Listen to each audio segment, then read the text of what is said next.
organized pirate raids, and other incursions.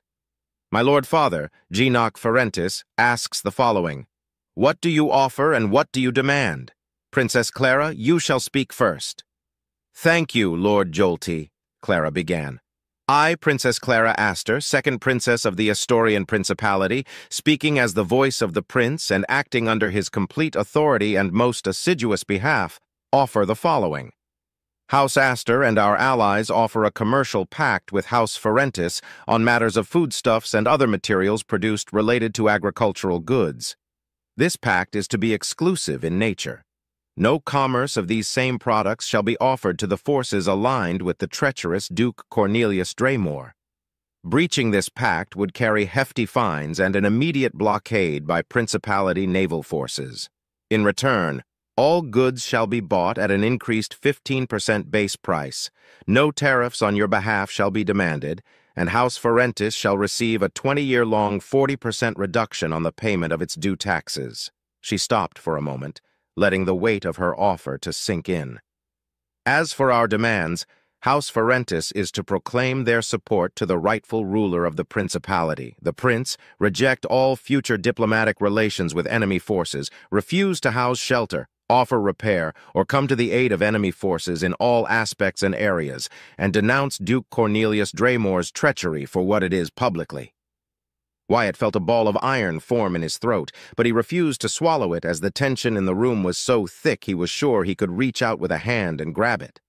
As a commoner, he had been taught that nobles had absolute power and that royalty commanded them all without question. It was such a simple notion to understand and learn. Do as I say, because I'm above you. And yet, here was Clara, a royal and Astor, dealing with other powerful nobles that were, regardless of anything, beneath her, and yet instead of ordering them around, she was making deals, offering promises, and demanding only what felt reasonable. So this is what true diplomacy among nobles looks like. Dealing with Uriel Holkes was unnecessary. Clara wasn't threatening him at all. She was stating facts. And in Matcha, the procession and the banquet were just displays of power and reason to make talk. But this is how insults can be spoken without worrying about consequences, and lies and truth mingle into some twisted poison, Wyatt thought with a sense of apprehensive disgust. He knew that the lives and the plays of power between nobles weren't as simple as most commoners pictured in their heads. Mr. Warlow taught him that things were not so straightforward, no matter how much he wanted things to be so. And now that he'd seen it firsthand, he was finally starting to understand what being a noble meant, and what the structure and balance of power was a delicate, shifting thing. Not something set in stone and immutable. He felt sick to his stomach for a moment, but his resolve purged it in favor of standing firm next to his friends, showing his support, no matter how insignificant it was. Javier Wunder scoffed before smiling a condescending smile. "Pardon me, Your Majesty, but was that your best offer?" he asked, his tone matching his expression. "For if it was, then I'm afraid that House Astor shows their prepotency in full display. Or, perhaps, is it fear?" He let out a little laugh before continuing. "A paltry sum of credits, a chain around the neck of an entire great house, and every minor and lesser house serving under the rightful rule of Lord Genoc, a bribe masqueraded as a reward, and an outrageous demand that would isolate them? If your underhanded attempts were not so brazen, I would applaud you, Reaper," he said, putting emphasis on the last word. "Your proposed offer is generous at first glance, Princess," Janique agreed. "However, I will not sign any treaty that forces my house to surrender its neutrality in this conflict. Exclusive trading rights I can consider as a manageable deal, nothing else. Tempting as the lower rate of taxes is, I'm afraid the answer is simple. I refuse this first proposal." Turning to Felicity, he waved his hand around. "Lady Felicity, what does Duke Draymore offer and demand in turn? His lordship is a sensible man and generous to those that stand next to him, but he is also a reasonable man who avoids putting his foot on the throat of those under his leadership. Lord Joaquin Ferentis, Duke Cornelius Draymore offers an exclusive commercial pact in regard to foodstuffs and other assorted items to be provided to those loyal to him as true sons and daughters of the Principality. He offers a most generous 25 base price upfront increase. However, You shall be allowed to retain your ability to deal with other neutral houses freely. Only our deluded enemies are to be offered naught but ash to fill their bellies. And understanding your position of neutrality, his lordship will allow you to maintain your stance until the situation is resolved. The fetching woman stopped for a moment, her eyes landing on the man wearing a gray-colored armor so dark it might as well be black obsidian for a second or two before continuing. His lordship only demands that no harbor is to be given to his enemies, and that you recognize his position as Lord Regent. She let out a tiny sigh as she finished. It is wondrous what a show of genuine respect and understanding can bring to the table, is it not, Your Majesty? Clara didn't reply. She merely kept her regal posture, unbending and ever-focused. Your offer has merit, Lady Felicity. However, I, nor any member of House Ferentis for that matter, shall recognize Duke Draymore as Lord Regent. The prince stands, this is a fact. His Majesty was going to be fully elevated by the Council of Nobles, which the Duke disrupted, and, as a child throwing a tantrum, moved to gain what he believed was rightfully his by force. Tell me, do the councillors yet live, his captured nieces and nephews? Do you expect me to support a man that by all intents and purposes is a traitor? Geenock asked, frowning. The councillors are alive and well. They are welcomed guests of his lordship, of course. So are their majesties Princes Caldro and Leon and their sisters, Princesses Megan and Ruby, Casimir replied proudly. So they are prisoners, Clara commented offhandedly. They are his lordship's guests, not prisoners. They are not being flogged or tortured for information. I assure you, Your Majesty, they are well tended and in perfect health. And even if they were prisoners, we are not like you and your followers, who delight in the use of brute force and any means necessary to extract information out of your prisoners, Felicity huffed. Unlike certain people, we are not animals. We are civilized and above such cruelty. Even with my helmet on, I can smell the shit that's coming out of her mouth, Wyatt thought, frowning. I'm pleased to hear that if I, or any of those who follow me, were to fall into your hands, Lady Felicity, we would be treated fairly, Clara replied gently, and Wyatt wasn't sure if she was being honest or if she was mocking the ebony-skinned woman across the table. My uncle surely is a practical, reasonable man. My Lord Geenock, I have passed unto you the official proposal sent by my brother the prince. You have rejected it, and thus now I shall speak of my own offer spoken with the full use of his authority, if you so give me permission to do so. Geenock made a motion with his hand a second later. My offer sees not many changes, I'm afraid, but it is better suited. The commercial pact stands, offering a 20% increase instead of 15%. You will also receive a privileged 0.05% wide tariff increase rate throughout all of your agricultural transactions for the duration of 5 generations of your bloodline and a 5-year-long exemption in your yearly tax payments. And, most pointedly, your neutral stance shall not only be respected, but upheld. My demands are as follows. That you denounce the actions carried by my uncle, Duke Cornelius Draymore, as treachery, and that his standing as Lord Regent is both illegal and immoral. Every ally to my uncle is to be refused a proper welcome, but offer services and aid if need be at a 500 increased rate. That's absurd, said Maximilian in his booming voice. You may as well throw any unfortunate soul that winds up in Ferentis territory into the core of a star and spare them the humiliation. You're just trying to ensure that any wounded ship is forever anchored here until the conflict ends. In your defeat, I might add. Ah, you must be the acclaimed Maximilian Usurek. Your face and armor seemed familiar, but I wasn't sure and didn't want to assume, Clara retorted with a small smirk. Under other circumstances, I would ask for your autograph. Alas, you are my enemy, esteemed lone wolf. An admirer? I'm almost honored, Your Majesty. Well, a fan is a fan, that's what I say. Who am I to deny you the grand opportunity of meeting me? Princess, enemies we may be, but only in the field of battle. It would shame me to rob you of the pleasure of owning my autograph, he declared, with dripping overconfidence and self-aggrandizement, as a lion's mouth opened its mouth to eject a golden paper with green trims. He took it, and after placing it on the table, he pointed his left index finger at the paper. A red laser erupted from the tip, the paper crackling but not bending or burning upon contact, and he quickly scribbled something on it. When he was done, he slid the paper at Clara, crossing the distance with ease. "The honor is all yours, Princess," he said, putting on his best toothy grin. Clara took the piece of paper with genuine glee and nonchalantly stored it within her dress. "He's a lone wolf?" Wyatt asked himself, surprised. He'd only read and seen a few lone wolves through videos or pictures, mostly in lectures. He knew lone wolves by reputation, all of them deadly and highly skilled men and women. In fact, most of his knowledge came from the man who was considered the first lone wolf, Luminor Tintar, a supremely skilled fighter pilot, a deadly warrior, an intelligence agent without equal, and a man credited with thousands of kills in his long, proud career that was the stuff of legend. He wasn't much for visual entertainment, but he enjoyed the movies made around the legendary lone wolf. Comparing Luminor Tintar to Maximilian Usurek was unfair in his mind. The man was obviously strong and fit. Standing next to him, he doubted he could reach past his broad shoulders, but his expression and the air around him told him everything he needed to know. Maximilian Usurek was a noble through and through. The arrogance was dripping from his cocky grin, and his eyes gleamed with barely contained mockery.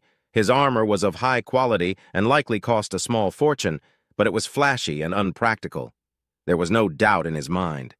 He was before a noble that put his ego and pride before anything else. And yet Clara recognized him and wanted his autograph? Aren't lone wolves supposed to be incredibly talented warriors capable of going anywhere and do almost anything? He asked himself, his disappointment giving way to curiosity and wariness. As if reading his mind, which no longer surprised him that much anymore, Clara spoke up. "Thank you kindly, Lord Maximilian. To be honest, I covet the autographs of the lone wolves that have caught my attention. You are most certainly among those few. Call it a silly whim of mine," confessed the princess, a soft giggle escaping her lips at the end. "I followed your career until you retired a few years back. A true shame. You were a most fantastic racer and dogfighter." "Aren't we all?"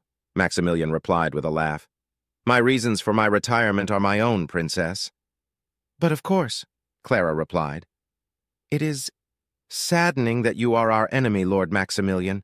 I would have bought your services if possible. Your talents would be surely welcomed." Maximilian laughed again. "I'm sorry to say, Princess, that I would have rejected your offer. I do like my head attached to my shoulders," he said, not bothering to hide his insult. "Besides, you got her with you," he pointed at Cynthia. Then he pointed at Wyatt. "And you also got that one.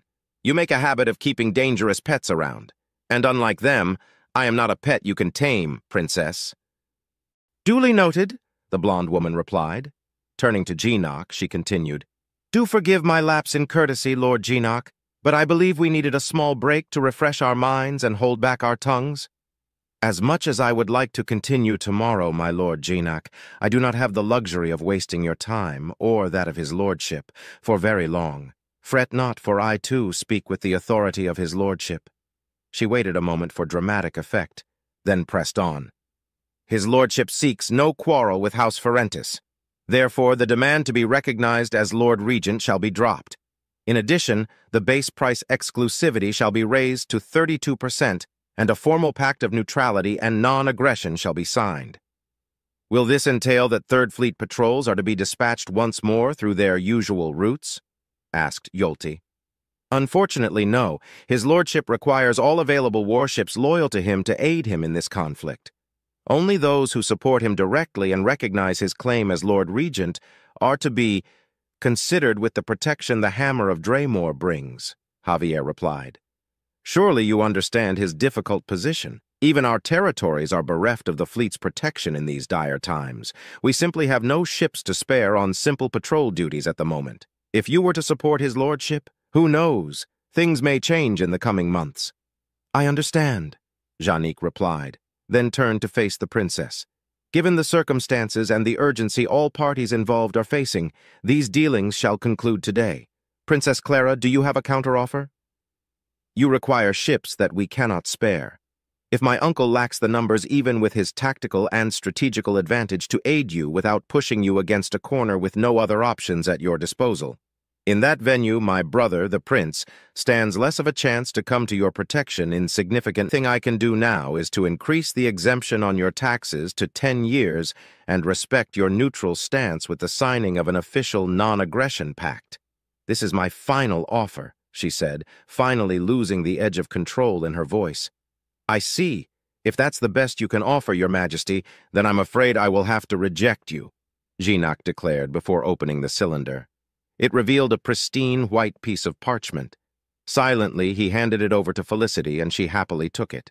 She passed it to Javier, who produced a pen from within his uniform, and the man quickly began to scribble on the piece of paper.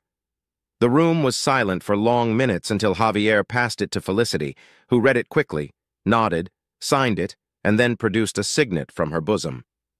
The Ferentis son with dazzling hair, who had remained silent through the entire procedure, produced a candle and a lighter from his robes. He stood up and walked to Felicity's side, lighting the candle and dropping hot wax on the paper. Felicity used the signet to press the cooling wax for a few seconds, then pulled it back.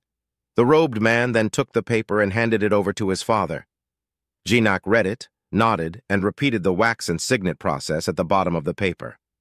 Rolling it up, he placed it inside the cylinder only to seal it after. This meeting is adjourned. House Ferentis shall retain its neutral position until this conflict is over, granting exclusive commercial rights on all agricultural goods and foodstuffs to neutral associates and Duke Cornelius Draymor's forces, Ishivi pronounced, standing up. Loyalty is its own reward. Loyalty is its own reward, everyone else chanted back. But Wyatt felt defeated, the words losing some of their weight as he spoke them. Clara extended her arms a second later and, moving in unison, both Cynthia and the pilot helped the princess to her feet. "Congratulations on your victory, Lady Felicity. You have bested me fairly," Clara proclaimed, but her usual gentleness was lacking. As much as she tried to mask it, she had failed in her task and Wyatt sensed it. Something's off. This doesn't feel right, Wyatt thought, his eyes never leaving the princess. You fought well, Your Majesty. Your reputation does you justice, but alas, experience is everything, Felicity replied, unable to entirely hide the boastful joy in her voice. Now we shall take our leave. Oh, I almost forgot, Princess. May I see the face of your black-clad warrior? Certainly. Wyatt? Clara replied.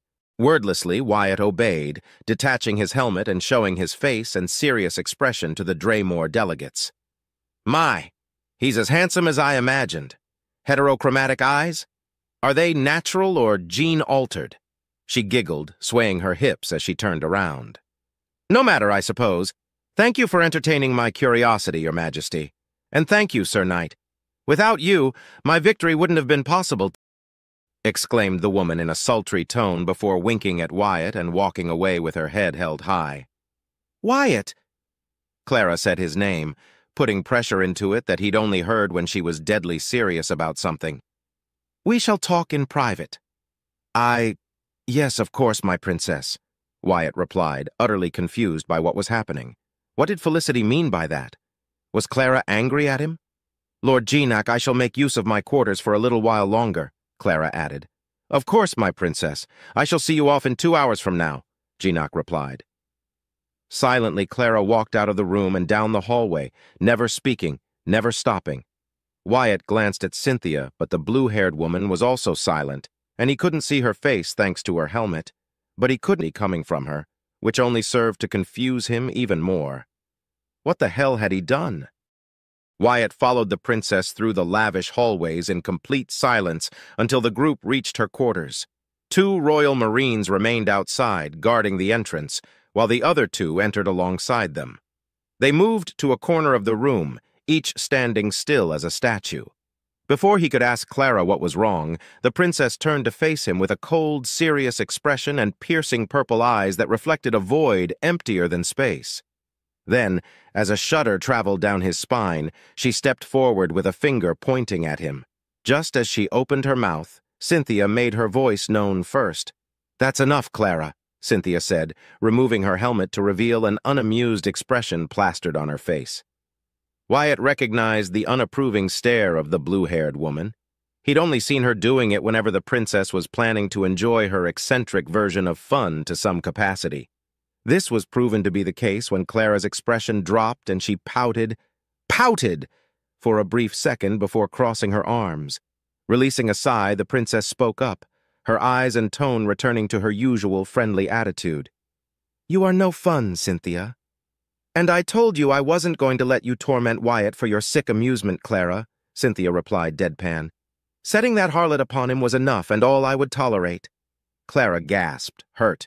"Torment! Cut your lying tongue. I would not invite such unpleasant thoughts to even enter my mind just for my amusement."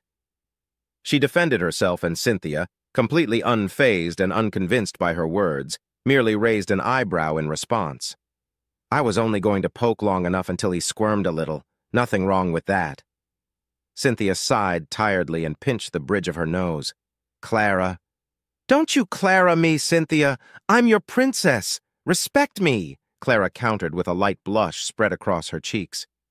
"You're also my friend, and in private, that takes precedence. Will you stop this charade already, or must I do so myself?" Cynthia asked with a tiny smirk on her lips. The battle was won. "You can be so boorish, you know."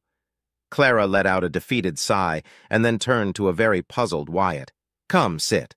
I'll explain everything now that a certain blue-haired demon has ruined my fun. Don't worry, I was only planning to poke a few times," she said, turning to the chairs and the table a few meters to their right. Taking a seat, she waited until Wyatt sat across the table. "You must be wondering what we're talking about." "Yes," Wyatt answered, his voice mirroring his confused expression. "Torment? Poke at me? Watch me squirm? Did I do something wrong? Is this some sort of punishment for me shooting at the statue?" "That was resolved when it happened. Fret not," Clara replied, pausing for a moment to glance at Cynthia, who, in turn, slightly tilted her head. "This is another matter entirely. Tell me, what do you think I sent you to escort Lady Cinter when we met in the gardens?" Feeling relieved, his uneasiness dwindled as his mind got to work on the possibilities. After a few seconds of hard thinking, only one option seemed feasible to him. "Was it a gesture of friendliness?" Clara nodded softly. "In a sense, yes. As opposing forces, conflict would be inevitable were it not for the laws of neutrality that force us to stay our hands. Do you recall what I told you as we arrived?" Wyatt nodded. "This also extends to diplomatic and casual interaction. As her superior in rank and standing, sending a member of my party to join hers briefly is a sign of respect, a simple act that can convey many messages." She paused for a moment, her expression shifting to one of seriousness, barely containing her need to smile. "Of course, this has many meanings. Should have I sent Cynthia, she wouldn't have uttered a single word to her, and she would have thought that I considered a dangerous threat. A Royal Marine would show my contempt, and in a similar venue, she would have believed herself to be a threat to my plans, and also paint me as insecure." The blonde princess's lips widened into a playful smirk. "But what sort of message would be read by others if a recently elevated noble, a knight banneret with a puzzling connection to House Astor, is sent instead? A knight that, due to his actions, besmirched the honor of his charge?" An amused and almost condescending giggle escaped her throat a moment later. "A woman such a facility Centaur would see my gesture as a carefully veiled insult. To send such an inexperienced man as a show of good grace? She'd think I see her as beneath me, nothing more than a pebble I can kick as I walk. But, at the same time, she'd see an opportunity to gain any information about this mysterious man that came out of nowhere." Wyatt nodded, understanding her words but failing to comprehend how such a simple venture could be perceived differently depending on just one factor or another. But the more she explained her line of thinking, the more he saw the sense in them. He wasn't skilled in her field, but he knew his own perfectly. Imagining correlations between being in battle and what she was describing made it easier for him to process. In the roughest way possible, it was similar to luring enemy fighters out. Every movement mattered and counted toward victory or death. His eyes widened and Clara smiled widely as realization struck him. "You tricked her?" he asked, and Clara nodded. "You sent me, so she would feel insulted and take the moment to talk to me. But what would she gain from knowing anything about me?" She nodded again. "She pressured me several times, but she never seemed interested in me. Not directly, at least. She spent half the time praising me for my ennoblement and the other half lamenting that I'm at your service. She was charming and insulting in equal measure. It felt as if she was trying to attack me from different vectors. Slowly, his eyes shifted from one side to the other as he recalled his encounter with the black-haired woman. In the end, she promised that House Ferentis would side with House Draymore, but that didn't happen. She said victory would not smile upon us, and it didn't. Unless... His mouth opened in abject horror. I told her that my goal was to make a deal with House Ferentis regarding their agricultural production, Clara asked, glancing at Cynthia, who was shaking her head slowly. Closing her eyes for a moment, she accepted the silent rebuke of her friend. Before you grow too agitated, my dear Wyatt, know that I am neither angry nor hold you in contempt for it. Oh no, on the contrary, I counted on it. Wyatt, upon hearing her words, felt the embarrassment, guilt, and sense of failure growing in his belly stop and slowly dissipate. She expected me to reveal her goal. Why? Why didn't she just tell me to share the information with her at some point? Did she avoid ordering me so my words were to be genuine? But why? It doesn't make any sense, unless the food wasn't her goal at all. Then that means... His thoughts came crashing down with a single, undeniable truth. You lied to me, he said. Not a question, but an affirmation. Why? It was a gamble on my part, Clara replied. To be clear, I objected to it from the start, but I couldn't deny the potential benefits at play.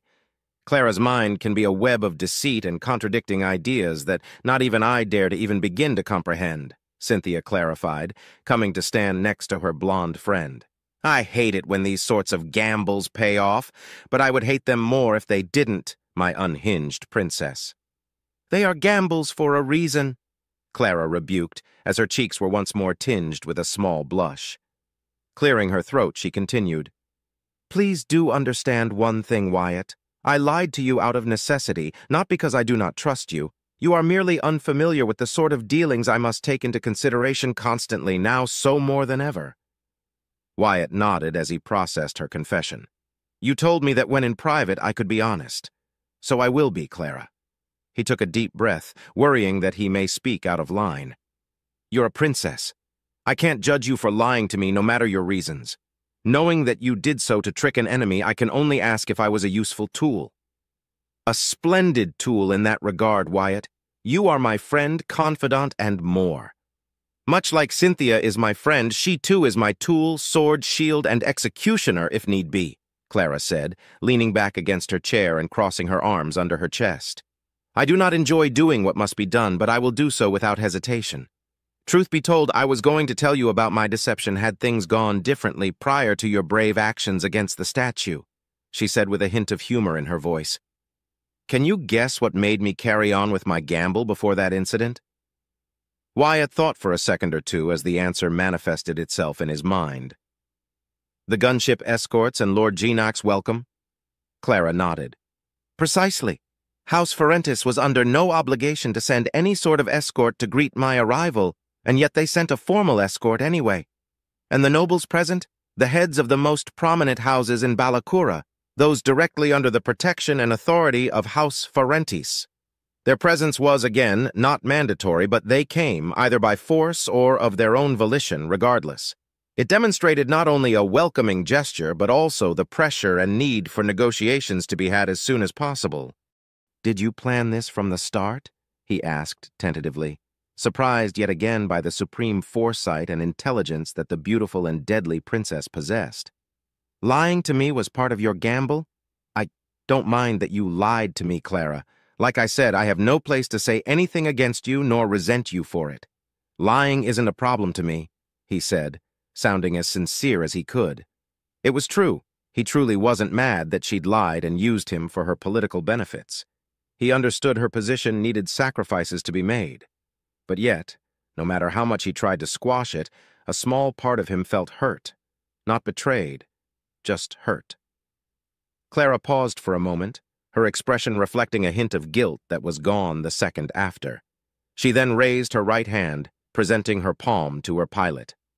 If there is an ability that could allow someone to see the future or predict events in advance to such a minute detail, I would be mortified and frightened beyond belief of anyone possessing such power. No, Wyatt, I didn't plan this from the start. When playing these twisted games of casual backstabbing, blatant treachery, fake smiles, and rapacious opportunism, I have to account for every possibility. She paused, tilting her hand to the left. What resources are at my disposal? Who am I going to contend with?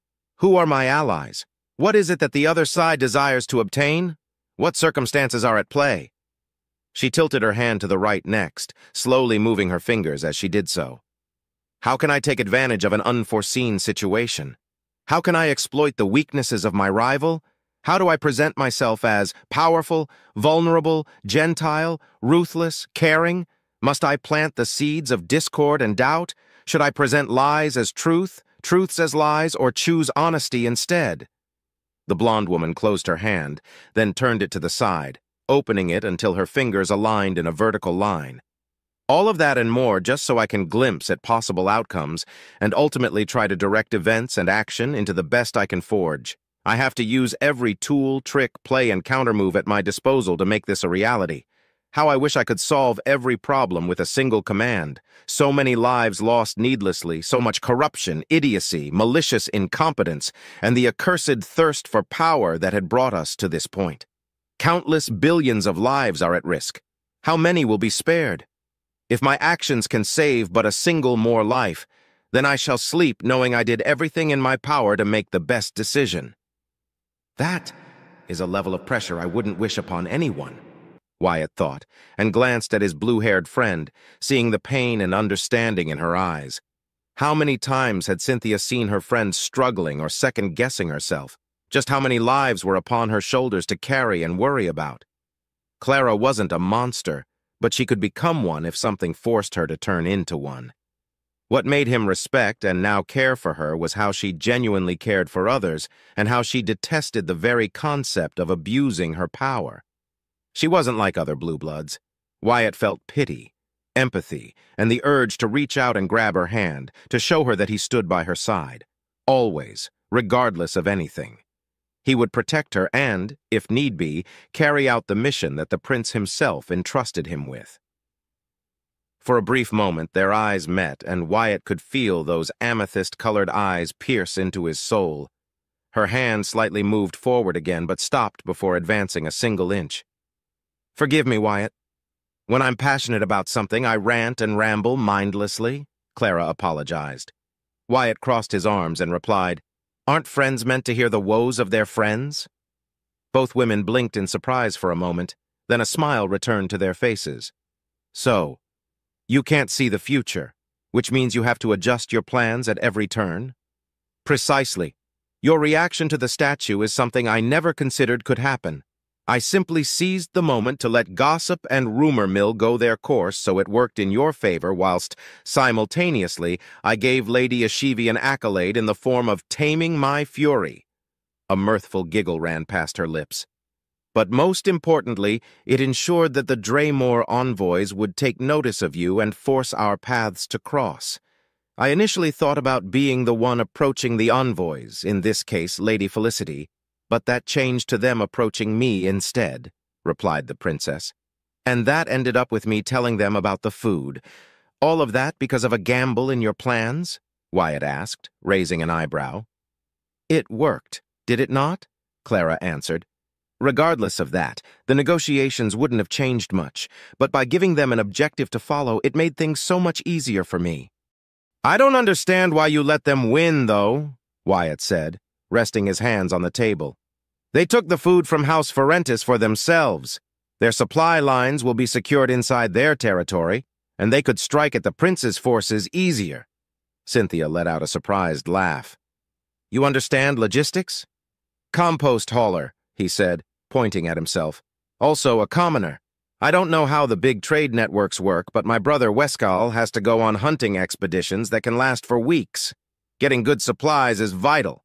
That goes the same for wood on the wood mill. A healthy line of supplies and huge stockpiles are always a good thing," Wyatt said, then stopped, frowned, and a thought crossed his mind. "Clara, why did you come to Ferentis territory in the first place? This succession war has been active for, what, a few months at most? Stockpiles on stations and planets should be high. Positioning, Wyatt, she said and raised a finger. House Ferentis is bordered by Houses Renshine, Caiston, and Finnegan. House Rheinshine is also neutral, but their fealty falls more in line with House Ionati.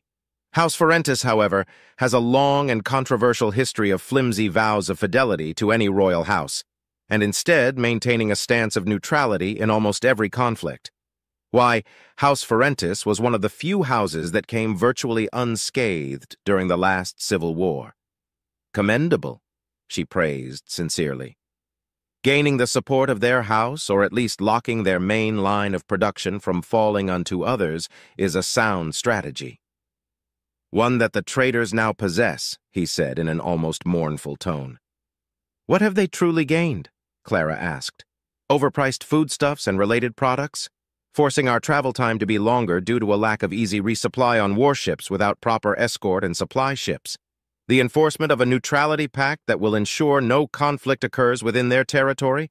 These things are worthless to me. Felicity Centaur can pat herself on the back for her apparent victory all she wants. By the time she realizes her mistake, it will be too late to change it. She hummed deeply and tapped on her chin a few times. I do wonder what sort of shadow deals they made with House Ferentis, but I will not pry in such dealings. Wyatt was stunned for a moment, then he smiled a toothy grin. Oh, he could definitely understand sacrificing worthless things of no value to him for something of true significance. He lost his grin, however, when he heard Clara mention shadow deals. Shadow deals? He asked, curious. Agreements and whatnot made under the table without the other party's knowledge, Cynthia replied nonchalantly.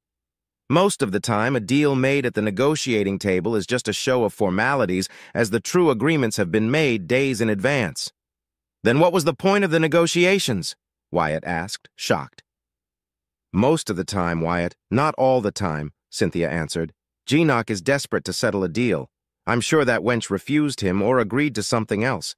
The negotiations at the table were genuine, but not what Geenock and his house wanted.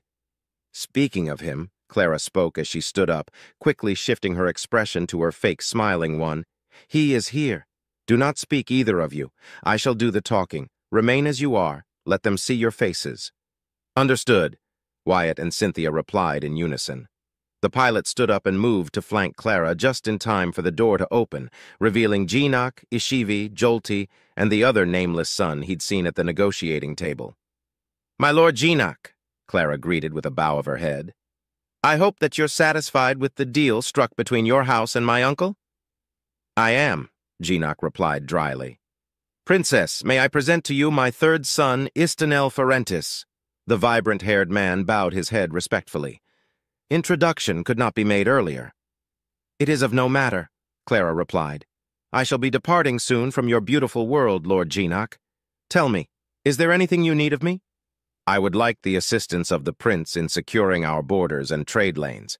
Sadly, as you made entirely clear, much like Lady Felicity, the fleets are unavailable to carry such duties. Our system defenses will have to carry the burden. However, there is another great pressing matter that, much to my misfortune, Lady Felicity has refused to bring aid unless I bend the knee. Truth be told, I nearly did. Clara frowned, her smile lost, replaced by an icy, emotionless expression that dropped the temperature in the room by several degrees. Explain. My princess, it was Ishivi who answered instead of her husband. We detected 3 distinct Drazen incursions over the past month across our territory, but they never launched an assault. They all entered the same system, and not a single ship has exited it for over 2 weeks. We want to destroy these Drazen raiders before they launch a concentrated assault, or worse, more of their kin arrive to reinforce them. The worst-case scenario would be the establishment of a rogue Drazen colony in that system, Jolty added, his voice trembling slightly. We beg of you, Your Majesty, aid us. Cleanse these monstrosities and the pirate-infested system before tragedy strikes. Pirate-infested system? Are you saying that this system is a fallen one? Asked the princess. 30 years ago, the Hastrung system suffered a massive uprising led by a rebel that successfully took not just the planet, Hago, but the entire system. House Ferentis has tried to retake the system several times, but failed each time. My father died 10 years ago when he tried to retake it, Geenock answered, fists shaking. Now it's infested with Drazan. I will not shed tears for the pirate and rebel scum, but we cannot allow the raiders to take hold of the system. Every neighboring system would suffer their raids for years to come otherwise. That is a dire predicament, Clara replied before walking around the table until she was right in front of the now nervous head of the house. You said Lady Centaur refused to aid you unless you bent the knee. Why didn't you? I do not wish to throw my house into needless conflict. We're farmers and builders, not warriors. House Ferentis and the millions of lives under our care would be at great peril if we choose a side recklessly, Geenock replied. Internally, Wyatt was fuming at the thought of so many Drazan gathered in one place, ready to conquer a system and massacre who knows how many innocents. His boiling anger was further elevated by Geenock's reasoning. He could read between the lines. Despite the danger of the Drazan, he still wanted to remain neutral, but at the same time receive help without offering anything. Geenock's face was slowly morphing into that of Serhan Gimor, and only the knowledge that the man was definitely not the coward, damnable parasite stopped him from even showcasing contempt across his stoic, emotionless expression. Glancing at the blue-haired woman, he found that whilst she remained stoic and unflinching, she was slicing and carving the cowardly, slimy noble with her glare alone. Since you wish to retain your neutrality and yet receive aid in turn, I should leave you now and never return, condemning you as cowards unworthy of your thrones, titles, riches, and positions. However, you are in luck. For my brother, the prince, requires something far more significant than your feeble loyalty, Clara remarked with poison. The ink and the parchment will bind you instead of righteousness. At my disposal, I have a mighty, powerful ship that will cleanse the Hastrung system from the Drazan invaders. Not only that, but if we are able to do so, the system and everything within it, salvage, outposts, and the habitable planet itself, shall be yours for the taking. Geenock fell to one knee, followed by his wife and sons. My princess, what is it that you require of my house? If you wish so, I shall tear the treatment signed with House Draymore. There is no need for it. I shan't insult my uncle in such a way, traitor or not. What I want is something far more precious. I want exclusive access to all anchorages and shipyards across your territory. The prince demands that your industry and shipbuilding prowess are put into his service, at value market. No discounts nor extra fees are to be at play. This, of course, means that you shall deny harbor to Draymore forces, but retain commercial lines with them freely. Jolty stood up, confused. My princess, House Ferentis doesn't produce warships bigger than the smallest frigates at most. Freighters, haulers, mining ships, boring ships, and other civilian-grade ships are what we produce. Did I say I want what you produce? Clara asked coldly. I said I want access to your anchorages and shipyard, your industry and prowess, not what you produce. Our forces shall bring their own resources, technology, and engineers. We simply require your installations and local industry. Nothing more. You plan to use our shipyards to build warships? Geenock asked, astonished as he, his other son, and his wife stood up. You won't be able to produce anything bigger than a light destroyer. We have no dedicated military shipyards. I asked not for your opinions. You have come begging for aid. I've given my offer. Will you accept? Clara smiled coldly. You ask for much, and yet I will not force you to bend the knee. Do you accept? Yes or no? Answer now, for my patience is thin. Geenock and his family exchanged looks, with Istenel eagerly nodding his head. Bereft of options, Geenock lowered his head in submission. I accept your most generous offer, my princess. However, my son Istenel shall go with you as my eyes to ensure that you carry out your word. As a precaution, you understand?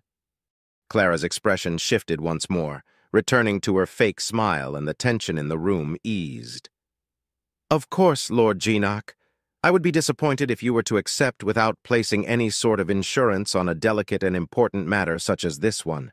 I shall ensure his survival, and that he will witness the liberation of the Hastrung system. Which reminds me, Lord Geenock, there are several prisoners, pirates, aboard my ship. Please send a message to the officials at the station so they can be safely transferred into their custody. What you do with them is not of my concern. Of course, my princess, gladly, Geenock said, and his eyes flickered with light for a few seconds. It is done. They shall be gone from your ship by the time you are departed. Yolti? At his command, his son produced a small cylinder from within his vest, handing it over to his father. "Shall we rectify the agreement, my princess?" "One moment," Clara said, turning to Ishivi. "Lady Ishivi, I would consider it a personal favor if you were so kind as to give me the recipe for those delicious cream-filled pastries, the long pink ones. I'm afraid I've come to enjoy them greatly." "Oh, the veshkom. Yes, of course, my princess. It is one of our finest pastries. It would honor us greatly to give you the recipe," she said. "Splendid. Now where were we, Lord Genak?" Clara asked as she and the older man sat down to rectify the official treaty. With the tension gone, Wyatt felt his mouth water at the memory of the bread thing, a veshkom, apparently, and made a simple decision. "I'm going to buy a baking book, and from now on, I'm going to download a map of every garden I ever come across." It took me an hour to find a garden tender just to find the way out. If you'd like early access to The Black Ship and other stories featured on our YouTube channel, join our Patreon site where the author receives a percentage of everyone who subscribes.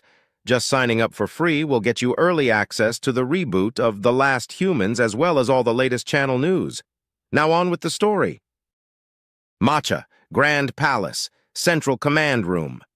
The prince quietly drummed on the table, his fingers giving a faint, fleshy beat that he couldn't hear over the organized chaos that surrounded him. Men and women were at their stations, typing on keyboards and receiving reports from conflict zones across Finnegan border systems.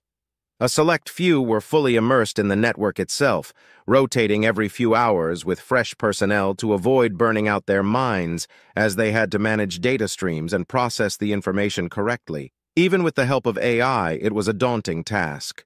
His eyes moved across the large holographic map showcasing the extent of his forces and their current positions.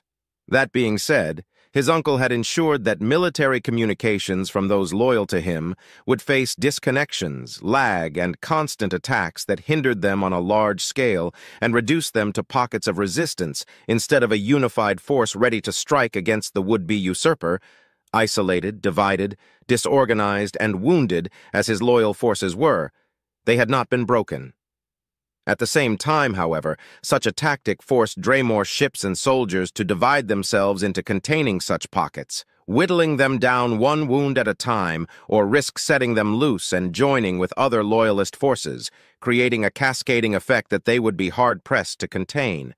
It was a sound, if lengthy, strategy under normal circumstances, but the black ships at the Duke's disposal shifted the balance to his favor.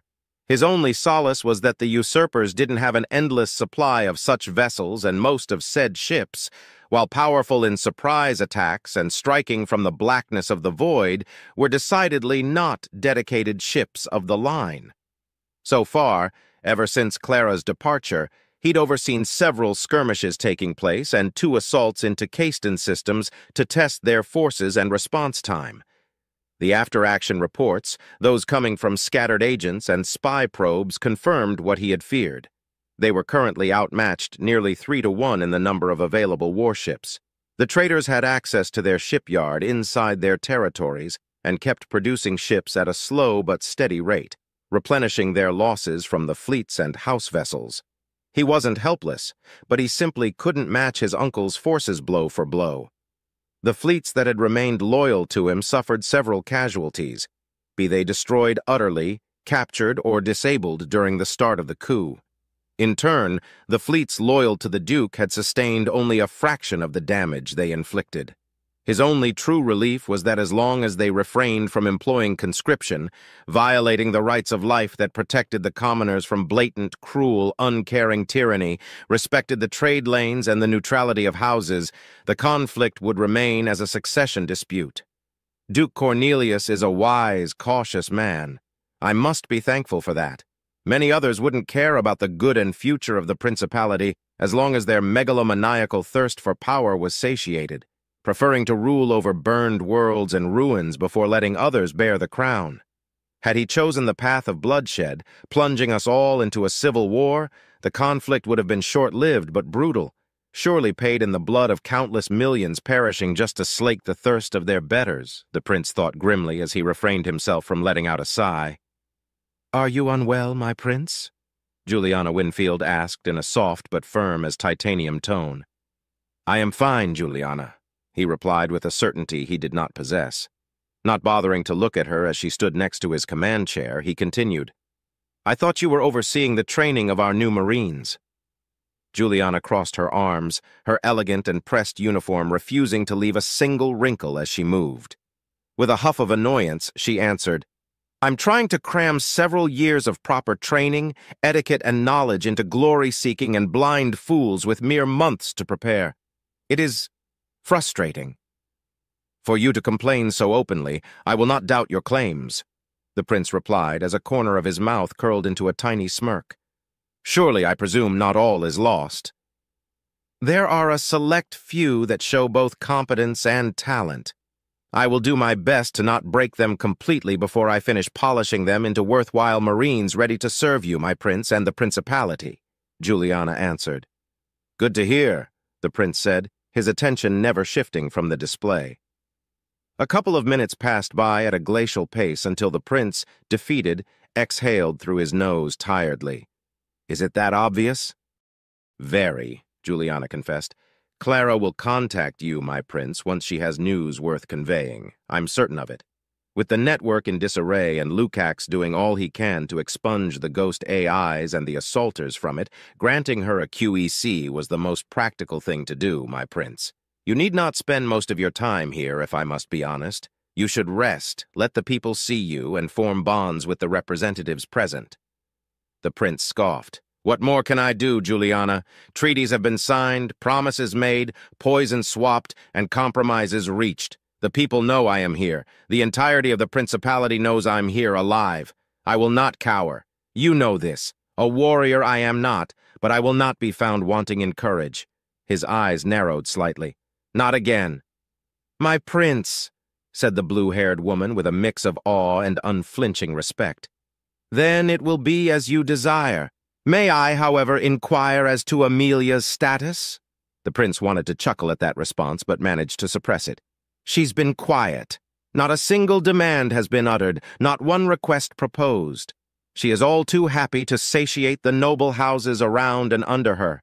Many lesser and minor nobles have answered the call, thanks to her, and thousands of commoners have volunteered themselves to assist in this great effort as part of the army or the navy." "We need those bodies," Juliana admitted. "Too many deserted, were captured, or killed. On that note, my prince, the personnel we picked from Woodshaft may lack discipline, but most have required minimal training. They have proven to be a boon in more ways than one." She paused for a moment as the prince ever so slightly turned his head toward her in curiosity. "Vivian can give you a detailed report if you wish to read it, my liege. But the important part about it is that they guide the recruits under them to perform their assigned duties to the best of their developing abilities, even if they are quite vulgar about it." "Vulgar?" the prince asked, intrigued. "They curse a lot, and their vocabulary is frankly to be admired." She smirked. "Quite imaginative, too. My drill sergeants were impressed." "You know exactly how to take my mind away from my worries, don't you?" he thought as he allowed himself a short-lived, soft chuckle, silently thanking his friend and companion at the same time. "Will you bestow upon me a demonstration?" "Perish the thought, my prince," Juliana answered back, losing her smirk. After a second-long pause, she carried on. "Alexander and Giovanni are still out there, my liege. The damnable traitors have not captured them, else we would know by now. That, or Duke Cornelius has decided to keep quiet in regards to them." The prince nodded. "I wish for all my siblings to be here, but I can't desire the impossible. Aside from Clara, I would like for Alexander to be here. He and I don't see eye to eye in most subjects, but we do not call upon ill on each other. If he were he could focus on the smaller picture and the problems at hand while I deal with the rest. Giovanni would be all too happy to take the spotlight and assist all those tiresome reunions and act as my voice." "Prince Giovanni does enjoy the attention and being fawned over," Juliana concurred. "To be frank, Juliana, I am forever thankful to a no-name commoner piloting a compost hauler of all things for delivering Clara to my side." The prince paused for a moment as the map shifted and focused on a segment with several golden and red dots blinking rapidly. "When our uncle delivered his speech, I feared she'd side with him. I could see it in her eyes." Juliana nodded. "You know Clara, your majesty. the prince snorted. That I do. That's why she's my most beloved sister. A woman surrounded by a miasma of mystery that few can pierce. She, also, is not one to stand idle and is willing to take action into her own hands, even to her detriment. He paused for a moment. If she had sided with Duke Cornelius, then his victory would be inevitable. Juliana looked at her prince, stupefied for a moment. You cannot believe she's that pivotal despite everything she's capable of, she declared. It was my mistake. I'll correct my words, the prince answered, watching as one golden dot vanished, but 5 red ones died in turn. Had Clara joined our uncle, a dangerous piece on the board would have been removed and moved to his side. They are geniuses in their respective fields and both know how to play the games of nobility and politics almost better than anyone else across the principality. Imagine having to face both of them at the same time in complete harmony with the advantage the Draymore loyalists possess right at this moment. I shudder at the mere proposition. As we stand now, I believe you are correct, my prince, Juliana began. Luckily for us, such a thing did not happen, and now she's fighting on your behalf, dealing with those cowardly Finnegans. Do you believe she will be victorious? Before he answered, he watched 2 more golden dots vanish from the group of a dozen, now reduced to 9. But the 19 red dots had been reduced to 6, and they were blinking out one after the other. I'm more concerned about what the Geenock will demand in return. She told me her plan. Plans within plans. It's both frightening and worthy of respect and recognition how she manages to create intricate webs out of assumptions and possibilities. More so how she molds those webs to changing factors. She is not one to set a goal and achieve how she wants. Rather, she allows events to guide her fingers as she knits a trap around her adversaries. He paused for a long moment until the last red dot was gone and the display returned to its original state. I worry for her. I understand you, my prince, and I share your worries, Juliana replied with a soft tone. It seems Vashakati has defeated another group. Congratulations are in order? She asked, unsure. Later, the prince countered. We must first open a corridor between us and Finnegan territory. The second princess will be victorious and we must stand ready. Lukacs, he commanded, his eyes glowing for a second. A few moments later, a voice spoke in his mind. Yes, my prince. How may I be of service? Lukacs Ishtal replied. Have the engineers and technicians made progress with the black ship? The prince asked, projecting a serious, regal aura through the shared link. Nothing since 3 days prior, my liege. The reactor they can understand, but this boogeyman armor and how it is made and operates is a mystery. Whenever they take a sample, the armor becomes brittle. Any invasive intrusion yields the same results. In theory, we know how it operates and what it does. In practice? The man paused, ashamed. My technicians are convinced there is a safeguard mechanism that's preventing reverse engineering from taking place. The traders surely have the same problems as us, but since we haven't encountered any black ship that appears to have been using Principality standards, it is safe to assume they too are stopped by these unknown countermeasures. Prioritize research on the black ship after the network is secured across Finnegan space, the prince ordered. My liege. Then the link died. I pity him greatly. My prince? Juliana asked. Lukacs, House Ishtal sided with my uncle, yet he remained loyal. His case is not unique, but I pity him regardless, the prince answered. I shall incorporate him into my inner circle once this conflict is over if we survive it. He's a talented man, intelligent, loyal, and dutiful. Yes, I shall reward him handsomely. Agreed, Your Majesty. Since you brought up pitiful things, my liege, have you considered that perhaps Lord Gabriel and Lady Veronica stand against their treacherous father? Veronica would never even think about betraying her father. A sempitern would grace the principality with their presence before Veronica even conjured the shadowed whisper of the idea of betrayal against her father. But Gabriel? He paused for a moment. My cousin is not as single-minded as Veronica, and certainly he's not nearly as zealous as she is. If he stands against his father, then I hope he is not treated unkindly. Another long silence passed between them, broken only by the background noise of steady work. Suddenly, the holographic display began to glitch out and every screen went dark. Juliana unsheathed her sword, activating it as 10 Royal Marines suddenly materialized around the prince, their distortion fields disengaging. The prince stood, looking around at the chaos. Some people screamed in pain, others fell to the ground in a fit of painful seizures, the consequence of being abruptly disconnected from the network.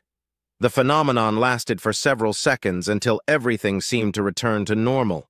Before anyone could gather the courage to verify any station, the holographic map died out and then projected a bound, bloody, and broken Frederick Anderson. Before the man stood the prince, Clara, and Redford. Every screen came back to life displaying the same scenario, taken from the perspective of a security camera. "Shut the transmission down!" Juliana cried out, awakening many from their stunned stupor. Rushing to their consoles, personnel tried to access their consoles, but no command obeyed them. "We can't! We're locked out of the system! It's widespread across the whole network!" one shouted. "Locate the source immediately!" countered the Winfield. "It's no use!" another shouted, using a portable locator. "The signal is coming from everywhere and nowhere at the same time. It's within the network itself. Who is responsible for something like this?" Juliana asked angrily, unable to do anything about it. Looking at her left, she watched 2 Royal Marines connecting to a terminal. Hoping against hope, she waited with bated breath until one of the Royal Marines turned to her and shook their head.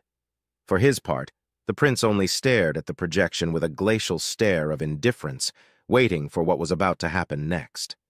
His wait only lasted half a minute as the still images began to move and voices were heard. "Please, my prince, I have not betrayed you," Frederick Anderson pleaded. "You invited discourse within my fleet, evidence found in your possession, and plans to assassinate me were uncovered. Yet you claim innocence?"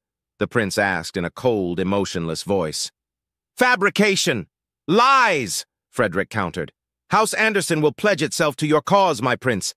I am loyal. I am a potential heir of my house. You cannot do this to me. The evidence is inconclusive at best." "Silence!" Clara roared, moving forth to strike the helpless man across his face, causing him to spit blood and his lower lip to be ripped slightly. "Confess to your crimes, or House Anderson shall know my wrath, you vile, treacherous snake." Her eyes narrowed as a sadistic smirk spread across her lips. "Or do you deny House Astor's rightful rule and sentence? I say that the evidence points you as a traitor, and so it is true. Confess." "I'm a loyal son of the principality," Frederick pleaded, gritting his teeth. "I have been nothing but loyal." "I tire of this drivel," the prince said, turning his back to Frederick. "Redford, end him. Know that you shall die as the scum you are, and that your house shall pay the price in due time, Frederick. We shall find your conspirators and end them too." "My prince, no, I am loyal. My house is loyal. You can't do this to me. To us!"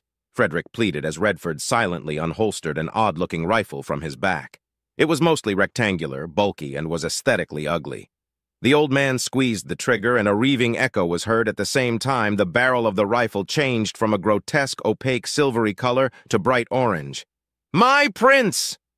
"I'm the prince. I can do as I please. Nobles lead, commoners follow. To royalty such as I, even nobility is nothing more than commoner stock," the prince said as Frederick twitched in pain, foam forming at the mouth as blood vessels popped inside his eyes and scarlet blood trickled down his cheeks and out his ears. Within moments, Frederick Anderson was dead, his gray matter liquefied inside his skull by a high-yield microwave rifle. "Shall we toss his body out, brother dearest?" Clara asked, while staring at the corpse of the noble, smiling with sick amusement. "Store it! We will need it for when we meet the rest of his treacherous house," the prince ordered, then hummed. "Noble houses fall, others rise. Who shall rise in their stead? I can't." The transmission suddenly glitched out, and everything went black for several seconds. Then power returned, and everything returned to normal. "My prince!" The voice of Lukacs Ishtal cut through the speakers across the command room. "I've managed to purge the system and eliminate the intruder. Only a third of the runtime passed. I shall find who is responsible for spreading this monstrous fabrication against your honor, my prince." The prince sat down on his chair, eyes fixated on the returned map. He said nothing even as his heart pounded with indignation and anger. It was obviously a fake, a construct meant to sow chaos, mistrust, doubt, and fear. Lukacs had managed to cut it short, but the damage had been done. He didn't bother to issue a containment order. Whoever had done it had prepared extensively for this singular attack, and now it was spreading across the wide and birth of the principality, outside of his control. In his mind, an imaginary chessboard manifested itself with a few pieces already moved. He moved a white bishop and ate one of his black pawns, eliminating it from the board. "Clara," he whispered, "may your ventures find success soon." In a distant location, unbeknownst to the prince, Jade stood up from his seat after using a short-range electromagnetic pulse to fry his equipment before exiting his hiding hole for the last time. He tossed a black grenade inside the room as he closed the door. As he walked away from the abandoned building, a blinding white flash shone behind him. "For the principality," he muttered solemnly. Gallant Venture War Room. Maximilian Usurek cupped a glass with grace as he brought it up to his lips, the white liquid touching his lips for a second before he greedily drank from it for a few seconds until the glass was emptied. As he set the glass down on the table, a servant approached carrying a large ornate jug before pouring more of that same white liquid into his glass. When it was done, the servant moved back to avoid causing his master any inconvenience. The lone wolf quietly and quickly scanned the room, ignoring the servants present to focus on those that mattered. Across the table sat Javier Wunder, his eyes fixated on a datapad while an untouched cup of fine wine sat before him. Casimir Caiston sat to his left. The young was unable to hide the smile that spread across his lips, more than likely due to the results the open negotiations had yielded. To his right sat Felicity Cintor, who was, understandably so, elated beyond measure given the radiant and smug aura surrounding her. He drank from his glass again, suppressing a chuckle in the process. As he put his glass down, they all received the signal they'd been waiting for. "The Samuel's Glory is leaving dock," Casimir said. "Right on the expected time. It seems that Geenock was unable to conjure the support he needed." "I wouldn't be so sure just yet," Javier countered. "Let us wait and see their heading before we take action." Silently, everyone agreed as the center of the table split open to reveal several projectors that quickly displayed a holographic representation of the system. Quickly zooming to Balakura and its immediate area of influence, the stations and themselves, represented by a group of 6 green dots, were immediately identified. Similarly, the captured Samuel's Glory also appeared, represented by a single purple dot. Javier pressed a single finger on his datapad, and the large screen in the room came to life, showing the nearly pitch-black hull of the Samuel's Glory slowly rotating as it moved away from the station. After what felt like an eternity of waiting, the ship's engines came to life, showcasing a faint light, pushing it forth to its new destination. "They know we're watching," he commented, frowning, "and yet they're heading, computer, calculate its possible exit vectors out of the system in accordance to its current heading." "Calculating," the AI replied, and 2 seconds later the holographic map was painted with over 36 red lines that led to possible exit vectors and jump points. Javier put his datapad down and hummed deeply. "They're not heading back to Finnegan territory. None of those jump points would lead them back to their space." "Could it be a distraction? Maybe a trap or a trick of misdirection?" Casimir proposed. "The Reaper doesn't strike me like the sort to rely on such things without good reason. If I were her, I would crawl back the way I came and then shift direction after 2 or 3 jumps," Maximilian answered, eyes narrowing and a cocky smirk spread across his lips. "Shame we can't deploy spy drones or send a probe after them. Well, we can, but not in neutral space." "That doesn't mean we can't go where we please or keep an eye on them," Casimir countered. "And the same applies to them. Where do you think they're heading, Javier?" "It is too early to draw any real conclusions, but if their trajectory aligns to any of these 4 routes," he said, and all but 4 red lines vanished, all of them heading up on the tri-dimensional map, "then it is highly probable that their destination will be the Hastrung system." "The prince does not have the strength to spare in aiding a house of cowards," Felicity countered, her smile never faltering. "We have not received a warning, so Geenock has not bent the knee. The Reaper may be a poisonous viper pretending to be a songbird, but even she can't force the head of a house to submit to her desires out of hand. If that's the case, then why isn't she returning to her brother? Casimir asked, unsure. If they're heading to the Hastrung system, they will be outmatched by the Drazen infesting it. Javier cut the young man off with a dismissive gesture. At least 3 entire raiding fleets entered the system. Granted, we don't know how big those fleets are, but a single ship can't hope to face such strength in battle and survive it. I doubt that even a battleship could achieve such a feat, let alone an assault destroyer. The moment they enter the system, the warp signature of their arrival will alert the Xenos that enemies have come. A moot point. The Samuel's glory can simply hide after their arrival, Casimir protested. Ah, Maximilian chuckled. But the plants will know an enemy is present and they'll be on alert. Say what you will about the Drazen, but they're not stupid. Stupid species don't build spaceships, he declared with humor before drinking some more of his beverage. Then is it a trick? An attempt to fool us? Casimir asked, crossing his arms. Maximilian shrugged and hummed deeply. Let us imagine for a moment that the princess is truly heading to Hastrung. What is she hoping to achieve? A direct battle is unlikely. For all her reputation, I doubt she's a good commander. Despite her ego, I honestly cannot see her sitting in the captain's chair, which must mean that a competent high-ranking officer is acting as her XO. A commodore is unlikely. A rear or vice admiral, perhaps. A commander, quite possible. But who? He drank the rest of his beverage, and again the servant approached to refill his glass. The answer is obvious. Redford Kalin or Juliana Winfield are the only 2 real candidates worth consideration. I see your point. The prince wouldn't allow anyone but someone he places a considerable amount of trust in such a position. With his limited roster of capable Royal Navy officers, there really isn't another choice but one of them, Javier mused, taking his datapad. After poking at it for a few seconds, the screen split in half, with the left still showing the Samuel's glory, while the right showcased a still image of a man that caused Felicity to tilt her head in amusement. With the subject of trust and all that it carries, I am far more worried about this man, this Wyatt Staples. How so? Isn't he just an elevated commoner? Asked Casimir, eyebrow raised. I was led to believe that was the case, but look closely. Notice anything different? Javier questioned. Felicity was the first to reply. That image. This is from that joke of a royal procession, is it not? Javier nodded. His eyes are brown there, but the ones that we saw were heterochromatic. Surely he received eye gene enhancement.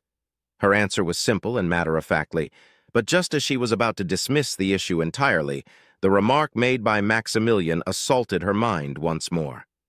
What does it take for an unknown man to gain the favor of royalty? An unknown man, she carried on, her voice losing the edge of smugness and humor it had carried ever since the negotiations ended. Javier, are you implying that the prince himself trusts this commoner? I wouldn't go to such extremes, Felicity, but there is a measure of it put on that man. The Reaper is a paranoic that doesn't allow anyone to approach at a distance closer than an arm's length. And yet this man stands next to her much like that accursed blue-haired demon does. Javier paused for a moment, tapping his chin with his left middle finger for several seconds. You said he showed no interest in you despite your attempts at erotism. Could it be that this Wyatt Staples is merely a pleasure toy the whore fancies? Felicity snorted at the idea. Not once did he show interest in my figure, Javier, but he was flustered at my closeness. So it is safe to say that he does not find men attractive. He is by no means unappealing, but I wouldn't define him as particularly handsome either. The aura of defiance and focus around him is intriguing, and I could see any lesser noble lady entertaining the idea of bedding such a man. Then again, I wouldn't be surprised if the Reaper fancies such bestial men. You two are idiots, Maximilian added with a wide grin spread across his lips. Or perhaps are you merely blind? Ah, I was wondering when your insulting tongue would be unleashed, Maximilian, Felicity countered. Javier sighed while Casimir listened carefully. And this is why I hate soldiers, imbeciles with no tact, no brains, and no sense of respect. I should consider reporting your actions as suspect for treason, Usurek, to entertain the request of that sordid wench. What were you thinking? Oh, apologies. You need a functioning brain to achieve such a feat. Maximilian drank from his glass before replying. Be careful, Wunder. I can tolerate many things, but blatant insults do dry my well of mercy rather quickly. Unless you wish to return to your house missing a limb or inside a casket, I suggest you shut your mouth and apply that same respect you demand onto your betters." Javier sneered at the lone wolf but kept his mouth tightly shut for the time being. "We are allies, like it or not, Javier. We serve his Lord Regent together, not divided. Cease your petty squabbles." Javier said nothing at Felicity's retort whilst Maximilian merely smirked. "Now, Maximilian, explain yourself and do not speak in pointless riddles. For an observant woman, Felicity, you seem to not notice what is right in front of you. That man Wyatt Staples? He's a dangerous one and you didn't see it," he explained and drank from his glass again. "I believe his shameful debacle, whilst impressive, was already proof enough of that," Javier retorted. "Have you ever killed someone?"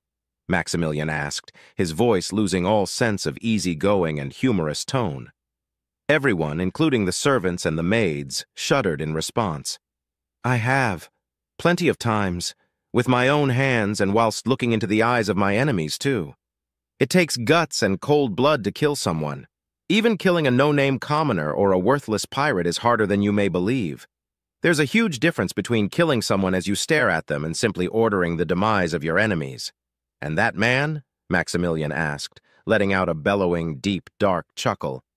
"He'd kill us without remorse or a second thought if we were in his sights, unleashed by the woman that fitted a collar around his neck. And after seeing him in person, I don't believe there's not a collar at all." "That's not that impressive," Casimir said, regaining his composure. "You would kill anyone that House Centaur tells you to kill." "True," Maximilian admitted. "However, little Caiston, I'm a lone wolf. I'm a trained killer, among other things. What the fuck does that even make him if it takes 4 Royal Marines to restrain him? He either got eye gene enhancement or his brown eyes were always a facade. His precision was to be lauded, and his loyalty to the princess is unquestionable. Who is this man? Where did he come from?" he asked, shaking his head slowly. "When I stared into his eyes, I saw a void. No anger, no fear, no doubt, just a pit of darkness that stared back at me." "Then we should eliminate him," Felicity proposed, "and eliminate the Reaper if she is heading to the Hastrung system." "Are you insane?" Casimir protested. "If we attack the Samuel's Glory whilst in Ferentis territory, all of our efforts will sink to ruin, not to mention that when the prince learns of his sister's demise, our houses will suffer the consequences." "Angry men make mistakes," Felicity countered. "We want him angry. If the whore dies by our hands, the Lord Regent will reward us handsomely for removing such a pesky fly from his sight. That arrogant prince will try to avenge his sister, waste his precious ships, lose supporters, and likely break with tradition and laws. Our Lord Regent needs not to kill the prince to achieve his victory. A tarnished reputation will suffice once he is shown to be the incompetent beast he truly is." "It's not an impossible idea," Maximilian added. "If battle is to be had in a fallen system, then no dishonor shall befall upon us since Hastrung does not belong to House Ferentis," he said, and the holographic display zoomed out to reveal the star systems controlled by House Ferentis. One black blotch could be seen, marked simply as abandoned, the Hastrung system. "Let us entertain such a thought," Javier continued as Casimir leaned back on his seat and Maximilian was served another glass of his white beverage. "We can't simply follow them. Not now. We need space to play in our favor to remain concealed. How do you propose we'll avoid detection during jumps?" "We'll follow other ships or bribe jump-capable ships and act as escorts," Felicity answered. "Convoys are common enough to not raise suspicion if the number is 10 or more. They will be expecting 6 simultaneous jump signatures. 10? A dozen? Not so much. Less so amidst several other ships entering the systems constantly. We'll be several hours behind them, but that won't be a problem. We know where they are headed if indeed the wench is planning on liberating the system herself. If she changes course, then we can safely return to our original mission. Otherwise, the pressing issue is our firepower. Our Corvus frigates and the gallant Venture won't stand a chance against the Samuel's Glory," said the tall, thin man. "Not in a direct battle. If the princess wishes to charge against the Drazen and whatever rebel and pirate scum is left in that accursed system, then I say we let them fight. We can send several probes as we wait on a nearby system to spy on the battle. If they achieve victory, then they won't achieve it unscathed. The Samuel glory will be running hot. Even with several hours at their disposal, they won't be able to hide or make repairs fast enough. If they get killed by the Drazen, then that saves us the work. If they try to escape, we'll deliver the finishing blow." Maximilian chuckled. "Our best-case scenario is if they achieve total victory or if they leave the invaders crippled whilst they are severely wounded themselves. We can enter the system, destroy the remnants, and claim 2 victories, the death of the Reaper and the favor of House Ferentis." "Wait. Instead of destroying the ship, perhaps we can recapture it. Take prisoners? I need to know what happened to Samuel. His parents, my uncle and aunt, and the rest of my cousins deserve to know what became of him," Casimir proposed. "I'd rather not take such chances in person," Maximilian replied. "I can perhaps stand up against a Royal Marine if I'm careful, but the Bloodrend, I will not put my life at risk for your sake, little Caiston." Casimir opened his mouth, but clearly thought better than to argue against the lone wolf. Closing his mouth, he gave a solemn nod. Suddenly, Felicity stood up, and her maid stood at attention. "Lady Felicity, our course of action has been decided. We shall not waste this opportunity. If their goal is not the liberation of that fallen system, then we lose nothing, for we have already won," answered the black-haired woman. "As potentially dangerous as Wyatt Staples may be, his idiocy, incompetence, and frank honesty have cost the Reaper dearly. I have defeated her. Without Ferentis supply lines, their mobility shall be hampered, and we gain another angle of attack to strike against the prince and those loyal to him. We failed in gaining the support of House Ferentis," Casimir pointed out. "What real choice does Geenock and his line of cowards have? They will barter their most precious and abundant resources to us. Other neutral houses may buy their resources yet, but the exorbitant price they will demand from House Astor will be a net benefit for us. Every road before shall guide us to our victory. The Reaper has lost. I won. I defeated her. She's not infallible," she said, and began to make her way out of the room with long, slow steps, drinking in her own victory. "Now I will retire. I must rest. Javier, inform Captain Ciro of our decision and prepare for our departure." "As you command," Javier replied as he returned his attention to his datapad. Soon, Felicity was gone, and the 3 men still sitting at the table shared a long moment of silence, broken only when Maximilian drank from his glass. "It is indeed our victory." "Pardon?" Casimir asked curiously. "It is as Felicity said. We cornered that wretched animal into a corner and left her with no room to maneuver. Our victory was deserved and planned, yet hard fought. We were ready to counter her regardless, but the blunder from her simpleton gave us some precious information we required," he grumbled, tapping on his datapad. Not content with that, the Reaper insulted Felicity, openly. It was her mistake to place any amount of trust in a lowly, inbred commoner. If he survives whatever torturous punishment his idiocy cost the princess, I care not for it. Her barely contained fury was most certainly a death sentence anyway, he finished with a deep, pensive hum instead of gloating some more. His eyes narrowed, ignoring the expecting Casimir. The Caiston sighed a few seconds later upon realizing Javier had shifted his focus somewhere else. His eyes turned to Maximilian, who was impossibly being served yet another glass of his strange white beverage. "What are you drinking? You've been drinking it ever since we came back. How are you not drunk or mildly inebriated yet?" He paused for a moment, as if recalling several short memories at once. "Come to think of it, I've never seen you drink anything other than that, water or tea." Maximilian smiled a bemused smile before making a quick gesture with his free hand. Instantly, another of his servants approached Casimir, put down a fresh glass before him, and filled it with the white substance. The lone wolf watched in silence, wondering what the young Caiston would do. Casimir stared at the offered glass, then at Maximilian, then at the glass again. Pushing his suspicion aside, he grabbed the pleasantly cold glass, brought it up to his mouth, sniffed it, and then took a sip from it. Rather impolitely, he smacked his lips and ran his tongue across them, surprised. He took a second, longer sip and audibly gulped the beverage down his throat. "It's sweet," said the young man in disbelief. "You will find not a single drop of alcohol in this drink," Maximilian answered. "This is nothing more than a refreshing drink produced in my homeworld. Nobles and commoners alike drink it, although this quality is reserved for the nobility, of course," he said with a little chortle. "It's delicious," Casimir admitted, drinking half his glass before continuing. "But why not drink wine instead?" "Because I can't," Maximilian answered without shame.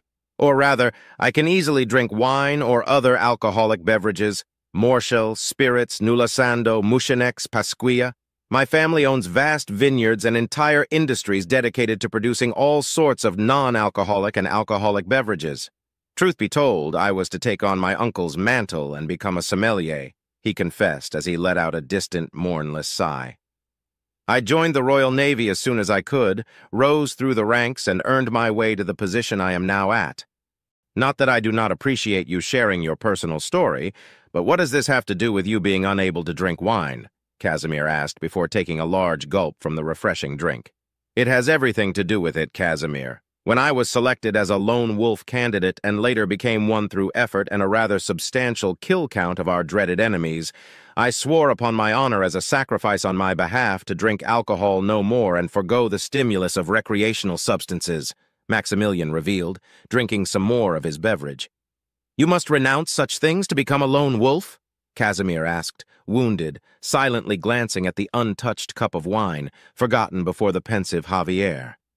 "Every lone wolf must sacrifice something dear to them as a pledge of honor. Some sacrifice riches, others sacrifice the pleasures of the flesh. A sacrifice has to be something with meaning or something you hold dear. Nothing but my oath prevents me from indulging in such activities again, for they were truly dear to me. Many lone wolves break their vows and oaths of sacrifice. I've been tempted, but I wouldn't be Maximilian the Roaring Thunder Usurek otherwise, now would I? To besmirch my honor for so little gain is inconceivable, little Caiston." "Bersmich, your honor." "I believe I understand," Casimir said, staring at his glass. "Is that why you entertained the princess during the negotiations, gave her your autograph? Should I've refused such an earnest request? I may not hold the Reaper in high esteem, harbor any respect whatsoever for her, or consider her to be anything more than a dangerous tool with no master to control her. But I also hold no ill will toward her. What harm does it carry to give her something so trivial? It cost me nothing, and if the prince is to win this conflict, I may call upon her for salvation depending on the mood of that brother of hers." Casimir scoffed. "You can't possibly believe that the Lord Regent will be defeated by his nephew." Maximilian shrugged. "My contract binds me to House Centaur. Honor, fealty, and duty tie me to their orders. However, I am no fool. Blind loyalty leads to zealotry. Hear my advice, Casimir. Never believe yourself to be invincible, infallible, or incorruptible. The moment you do, your fall shall be monumental. To win a battle, first see yourself losing it. It will humble you, keep you focused." "I see." "Thank you, Maximilian," Casimir said, processing what the lone wolf had shared with him. Drinking the rest of his beverage, he turned to Javier. "Javier, what do you believe?" "I believe in results," Javier answered, his expression serious as his eyes narrowed slightly. "Tell me, Maximilian, are you at all familiar with the concept of a hollow victory?" "A Pyrrhic victory?" "Yes, had to go through it more than once," the tall, handsome man replied, his expression darkening for a split second. "No, not a Pyrrhic victory. A Pyrrhic victory is still a victory, perhaps not worth it, but a victory nonetheless," Javier countered. "A hollow victory is when you achieve a victory, regardless of how hard the battle was to achieve it, but it leaves you unfulfilled.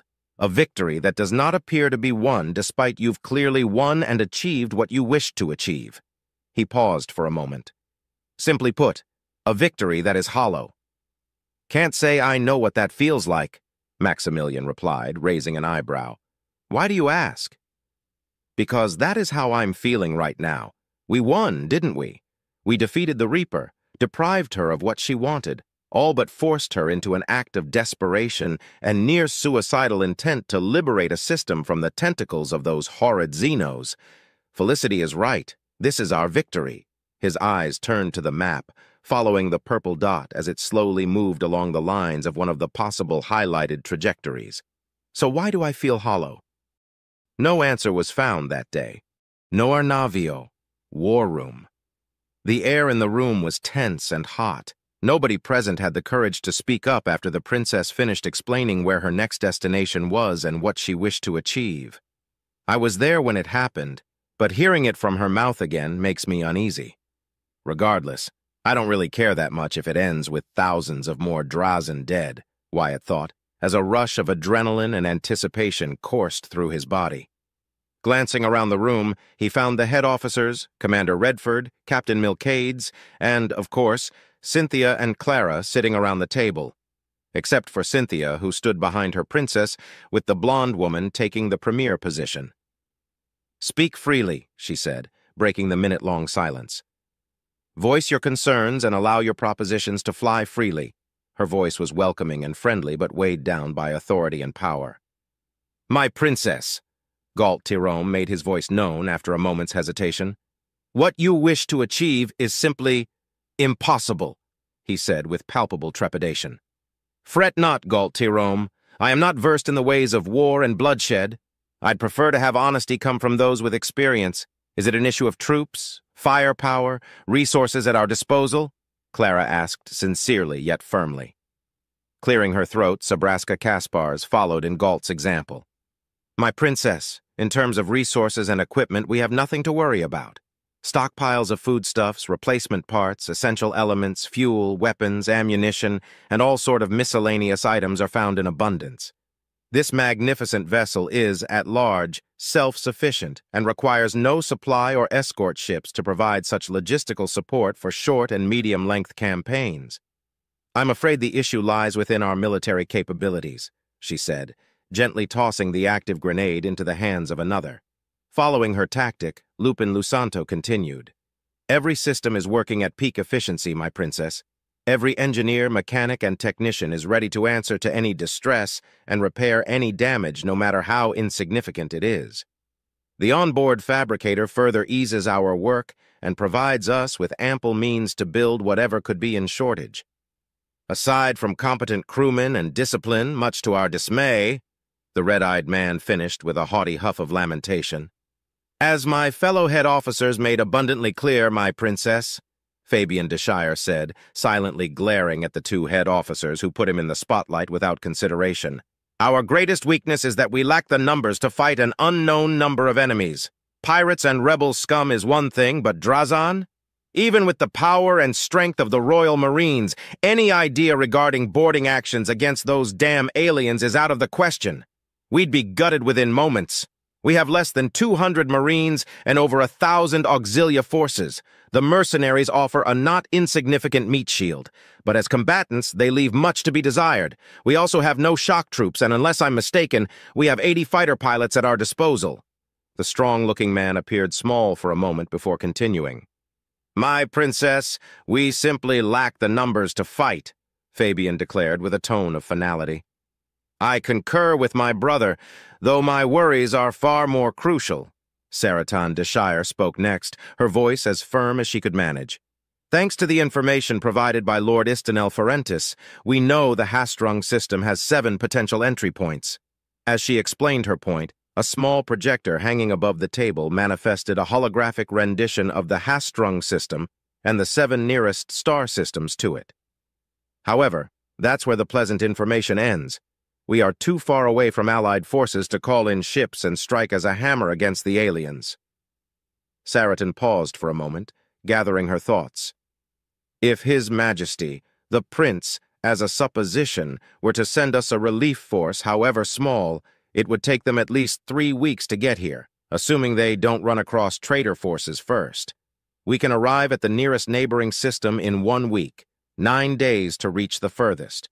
No matter how numerous the Drazen are now, taking an entire system that resisted the attempts to reclaim it by House Ferentis for 30 years had to cost them. At best, their numbers are limited, and our wait for reinforcements will be a detriment to us. At worst, they suffered some casualties and are preoccupied with repairs and establishing a foothold, which means waiting for reinforcements is the most tactically sound plan, my princess. Clara hummed deeply, crossing her arms. We can't wait for reinforcements. I'm certain my brother would send ships if requested, but I will not deprive him of a resource he sorely needs. Taping against her left arm with her right index finger, she continued. We can't conscript civilian ships, and we can't call upon whatever meager military vessels with jump capability House Ferentis possess.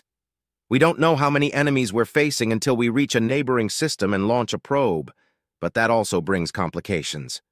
Indeed, my princess, Galt said.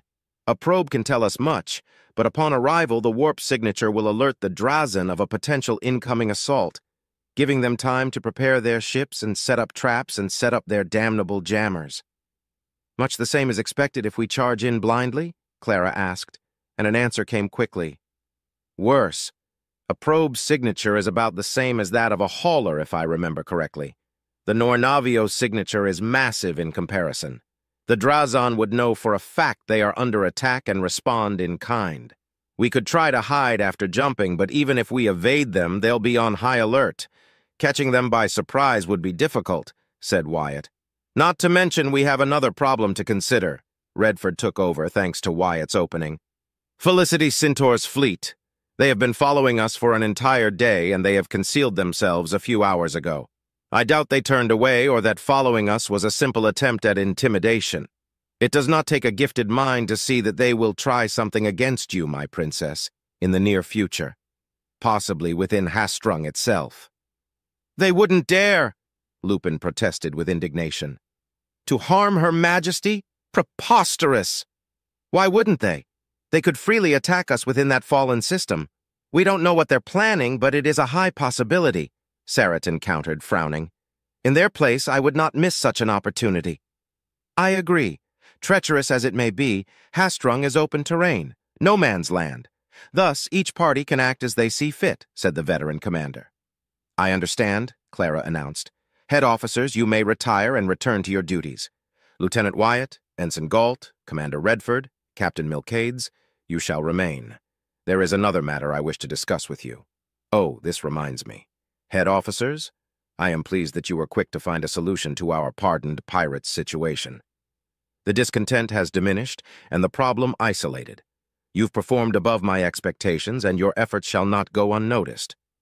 Loyalty is its own reward, the four said in unison.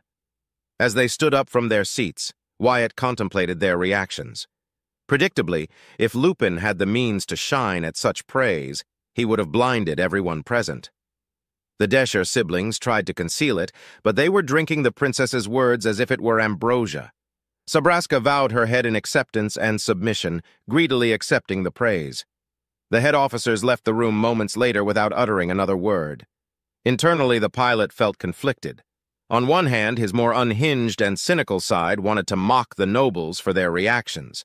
On the other, his rational and objective side reminded him that he had done no better. Far worse, in fact, whenever he received an honest praise from those who stood above him. The latter won in the end. Refraining himself at the same time, he turned his gaze away from his friends in mild embarrassment. Galt, how have our possible new recruits been adapting? Clara asked a few seconds after the doors closed. The red-haired man straightened up, pressing his uniform diligently as a gentle smile adorned his lips. My princess, the majority of the children and the adolescents have shown promising progress. Clean water, showers, steady rations, training, and education have started to chip at their feeble indoctrination. I would not dare to call any of them cured or converted just yet, but the task is not as daunting as I feared. I doubt they had many luxuries in their previous lives as the destitute offspring of criminals and pirates. Warm meals and security that they don't need to keep an eye open as they sleep does wonders to their morale, no doubt, said Milcades with a tinge of humorless pity in his voice. The culture shock must be quite strong for them. Galt nodded in agreement. It is. The children are far more receptive, whilst the older ones are confused, to say the least. They felt betrayed by their leaders and are suspicious that we will send them away just like the rest that didn't accept your most generous offer, my princess. In fact, knowing they were taken away whilst they remained behind has made them more welcoming to their education. It warms my heart to hear that, Galt, Clara replied, smiling softly for a moment. I have left them in your care, Galt, but I have not revised any lessons or topics regarding their potential education. Pray tell, what have you been teaching them? Nothing relevant, my princess. Their education mostly consists of breaking away from their indoctrination without painting the principality as something to be glorified. As per Commander Redford's instructions, I've avoided replacing one indoctrination for another. I'm striving for them to reach the conclusion that being a pirate is detrimental to their well-being, and not at all the freedom their predecessors spewed all on their own. Aside from that, the head officers have lent me some of their men to aid me in planning their lessons. The children enjoy the intellectually stimulating games. I fear they had little chance for such activities before. The oldest, in turn, are more difficult to guide, but Salazar Reed is a surprisingly capable instructor, if uncaring most of the time. Indeed? Clara replied, bemused. What about you, Galt? You have a personal history dealing with pirates. My personal feelings are irrelevant, my princess. You have tasked me with this and put your trust in me to have it done. I will not fail you. He paused for a moment as the icy stare of two violet eyes pierced his soul. On a personal note, I was unsure if I could perform to your expectations, my princess. I do not consider pirates to be nothing more than parasites and dangerous criminals that blight the principality with their miserable existence. They consume and pillage and bring naught but carnage wherever they can reach. But these are children. Some are innocent, some aren't. I don't know what your end goal is, your majesty, and I need not know. My only care is to carry my duties to the best of my capabilities. Clara nodded approvingly. I ask for nothing more, she said, and closed her eyes for several seconds. When she opened them again, she continued. Galt, answer this question as an officer and warrior. Do you think we could be victorious against the Drazan in open battle? Galt hummed deeply. The Noir Navio is a formidable ship. Despite her size, tonnage, and classification as an assault destroyer, it simply outmatches almost every warship beneath a battlecruiser across the Principality. When it was under the command of Samuel Caiston, it was clear the power behind it, but he never tested her full capabilities. The closest to a true display of her power that has been achieved was seen during the battle at Gintrax. He paused for a second, glancing at Wyatt. In power alone, the Noir Navio is comparable to a battleship. In a way, you could say it is a pocket battleship, similar to the concept and ships the Arabians produce, without sacrificing speed, armor, available space, and quality. The greatest advantage of the Noir Navio is its advanced technology. In an open battle following the rules of engagement, it could prove deadly, but lacking in effectiveness.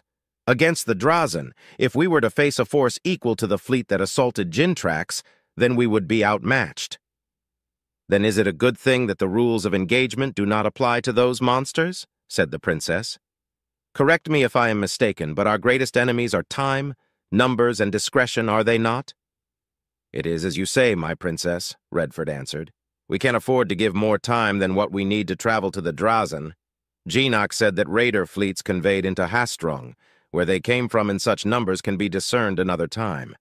It is possible that if we call and wait for reinforcements to deal with the Drazan, those abominations will grow stronger and strike out, taking advantage of our weakness. I will not allow them to launch another Scarlet Harvest, Clara declared, unafraid and unflinching. Lastly, any plan of assault is hampered by the fact that our arrival cannot be subtle. Redford, can you find a solution to this problem? I will try to find one, my princess. Our present options are limited and we stand at a severe disadvantage.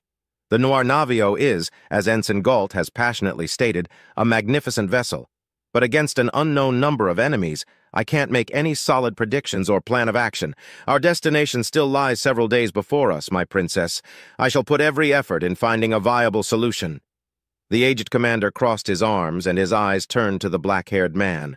It is a shame that we don't have simulations that can aid me in this situation. More so, only one among us has real experience commanding the ship during active engagement. Wyatt felt his whole body stiffen at the commander's words, but quickly straightened himself. I will aid you in everything I can, Commander. Redford nodded. I will call for your advice when I need it, Lieutenant. Now, Wyatt, Galt, you may leave. Go and eat. Wyatt, I will require your presence in an hour. Dismissed.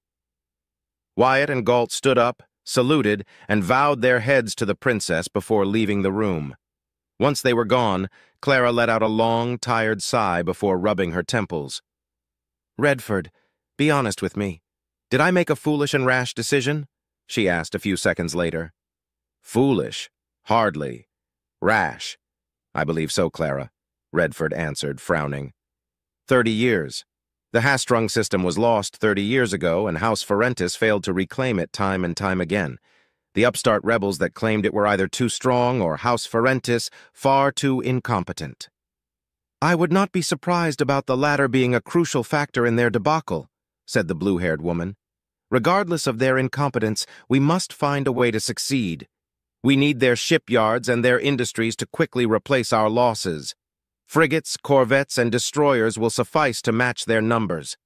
It will take months before the first ships are deployed, but that plays in our favor. If I know my uncle, he will focus more on producing cruisers and battle cruisers. More resources, more time, more personnel, Clara explained as she stared at the map in front of her.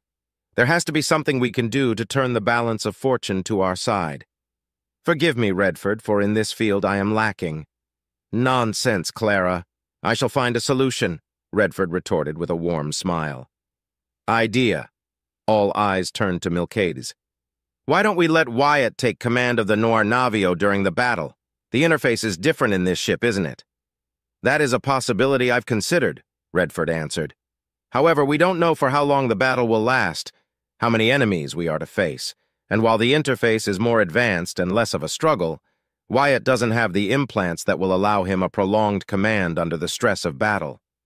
I will not risk frying his brain unless we have no other option.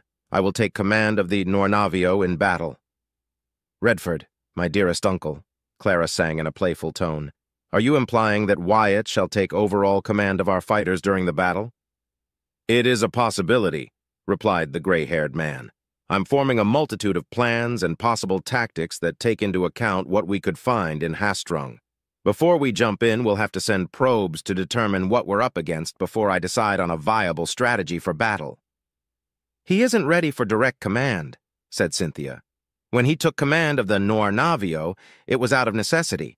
Before that, he proved to be a competent squadron leader, but nothing more. Yet he shines under pressure, and when he's allowed to think for himself, Milcades was quick to add. Clara, if he fails to become a capable office, may I have him? I believe I can make him into an agent. Milcades, I will not relinquish my personal pilot so easily. Good try, though, Clara replied with a knowing smirk. The captain merely shrugged, smiling under his helmet. That reminds me, what are your thoughts on our little incident? That it is a damn shame we couldn't get him when he was a child, Milcades replied. Atuccio, Keela, Murtu, and Gaston were genuinely surprised by his reaction speed and immaculate precision.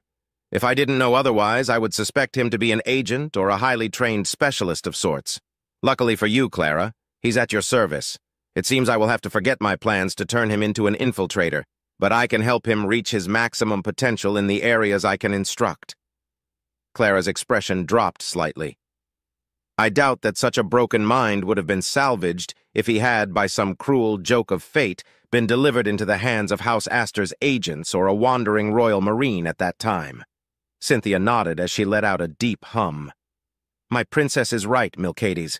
I still cannot comprehend how his mind didn't shatter utterly. That he managed to pull through for the most part on his own efforts is nothing short of a miracle. The training would have either destroyed what was left of his psyche or turned him into a monster. Brightness returned to Clara's face as she smirked and eyed Redford. You could even say that he's paradoxical. Please do not, Redford begged. His response was a giggle from the blonde jokester. On a more serious issue, Clara, you should contact the prince once you've your decision. I intend to do so, Redford. Thank you for worrying about my brother dearest, replied the princess. Is there anything else that requires my attention, Redford? I'm the captain of this ship, after all. Nothing pressing at the moment. I'll let you know if anything requires your participation or approval, Clara, came his formal reply.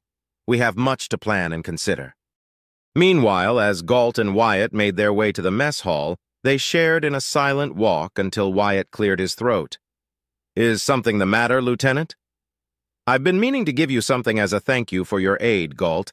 Only now do I have the chance to talk to you formally again, Wyatt replied as he reached into his uniform's vest with his right hand. A moment later, he pulled out a patchy, fiery, red-colored bundle of threads and handed it over to the puzzled ensign. I haven't gifted anything to anyone in years. I don't know what gifts are suitable to offer a noble. If I may know, what is this? Galt asked as he accepted the bundle of threads. Turning it over, he found the heraldic shield of his house, a golden leaf resting on a marble column. Quietly, he unfurled his gift. Is this a scarf? He asked, confused and surprised at the same time. Where did you find such a thing? I wasn't aware these sorts of things were available for purchase. I made it myself, Wyatt answered, unbothered and unashamed. Galt did a double take, coming to a halt as he stared into the blue and hazel eyes of the pilot next to him. You made this? Did you knit this? For me? As a gift? He asked, unable to form any other coherent sentences. Wyatt shrugged. It's a tradition from my homeworld, Galt. You helped me greatly, and to show my appreciation, I knitted you a scarf. I would have given you a wood carving instead, but I don't have available wood, and painting takes more time than knitting something. It's not much, I know, but I'm still adapting to being a noble. No, it's fine, Lieutenant, Galt replied, running his thumbs across the soft piece of cloth as he stared into the symbol of his house. This red color, he muttered. It's the same color as my hair and looks like it too. I wanted to make it personal. It served as a great practice too. My knitting skills had suffered from disuse. That's my third attempt, truth be told, Wyatt explained, oddly pleased with himself. If it is not appropriate, then I shall give you something else.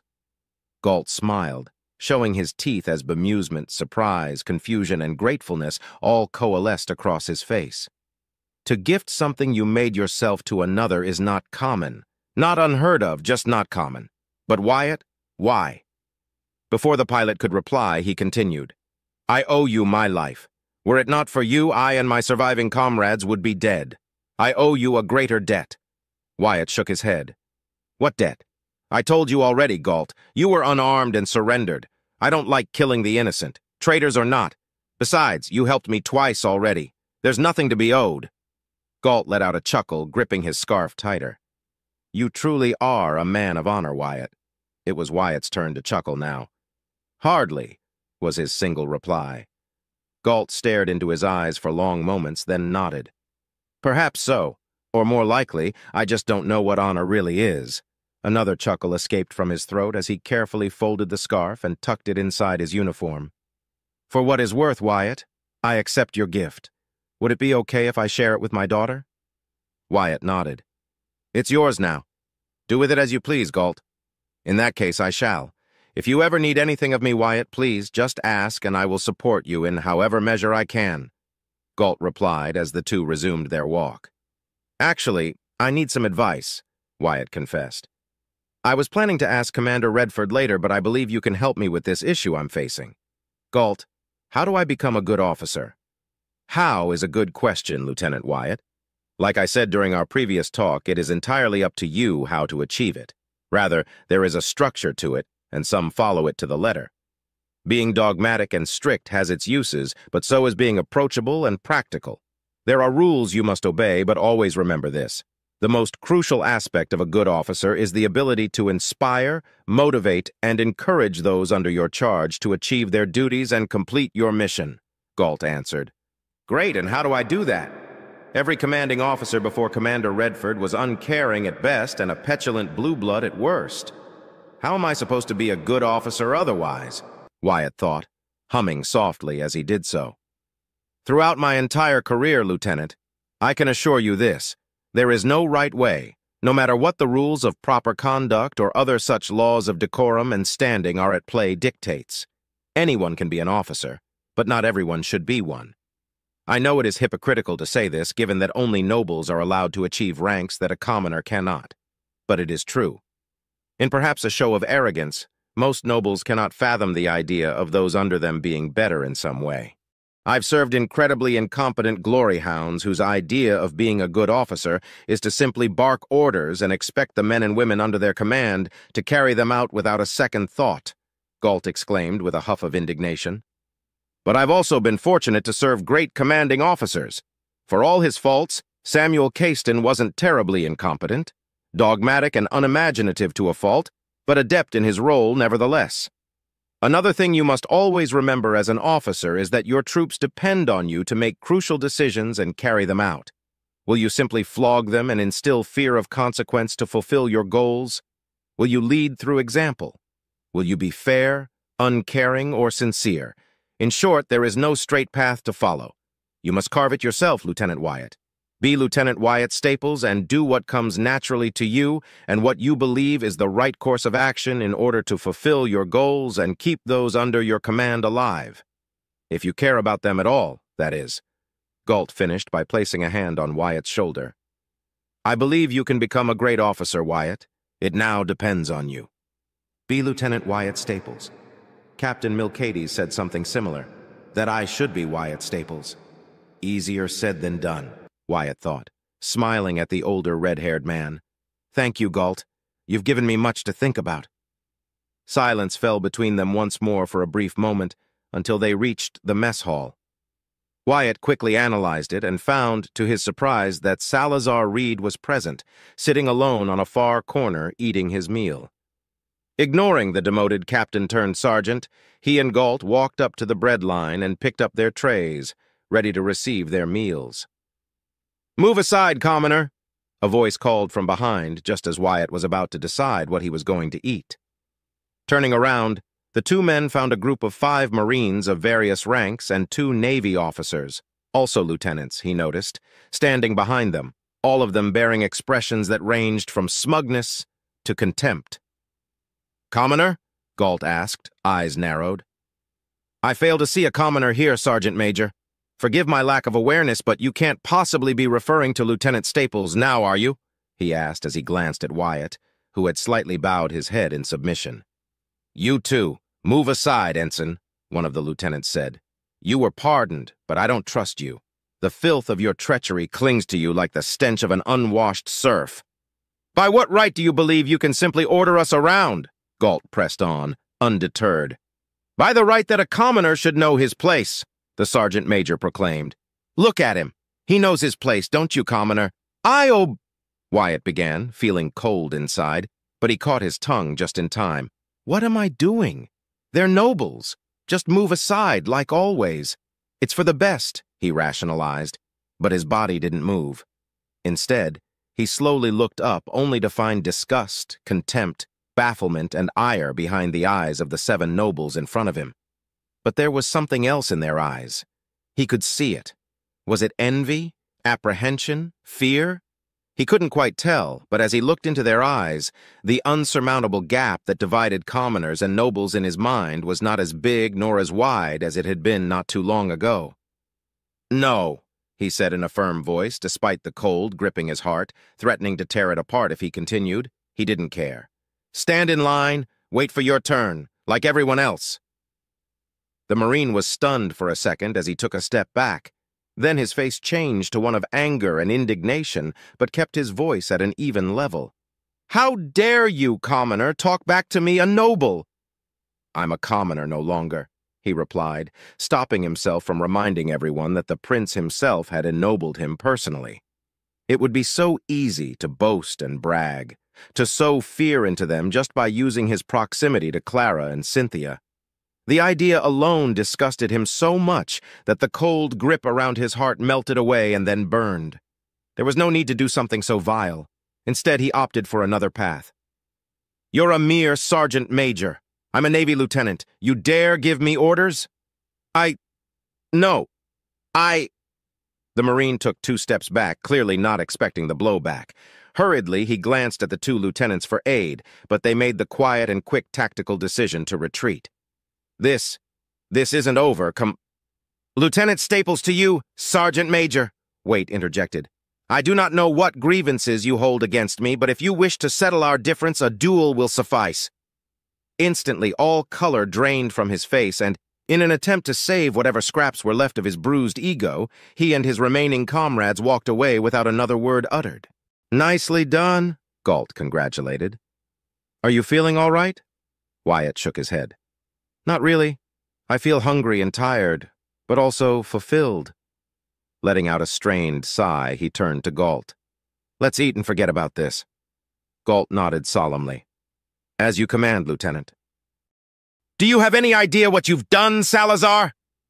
The ex-captain rubbed his bruised face. The impact of the rubber bullet had left a lasting mark that would remain for a couple of days more. Worse was the powdered paint.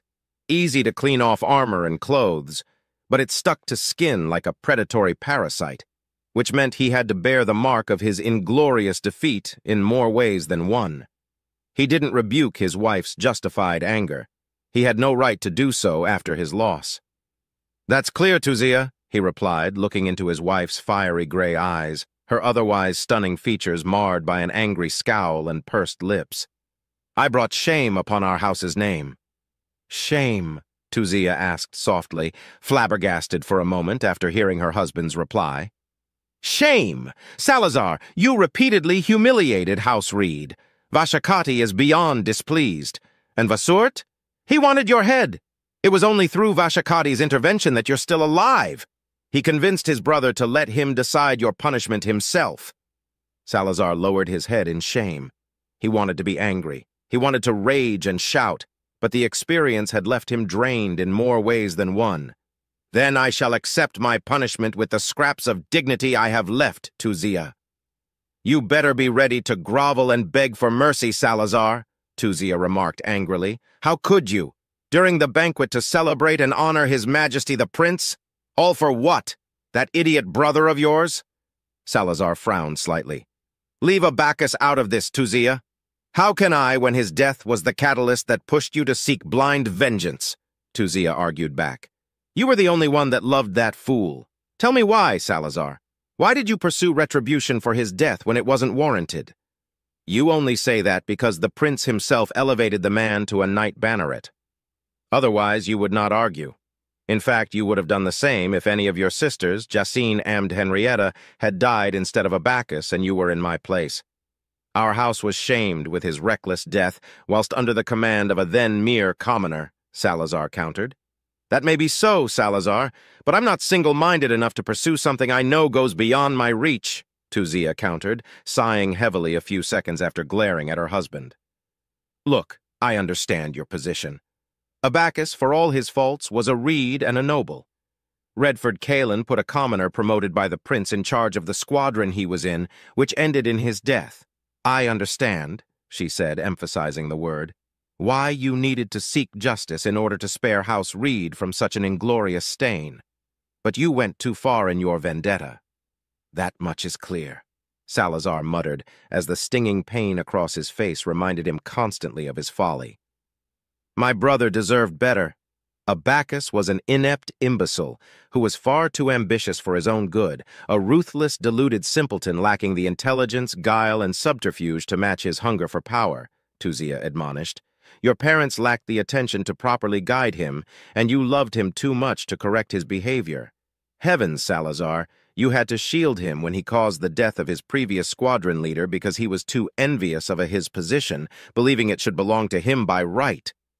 Salazar gritted his teeth, remembering said incident and how he only managed to protect his brother with a minor sanction of negligence due to the poor, unfortunate soul that got in his way belonged to a lesser house. "He was still my brother. And he got himself killed," Tuzia interjected. "You know this. I know this. Vashakati knows this. Worse than your blind thirst for retribution, you insulted the prince. You insulted the Reaper, Salazar. You insulted a man under her direct command and protection. That you're still alive and not flayed is in itself a miracle. I'm certain that monster would put your head on a pike and display you as a gruesome trophy if the decision was hers alone to make." Tuzia rubbed her temples for a moment, gritting her teeth in frustration. Salazar waited in silence for at least half a minute before asking, "Where are Juno and Vesizar? Our sons don't want to talk to you, Salazar. They're ashamed of you, with just reason." Tuzia replied with a glare that promised pain. "Pursuing your vendetta, that I can understand. I can even forgive it if you had obeyed Juliana Winfield's orders. At least then the shame would have been manageable.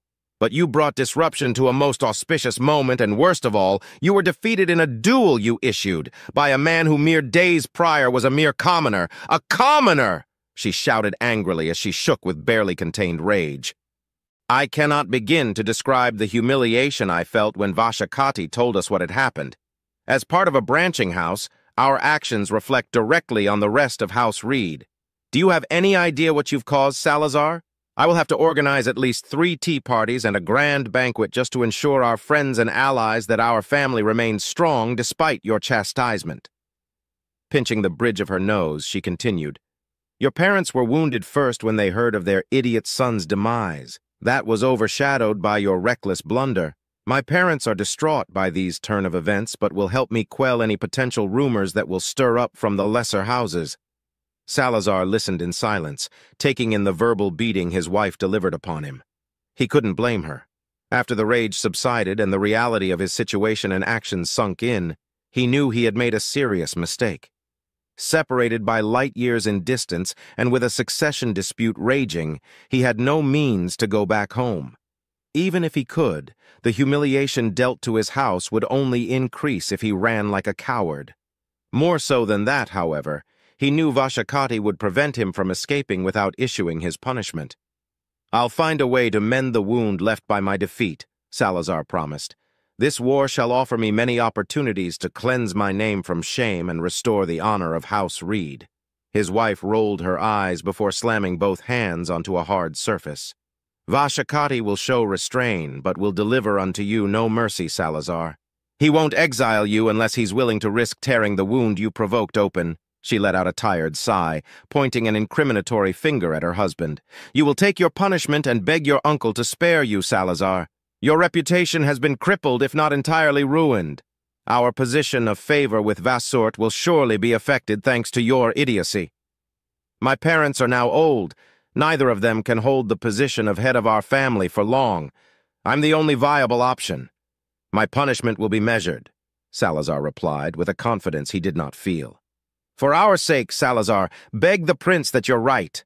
Tuzia glared one last time. The only way for you to regain your honor is to destroy that damn upstart. Salazar frowned. If you wish to deliver me from life, dearest wife, a poisoned dagger plunged into my heart or back would be far more merciful. And now you show your cowardice?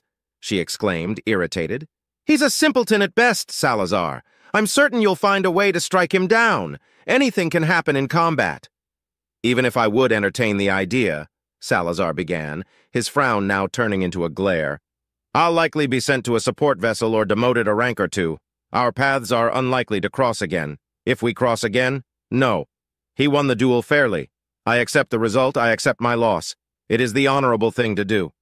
You're a weak man, Salazar, witless and driven by pride over logic. Thankfully, our sons are nothing like you in that aspect. Tuzia's glare softened. Don't bother contacting us again until you've earned Vashakati's forgiveness. Before Salazar could answer, his wife killed the connection, leaving him alone in his private booth. With a defeated sigh, he stood up, ready to face Commander Juliana and hear the first of his punishments. A small, tiny voice at the back of his mind told him that he had nothing to fear, but he knew better. Even if Vashakati showed any leniency, a distinguished member of House Winfield, the first and oldest house at the direct service of the Royal House Astor, would bring down upon him the heaviest hammer they could manage. Salazar Reed wondered how thunderous the strike would be. As it turned out, the strike had far, far outweighed what he thought was possible. Salazar finished his meal, his hunger satiated, but the food had no taste. After his meteoric downfall, food had lost all flavor. Even wine and liquor tasted like water. It was a most miserable experience. Just as he was about to stand up, he noticed a group of 7 nobles approach the man who had been the object of his obsession and the reason for his misfortune. A small part of him wanted to warn his fellow Marines and the other 2 nobles to stay away from that man. But a bigger part of him wanted to see Wyatt Staples humiliate himself, much like he had done when he met him. Rumors were one thing, but it was well known that he had barked on command whilst aboard the Exalted Virtue. For a commoner, he was remarkably submissive and subservient, and many nobles took advantage of it themselves to further remind the upstart of his true place, at the feet of those who stood above in regal brilliance. Earnestly he watched as the man lowered his head in submission. A smile twisted his lips, not quite satisfied, but it was a start. He was too far away to listen to the exchange of words. Both parties were careful to avoid drawing unnecessary attention to their altercation. Several moments passed, the upper hand squarely set with the larger group. Suddenly and swiftly, like a thief, Wyatt Staples snatched the advantage for himself, standing strong against the group that tried to impose their authority as nobles upon him. His smile was lost when the nobles took a step back in doubt, words were exchanged, and victory was secured by the black-haired man and his companion. The larger group retreated, shamed and defeated, but spared from public humiliation. He realized, with a touch of dark irony, that he wouldn't have shown such mercy upon them in Wyatt's place. He certainly would have done his best to bring the man low had he joined them when the temptation caressed his heart. His bruises were gone, his lashing strikes healed, but the memory remained, the shame, the humiliation, the pain. They remained embedded in his memory. Slowly, Salazar felt the sick, parasitic joy of seeing the man who had cost him everything be brought low by another turn into a seething rage. Such feelings were quick to die, replaced by a void of surrender that he was now more than familiar with. He watched in silence as the two men received their rations, sat down, and ate at a moderate speed. The now sergeant waited and waited, not knowing what to expect or why he remained there, watching in silence as the damnable pilot who killed his brother ate without any remorse or care. He was about to stand up and march straight at him, consequences be damned, but the memory of his cold, focused, unfeeling brown eyes that pierced his very soul came to the forefront of his mind. His eyes were different now.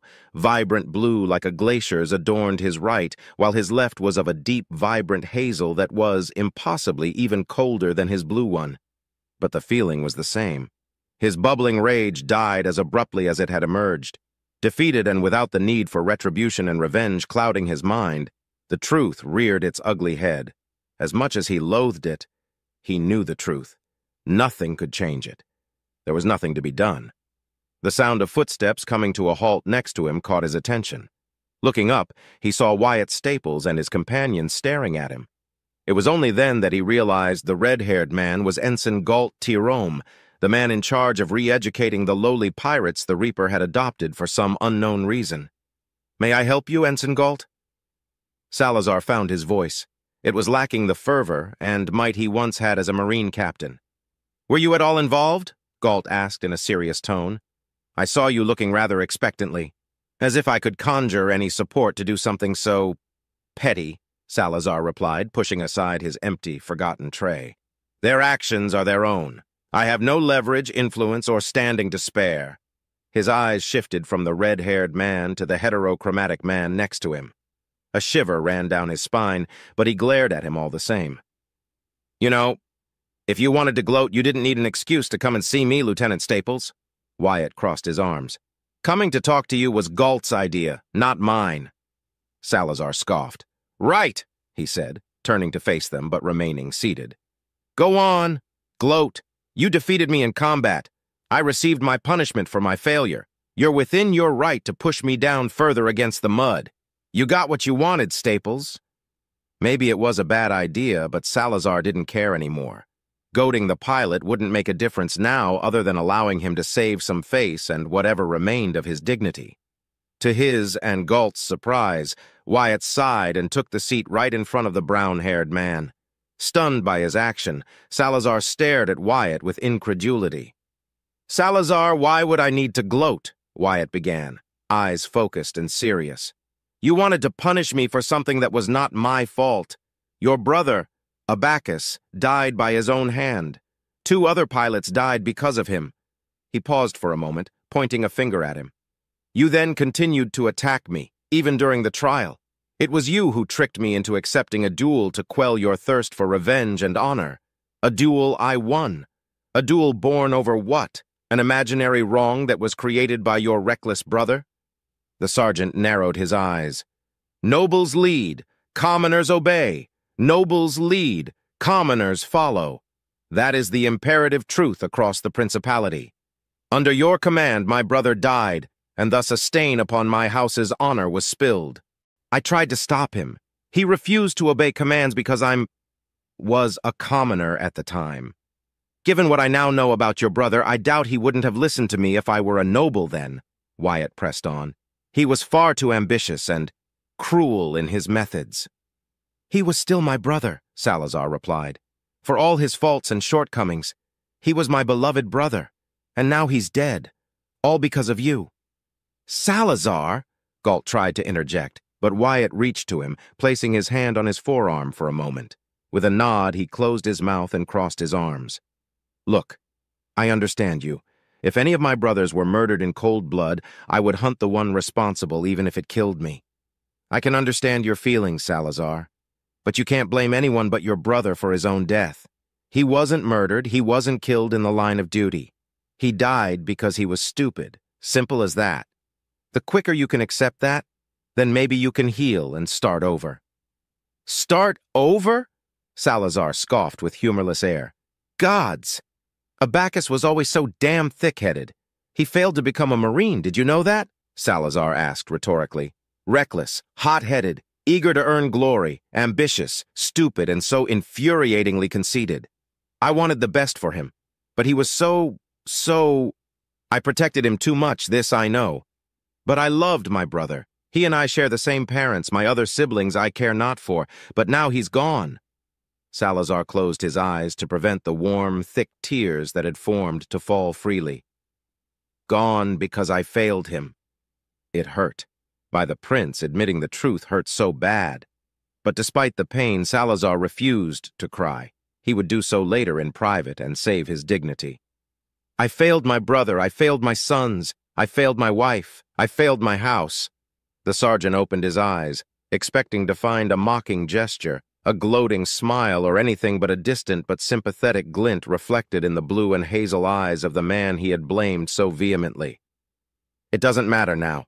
My life is ruined, my reputation is dead, my standing was destroyed, my dignity was shattered, my honor lies buried. I lost my standing within my house and family.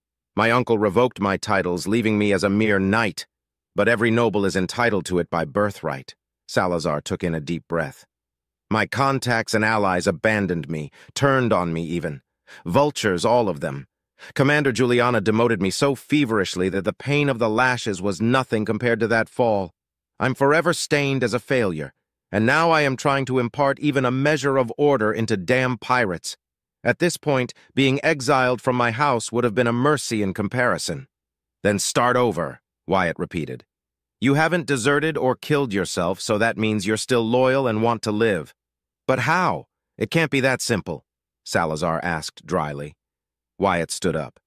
"I never said it would be simple, but if you don't want to give up, then find a reason to carry on. If it works for commoners, then it should be easier for nobles. It's at least worth a shot, right?" Wyatt chuckled. "For what it's worth, I don't hold a grudge against you for what you've done against me." "Just like that?" Salazar asked with incredulity as he rose to his feet. "You're willing to forgive and forget so easily?" He truly couldn't understand it. Few were the nobles who would allow petty slights and underhanded rumors to go unpushed. What he'd done was orders of magnitude greater. He had lost. Wyatt had every right to mock, ridicule, and expose him to his peers and bask in the glory of his well-earned victory. But here he was, telling him that such grievances were beneath him. Wyatt shrugged. "I never sought to hurt you, Salazar. You did that yourself. You received your punishment. I don't know if it was just or not, nor do I care if it was. It is not my place to say. If I were you, I'd look for alternatives. Find a path that works for you, Salazar. Showcase your loyalty and listen to those around you." "That's what I would do in your place," Wyatt said, eyes widening slightly. "Look for alternatives. Find a path that works for you. Find a path. Those around you." He mumbled for a few seconds, his eyes darting around for several seconds until, with a nod, he turned around.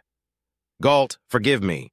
I have an idea that I need to test out," Wyatt said before abruptly darting out in a hurry. Salazar turned to Galt, confused. "Sir?" "At ease, Reed," Galt replied, equally confused with a bemused smirk adorning his lips. Wyatt made his way across the hallways of the Noir Navio, ignoring the puzzled and curious stares of those he ran past in favor of reaching his destination. A quick question to the shipboard AI pointed him in the right direction, eventually coming to a halt before a door guarded by 2 auxilia personnel. Guards, to be precise, given their uniforms. As he approached, the two guards holding basic combat shotguns exchanged a quick glance before saluting him. The lieutenant let out a huff of air as he came to a halt before them. "I need to use the elevator," said the pilot. "Sir?" The guards replied in unison, stepping aside to grant him entrance.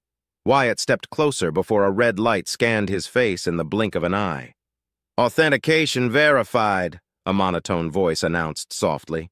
A few seconds later, the doors opened as the red light above the doors turned green. As expected, Wyatt found a staff member inside the large elevator's cabin. "Where do you wish to go, Lord?"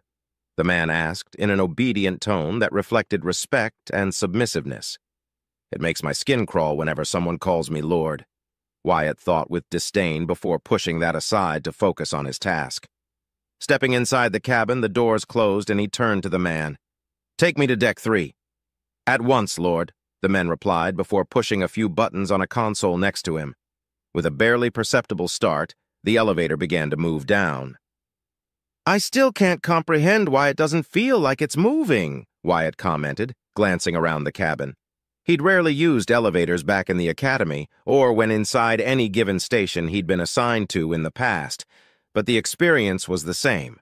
A jerk of motion followed by either a sense of added weight or floatiness, depending if you were going up or down. "Forgive me, Lord, for I do not understand it either. I'm merely an attendant and general operator," the man apologized a moment later. "I wasn't blaming you, and please, you don't need to call me Lord all the time. My rank is enough. I would prefer that," Wyatt said sincerely. For some reason, that only made the man more nervous. "Of course, Lieutenant," the man said and turned his attention back to the console. Internally, Wyatt sighed. Ever since the prince promoted him to the rank of lieutenant, he had practically cut ties with the rest of the commoner personnel aboard first the Exalted Virtue, and now on the Noir Navio. It wasn't his choice to make, but there was nothing he could do about it either. Less so now that he was a noble. His life had been completely flipped over, and while he was starting to find his footing again, it wasn't an easy process by any means. Although he would be hard-pressed to deny he enjoyed some of the perks that came with his rank and now his position as a knight banneret. Better food, a comfortable bed, a private shower, and more than 2 uniforms. But most of all, and despite the hurdles along the way, he enjoyed the time he spent with Cynthia and Clara, be it at their service or in private. The thought of his friends made his lips curl into a tiny smile a few moments before he felt that same, barely perceptible motion that indicated the elevator had come to a halt. Confirming his assumption, the doors opened a second later. Stepping out, another 2 guards saluted him as he walked past them. He tried to ignore their stares, but he couldn't. Not this time. He didn't know them, they didn't know him, but he was a commoner at heart still. He could feel their gazes piercing the back of his skull, envy, jealousy, resentment, fear, apprehension, disdain, desire, and more. He couldn't blame them. Not entirely, anyway. He had never been interested in trying to gain the favor of a noble or become one before. A significant portion of commoners, though, sought to achieve it with feverish intent. Bunkmates talking with each other, imagining scenarios where a noble would take them under their protection or fall in love with one, was a common point of interest. The showers were no better, nor was mealtime. Half the time, it seemed, was spent in doing their work, and the other half trying to gain favor in one way or another, skill, looks, abilities, submissiveness, and more. Usually, though, commoners preferred one of 2 routes: sexual favors or showering a noble with praise and acclaim. The former was simply pointless, in his opinion. If a noble wished to engage in such things with a commoner, an order was all it took. Depending on the noble, that was either a strike of good luck or a harrowing experience. In Volantis, it happened, though nobles, even those from lesser houses, viewed themselves as superior, for they were in standing and by the sheer virtue of being insufferable blue-blood idiots and wouldn't sully themselves with mere commoner stock. But bastard children coming from noble lineages were a thing after all. Back in the academy, it was far from uncommon to hear rumors about such things happening. It rarely ended well, though he did hear about a lucky sod that was taken in by the lady that took a liking to him. Most of the time, though, such matters were solved behind closed doors. Thankfully, pregnancies and STDs were prevented thanks to inoculations, allowing intercourse to happen on a regulated basis. The second method was by far the most preferred by overreaching commoners. Most nobles were easy to please with praise, adoration, and doing everything they ordered. He never got involved in those problems. His reputation as submissive but lacking in assertiveness protected him well. In the academy, nobles formed groups and factions, usually with a crowd of commoners following them closely, trying to be the favorite of any given blue blood. Fake words and praise all aimed to stroke the flames of their already bloated egos. Or as Mr. Warlow explained it to him, by employing the ancient art of kissing a truly monumental amount of ass. The memory of the old man who taught him how to paint and who never held his opinions to himself made him smile.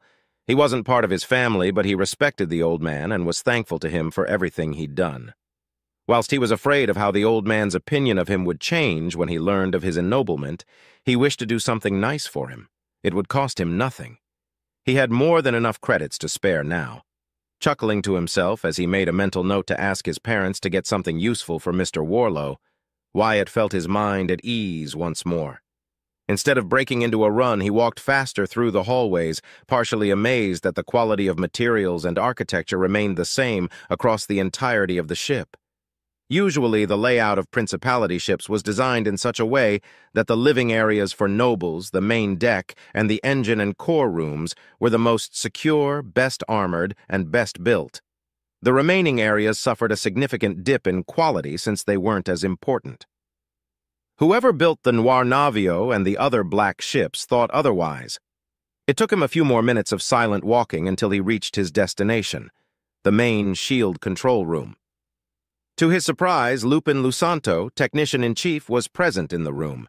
He was flanked by 3 assistants while a dozen technicians and 4 engineers carried on their duties. Only the 2 guards posted outside the room greeted him with a salute. Apparently, that was enough for the red-eyed man to notice his arrival. Giving the datapad he was reading to one of his assistants, the man approached him. "Lieutenant Staples, I was not informed that you were coming," he said with a posh tone. "Is there anything I can help you with? I assure you everything is working at peak efficiency. Her Majesty will not find my efforts wanting." Wyatt resisted the urge to raise an eyebrow, managing in turn to raise his left hand apologetically. "I'm not here under any sort of official business or command given to me by either Her Majesty or Commander Redford, Technician-in-Chief. I'm here in search of Jincho. The AI told me he was currently operating in this area." "Ah, yes, one of the Yakanti," Lupin said, crossing his arms. "Since you are here for, I presume, personal matters, may I ask why is it that you need him? Has he done something to offend you?" "Nothing like that," Wyatt was quick to reply. "There's something I wish to ask him, but if he's unavailable, I can come back later." "Nonsense, Lieutenant. He may not be human, but he is serving under a military contract. For all intents and purposes, he's equal to commoner, which is to say, a regular member of the crew, and thus he will answer your call," Lupin replied with a gracious smile. Wyatt nodded. Even though he knew Lupin wanted to say something worse, he chose the diplomatic alternative for fear of offending him and his commoner origin. "I see. Then where is he?" "Down there," Lupin replied, and one of his assistants pointed at a floor panel at the other side of the room, in between 2 large consoles currently unoccupied. "He's performing minor stability tests. Nothing vital. I shall summon him immediately." The black-haired man shook his head. "No need. I'll talk to him personally, unless my presence obstructs carrying your duties, Technician-in-Chief." "I was about to leave and continue the supervision of non-critical areas," Lupin replied, his voice never losing the edge of elegance and blatant superiority he carried himself with. "Your presence won't interfere with the work of my engineers and technicians, but please, if you wish to talk with the Ikanti, do so in one of the lounges." Wyatt nodded. "I will. Thank you, Technician-in-Chief." Lupin merely nodded once and left the room, followed closely by his assistants. With pleasantries done, Wyatt spared only a glance at the red-eyed man before moving to the indicated section. He found the Ikanti wearing a makeshift uniform as he tinkered inside the small hole. For a regular-sized human, it would be a tight squeeze and either force the use of some sort of drone or a remotely controlled mechanical tool to perform repairs and tests. But for the smaller Icanti, the limited space was barely an inconvenience. "Wormbrain?" Jincho asked, surprised, without turning his head around to face Wyatt. His right third eye moved instead, focusing on the pilot while he continued to tap at a rectangular device. Wyatt remained on that spot, clearly visible to the Icanti's vision. Treating with other Icantis before had taught him how their range of vision worked. Unlike many others, he didn't find their biology to be weird or eerie. Odd and strange? Sure. But they were aliens. He knew from experience that the Icantis found humans to be just as strange compared to them. "Hello, Jincho," he greeted, feeling the tension and annoyance Lupin created to fall down, leaving behind a much more natural experience. "Are you busy?" "Not much. Finishing running tests on capacitor response time and fluctuating algorithms. Standard stress tests, nothing hard, just boring. Very boring. Less boring now with you here, maniac," Jincho declared eagerly. "I'll be done in a moment. You need something for your fighter? You need to take it to real action and test it first before I can make wonderful alterations." "I'll be sure to keep that in mind," Wyatt replied, smirking. "In truth, something occurred to me and I wanted to ask an expert on the subject. That is, if you know how FTL jumps work?" Jincho let out a short-lived screech that the translator failed to interpret as anything more than a choked, "Ha!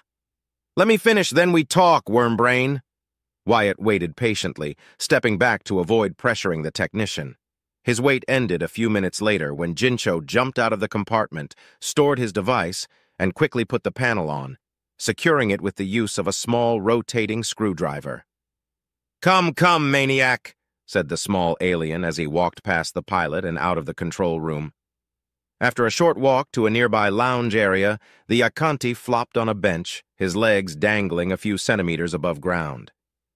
"You interested in technology?" he asked all of a sudden whilst patting the spot next to him. Wyatt sat next to the Icanti, shaking his head. "I know how to use what I need, but I'm no technician, not even a mechanic. I can't fix anything if it breaks or stops working correctly." "Hey, wormbrain," Jincho teased. "What you want to know?" The lieutenant paused for a moment, gathering his thoughts and putting them in order before speaking. "I have a problem I need to solve, but I don't know how to. I thought that asking you would help me find a solution since you are the smartest Icanti I know and the best technician, too." His words were honest, though the flattering intent was there. If there was one thing he'd learned about Jincho, it was that praising his skills and intellect worked wonderfully. It also helped that, unlike many nobles who demanded respect, awe, and praise for not forgetting how to breathe, Jincho only desired recognition of his work. Jincho's feathers stirred for a moment, taking in the praise with open arms. "Go on." "I need to jump into a system, but every lane ends up with the same result. The enemy will detect my arrival due to the warp bubble breaking." "Is there any way to minimize the warp entry?" Wyatt asked as nonchalantly as he could manage. "Wormbrain, how do you think FTL jumps work?" Jincho asked, all 6 eyes blinking in confusion. "You tell the AI where you want to go, the drive activates, and then you're there a few moments later?" Wyatt replied, shrugging. "I know you first need to be far away from the influence of large celestial bodies and be close to a lane before the jump can happen." "You're not wrong, Wormbrain, but you're not right either," Jincho replied, scratching his neck for a few seconds before continuing. "First of all, what you call lanes don't exist." Wyatt blinked in surprise. "That can't be. I've used lanes all the time back when I was a compost hauler." "I know. The hierarchy has them too, but lanes don't really exist," Jincho said, bringing up both 6-fingered hands and raising his index fingers. "There isn't anything connecting star systems together. We're all just floating and drifting through space where gravity tosses us around like seeds on a basket. A lane only exists thanks to how the jumps work." Wyatt listened intently, soaking in the new information while his brain painted a broad picture of what Jincho was saying. The warp drive or blink drive, or however you want to call it, works in 2 ways. First, inside a system it makes a small bubble around any ship equipped with a drive. This way, we can accelerate and decelerate faster and easier than any conventional ship. It can't fling us instantly, and it can't halt the ship abruptly. Otherwise, we'd be stains across the walls. Jincho chuckled. The drive only smooths the laws of physics to make sublight travel more comfortable and steady for us squishy organics. But to make FTL jump, simple rules follow. You want to exit a system as quickly as possible and enter another as close to the gravitic influence of the local star as possible. Wyatt hummed. To save fuel and shorten travel time? Jincho nodded quickly several times. Yes. Lanes are what we call the shortest route between two systems. But jump points don't exist either. Everywhere outside the gravitic influence of a star and other large bodies like dense rocky planets and gas giants can be a jump point and an exit point. FTL jumps are tricky. The Akanti moved his fingers closer together. When making a jump, you're not twisting space-time, wormbrain. You're opening a tunnel to a hyperluminical dimensional space where the laws of our universe can be ignored for a brief moment. That's what allows FTL jumps to be possible, but how to do it is the hard part. Tearing open space is the easy part? Wyatt asked, incredulous. Tearing open space? Gods no. I said that the drives don't twist space-time. Nothing can travel faster than light due to relativity and time dilation. A tear would just create micro-black holes and end up with the ship exploding or worse. Pay attention, wormbrain! Jincho exclaimed, shaking his head. Sorry, I'm not an engineer or a technician, Wyatt excused himself. I know. Not many can be as smart as me, Jincho proclaimed without arrogance but full of pride. Where was I? Ah, yes, the jumps. See, maniac, to make jumps you can't just look at the place you want to go and hop around like a fish out of water. You have to take time dilation and the speed of light into consideration. Just look outside the window.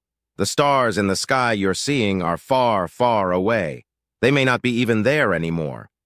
To make a proper jump, you need to consider distance, movement, space-time dilation, and the amount of power the drive is going to use before you set the coordinates for the exit point. I can barely understand what he's saying, but it sounds as if a jump can be as short or as long as I want in open space, Wyatt reasoned, crossing his arms. In that case, entering a system can be done from any direction. Precisely, wormbrain. In the space between stars, only distance and gravitic influence how far you can go. It is rare, but some jumps are cut short thanks to rogue planets or undiscovered black holes, but the latter can be easily spotted with gravimetric sensors and proper telescopes, said the Akanti. But that doesn't solve the problem. Upon exit, the warp bubble ruptures and the signature will be picked up by almost every sensor and station in that system, Wyatt repeated, frowning. Then all you need to do is exit outside the detection range of the sensors, Jincho answered instantly. That can be done?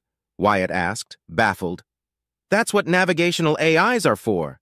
Making the calculations and pinpointing exit coordinates would take days without them. The AIs have safeguards against tampering, but Principality security is not very good, Jincho replied, feathers shaking for a moment.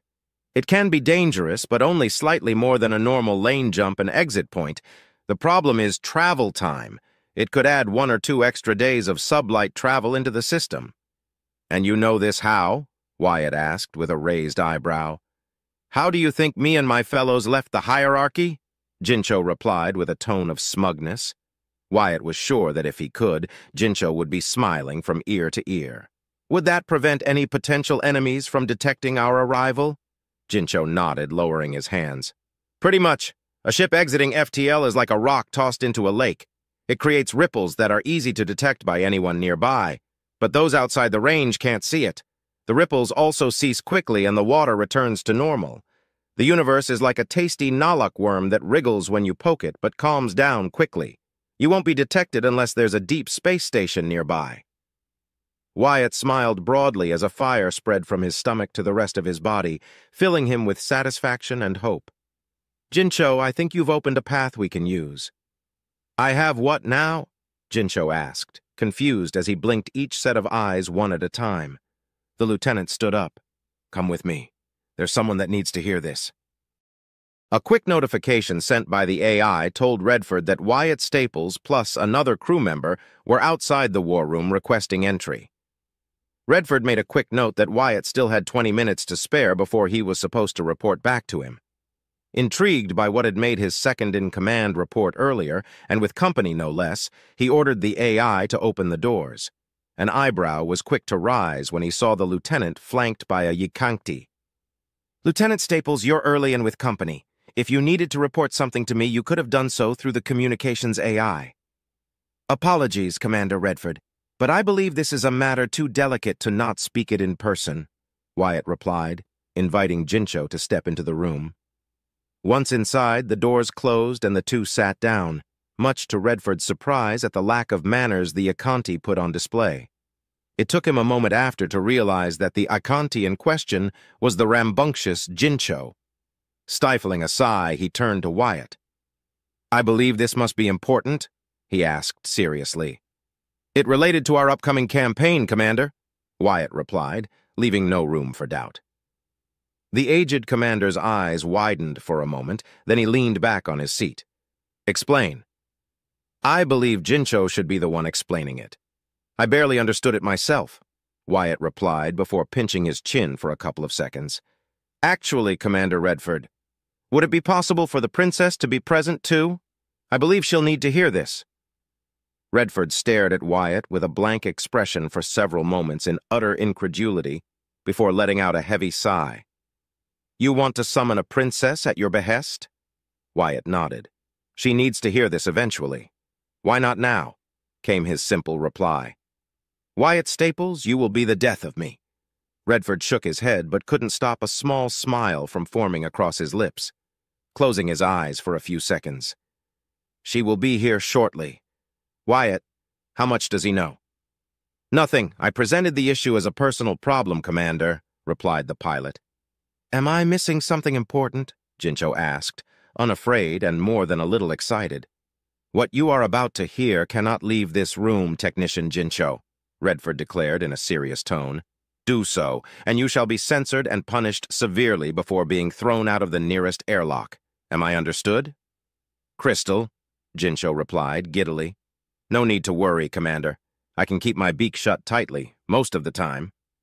"For your sake, make that be all the time, or I shall shut it permanently myself," Redford warned, but the Akanti seemed unfazed by the threat of violence.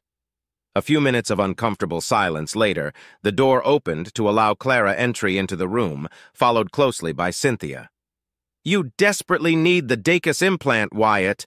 Your incapability to connect to any network is proving to be detrimental to two-way communications," Clara jested in good humor as her eyes landed on Jincho, who in turn waved a friendly hand at her. Giggling at the gesture, she imitated it.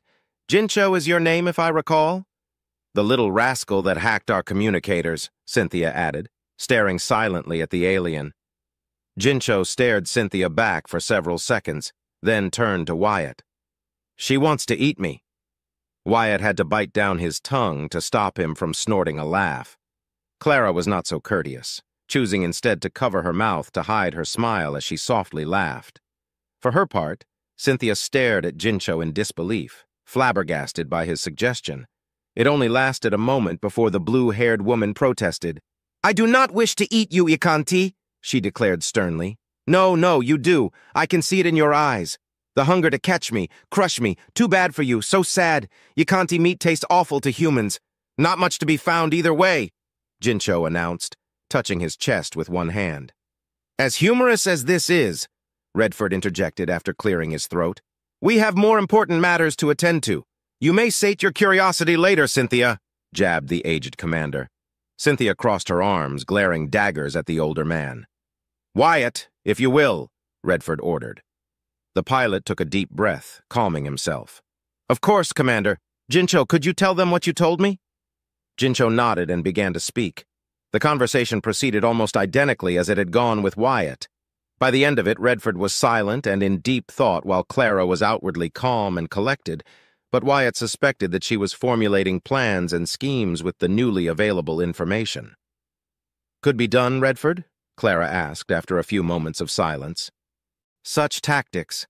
I wasn't aware something like that could be done in such a manner. But Jincho is correct. The Arabians employ similar assaults into our space, and it would explain how some pirate assaults have caught entire stations by surprise in the past."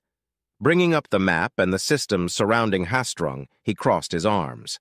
"Our pursuers will expect us to launch our assault from Kaltashi, Benstrung, or Jilo." "You could enter from that system over there," Jincho interjected, pointing at a system that was 10 light-years away from Hastrung. "HD-19 P-Cal.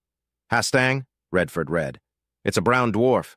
It doesn't even have planets or asteroid belts. It's an empty system with only a comm buoy that's replaced every few decades.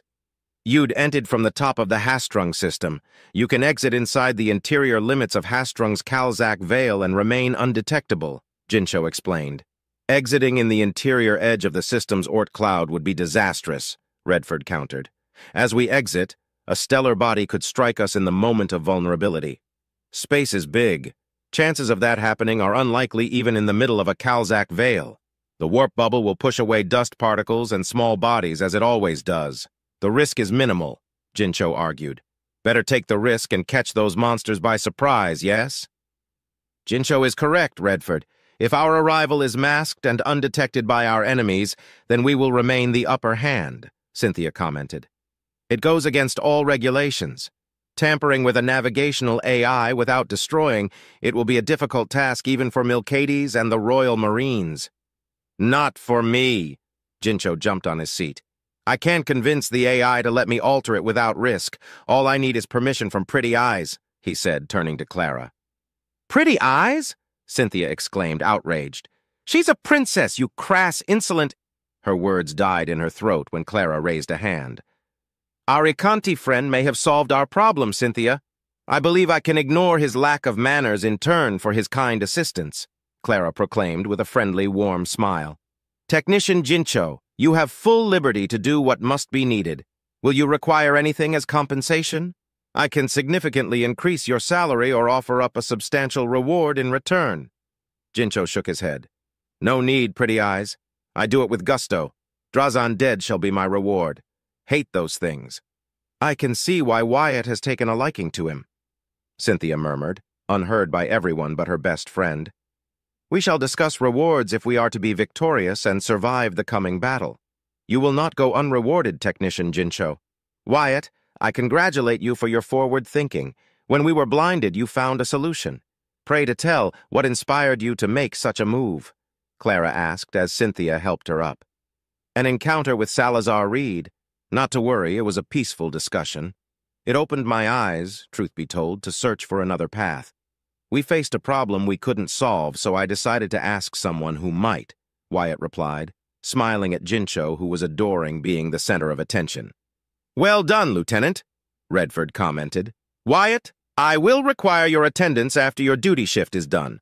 Celebrations are in order, and I wish to spend time doing something productive with my hands, Clara commanded. Of course, my princess, Wyatt replied, bowing his head slightly. Moments later, his friends left the room, leaving him with Jincho and Redford, but not for long. Technician Jincho, you may return to your duties. I've already authorized a serving of double rations and 2 extra hours of sleep for you as a preliminary reward, said the commander. You can begin your work on the navigational AI after we leave this system. Understood, Commander. I'll be ready, Jincho saluted before jumping down. Oh, be sure to save telemetry data and video recordings when you put the hurt on the bloody Drazan maniac. Gotta see what else I can improve, declared the avian alien before exiting the room. I repeat, well done, Wyatt. You saved me and Clara much-needed time. She needs time to think and relax after the news we received not too long ago, Redford declared, letting out a frustrated sigh. What happened, sir? Wyatt asked, worried. Someone infiltrated Finnegan Networks and uploaded a video intending to damn and smear the prince's reputation. It frames him as the one responsible for ending the miserable life of Frederick Anderson. Luckily for us, we were able to prevent the video from spreading inside our network, and Lukács Ishtal managed to stop the transmission a third of the way into its runtime, but the damage was done. More than ever, failure is not an option for us. Tell me what I have to do, Commander, Wyatt answered, stoic and serious. Clara needs a friend at her side besides Cynthia and Milcades right now. You will be dismissed for the rest of the day and tomorrow after we're done here. But first, I need you to tell me something.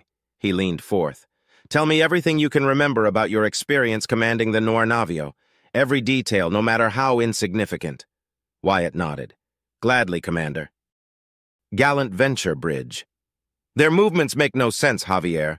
They are playing us for fools and wasting our time, making us chase them before turning away elsewhere, Casimir Caiston complained as he watched the tactical screen before him. They haven't bothered to conceal their movements for days. That alone reveals that the Reaper knows she's been followed, Casimir, Javier replied, arms crossed, his vision focused on the same screen hanging from the ceiling. "But I concur with your observation. The princess's movements make no sense to me. Where is she heading? If she plans to assault Hastrung, the more logical jumping points would be found on the Kaltashi, Benstrung, and Jilo systems, but she's ignored the routes leading to any of them and is instead moving toward Ulkara given her current course. Why?" he asked, slightly glancing at the quiet and serious Maximilian Usarek. The tall, muscular, armored man seemed to notice his second long glance easily as his next words made his skin shiver. "She's going to enter through another system, that much is obvious, Wonder," Maximilian said, eyes narrowing. "What you fail to understand is that you're not dealing with Clara Astor anymore. The one commanding that ship is the one calling the shots now. I would not have expected the infamous second princess to relinquish command so easily. It seems we underestimate here. She knows her limitations and is allowing her second-in-command to guide their blade in a dance she has no experience in," he smirked. "I commend her. Truly I do. It seems she's not entirely guided by ego and the need to claim glory for herself." "That is all well and good, Maximilian, but it does not answer why they are headed that way or why they haven't tried to hide their movements," Casimir countered. "And even if she hadn't relinquished command, which we can only speculate that's the case, any seasoned captain or above would look for the best jump points. Not whatever they're doing," the brown-haired man argued. "How certain are we that they plan to assault Hastrung? The Samuel's Glory may be a powerful ship, but it is just one ship, and Samuel never tested it in combat. What is she hoping to achieve?" "What else? The only thing she can do now, perform a futile attempt at gaining something from Jinak," said the black-haired woman calmly, sitting in front of a small table. Putting down the fine porcelain cup she was drinking from moments prior, her eyes turned to Casimir. "Her back has been set against a corner. The prince has been revealed to be nothing more than a tyrant as bloodthirsty as that wretched sister of his." Casimir scoffed in response. "That you believe that fabrication as true is beneath you, Felicity. Does it matter if it is real or not? Frederick Anderson is dead. That slippery bastard was right all along. Damn Tamirin to hell, but he knows how to play. This mysterious agent of his has proven to be useful for our cause. I doubt House Anderson will tolerate the unjust execution of their heir apparent. Traitor or not, the prince overstepped the rules of conduct and the rights of nobility," Felicity pointed out, a smug smirk painted across her lips. "Another great house shall join his lordship's cause and bring forth more resources to our side. The Reaper will be trapped in a web of our design. Another victory over her shall soon be within my grasp." "I wouldn't count another victory so easily, Felicity," Javier warned. "You speak truthfully in regard to the Reaper's position, but a cornered beast is more dangerous when it fights for its life. Defeating her at the negotiating table was one thing, but I still worry. Even if she's victorious against the Drazen invaders, gaining the favor of House Ferentis would not undo our agreement without Jinak damaging the reputation, standing, and honor of his house for generations to come." "She's desperate. How many times must I repeat the obvious?" Felicity retorted. "Be that as it may, unless she truly intends to liberate Hastrung and destroy the Drazen invaders, we stand no chance against the Samuel's Glory. If victory is to come, then we must strike when the princess is wounded after the battle," said Casimir. "My Lady Felicity," the captain said all of a sudden, gaining everyone's attention, "we have a problem. Look." The tactical display shifted slightly to the present trail of the Samuel's Glory. Immediately, the problem was laid bare for all to see. The ship's course was slightly shifting, putting it on a path that would make it fly behind an icy dwarf planet near the edge of the system. "I fail to see the relevance, Captain Ciro," Felicity protested, her smirk never faltering. "So that's how they're going to play," Maximilian exclaimed a moment later, his voice rumbling and full of excitement. "Captain, can we accelerate in time to catch them before they make it?" "Negative. By the time we catch up to the Samuel's Glory, we won't be able to detect the ship anymore if they decelerate. If they reach the edge of the system before we can detect them again, we won't be able to locate them again unless they announce their presence, as they have done so until now," the captain replied, sounding frustrated and apologetic.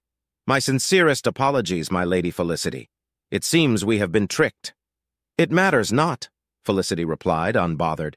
"So what if the beheading prostitute hides? We know where they are heading. It matters little what pitiful tricks she employs against us. We can send a probe into Hastrung from any neighboring system at our leisure. I caution you to not allow complacency to cloud your vision, Felicity, Maximilian said as a smile spread across his lips. Rest assured, this is not a trick performed by the princess.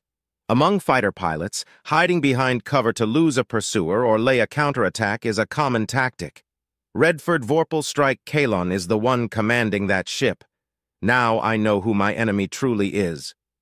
Are you certain? Felicity asked, her tone shifting to one of total seriousness. There is no doubt in my mind, Maximilian answered. Juliana Winfield would have been a suitable trophy, but Redford Kalon? His lordship will be most pleased to hear of his capture, Javier said, already weaving the ramifications in his mind when Casimir interjected. Or demise. It wouldn't surprise me if he decided to sacrifice the ship to avoid any potential capture, reasoned the young Caiston. He wouldn't dare to do so with the princess on board. House Kalon has close ties with House Astor similar to those of House Valto and House Winfield, said Maximilian. We can't decide whether capture or destruction is preferable until the battle rages in that accursed fallen system. He paused for a moment before turning to Felicity. Escape and avoiding battle is also an option, Felicity. We can simply allow the Reaper to move as she pleases, and for us to return as our instructions indicate. I will not allow such an opportunity to slip us by. If that bloodthirsty monster decides to attack the Drazen, no. When she attacks, we will be ready. I won't engage her blindly.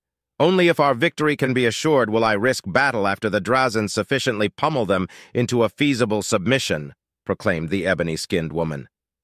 That's assuming the princess won't decide to run away if the Drazen are present in force, Casimir countered. They will stay and fight, little Caiston. It is as Felicity says. The Reaper has been cornered and is out of options if she wishes to gain some measure of support from House Ferentis. It won't render the signed deal useless, but their outspoken voice favoring the prince would be troublesome for us, and more so for your house. Your long-lasting rivalry with House Finnegan could easily escalate in danger if House Ferentis gives them any sort of support whatsoever, said the proud lone wolf, causing Casimir to wince at the prospect. In that case, Felicity, what are we to do? Should we attempt to follow them? Javier asked, concerned. No, that would be a foolish endeavor. Captain Ciro, inform the fleet we shall head to the Kaltashi system. That's the shortest jump lane heading to Hastrung, and will likely have plenty of defensive satellites and patrol ships due to the Drazan incursions. From there, we shall wait. Maximilian, I shall leave the decision to send probes at the appropriate time to you. Will do, Maximilian replied with a wide smile. It is a shame I won't be able to face Redford Kalon in a dogfight. I've always wondered what the Vorpal strike was truly capable of. There are few gold aces across the Principality, and most of them are lone wolves. You sound like you admire him, Casimir commented. I do. Were it not for this conflict, I would have never thought of encountering Redford Kalon on the opposite side of a battlefield, Maximilian added. At the same time, the Samuel's glory began to disappear behind the dwarf planet. Within moments, the signal was lost, and Captain Ciro conveyed Felicity's orders to the rest of the fleet. I almost feel pity. She lost at the table. She'll either flee like a coward or fight to the death against the plants only for us to grab victory in turn. It showcases their desperation. Javier frowned and glanced at Felicity, who, smug as always, took a sip from her tea. But something was different now. Her charming smile seemed forced, and her eyes jumped from the datapad she was reading to the tactical display constantly. Something had agitated her, or at the very least was troubling her. After a few seconds, he recognized what was likely happening to her. She was experiencing the crippling, sinking sensation of a hollow victory. Had she realized something he hadn't? No answer came to him. Noir Navio. I'm exhausted, Wyatt murmured as he rolled his neck around until a satisfying crack coursed through his body. Peering back, he saw the rest of his squadron in a similar condition. He couldn't hear them, but he was certain that Leopold was complaining. Gregor was chastising him for complaining. Nultar was finding the situation amusing, and Raquel only stared at her companions in an ever-decreasing amount of disappointment. His fear that Raquel Otillo was a glory hound had been put to rest after repeated simulations putting her on more passive roles. She never complained, despite arguing that her talents would be better served in active combat. It was true, of course, but he rested easy knowing she wouldn't become another Abacus Reed. He turned his attention away from them, returning his mind to his duties and schedule and what he was going to do next. He smiled when he realized he was supposed to meet Clara and Cynthia in the princess's quarters in half an hour. That left him enough time to shower, change his uniform, and grab a Lakoa or two before meeting his friends. After a quick but refreshing shower, the pilot donned his clean uniform and ate quickly to satiate his increased appetite. As he sat on his bed, his mind wandered off as he recalled everything that had happened during the last few days. Once he was done recounting his experience to his commander, he went to his friends and spent the rest of the day with them, enjoying a mostly peaceful silence that was only interrupted by Cynthia's exasperation every few mistakes she made whilst knitting. He was not an instructor by any means, but he did his best to guide her, which, in turn, resulted in Cynthia's skill slowly increasing. As Clara put it, she no longer produced deformed abominations, graduating to mere abominations. Cynthia blushed, but took it in stride because it meant the blonde princess laughed. It stung to see her like that, an expression without perfected masks that showcased her distress and worry. Redford was correct. Clara needed friends at her side until she could process the problem the way she knew how. He wanted to curse when she showed him the video, intercepted before the rest of the crew could see it. That the prince could be framed in such a way. He didn't have the words to describe his disgust. Despite that, however, he also knew that if he didn't know the truth, that someone had indeed assassinated Frederick Anderson, not the prince, he would have believed the video at face value. At that moment, he wondered again what would have happened that day that now seemed so distant if he had chosen to ignore the royal favor's plight and kept to his original orders. Would the royal yacht have been destroyed? When learning about the coup, what would have he done? Fight against Duke Draymore? Stick to his post and hope the conflict never reached the lingering systems? Become a deserter and flee back to Volantis? Shaking his head, he pushed those thoughts aside. There's no use in thinking about such things, he chastised himself as he took another bite from the filling dried bug. He sighed through his nose, enjoying the flavor as he allowed his body to relax for as long as he could before having to go. Not that his muscles were screaming at him in pain. He was exhausted, but more mentally than physically. Redford had put him in charge of reviewing the performance and score of every pilot available, marking them all to be mixed and matched into squadrons. Unlike named squadrons with fixed members, regular squadrons could be restructured at any time. And Commander Redford had put him up to that task. Target practice with Milcades went smoothly as always, now having to spend at least half an hour honing his shooting skills following the instructions of the easygoing white-haired man. Much to his joy, Cynthia had suspended their mock battles, replacing them with more regular exercises and something she described as meditation. He failed to grasp the use of it, but he did as instructed, though he'd rather do anything else but sit on his ass or lay on the floor splayed, focusing on breathing with nothing but his mind and silence to keep him company. In his opinion, it was dull, boring, and reminded him of his long days piloting a cargo hauler. But if Cynthia say it helped him, then he'd do it. Then he spent time training with his squadron. They had yet to enter into a true simulated open space battle, but their coordination was more than satisfactory. He rarely had to issue a command to counter or direct them anymore. After that, he'd be either helping the commander with his duties, spending time with his friend in private, or checking on Jincho. Hiyakanti, true to his word, managed to reconfigure the navigational AI to suit the plan everyone had agreed upon. It took him 3 days, not because it was difficult, but because he needed to be careful. Destroying or shutting an AI, he explained, was easy. But removing the restrictions and safety limitations without damaging it was a lengthy, time-consuming process even for him. Now the Noir Navio would be able to enter the Hastrung system at the inner edge of its Oort cloud. It would add 2 extra days of travel before they reached the edge of the system, but that was more than enough distance to avoid detection and allow them to come up with a viable plan with the aid of probes launched conventionally. As he ate the last of his second Lakoa, Wyatt stood up, feeling refreshed. Quickly, he left his quarters and moved to Clara's quarters.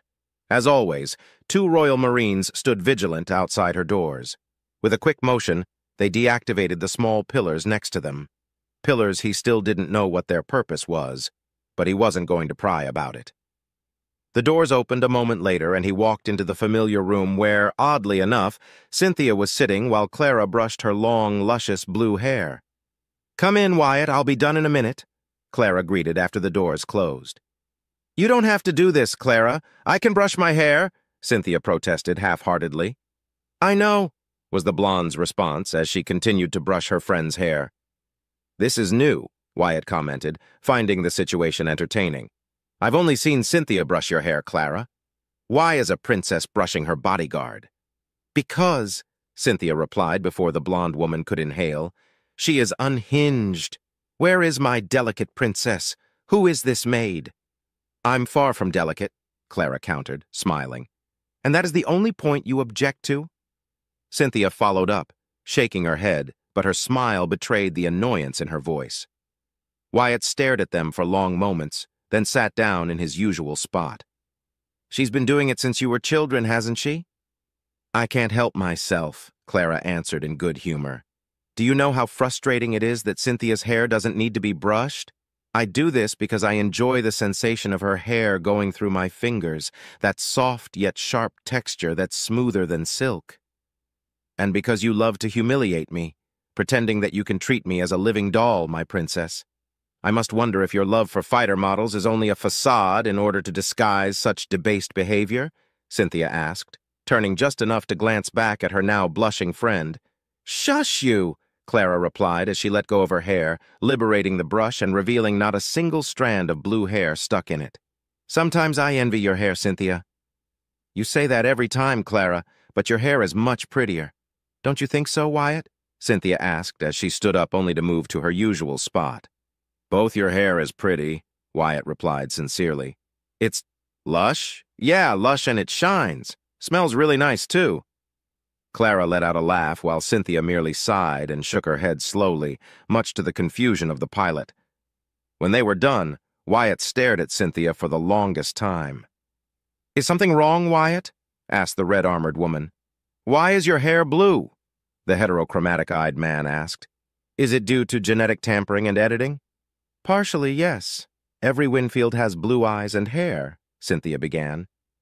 "When House Winfield was founded, our ancestors had natural human colors. But our homeworld is abundant with small, silicate life forms and other trace minerals and metals found everywhere. Almost every animal and plant on our homeworld has at least one shade of blue spread across fur, hair, feathers, skin, scales, leaves, and more. To better inhabit our homeworld, Azure Tobias Winfield named it minor genetic tampering was needed. Over time, the tampering wasn't needed anymore. Evolution adapted our bodies to the changes quickly, and now everyone native for more than 6 generations on Azure is naturally born with blue pigments across their hair or with blue eyes. "That's amazing," Wyatt exclaimed. "I can't wrap my head around it." Cynthia offered him a small, friendly smile. "Most of our enemies and allies refer to us as blue-haired demons or simply as Aster attack dogs. They're not entirely wrong. We serve House Aster dutifully and to the best of our capabilities, most of which are, as you no doubt suspect, found in martial and military prowess." "I recall Uriel Hoax's initial insults," Wyatt answered, returning the gesture in kind to his blue-haired friend. "You're proud of those nicknames?" Cynthia nodded, glancing at a smiling Clara. "Very. They use them as insults, but every Winfield is proud of our heritage, duty, and role. To us, those insults are praises and marks of our deserved reputation." "House Winfield must be big," Wyatt commented. Cynthia nodded again. "House Winfield has over a dozen branching houses, each numbering members in the hundreds. Out of all my siblings, I'm the youngest, the last daughter of Leona and Benjamin Winfield." "How many siblings do you have, Cynthia?" "I know Juliana is your big sister," asked the black-haired man. "I have 7 siblings," Cynthia replied nonchalantly. "7?" Wyatt repeated, surprised, but a piece of information quickly clicked in his mind. Turning to Clara, he asked, "Clara, did you say you also had 7 siblings?" The princess nodded. 8 Winfields? For 8 Astor Royals? No, not at all, Clara answered with a poised giggle. The numbers are a mere coincidence, Wyatt. Every Astor prince and princess is defended by a prominent bodyguard, this is true, but said bodyguard can come from House Winfield, Kalin, Valto, or have a royal marine placed into such a role. I was lucky enough to have Cynthia assigned to me since before my conception, she said, reaching out to squeeze her friend's armored hand for a brief moment. Both women sharing a smile that spoke of a union and friendship that ran deeper than anyone could imagine. Wyatt felt a warmth spread across his chest after witnessing the display of trust and affection. It reminded him of his relationship with his brothers. Wham admired him for reasons he honestly couldn't comprehend. He wasn't particularly exceptional in any field, but he loved his youngest brother with all his heart. Westcall was similar to him in attitude and personality, but he was more vivid and eager, unafraid to showcase his talents and pursue his goals. He was brought out of his thoughts by Clara suddenly getting up, much to the confusion of her bodyguard and personal pilot. She pulled the drawer on a nightstand only to take a datapad from it. She all but ran back to them, but instead of sitting in her usual spot again, she sat next to him. Before he could excuse himself and move to the side, the datapad came to life and the image presented on it short-circuited his brain. "She's gorgeous," he exclaimed, unable to control himself as he stared into the picture. He felt his heart skip a beat at the sheer, absurd beauty of the woman he was seeing. Her hair was blonde and long, silky, shining, and moved more like water to a seemingly invisible wind. Her violet eyes sparkled with pure, radiant charisma. Her smile was coy and playful at the same time. Her skin was like amber and pure as milk, faultless and fair beyond compare, and her dress, if it could even be described as such given how much skin she exposed, hugged her body that had to be sculpted by the best artists the principality had to offer. The only word that came to mind that could properly describe the beautiful woman was definitely breathtaking. There was simply no other way to describe her. "And that's the reaction everyone has when they first see my sister, the first Princess Megan Astor," Clara said with a tired but understanding tone. "I see that not even you are immune to her outstanding beauty, my dear Wyatt." "Your sister," he muttered, shaking his head and managing to rein in his emotions back. With the first shock gone, he could focus on her features, and yes, he could see the more than obvious resemblance the sisters shared. Then, he realized what he had done and said. More importantly, he remembered he was sitting next to a princess. His first reaction was to apologize for his insolence and scoot away from Clara, but when he saw the way she was looking at her sister's picture, he remained seated and instead let out a chuckle. He'd seen that look before many times. "You don't get along with your big sister? Megan is many things. A spoiled princess as spoiled can be. She's vain and petty and puts too much effort into maintaining that stunning beauty of hers. But she's also kind and honest, and she's always there for all of us. And I miss her," Clara let out a throaty cry. "I miss Megan, and Ruby and Leon and Giovanni and Alexander and Caldro. Megan would never allow me to forget that I've admitted I miss Caldro." "You miss your siblings. There's no shame in admitting that, Clara," Wyatt reassured, as Clara slowly changed vivid pictures, each showing one of her siblings, including the prince, ending with a picture taken when they were obviously younger, the 8 of them together standing under a gorgeous tree with fiery orange leaves. They stared into the picture for what felt like ages, until Clara turned off the datapad. "I would like to see your siblings too, Wyatt," said the blonde princess. "Family is precious, be it your blood or the one you choose to have," she said, glancing at a smiling Cynthia. "Yeah, it is precious," Wyatt agreed, with his siblings and parents present at the forefront of his mind. "We must all do our part to stop Duke Draymore and his madness." "I agree, we have—" "Excuse me." Clara stopped, and her expression quickly morphed back into the vision of a perfectly calm, stoic princess. She moved away from him and went back to her seat. Cynthia's expression turned stoic and cold, standing up and moving behind her friend. A single gaze into her eyes told him everything he needed to know. His expression turned cold, emotionless a second before the doors opened to reveal someone he hadn't seen since their departure from Balakura. "Istenel Ferentis," Clara greeted with practiced charm. "To what reason do I owe the honor of your visit?" If you haven't already done so, click on subscribe now and turn on notifications to get alerts when the next episode of The Black Ship is out. Now, on with the story. Your Majesty, allow me to thank you for accepting my request for an audience, Istenel said after bowing deeply. Much to Wyatt's surprise, Istenel wasn't merely posturing or showing submission, he was being genuinely cordial and respectful. Still, he eyed the man closely as he moved to an upright position. Clara and Cynthia, however, were less than amused.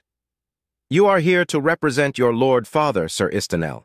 As your host, it would be most unbecoming of me to deny you so without reason. I'm surprised you haven't done so earlier. Ever since you boarded my ship, you have not left your quarters except to wander about aimlessly. If I were one to fear being double-crossed by Lord Geenock, I would suspect you to be a spy, trying to steal the secrets held within my ship," Clara replied in her icy, measured tone. "Perish the thought," Istenel replied with a placid, practiced smile.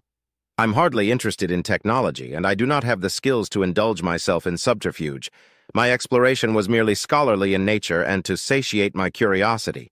The man approached the trio, standing tall, proud, and unafraid. With a gesture from Clara's hand, Istenel sat down on an available couch, while Cynthia quickly presented him with a warm cup of tea and a tray of pastries. "My thanks, Your Majesty. You are by far much more amicable than I feared, and, do forgive me for saying this, much more open-minded than I expected. For royalty to consider owning aliens, more so a dutiful and dignified daughter of House Astor, is such a welcome turn of events that I simply must applaud your forward thinking. No offense has been spoken, but do enlighten me, Istenel, for I was unaware that I owned the Icontis serving in my ship. A contract was offered and signed." "Nothing more," Clara replied, her voice projecting an added weight to each spoken word. "Semantics in all essence, Your Majesty," Istenel replied, smirking before taking a bite out of a small cake and washing it down with a sip of tea. "They are beautiful examples of their species, but they are aliens. This is an undeniable truth. Thus, beneath humanity. Thus, their value hardly can be compared to that of a mere commoner." Clara remained silent and still for several seconds until she reached for a cookie, eating half of it slowly, her eyes fixated on her elegant guest. "Our opinions differ, but you aren't entirely incorrect. They are useful on this, I agree, but this by no means that I own them. Then let not our contrary opinions dictate disharmony between us," Istenel was quick to reply. "That said, my praise remains. Unlike many others, we both see the value and worth aliens bring to humanity.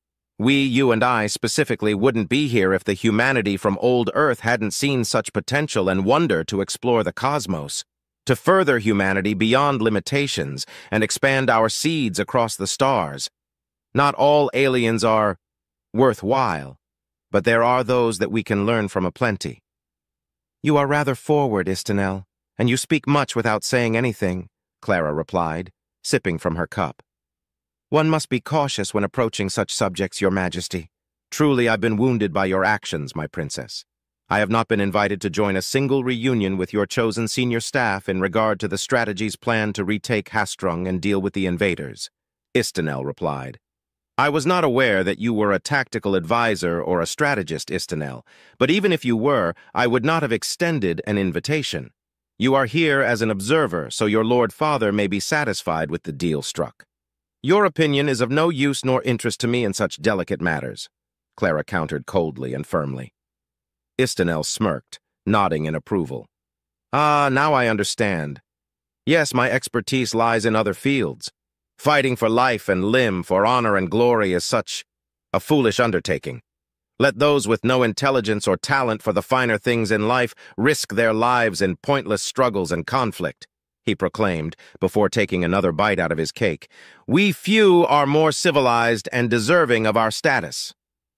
A true blue blood through and through, Wyatt thought with revulsion and contempt, as each declaration made by the long-haired man only decreased his already low opinion of him. If there was one thing that he had to admit, though, was the fact that Istenel wasn't afraid of Clara, at all. There was no posturing when he addressed her, no fear of speaking out of turn, and he wasn't stiff as if expecting to be struck at any moment. Was it overconfidence, or was it something else at play? "Isn't that interesting? What is your field of expertise, Istenel?" asked the princess. "I'm a xenobiologist, Your Majesty. I specialize in the study and understanding of sapient and sophont alien species. Exotic alien species are hard to come by, and I assure you that my understanding of Yikanti and Drazen is unmatched. Why, even the ever-elusive Kolgadon and the distant Jaconian fall within the depths of my knowledge," Istenel boasted. "That is why I am offended, my princess. I may not be able to provide strategic ideas or plans of attack, but my knowledge regarding the Drazen is unmatched. Fascinating organisms, all things considered. Truly magnificent." "Fascinating?" Wyatt spoke as a fire erupted inside his belly, eyes narrowing as he pierced Istenel with his glare. "Magnificent! The Drazen are monsters, every single one of them. What could be so fascinating about them?" "Wyatt!" Clara spoke, her tone firm but understanding. Wyatt closed his eyes and turned to her, bowing his head in submission for a brief moment. "Forgive my companion's outburst, Istenel. He is rather animated whenever the Drazen is a topic of conversation." "That is clear," Istenel replied, smiling widely. "Your display was utterly breathtaking. Your shots were precise. A real Drazen would have perished on the spot, Sir Wyatt Staples. Under other circumstances, my fury would have been great. I commissioned the creation of those statues to a talented sculptor and were incredibly expensive. Many make the mistake of aiming for their top eye stalks, but you? You went for the kill in a fraction of a second. Are you perchance a hunter?" Istenel asked, then quickly shocked his head. Forgive me. I did not mean to pry. As part of Princess Clara's entourage, your skills must remain a secret. But by your tone and abrupt interjection, I gather that you must know how to, at the very least, deal with the Drazen?" Wyatt stared at the man for a long moment before a voice rang inside his head. "Speak freely, but mind your temper. Do not openly insult him," was Clara's command. Taking a deep breath, the fire inside him turned to smoldering embers, hot but manageable. "Yes, I am familiar with the Drazen, Lord Istenel. Whilst I doubt your familiarity comes from a point of scholarly and intellectual interest, your knowledge is palpable and admirable. Speaking of admirable actions, Sir Wyatt, allow me to congratulate you on your most deserved ennoblement," Istenel said sincerely. "Mere moments ago, you showcased your apathy toward commoners, Istenel. I do not sense mockery coming from your words. This is a rather unexpected turn of events," said Clara, mildly intrigued.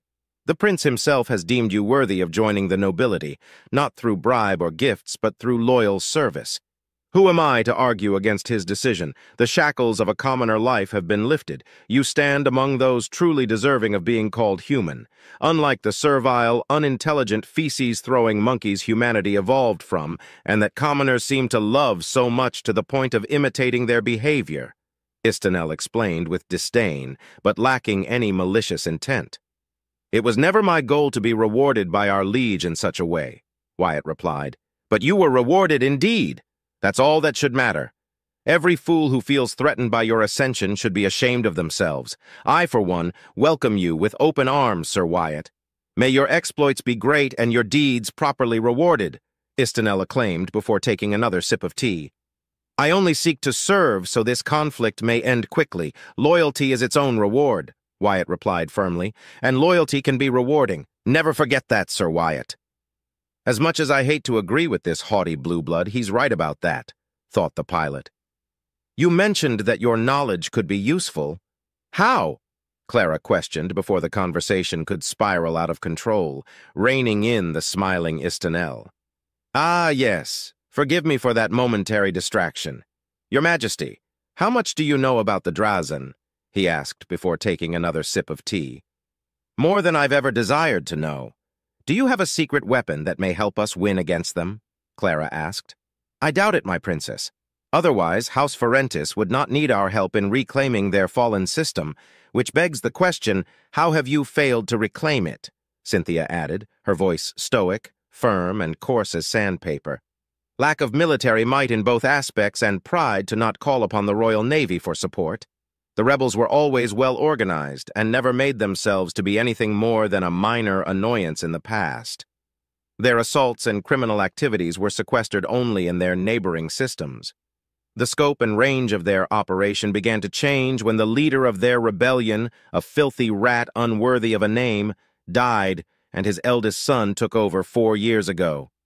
My father was starting to amass resources and make plans to bring the battle to them and retake the system, but then Duke Draymore instigated his coup and his plans shifted, Istenel replied openly. There were odd movements registered months and weeks prior to the coup's strike. Drazan signatures were detected, pirate and smuggling activity increased tenfold, several civilian ships were captured, and stations were raided. They were preparing for something. For what? It remains a mystery. The Drazan assaulted Hastrung in force, and the rest you know. They achieved to do something my house could not achieve in 30 years. It says a lot about their capabilities, don't you think so? It says to me that they are dangerous and that they must be destroyed at once, Clara replied coldly. Ah, yes, destroy. Such a troublesome thing, Istenel commented, causing Clara to raise an eyebrow. Princess Clara, would you be interested in a mutually beneficial arrangement? Clara stared at Istenel for the longest moment before reaching for her cup, taking a sip from it, and placing the cup down with delicate practice. Curious. If this were to be of imperative importance, Lord Geenock would have mentioned it back in Balakura. Yet here you are with a proposition that was not spoken before until now. This means that you do not speak with the authority of your father, Istenel. What could you possibly offer?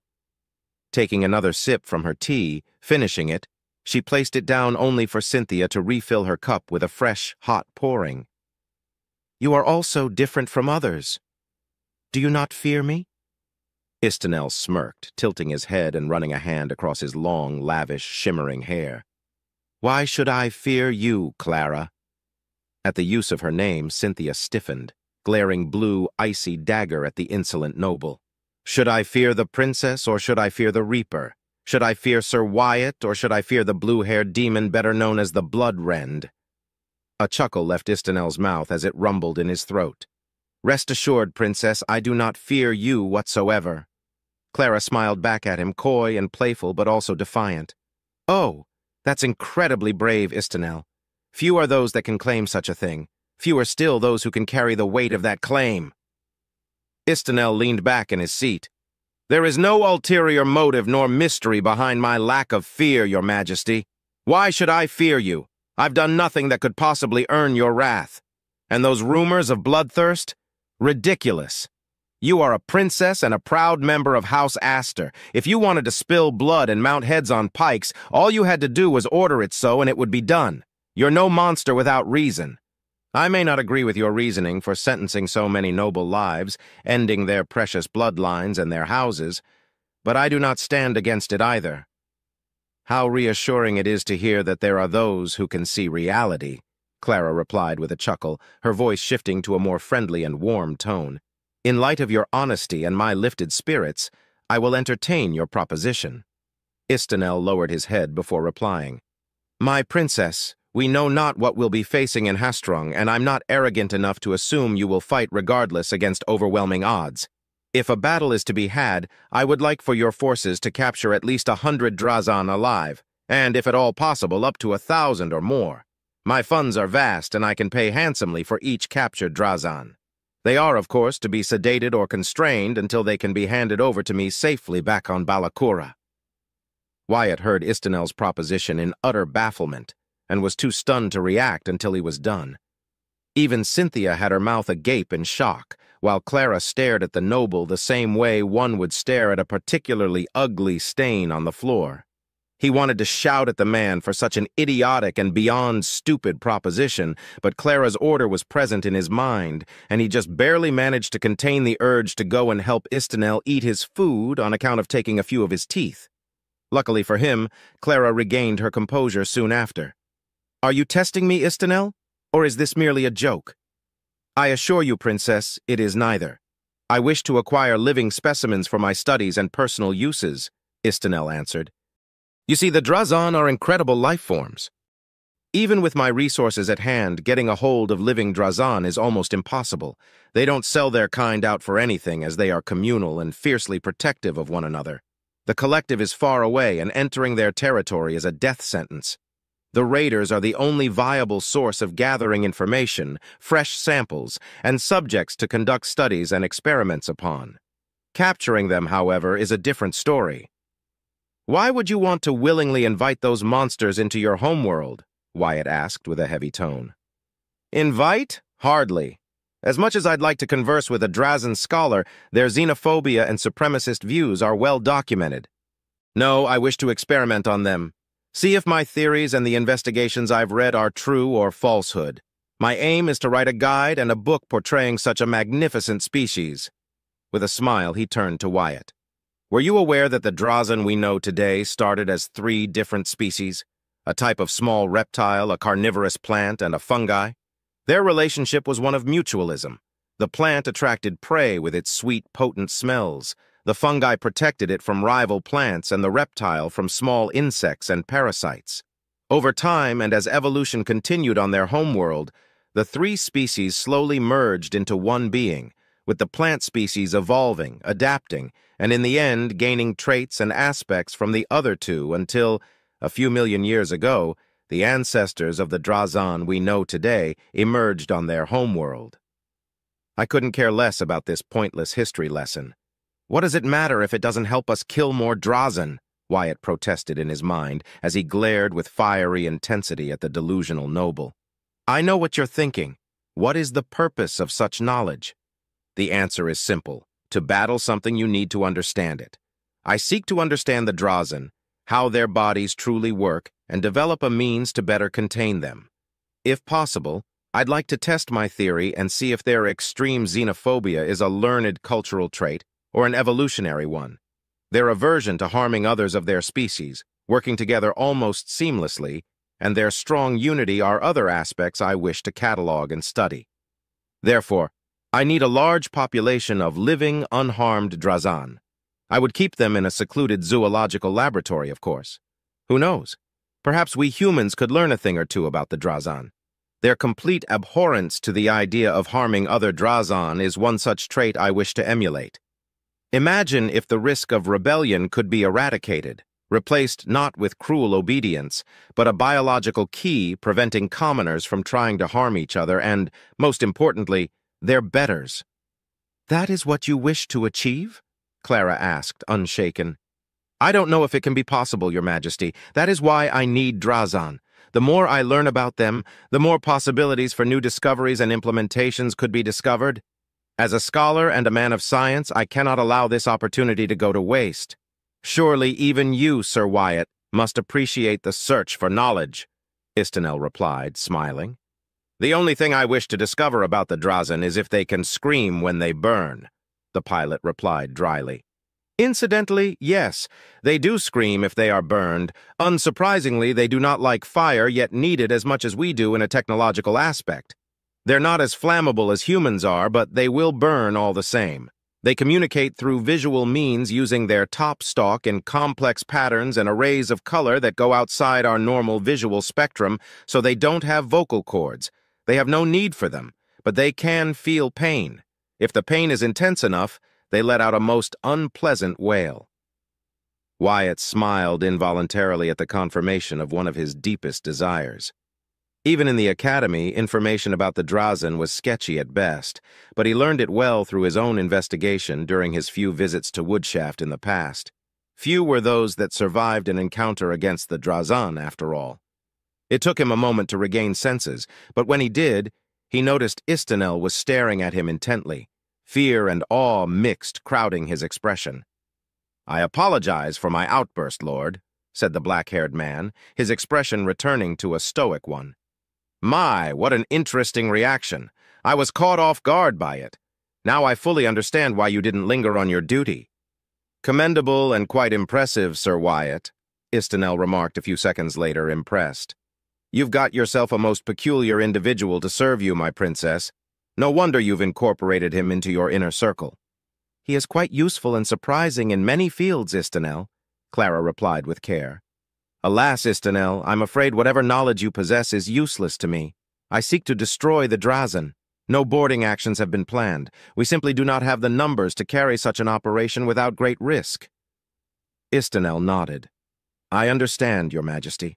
However, things change in the heat of battle. Why, we don't even have solid information regarding the enemy. But what I can tell you freely is that the Drazen, no matter how strong their raiding fleets were, couldn't have gone unscathed against the rebels infesting Hastrung. Their defenses were formidable, with numerous defensive satellites, outposts, and according to the intelligence reports, 4 heavily armed stations and dozens of refitted ships. I was aware. Your father shared such information before our departure, Clara replied. Then it seems my bargaining power has been spent. A shame. Alas, do keep my proposal in mind, Princess. If the situation is to shift and the possibility of capture opens, you have a lucrative option at your disposal, not to mention my personal favor. I may not be an heir apparent, but my support can be incredibly useful in these tumultuous times. Finishing his tea, he stood up, bowed politely, and turned to leave. Thank you for granting me such a lovely audience, my princess. I desire your prompt victory as much as you do. Farewell. With that, Istanel Ferentis left the room without fanfare. Seconds after he was gone, Clara let out a heavy sigh. That was something, she proclaimed before greedily eating 2 cookies and drinking the full cup in a single go. Cynthia? His proposal is sensible. I personally wouldn't give it any further thought, but it may be something to be considered, the bodyguard replied before refilling her friend's empty cup. I doubt he has more credits than any of you have, Wyatt offered his opinion.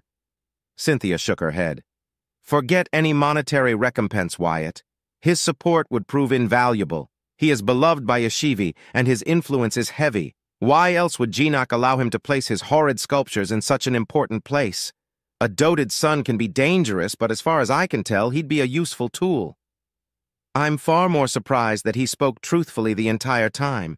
Not a single lie or attempt at deception left his lips, Clara hummed. It is a strange sensation to not be feared by a member of a powerful house. Yes, he could prove to be a useful tool, maybe even an ally. Her eyes narrowed slightly. But what he asks for... You're not considering granting his request, are you? Wyatt asked hurriedly. I don't have the luxury to decide that just yet, Wyatt. His arguments weren't compelling, his goals and intentions less so, but his assured support in addition to Geenock's compromise? It is a tempting offer. All I can say is that unless the opportunity presents itself, any attempts at boarding Drazan ships will not be considered, replied the princess. Wyatt crossed his arms and pinched his chin for a few moments, deep in thought. On one side, he loathed the idea of taking Drazen as prisoners. To him, that was a kindness not a single one of them deserved.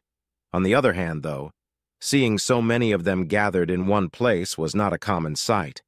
If Drazan high-ranking officers could be captured and interrogated for their information, that could aid them greatly. I made the mistake of rushing to a conclusion without considering other options before. They were only pirates, but there were many innocent children and babies aboard. This isn't the same, but if we can prevent future Drazen assaults or know what their plans are, that should end up in more dead Drazen and more lives saved in the long run. The prospect of burning, screaming, dying Drazen fueled him nicely. No matter how they died, as long as they burned, he'd be more than happy to do anything in his power to achieve that goal. If that meant capturing some of them alive, then that was a price he was more than willing to pay. He was snapped out of his deep thinking when Clara clapped her hands twice. Turning to her, he found her smiling warmly. "Let us put this moment behind us and focus on something far more productive?" asked the blonde princess. Wyatt smiled. He could worry about the Drazen later. Out in the vastness of space, a cloud of stellar dust moved aimlessly through stellar winds until a sudden explosion of light pierced through the darkness, dispelling the cloud and all nearby particles and specks of rock, metal, and frozen liquids in all directions. A large bubble distorted the space around it for a fraction of a second before it ruptured, returning the space it had disturbed to normal as if it had never happened. Instead of a bubble, a large vessel now occupied its place. "Jump successful, exit drift within expected parameters, no large stellar bodies detected in our vicinity," Galt Tirome said, unable to hide the relief in his voice, and sighed, thankful the jump had been a success, a sentiment shared across the rest of the Noir Navio. "Ready to launch probes at your behest, Commander Redford." Sitting on the captain's chair, Redford Callan was linked to the ship itself. He took a moment to drink in the experience once more. No matter how many times he connected with the ship, the experience was always surreal. He had commanded ships before, of course, but the experience was never so vivid. In truth, he didn't need his implants to connect with the ship, much like Wyatt had done on Gintrax, but they made it so much easier. Not only that, the systems of the ship streamlined the processes needed, lessening the burden on his mind. A commanding officer could only last a few hours connected to any regular Principality ship before the strain became dangerous. With the Noir Navio, the same length of time was barely a noticeable burden on his mind. At the same time, the sensation of being one with the ship was magnified tenfold. In truth, he still couldn't comprehend how his chosen second-in-command had managed to do what he did in the first place. He could only speculate that his injuries and intense, deadly focus had prevented his mind from being overloaded up until the strain and his wounds were too much for him to fight against. Only 3 seconds had passed for him, his experience to the diminished perception of time after decades of loyal service shining through. "Launch the probes!" came his order, as at the same time the engines came to life and the Noir Navio began to move steadily into the system. The hangar opened, and 5 Raptor fighter-sized cylindrical objects were ejected into space. Moments later, the hangar closed, and 5 plumes of light pushed the probes further ahead of the Noir Navio. The probes were little more than a propulsion engine attached to a powerful sensor array and a data-exchanging device. The plumes began to move apart from each other quickly, and soon after they were lost across the boundless space, undetectable by sheer virtue of their size and the vastness of the void. "Probes launched, Commander. Their signals are strong and steady," Galt informed. "Maintain connection at intervals," ordered Redford. Diving deep within the ship's systems, Redford quickly checked all systems. Everything was nominal. The core was operating under specifications, the shields were sitting at a stable 30% power, the boogeyman outer hull was working perfectly, the heat sinks were empty, and the excess heat was below normal parameters. The crew had been informed and were doing extra rounds, ensuring everything was in order and accounted for. Supplies, body armor, escape pods, weapons, ammunition, for handheld weapons and for the ship's weaponry. Triple-check security stations, and a myriad of other tests and checks that fell upon the duties of his head officers. But the tension was palpable across the entirety of the ship. He couldn't blame any of them for feeling anxious when he was experiencing the same. Fighting against the Drazen was always a tricky business. They never fought unless they believed victory would be theirs, preferring to strike against weak, isolated, or remote zones where aid was unlikely to come soon. Fighting them in a fortified area had never occurred before, as most assaults against the murderous aliens were launched against lonely ships or through successful ambushes. The rules of engagement didn't apply to the Drazen, but several stubborn and arrogant commanding officers insisted on fighting with honor rather than with intelligence. Most of them were dead, their ships and crews lost with them thanks to their poor tactical choices. There was also the issue of the traitors. He had managed to lose them, but that was a double-edged sword that played in their favor too. Clara was certain they were doing more than just following them, a sentiment he shared with the woman he loved as a niece. There were no assurances on what Felicity Centaur would do, but he doubted that she would fight them in the open. His mind was divided between believing the traitors would simply flee now that their mark had eluded them and an attack of opportunity. The Redford from his youth would have believed the first option as the only viable solution. Now, he knew better. Were he in Felicity's position, he'd try to take down a wounded enemy or catch him by surprise. He only hoped that Felicity's actions would not disturb the Drazen too much. For now, he disconnected from the chair and stood up, leaving the navigational AI to follow the course set in motion. There was nothing more to do, only the wait remained. The calm before the storm had arrived with a thunderous clap of silence. Noir Navio, War Room. "What are we seeing, Redford?" Clara asked as she stared at the holographic display of the Hastrung system that the probes provided a little over a day after their initial launch. Without a warp signature to announce their arrival, the probes had not been detected by the enemy, giving them a significant upper hand. Wyatt looked at the map intently. The Hastrung system was surprisingly small, with an orange dwarf main sequence star, 7 rocky planets, 2 gas giants, and a dense asteroid belt. The largest gas giant had rings, whilst the second, and much smaller than the first, was the last large body in the system, excluding rogue planetoids. The rocky planets were mostly unimportant, with only 4 of them having signs of development and industry on their surface. The 4th planet, a vibrant and lush planet, was habitable and the main point of interest. According to the data sent by the probes, there were 12 Drazen signatures in high orbit across the planet. There were 8 destroyer-class ships and 3 cruiser-class ships, with 2 more destroyer-class ships patrolling a zone near the usual lane that connected Hastrung to the neighboring system, Kaltashi. It was the last signal that concerned everyone present, him included. If the signal was to be believed, the monstrosity was at least 12 kilometers in length, 3 in diameter, and defended by half the ships set around it. Looking around the room, he found nothing but uncertainty. "That, my princess, is something I've never thought I'd come to see with my own eyes. It's a Drazen cattle ship, a veritable moving station for all intents and purposes," explained Redford with narrowed eyes. "That thing alone can house hundreds of thousands of Drazen, and their cattle." "The shape is familiar," Cynthia mentioned. "It looks like a O'Neill habitat, but smaller." Redford nodded. "You are correct in your assumption, Cynthia. It is the Drazen version of an O'Neill habitat, scaled down to be mobile. If their jammers were active, we wouldn't be able to see it." "Is it armed?" asked Saratan de Shire. "According to the probe's sensors, it is equipped with several PD turrets, anti-asteroid kinetic projectile launchers, and what appears to be hangar bays.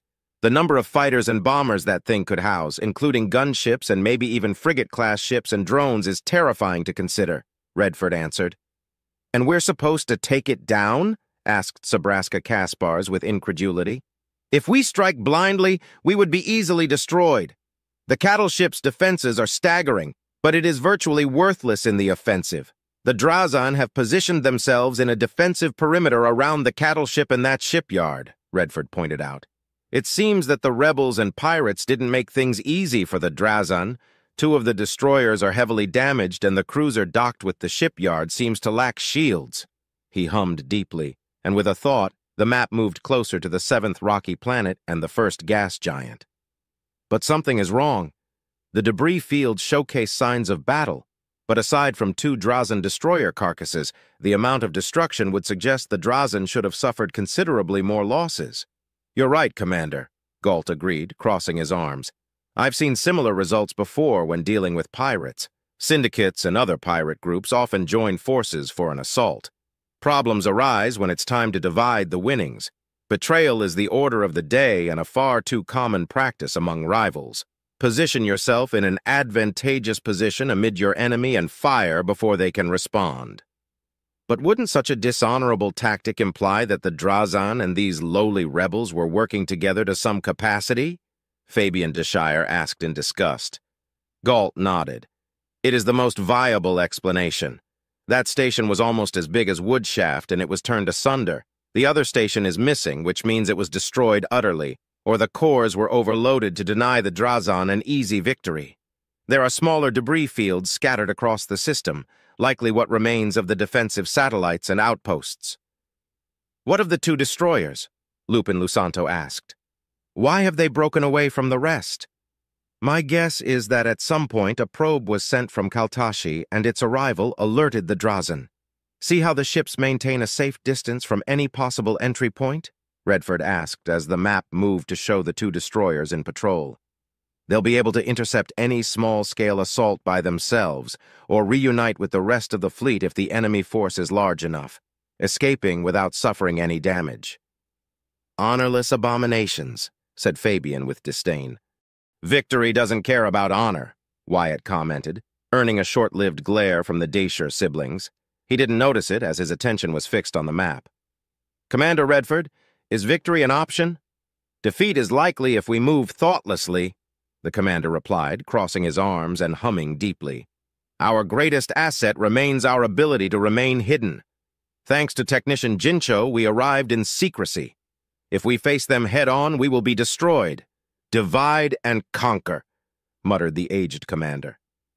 Wyatt observed the map in more detail, focusing on the debris field, the planets, and their positioning relative to the Noirnavios as it approached the edges of the system. It would take several hours before their arrival in the system, giving them a significant advantage. How to use it was the problem. Redford, how many cattle can that ship house? Clara asked with a coldness that sent a shiver down the spine of everyone present. A few million at least, my princess, Redford answered without hesitation. They're above the planet that once proudly bore the name Bastanel. Are they trying to restock their cattle? Asked the princess. More than likely. Drazen aren't picky with their feed. Raiders simply have a preference for the flesh of other sapients, Wyatt replied, eyes narrowed. They want to have as much cattle as possible. I think the Drazen are trying to turn the planet into a giant farm after giving themselves a feast. Tens of millions, probably hundreds of millions of humans ripe for the taking. How many more Drazen will come and establish a foothold while we murder each other? Wyatt is correct. Against such terrible odds, we can't stand down. We must fight and end this nightmare before it begins. Redford, you have my absolute permission to do what is necessary. But do not destroy the cattle ship unless you absolutely can't find a way to disable or cripple it. Do everything in your power to preserve it. The souls aboard that ship must be saved. Understood? Clara commanded with unflinching, profound authority that left no room for discussion. Redford bowed his head. I shall do my best, Your Majesty. Turning to Wyatt, he continued. Wyatt, you will be in charge of our wing. The command of our fighters is yours.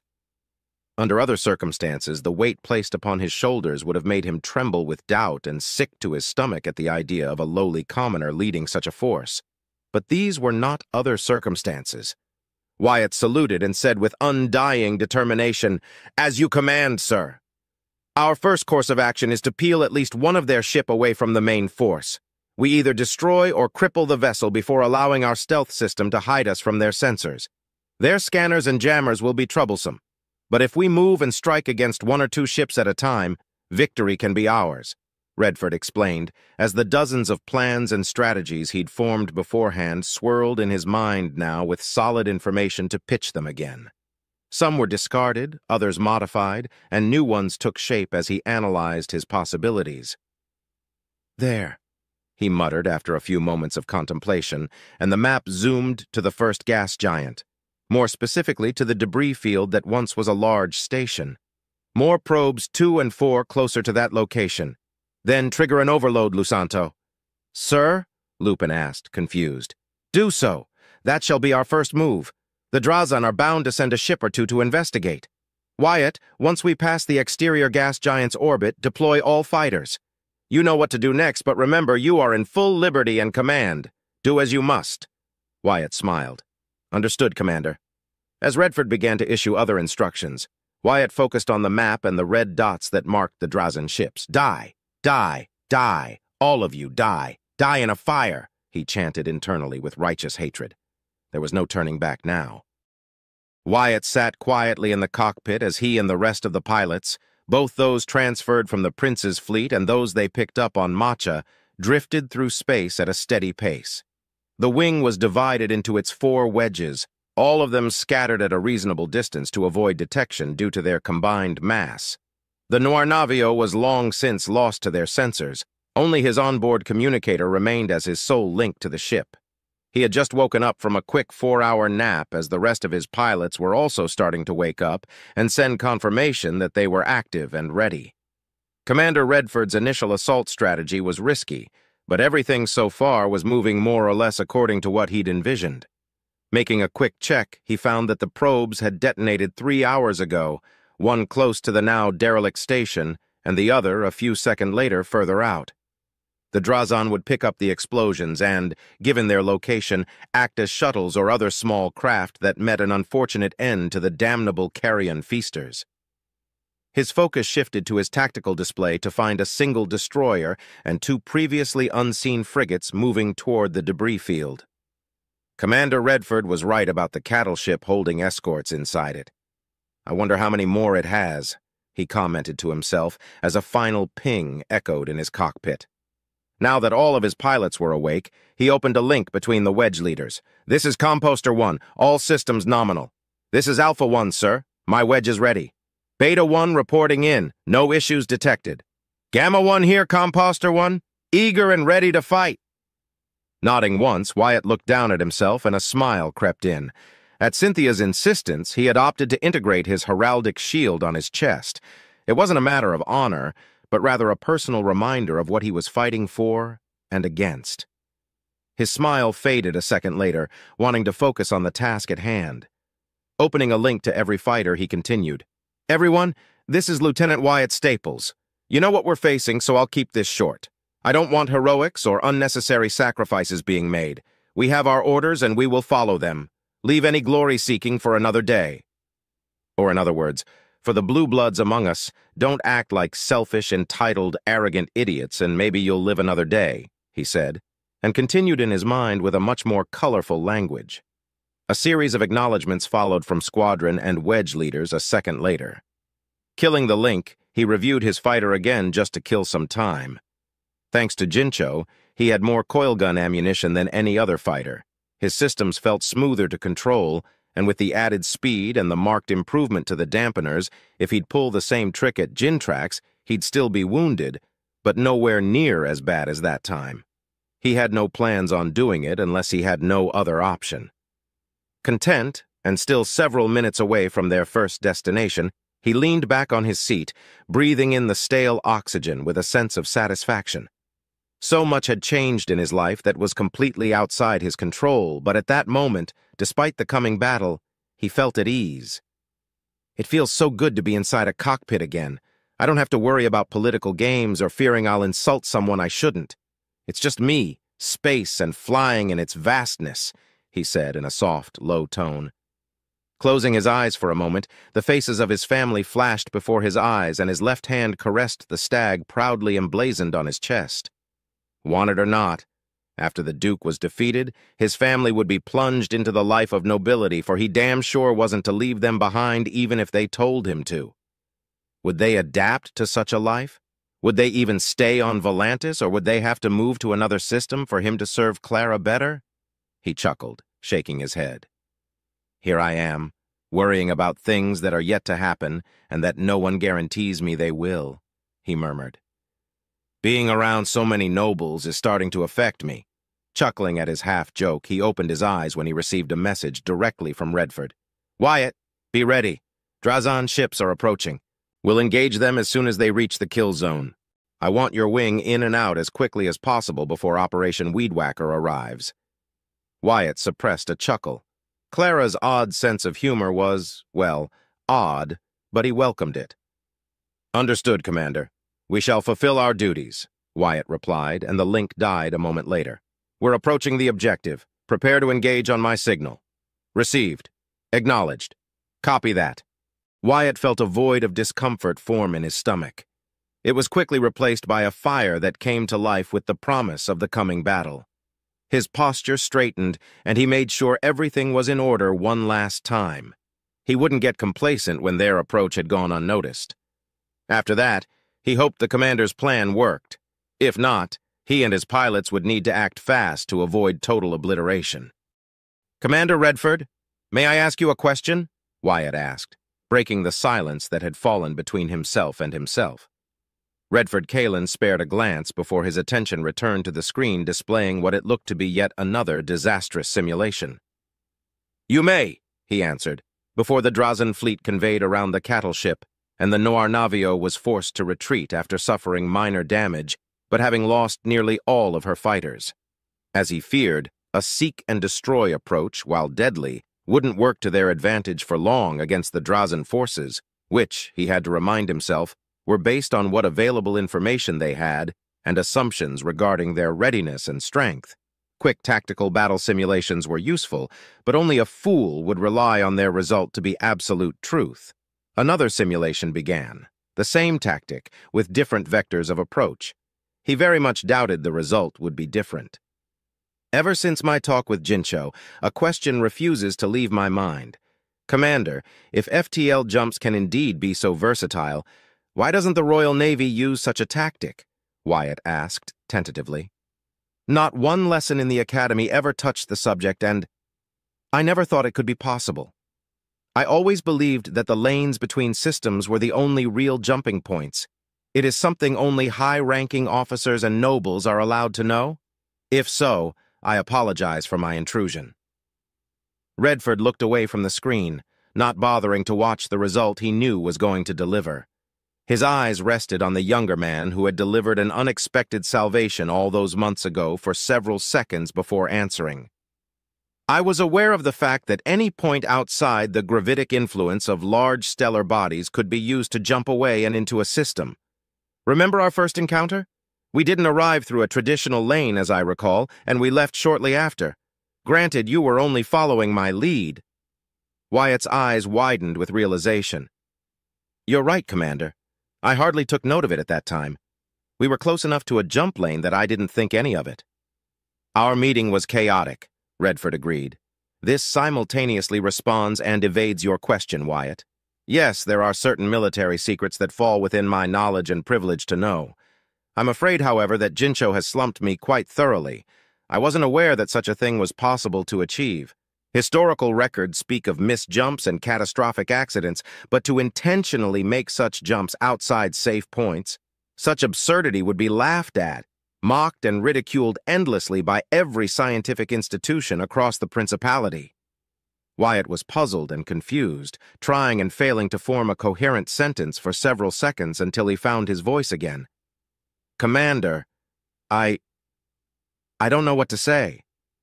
Redford smiled longingly and saw his oldest son in Wyatt's expression for a second. I know that expression, Wyatt. Go on, speak your mind openly.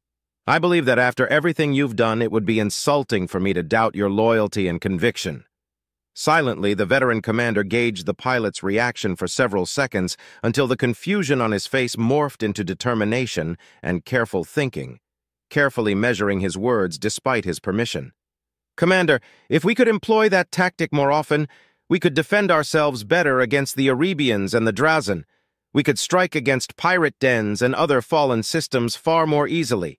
As much as I don't like it, strike groups could even plunder hierarchy trade lanes with more success, he frowned. It seems stupid to not use it. I doubt there aren't admirals or scientists or anyone else across the Principality that can't match Jincho's skills and knowledge. If there are those with such information at their disposal, I know not who they are. But I'm afraid the answer is far simpler and tragic than mere ignorance, Redford replied, glaring at the screen for a moment before stopping the running simulations altogether. It is no secret that the Astorian Principality is considered a backwater for all of our honor, glory, splendor, riches, and technological advancement. His expression darkened for a moment as memories flooded his mind before taking a deep breath to calm himself. We're the second weakest human nation that is part of the Pax Humanitas, Wyatt. The sole reason we have not been overrun by the Drazen, conquered by the hierarchy, or absorbed into the Commonwealth is because of the Pax. The Principality is weak, Wyatt Staples, said the commander, uttering the words his old friend said so many years ago in brighter days. To his surprise, the lieutenant didn't flinch or gasp, aghast at his confession. Instead, he nodded sympathetically. A chuckle rumbled in his throat. Loyal, yet not blinded to the realities of the world around you. It is a shame you were born a commoner, Wyatt, with proper education and guidance from a young age. He shook his head. No, it is life that molds us. There's a high chance that you would have been just another petulant, self-absorbed, glory-seeking fool had you been born a noble. On that, Commander, I agree with you completely, Wyatt replied, offering a sincere smile. I know the Principality is far from the greatest human nation, but it is my home and I am loyal to the Prince. Little else matters. The Principality has survived for millennia. Surely it must be doing something right, he said with uncertainty. If only things were as simple as that, Redford replied defeatedly. The Principality has become stagnant, Set in its ways, Wyatt. We honor tradition, value petty things, put too much importance on status, and most glorify their position in life given not by merit, but by chance. The Royal Navy, for example, has not updated its doctrines for over 800 years. 800 years of dust collected on a book that everyone can read and predict. Do not misunderstand me. Solid, functioning doctrines are set in stone for a reason, but we are hardly flexible. There is no innovation, no imagination. His gaze locked with Wyatt. And you have plenty of both, Wyatt. Fortunately, I, too, am an avid learner. Commander? Wyatt questioned, put on the defensive by the older man's praise. Redford smirked. In case you've forgotten, Wyatt, I'm the commander of the fighter division. I'm a pilot. Let's be creative, shall we? Nor navio, bridge. Commander Redford Kalen smiled internally as he recalled the last conversation he had with Wyatt sometime before his departure. It was amusing to him that, were his father present, he'd reprimand him from even considering not following the established strategies that any honorable commanding officer should follow to the letter. He loved his father, but he had always been stubborn and honor-bound to his ego. With frustration, he could imagine George Lintar and his father forming a fast friendship over shared values. Yet there he was, commanding a stealth ship, ready to strike an unhonorable blow against his enemies. For once, in a long, long time, he didn't care about anything else but carrying out his battle plans and, perhaps more crucially, adapt to the often unpredictable flow of battle. He was too old and too experienced to believe his strategy would go flawlessly, but as long as the opening assault worked, there was a chance for victory. Commander, Drazen ships are approaching the designated zone. The frigates have launched search drones to investigate the debris field and the derelict station.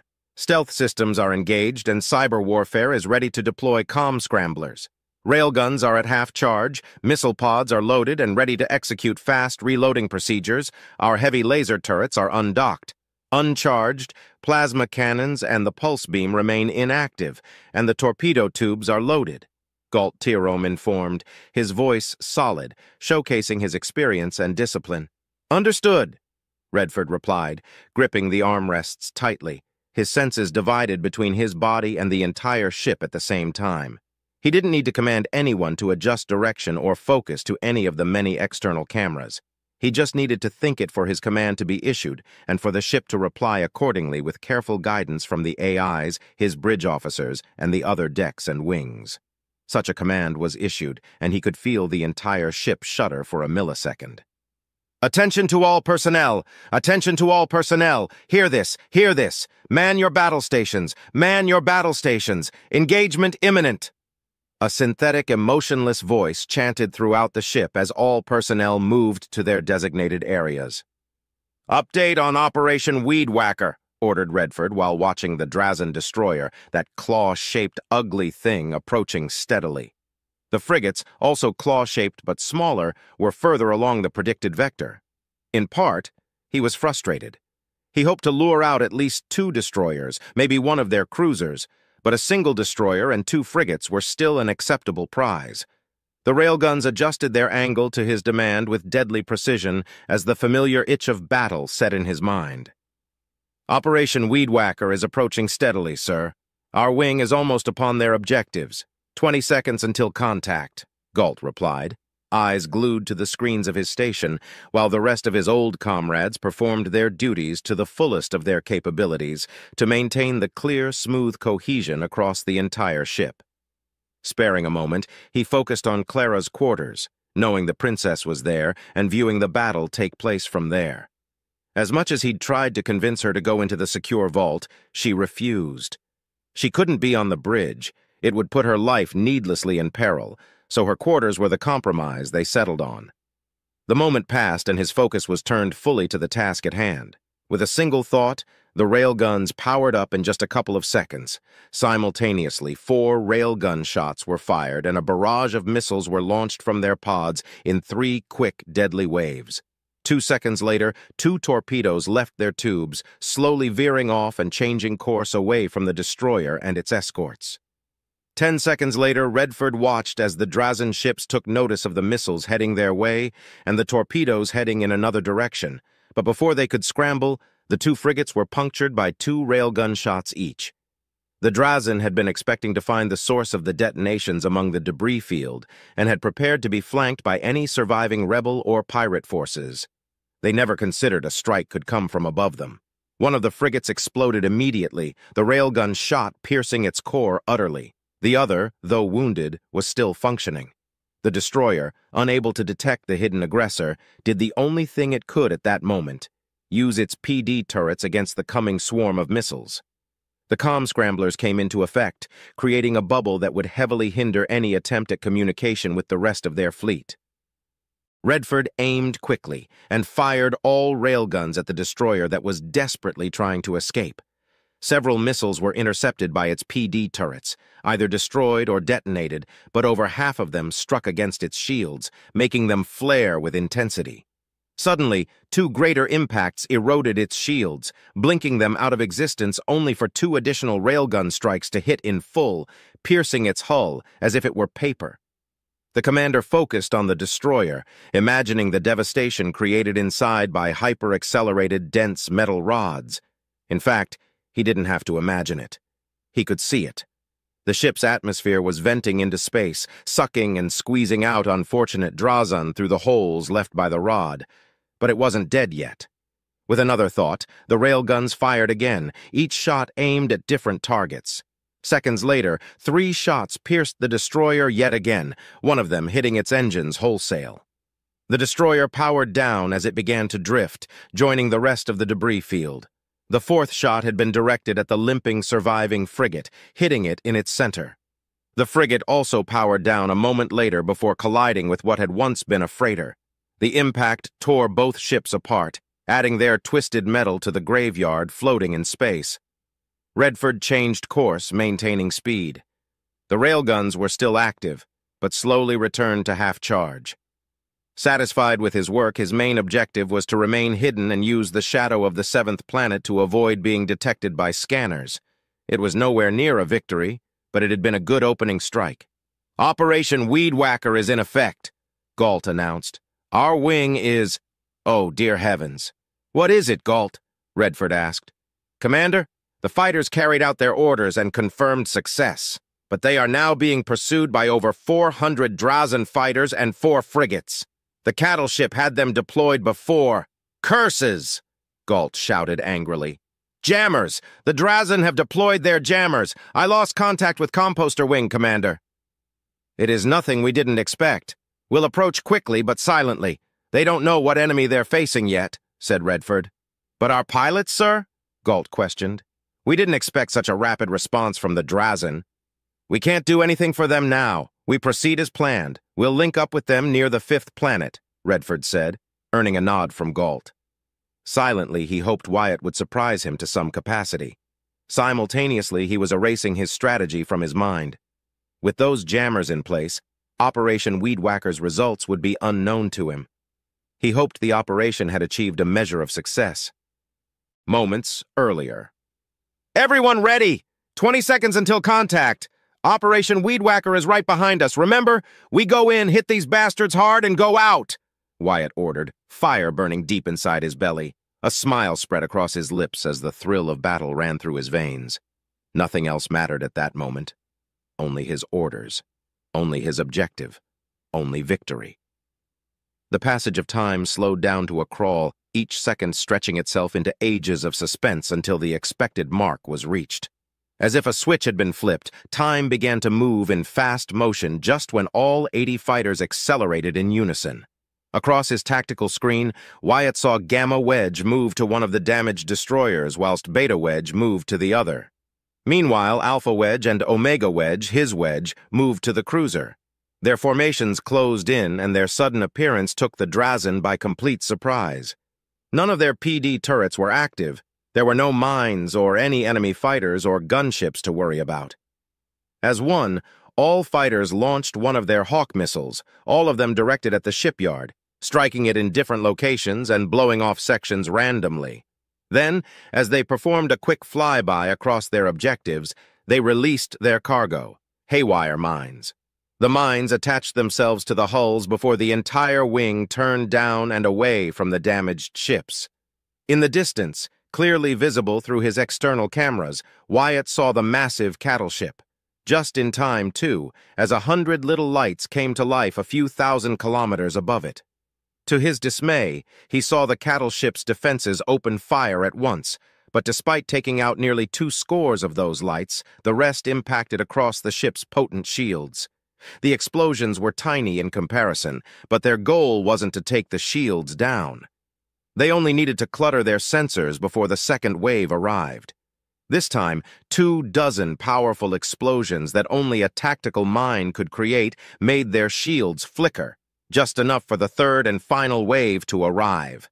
Unarmed missiles with haywire mines locked to them impacted the cattle ship's hull, detonating instantly.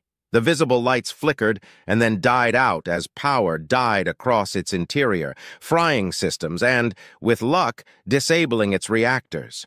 The damage to the ship itself had been minimal, but it was now a large piece of metal floating in space. A second later, now at a safe distance, the haywire mines they planted went off. The cruiser and one of the destroyers suffered the same fate as the cattle ship, but the other destroyer had been so heavily mauled that, instead of crippling it, several explosions could be detected and seen before it tore itself up into dozens of lifeless fragments. That made him smile widely, hoping there were many Drazan in it as it died. "Alert! Alert! Missile lock detected!" the AI warned him, pulling him out of his trance. "Evasive maneuvers!" Wyatt ordered instantly. Everyone obeyed, maintaining formation. Flares were released, baffling the missile's sensors or causing early detonations. For his part, Wyatt checked his display, trying to find the source of the missiles. He didn't need to search for long. "Wyatt, are seeing what I'm seeing?" asked Leopold in a tone that denoted fear. "Where did they come from?" protested Nultar. "There!" Raquel exclaimed before sharing her video feed. Masked by the sheer size of the cattle ship, they all failed to see 4 frigates and at least 400 Drazan fighters quickly chasing them. "They were sitting in front of it the entire time. Here comes a second volley from those fighters." "How did our sensors miss them?" questioned Gregor, unable to hide the slight tremor in his voice. "We were running silent," Wyatt commented, then shook his head, eyes narrowing. "Everyone, keep going! We won't fight them here. If we do, it'll be only a matter before they're reinforced by more fighters or one of their active destroyers. We accomplished our objectives, and that's all that matters." "I hope you have a plan, sir," Raquel called out. "A wing against that? We don't have tactical mines or haywire mines, and everyone is down to 3 missiles each. They'll tear us to pieces if they catch us. And they're slowly closing the distance. They'll be upon us in an hour, even at this speed. Should we use afterburners?" questioned Leopold. "No, we must save the afterburners for emergencies," Wyatt countered. "And this isn't, Lieutenant?" Gregor asked. "It is, but I'm not going to give any Drazan the satisfaction of killing me," Wyatt replied, as he tried to come up with a plan to deal with their current situation. But first, he needed to inform Commander Redford of the situation. Opening a link with his communicator, he exhaled before speaking. "This is Lieutenant Wyatt Staples speaking. Composter Wing has achieved preset objectives. Operation Weed Whacker is in effect. There are 400 Drazan fighters and 4 frigates giving chase. I request order, Commander." He was interrupted by the link suddenly dying. A quick observation revealed that his sensors were jammed and only short-range communications were in effect. "Looks like we're on our own," Nultar commented, letting out a dark chuckle. "Think you can pull our asses out of the fire, Wyatt?" Wyatt let out a choked snarl. "I can try." Looking at his tactical display and taking into account their numbers, weapons, ammunition, and their position, only the fact that, cut from the chain of command and with the authority Redford had bestowed upon him, resonated within his mind. His frustration gave way to a sinister sensation he couldn't describe, but it was familiar. "I'll do as I must." If you haven't already done so, click on subscribe now and turn on notifications to get alerts when the next episode of The Black Ship is out. Now, on with the story. In a dark, ironic fashion, time that felt as if it never advanced before the assault on the Drazan forces was now constraining his throat, holding his neck in a powerful, restraining chokehold as minutes ebbed like seconds. Only 20 minutes had passed since the attack, and subsequent retreat with Drazan fighters and frigates steadily chasing him and his fellow pilots.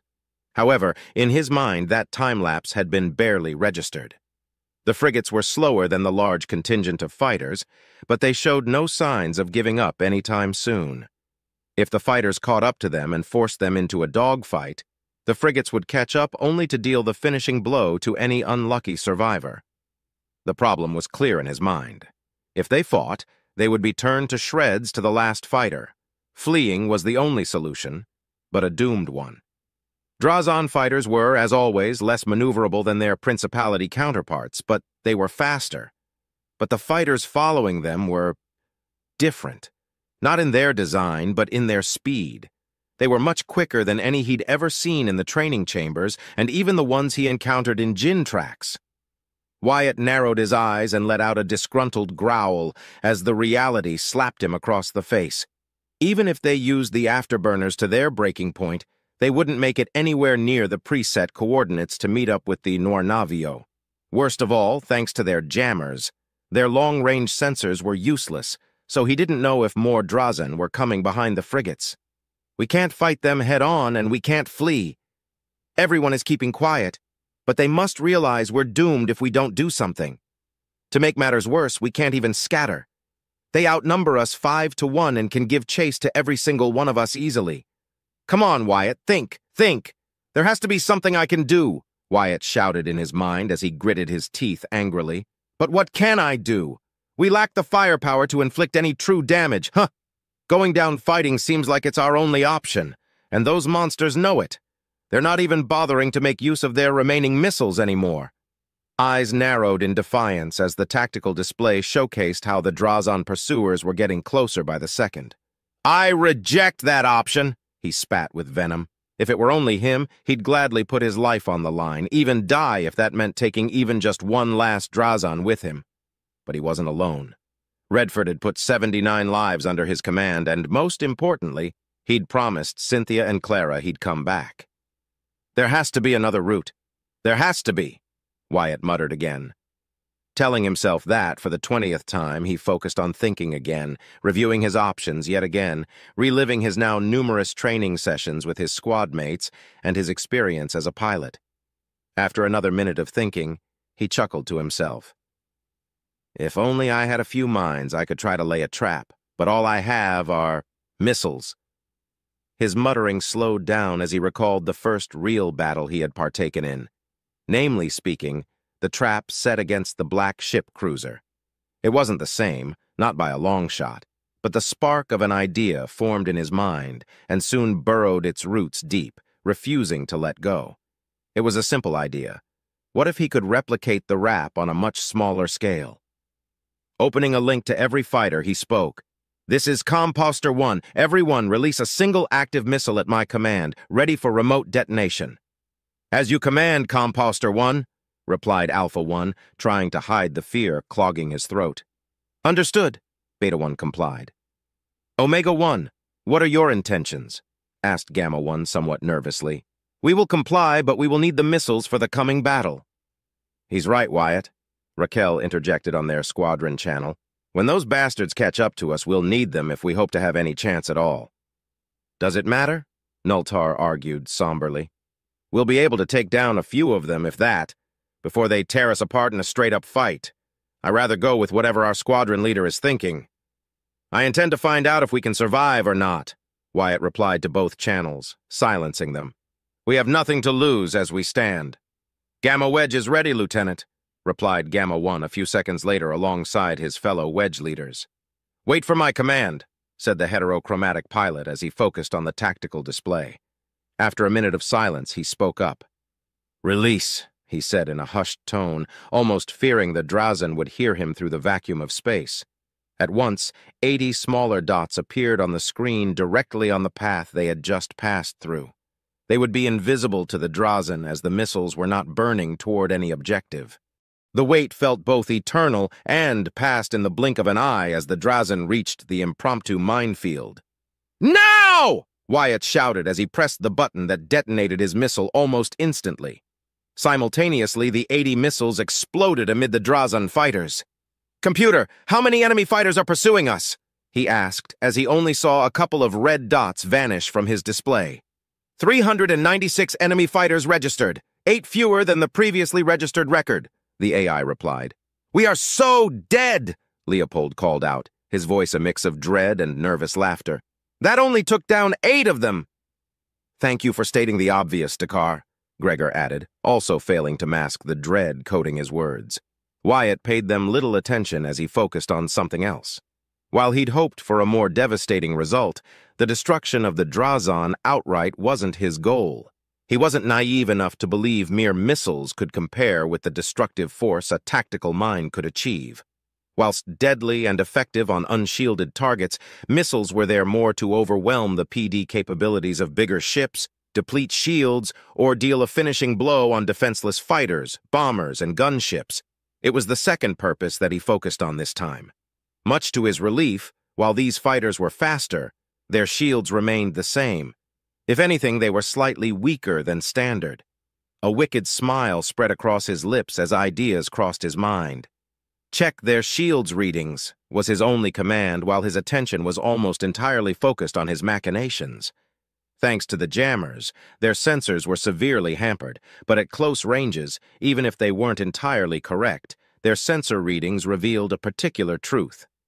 Only 8 fighters had been destroyed, but almost 100 fighters had suffered significant damage to their shields, even if they were now slowly recovering them. By the Prince, we should do it again! With their shields so heavily damaged, we're bound to take down at least 1/5 of them, Leopold proposed. That won't work. Look at their movements. Their formations spread out a little more to avoid another incident. That trick won't work again, Nultar countered. Perhaps we should have used all 3 missiles, Raquel asked, uncertain. And waste our missiles so recklessly? Gregor replied, humming deeply. Sir, what are we to do now? Smiling, Wyatt replied, I have an idea, but it will be risky. Nultar is correct. The Drazan will be ready if we try that again. That's why we're going to do it using our remaining missiles. He paused for a moment. But Wyatt, you said it yourself. They'll be expecting that trap again, Nultar pointed out. True, but only if we remain as we are. The Drazan believe themselves to be inherently superior to any other life form. They may be intelligent, but their arrogance is one of their greatest weaknesses. That's why we're going to turn off our engine thrusters, Wyatt explained. We're going to what? Lieutenant, they are faster than us as it is. If we stop gaining speed, they'll close the distance quicker, Raquel protested. She's right, Wyatt. We're going to fucking die if we do that, Leopold protested. I would have liked to at least bet a beautiful woman before I got my ass killed. Can you please stop thinking about your damned carnal desires as we're about to face certain doom? Gregor protested. Not exactly how I pictured my end would be, Nultar added, unafraid. Eyes narrowing, Wyatt could understand their positions. Were the roles reversed, he too would be protesting or silently voicing his displeasure at the mention of a plan that sounded like certain death. Is this what command is really about? What Galt and Redford were trying to point out? To make decisions, to own them, and have others follow them? I'm not sure if I like this responsibility, but everyone depends on me as their commanding officer to achieve victory over our enemies and to return alive, Wyatt thought, and sighed tiredly. As many as I can manage. Sir? Gregor asked, concerned, as the dispute among his squadron came to a halt. Do you trust me? Wyatt asked, then cleared his throat. Ignore that question. Are you willing to trust me? All of you? You're our squadron leader and commanding officer, Wyatt. We have to... Leopold began, but was cut off by Wyatt. Forget about that. Forget about rules and the chain of command. Will you trust me? Not merely as your commanding officer, but as a fellow pilot putting his life on the line like the rest of you? Wyatt asked, and a silence fell between them for several seconds, until a chuckling Nultar cut through the silence. For what is worth, Lieutenant, I'll follow your lead, not because I have nothing to lose, but because you've proven you're different compared to the usual stock. Give the order, sir, Nultar proclaimed firmly. Heh. I guess if I'm to die today, I'd rather die alongside a fellow commoner rather than serve as the shield for some petulant blue blood. Ah, what the hell. Count me in, sir, Leopold joined in with a raspy chuckle. You are a strange one, you know, Raquel said with a laugh. You defy everything I've considered normal until now, Lieutenant. Why should this be any different? I'll follow you, sir. While I don't share the same level of enthusiasm as the rest of our comrades, sir, I entrust my life unto your command, as it should be expected and as a personal gesture of trust. Guide us, sir, Gregor said lastly. Then this is what we will do, Wyatt said, his heart beating a little louder and faster in his chest after receiving their answers. First, we'll kill our engines. Then, we'll launch our remaining missiles in an unguided forward trajectory. After 2 minutes, we'll turn the missiles around and have them burn at full capacity to decelerate them until we move faster than them. Then, we'll remotely deactivate their thrusters, creating another minefield. While the missiles fly, we'll break our formations and begin to spread out in a grid. Everyone with me so far? Sir, if we break formation, that'll give the impression we're preparing to scatter, Gregor pointed out. Gregor is right. The Drazen have enough numbers to track us easily once we scatter, Leopold added. But we're not going to scatter, Wyatt said, and pregnant silence followed. We'll maintain that new grid formation to cover more space. That way, we won't be hitting ourselves. His smile widened until his teeth were on display. Once we're about to pass through the missiles, we'll deploy our flares in full. We'll be creating a sensor-baffling cloud the Drazen will have to pass through to get through us. Holy shit, Nultar muttered. You want to blind them to the missiles as we pass them? What if they just veer off and avoid it altogether? Raquel asked. They won't. The Drazen are stubborn bastards. They like to be as direct as possible in everything they do. Our leader is right about them. They're arrogant to a fault, Leopold added. The Drazen will be expecting a repeat of our previous tactic. I am more than happy to oblige. But in a different way. Once they pass through the baffling cloud, they'll reach the missiles after a few seconds. They won't detect them in time. We'll detonate them then. As he talked, Wyatt felt the pleasant fire in his stomach spread across his body. It felt nice and filled him with delight. I doubt that'll destroy many of them, Raquel protested initially. But I already said I'd follow you, sir, so I will. I'm not about to break my word. Good, Wyatt replied, satisfied. Because the missiles aren't there to destroy their fighters. A collective huh? Rumbled in his ears, making his already wide grin turn devilishly devious. Convincing the Wedge leaders wasn't as easy, but after hearing the entirety of his plan, they agreed reluctantly to follow his orders, arguing that if it failed and they somehow survived, they would do everything in their power to report him and protest against his leadership position to Commander Redford. Wyatt agreed, knowing that if his plan failed, then they would be likely dead anyway. After a short discussion, he agreed to make a minor modification to his original plan. Taking advice from Beta 1, instead of killing their engines outright, they would instead lower them to minimal thrust, giving the impression that they were low on fuel, rather. The Drazen were unlikely to miss the chance to kill and capture them if they could. Second, as much as Wyatt wanted to tell the rest of the pilots about the plan, everyone, even Leopold, advised against it. There would be panic and several disgruntled voices among them. The probability of breaking apart for the sake of survival was already escalating by the minute. The last thing they needed was for their limited forces to be diminished even further and cause a complete rupture of command. Instead, they would obey their given orders under the pressure of his authority, given directly by Commander Redford and, by extension, that of the Princess. The commoner pilots in their midst would obey regardless. It was the more self-serving nobles who were the root of such a predicament. Regardless of everything, with a goal set for everyone to reach, they began to move. The first step was taken, and the Drazen reacted almost instantly. Their formation tightened once more, and some of them launched a few missiles their way, detonating them halfway through as a precaution against encountering another undetected makeshift minefield.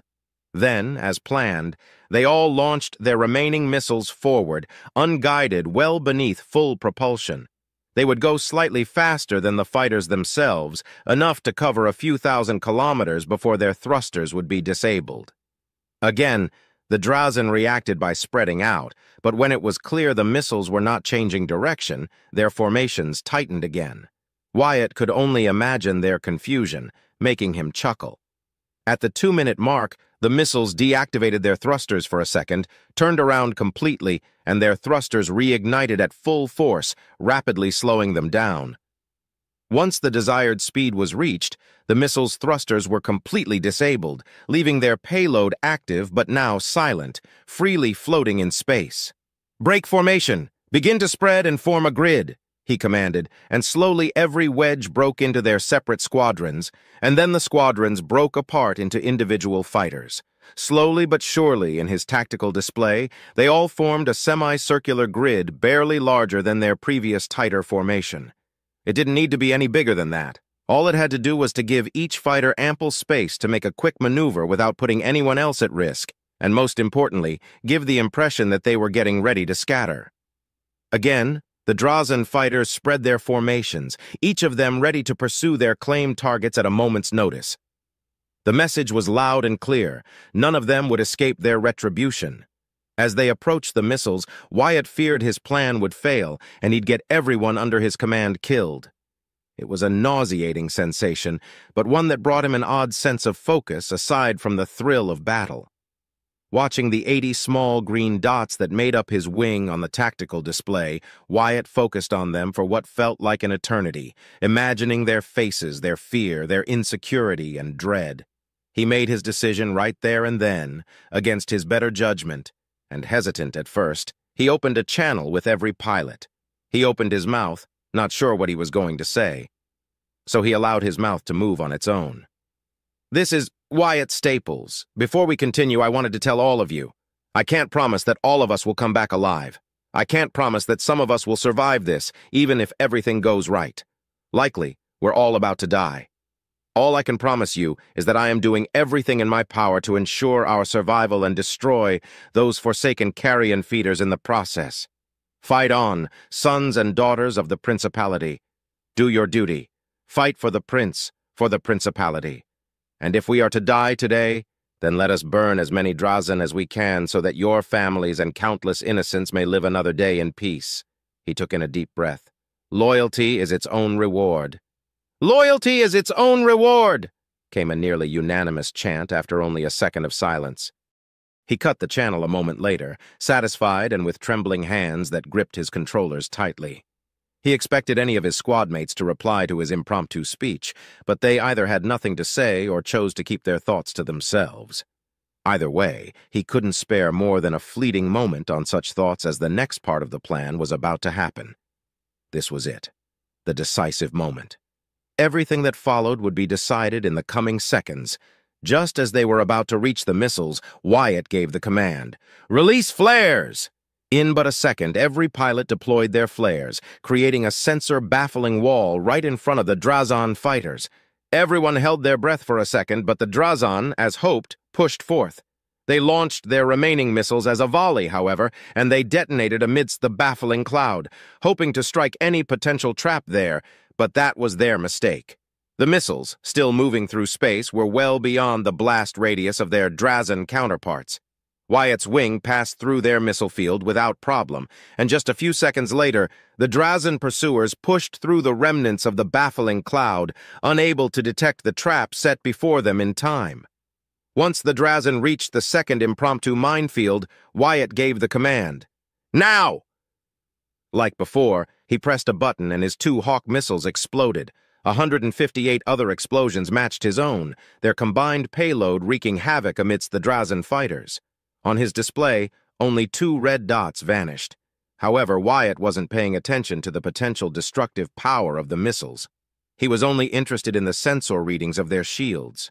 His eyes shone with pure, vicious, vindictive, murderous intent in an instant. "Kill your engines! Turn now!" came the command as he himself performed it. He felt the rapid and sudden turn, but compared to his stunt at Gintrax, this was nothing. It took only a split second to see his entire wing now facing their Drazen pursuers, their grid forming a cone with their twin-linked coil guns pointed straight at the corpse eaters. "Open fire!" Wyatt shouted, half laughing, half shouting. He didn't feel his fighter rattle as the coil guns fired a deadly barrage of magnetically accelerated metal. One barrage was joined by another and another until the sheer volume turned into a hail of fury and death directed at the Drazen fighters who were so eagerly pursuing them. Disoriented by the trap, but confident thanks to their numbers, they never saw their prey had turned around and had fired upon them until it was too late. With most of them suffering from depleted shields or severely drained, the concentrated hail of metal hit them in full. Through another screen, Wyatt watched with fascination as dozens of Drazen fighters were turned into scrap in the blink of an eye. Many of them exploded, some of them sending their debris colliding with another ship, damaging it or outright destroying it. It was a chain reaction of pure destruction and chaos that lasted no more than a few seconds, but that was more than enough. The Drazen broke their formations to avoid further damage, but they were now wounded, confused, and surprised. Wyatt's heart beat loudly, like a drum struck by a raging beast, as the 400 Drazen fighters were reduced to 127, with half of them damaged to some capacity. "Engage! Engage! Take to your formations! They still outnumber us! Protect each other and bring them down one by one! Focus on surviving, not killing as many as you can! We'll reduce them to scraps one fighter at a time before their frigates arrive! Composters with me!" Wyatt ordered as he was already moving to intercept a group of Drazen. Some Drazen were quicker to regain their senses than others, managing to form up, ready to engage their enemies. Half a minute later, the two sides clashed. Coil gunfire, quick laser bursts, and quick, swift maneuvers were the order of the day. From an outside perspective, it was pure chaos. But the dancers were professionals, and there was an organization to their movements that only they could fully understand. The numerically superior Drazen, once so sure of their victory, found themselves culled to nearly a fourth of their original strength and set against a more organized, fully shielded, and invigorated force of Feed who had dared assault their precious home. Driven by righteous rage, the Drazen fought back with everything they had. Wyatt clenched his jaw tightly as he spun twice, finishing with a sharp turn to the left and firing a quick burst that killed a Drazen as the fighter exploded. Almost immediately, he used a short burst of his afterburner to position himself at the perfect angle right beneath a trio of Drazen fighters who were pursuing a lone fighter. Firing a controlled burst, most shots landed on the leading Drazen. Its weakened shields flared, then gave out, and the rest punctured it completely, eviscerating the pilot instantly. Unfortunately, the other two fighters were not dissuaded by the death of their comrade, and instead opened fire on their prey. Shields flickered, died, and a cry of terror was silenced when the fighter exploded. In revenge, Wyatt fired again, taking out another fighter on short notice, and before he could kill the third, the AI informed him that his shields were now at 82%. As he made a quick evasive maneuver, he saw Leopold coming behind him, quickly destroying the offender who had shot him. There was no time for words of gratitude as a group of 5 Drazen pounced upon a trio of fighters currently chasing 2 Drazen. "Nultar!" he ordered, barely having time to send the coordinates. He would have gone himself, but his squad mate was closer. Besides, he had spotted Raquel and Gregor dealing with a group of 7 Drazen. "On it!" Nultar called back, quickly moving to provide aid. To his fortune, 2 additional fighters from Omega Wedge joined him. With that aside, Wyatt moved to support his squad mates while Leopold engaged another Drazen in time to save another pilot. Moving quickly, he fired upon the Drazen at the back of the group. Its shields were nearly full, and his shots did nothing more than flicker them. Taking notice of him, 3 of the 7 Drazen disengaged and moved to intercept Wyatt. Wyatt's shield flickered again, but this time he took it intentionally as he took a sharp turn, fully outmaneuvering the Drazen trio even if darkness crawled at the edges of his vision from the momentary strain. It didn't matter. He had them where he wanted. Unleashing a full barrage of coil gun fire, 2 of the Drazen were turned into debris, whilst the third accelerated in an attempt to disengage him. The black-haired man allowed it, turning his attention back to Raquel and Gregor. They had dealt with 3 of their 4 remaining enemies, but in the heat of battle, another quartet of Drazen moved in to engage after tearing to shreds at least 2 other fighters. The quartet noticed his approach, and eager for an easier kill, turned to face him instead. With the aid of some well-placed shots and quick dodges, he depleted the shield of 2 of them just in time for Gregor and Raquel to move in behind them, ready to deliver the killing blow. Understandably, he was beyond puzzled when his squad mates instead fired at the other 2 Drazen. That momentary lapse in focus was paid in full when his shields were lowered to a 20% strength. Engulfed by the deadly rhythm of battle once more, he was quick to dispatch his original first two aggressors with a hail of fury before quickly evading a barrage of fire coming from the two remaining survivors. They were heavily damaged, but still living, showcased by a futile attempt at ramming him head-on. The distance was too great for them to do anything, and a quick burst from his coil guns silenced them forever. Analyzing the tactical display, he saw no more than 50 red dots moving away in a desperate attempt to disengage from the battle. There were nearly 30 stragglers left on the battlefield who were being destroyed one by one. The battle was over. It had lasted no more than a few minutes at most, but it was over. Releasing a breath he didn't know was being held back, Wyatt inspected the situation in more detail. It didn't take long to notice that the Drazan stragglers were being eliminated by squadron leaders, more prominently among them, Gamma 1. That's when he noticed that the other Drazan he thought Raquel and Gregor had eliminated were not dead, just crippled. Easy pickings and nothing more than target practice as they stumbled through space aimlessly. "Raquel! Gregor! What are you doing?" he asked as the satisfaction of having killed so many of his hated foes was dwarfed by a new type of rage. "Why did you not kill them? For that matter, what the hell were you thinking? You could have taken down two of those things, but you went for the others instead. I nearly lost my shields."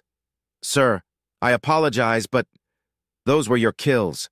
We had no right to take them," Gregor answered, confused. "Gregor is right, sir. They and the other stragglers are yours for the taking, as it should be. As it is your right," Raquel added, sharing in Gregor's confusion. "My right?" Wyatt muttered in utter astonishment. "What are you—" His words died in his throat when he saw a group of 3 fighters giving chase to the retreating.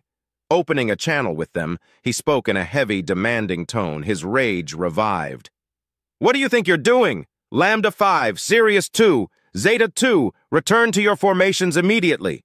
"But, Sir Lieutenant, we can still take down a few of them. Our ammunition storages are at 30% capacity," Sirius 1 replied. "I'm terribly sorry, Lieutenant Staples. I tried to stop them, but they heeded not my orders," Sirius 1 commanded. "Disengage immediately. The battle is over. We have our chance to flee. I repeat, I order you to break chase and return to your respective squadrons and formations," Wyatt ordered, putting more weight into his orders. "We're not cowards, sir. We can show our worth at last," replied Zeta 2. "You idiots!" Wyatt cried out in fury. "Once they notice you're isolated, they'll pounce on you. Turn back now!" Sirius 2 sighed tiredly. "It seems that a commoner will forever be a commoner. You know nothing of honor, Wyatt. Shit, half of them." Wyatt watched with futility as those 3 green dots were all but vanquished in a matter of seconds. The Drazan saw their chance and took it. For a moment, the force that annihilated the 3 idiots seemed to contemplate something, but whatever it was, they deemed it was unworthy of the risk and turned back, joining their accursed brethren. "Anyone else wants to join them? And why are those 4 still not destroyed? Kill them!" Wyatt protested, clenching his fists tightly. "They're your rightful kills, sir," Gregor repeated. "He's right, you know," Nultar joined in the conversation. "You'll get more accolades that way. Faster, too. It's how things are, Wyatt." "Oh, shit. Don't tell me," Leopold began. "Guys, he doesn't know about glory kill rights. We can discuss this on the way back. We've lost too much time already, and lives." Scanning through the tactical display and his monitors, Wyatt quickly detected 7 fighters drifting away aimlessly. They were either dead or completely disabled. He hoped the second option was the right answer. Taking them into account, he also was quick to add up the total loss of 5 fighters and their pilots. Another 15 fighters reported heavy damage, but they could still move. The rest presented either light damage to no damage at all. "Raquel, Gregor, destroy those fighters, now!" he ordered coldly. Rather than argue again, they obeyed. A quick burst from their coil guns was enough to turn the crippled vessels into mere debris. "Computer, save the trajectory of the 7 drifting friendlies." "Trajectories saved," the AI replied. "If they are alive, they won't activate their rescue beacons yet with the Drazan so close by. They have around 12 hours of emergency life support. That should give us enough time to meet with the Nor Navio and launch a quick retrieval if they are alive," Wyatt thought with mild displeasure. A Raptor fighter's cockpit wasn't made to fit two people in it. But during an emergency, it could house another person, although it would be tight and incredibly uncomfortable. Wyatt narrowed his eyes. The Drazan fighters were approaching the limits of his sensors, and he wondered how far behind the frigates were. They needed to leave now, but the idea of leaving potential survivors left a sour taste in his mouth, and he disliked it. "Send trajectories to everyone." "Sent," the computer replied. "To those undamaged and nearest to the marked points, quickly perform an emergency retrieval. Leave the fighter and rescue the pilot if they still live. I know it will be uncomfortable, but I will not leave them here floating for hours when Drazan will likely search for survivors soon," said Wyatt. The situation, urgent as it was, could endure a few minutes if only a single life could be saved. "This is Procyon 2. Pilot is dead. Sirius 5 reporting, pilot secured. Beta 4 here, pilot retrieved. Epsilon 3 reporting there is no survivor. Survivor retrieved, new one out. This is Theta 5, there is no pilot present. The cockpit was completely torn asunder. I'm sorry, Composter 1. Critical condition for this pilot. She won't make it unless we leave now, sir," Iota 3 announced. "That's everyone," Wyatt proclaimed. "Return to your formations and let's move out. We can't afford to give those carrion feeders more time to prepare a counter-assault." Taking heed of his orders, the surviving 68 fighters returned to their original destination, eager to rendezvous with the Noir Navio. He could hardly believe that so many of them survived, or that they survived at all. Now, hundreds more of Drazan were dead, even if it meant the loss of 12 pilots. He would not mourn for the 3 idiots who got themselves killed. They acted on their own damn thirst for glory, and it got them killed, much like it had cost the life of Abacus Reed. He only hoped the 3 idiots didn't have older brothers demanding his head be presented as a suitable recompense, but their demise reminded him of a more pressing issue. "Leopold, what are these glory kill rites?" "Allow me to explain," Nultar interjected. "It is as it sounds, honestly. The leader of every group, be them a small team of Marines, ROSF strike teams, or Army squadrons, platoons, cohorts, or whatever else is, well, entitled to receive the glory of a kill whenever possible." "What?" Wyatt uttered lowly, unwilling to believe what he was hearing. "It is more difficult for fighter squadrons to do so, but the same principle is withheld, sir. Squadron members are expected to serve, protect, and aid their leader whenever possible during combat, up to sacrificing themselves for the sake of their leader. It is not a written rule, of course, but it is highly expected to follow the spirit of it. This includes, of course, facilitating the accumulation and claiming of glory, accolades, and prestige through glory kills. It is an honor for us to present you with a target for you to claim as—" "Shut up," Wyatt suddenly said, cutting Gregor off. This never happened during our practice simulations. Why? Is it because they were training routines and not simulated combat trials?" "Yes," Raquel answered. How could you not have known? Personal glory and honor are important, sir. The higher you stand, the brighter the accolades, the greater the rewards you will receive." She paused for a brief moment. Her next words came softer, weaker, defeated. "Yours is more important. That's how things are." Wyatt's eyes widened, and he felt something snap within him. "I don't care about honor or glory. What are they good for if you're dead?"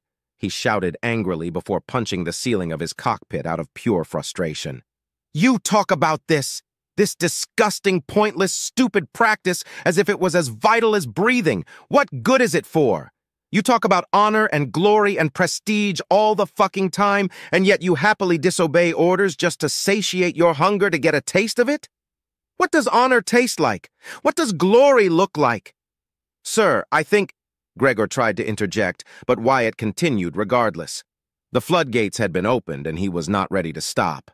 "I'll tell you, Undaj, glory looks like a destroyed fighter. Honor tastes like ash. I can only imagine how many pilots— No. How many people have died over something so immensely stupid? I got close to joining them because you two, Raquel Otilo and Gregor Undaj, wanted to help elevate my glory, instead of killing fucking Drazan. Do you want to honor me so badly? Take the fucking shot next time. I don't care who gets the credit as long as the mission is complete and we come back home alive," he breathed out angrily. panting heavily for several seconds before delivering his closing words. "If you want to gain glory, go ahead. Do it. I won't try to stop anyone else ever again. Go ahead and join Abacus Reed and countless others. Me. I would rather live to fight another day if I can help it, even if it means carrying some meaningless mark of shame upon my shoulders. Keep your precious honor.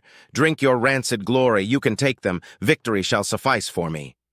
For an eternally long minute, no one dared speak nor breathe too loudly. His anger abated. Wyatt finished in his typical dry but cordial tone. "We survived. We managed to beat the Drazen hunting us. And more importantly, we return with 72 lives." He let out a tired sigh. "That's my victory. Our dead enemies are worthless compared to that." Noir Navio, Bridge. "Commander, our sensors are detecting signatures approaching rapidly. Fighter signatures," Galt Tyrom announced, without turning to see the aged Redford Kalen on the captain's chair. Redford took a moment to steady himself for the report he would likely receive. Currently, he wasn't completely linked with the Noir Navio. The strain wasn't a problem, but years of experience were hard to wear off, which translated into competent Royal Navy warship commanding officers taking every moment of respite possible in an active engagement zone. He didn't need it, but it was better to be safe than sorry. He could fully connect with the ship at any moment if something required his undivided attention. Opening a private link with Galt, Redford spoke. "Do you have any projected numbers yet?" "The jamming strength is too strong even for the Noir Navio, but our sensors are detecting at least 15 unique signatures, Commander," Galt replied. Redford grimaced internally, whilst outwardly he remained as stoic and calm as ever. 15. How many vectors have you detected? Can you detect any Drazen signatures among them?" "Commander, every signature is coming from a single vector, and, if I'm reading this correctly, they are flying in formation. No Drazen signatures are detected among them," Galt replied in mild confusion. "It appears our fighters did not scatter." Redford shared in Galt's confusion. Why wouldn't they scatter? Against such an overwhelming force, scattering and hoping to survive would be the most optimal tactic to choose if outrunning their pursuers proved to be futile in the end. With Wyatt as their wing leader, though, he could expect things to go differently. Had he chosen to fight in some measure? That would explain the 15 survivors which, given the nature of their pursuers and their numbers, expecting anything above a 30% survival rate was ludicrous. He wasn't a delusional fool either.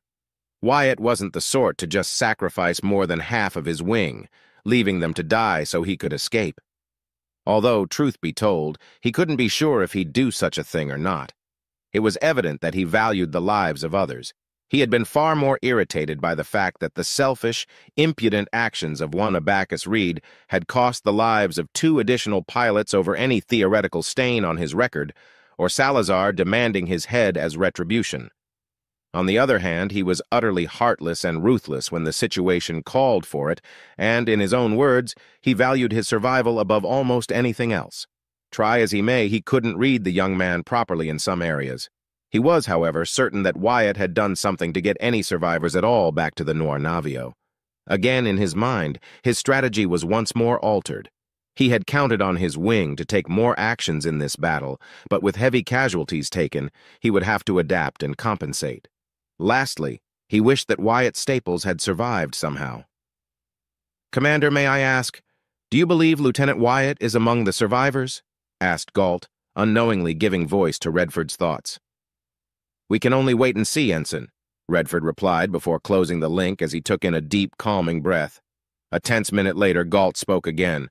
"Commander, our fighters are breaking through the jamming curtain. 18 signatures detected. No, 22, 30, 41, 57. 68 signatures detected, Commander." "Make another sensor sweep and verify all detected signatures," Redford ordered calmly, even as he clenched the armrests tightly. "Sir," Galt replied, typing commands and connecting with his station. A few seconds later, several of his companions looked at him, nodding. Turning to face the commander, he couldn't hide his smile. "Confirmed, Commander. 68 are signatures accounted for. We will be able to establish communications with them in 10 minutes at our current speeds. Have personnel ready at the hangar, pressure suits and sealed armors at the ready," Redford commanded before leaning back on the chair, debating if he should re-establish a full link with the ship or not. After a minute of deliberation, he chose the latter option. There would be no point if he couldn't establish a direct link with his pilots. He couldn't access the network and send Wyatt a private message either. He could only wait and think. Think about how and why 68 pilots had survived against their Drazen pursuers. Ideas, scenarios, and every tactic he knew coalesced in his mind, bringing him no answers and only more questions. While lamentable, he expected no more than 20 pilots to survive against such a force. 30 at most, if Wyatt's uncanny skills proved to be a deciding factor. But 68? How, in Julius's name, had he managed to achieve it? Lost in his thoughts, Redford didn't register the passage of time until Galt called him for the third time. Yes? Commander, we are within acceptable range. Shall I contact Composter 1? Galt asked. Private link, Redford answered and closed his eyes, relaxing on his chair. A few seconds later, the connection was established within the network, and he heard the voice of Wyatt Staples. Composter 1 reporting, Commander. It is good to hear you've survived, Wyatt, Redford replied, allowing himself to break professionalism for a moment. Give me a quick report. Our objectives were achieved, Commander. Operation Weedwhacker was successful, though not to its full extent. The cattle ship won't move and its defenses are severely hampered, but it's not entirely defenseless, Wyatt replied, pausing for a moment. The Drazen gave chase to us in modified fighter craft, Commander. Redford frowned. Modified fighters? Clarify. Their fighters were faster than those previously recorded, but they had slightly weaker shields, Commander, Wyatt replied simply. I will need all video recordings your wing managed to capture, Lieutenant, Redford said, already suspecting what Wyatt was talking about. Continue. The Drazen were gaining on us quickly, Commander. We had no choice but to engage them. The battle didn't last long, and once it was over, we suffered 5 confirmed casualties, 3 of which died due to their own thirst for glory. Another 3 were confirmed dead, and 4 survivors were taken from disabled fighters. In total, 72 pilots are alive and accounted for, Commander, with 8 casualties and 12 fighters lost. Redford was momentarily stunned. 72 pilots were returning, which meant 4 fighters were cramped with an extra pilot on board. And the Drazen? He asked, the question slipping out of his mouth. We engaged the fighters before their frigates could provide heavy support. I can confirm the destruction of at least 340 Drazen fighters, Commander, Wyatt replied dryly. What kind of monster are you, Wyatt Staples? Redford asked himself, astonished by the revelation and wishing to review the battle recordings as soon as possible. One pilot is in critical condition, Commander. The Nornavio is now within sensor range. I request that a medical team be ready to receive her first, said the black-haired man. Request granted, Redford replied. I will need a more detailed report once you arrive. Anything else to report? Only that I spoke out of line, Commander. I allowed my personal feelings to grow out of control, and I made several insulting remarks, confessed the pilot. I shall be the judge of that. Over and out, Redford said, cutting the link. Galt, dispatch a medical team ready to receive a patient in critical condition. 72 pilots are returning. 72? But that would mean at once, Commander, Galt began, only to shake his head and focus on carrying the commander's orders. Several minutes later, Galt spoke again. Commander, we have visual confirmation. Our pilots are decelerating and the hangar is open, ready to receive them. Composter 1 says his squadron shall be the last to enter, as a precaution. And Commander, I'm receiving over a dozen complaints and even a few requests for censorship, all of them directed at Lieutenant Wyatt Staples. Redford frowned. Under what charges? The charges range from and include gross insubordination, overstepping of authority, possible treason, improper behavior, breaking with rules of engagement and honor, and 1 count of excessive foul language, Galt replied, slightly turning to see the commander's reaction in search for an explanation. Sadly, he found none. Send them to my storage. I shall review them at a later date, replied the aged commander. Before, he was intrigued by what Wyatt said. Now he was curious as to what had been said and done to warrant such a reaction from other pilots. But given the nature of some charges, it was not hard to imagine it. For the moment, he had greater things to worry about and plan for, But first, he had to deal with another beast altogether as a voice echoed in his mind. "Redford, am I reading these complaints correctly? Is this filth a poor attempt at a prank?" "I'm afraid not, Clara," Redford replied, managing to conceal his humor. "Barely. It is nothing more than the usual bluster. Let them speak for now. Before we advance, our plan of attack must be revised." "I will be present," announced the princess. "Certainly." Nornavio, hangar. Wyatt let out a heavy sigh as the clamp secured his fighter and the hangar closed, being the last to return. He leaned back on his seat, safe inside the sealed cockpit, isolated, alone. "I shouldn't have said that," he muttered tiredly. "It doesn't matter if I'm a damn blue blood now, I just spat on everything they hold dear.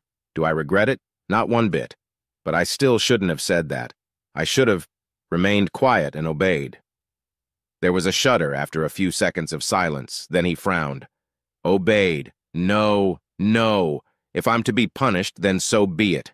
I won't retract what I said. Obeying is one thing. That was another thing entirely, something forged from pride and stupidity. I will not obey such things." With a final surge of adrenaline-boosted confidence, he gave the command to open his cockpit with a hiss of pressurized air. The familiar sight of the hangar greeted him as the faint sounds of people running around reached his ears. He climbed out of his fighter as it was tended by mechanics, taking in any damage or stress the agile machine of death had undertaken. Most of his fellow pilots had formed in smaller groups, some were being tended to by medics, and only a handful stared at him with disdain or disapproval, which was a surprise. He'd expect much more scorn delivered upon him, but maybe that would come later. What he did not expect to see were the 4 other members of his squadron lined up, waiting for him. Nultar's expression was unreadable. Leopold was trying his best to hide a smug smile. But Raquel and Gregor were both afraid and ashamed in equal measure. An odd sight if he'd ever seen one. He approached his squad mates, unsealing his helmet to feel the fresh air upon his skin. "At ease," he ordered upon reaching them. Nultar and Leopold obeyed, but the 2 remaining members remained still, their eyes fixated on him. "At ease," he repeated to no effect. "We're waiting for our punishment, sir," Gregor spoke first. To his credit, his voice did not reflect the fear that his eyes portrayed. "Punish you?" Wyatt asked, looking at Leopold and Nultar for an explanation. "They displeased you, Wyatt," Leopold answered. "It is your right to give them a fitting punishment. Just, within reason." "I'm not going to punish you. I was angry. Very much so, I might add. You were doing what you thought was best. It wasn't. It nearly cost me my life. But you didn't do it out of malice. As long as you don't do any of those needless things again in future combats or our training, I can forgive what happened today. Do it again, though, and I'll find suitable replacements. Understood?" said the heterochromatic-eyed man as he stared down his 2 squad mates. "I advise that you punish them to some capacity, Lieutenant," said Nultar in a more serious tone. "Your position and rank must never be questioned by those under you. They made a mistake in your eyes, they must pay the price." "They made a mistake in my eyes?" Wyatt asked, eyeing Nultar. "Olkara, they made a mistake, period. I don't approve of these practices.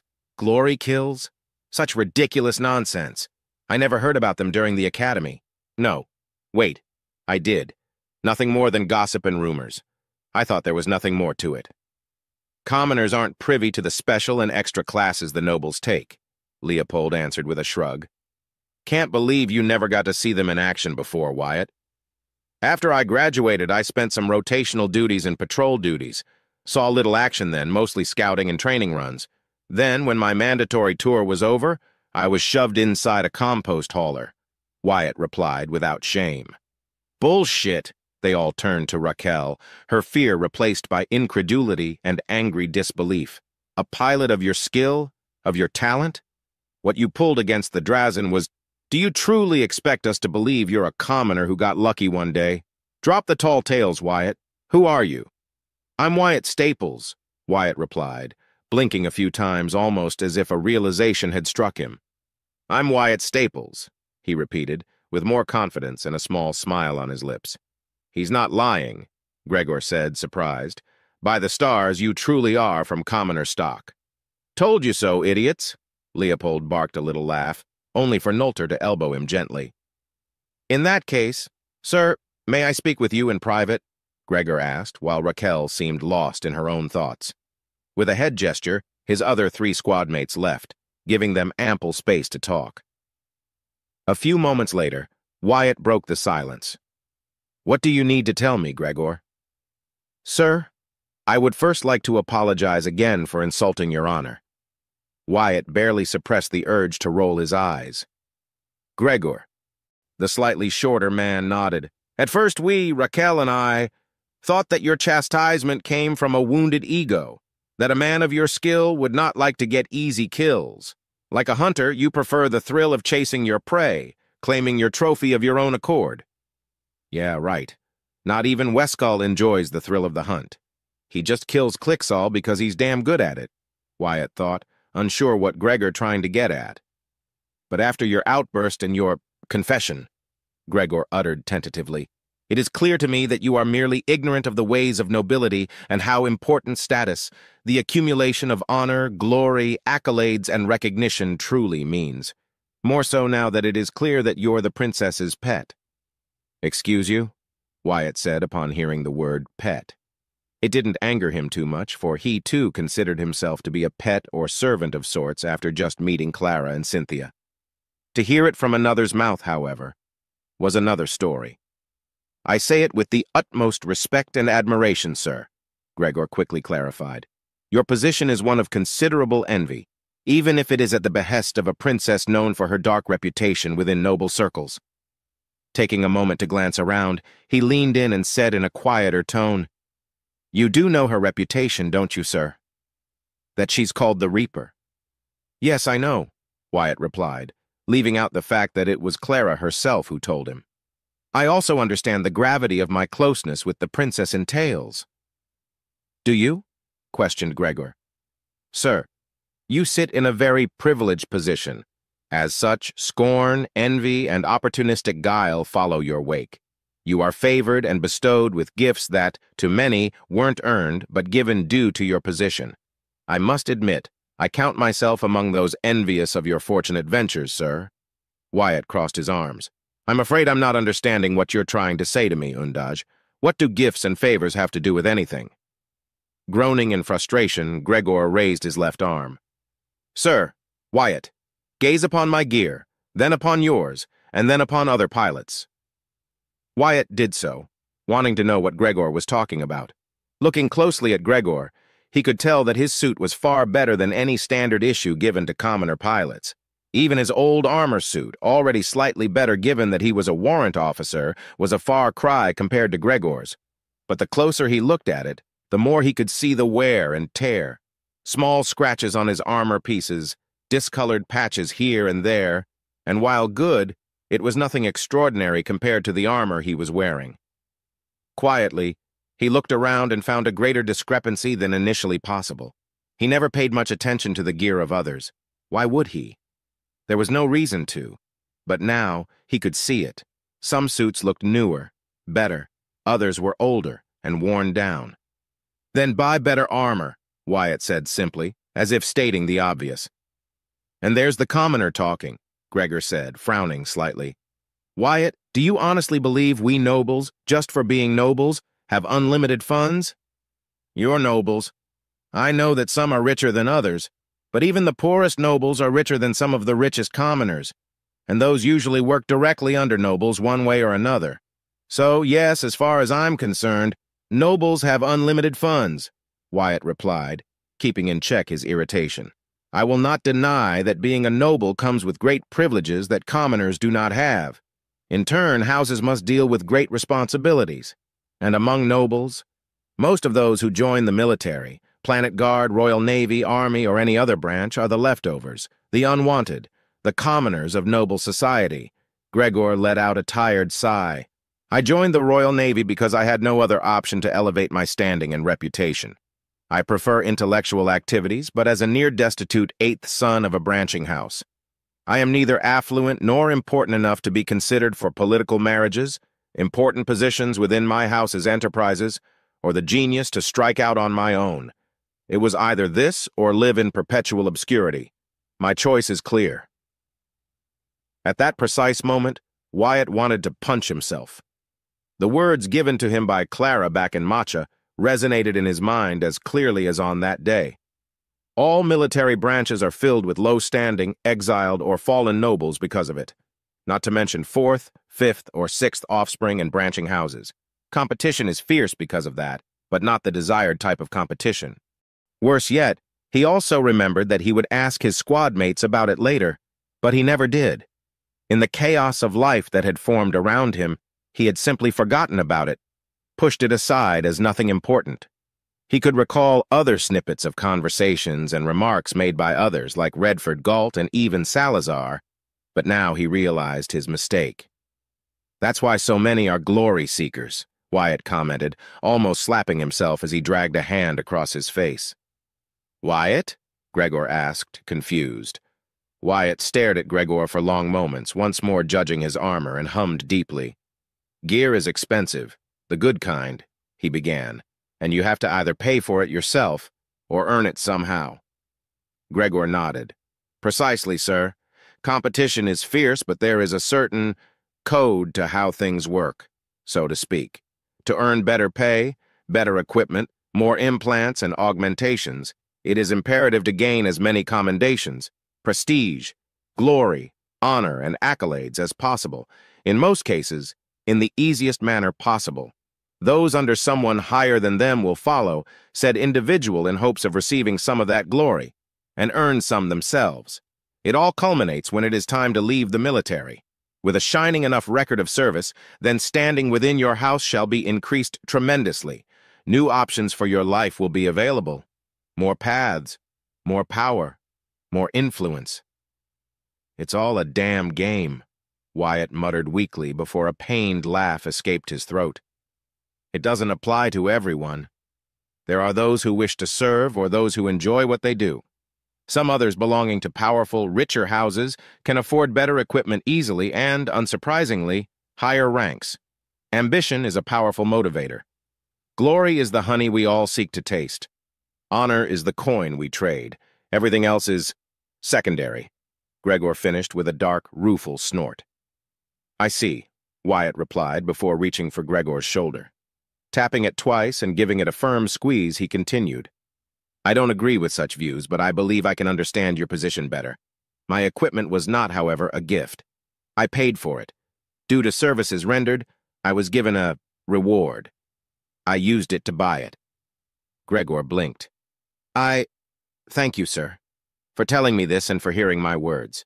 Now, what should our punishment be?" Wyatt chuckled, letting go of the man. "I suppose not punishing you would stain my honor?" "Quite so, sir. You could be seen as weak or too soft by others," Gregor replied. "Let them," Wyatt said softly. "Honor is worthless to me. I seek not glory nor prestige. I told you all already, didn't I? Victory shall suffice. But, sir, think of your reputation, your standing. Any other would—" Gregor, panicked, attempted to convince his squadron leader, but failed when he saw his blue and hazel-colored eyes. "I'm not any other, Gregor. I'm Wyatt Staples. You won't be punished. But my threat remains. Do something like that again, and I will replace you." Dismissed. Wyatt offered a weak but sincere smile to the shorter man. Gregor fixed his posture and saluted. "Sir," he exclaimed, bowed his head in respect and left. Wyatt watched him join the rest of his squad mates for a few seconds until he spotted a familiar Icanti looking around rather agitatedly. Likely knowing what he was looking for, he waved a hand above his head, trying to call his attention. It only took a few seconds for the Icanti to spot him, and in just a couple of long, fast strides, Wyatt was looking down at the eager avian alien. "You survived, Wormbrain. Good tiding. Now give. Data. Before work comes, I need data," Jincho ordered, reaching up with both arms at the taller human. Wyatt let out a chuckle.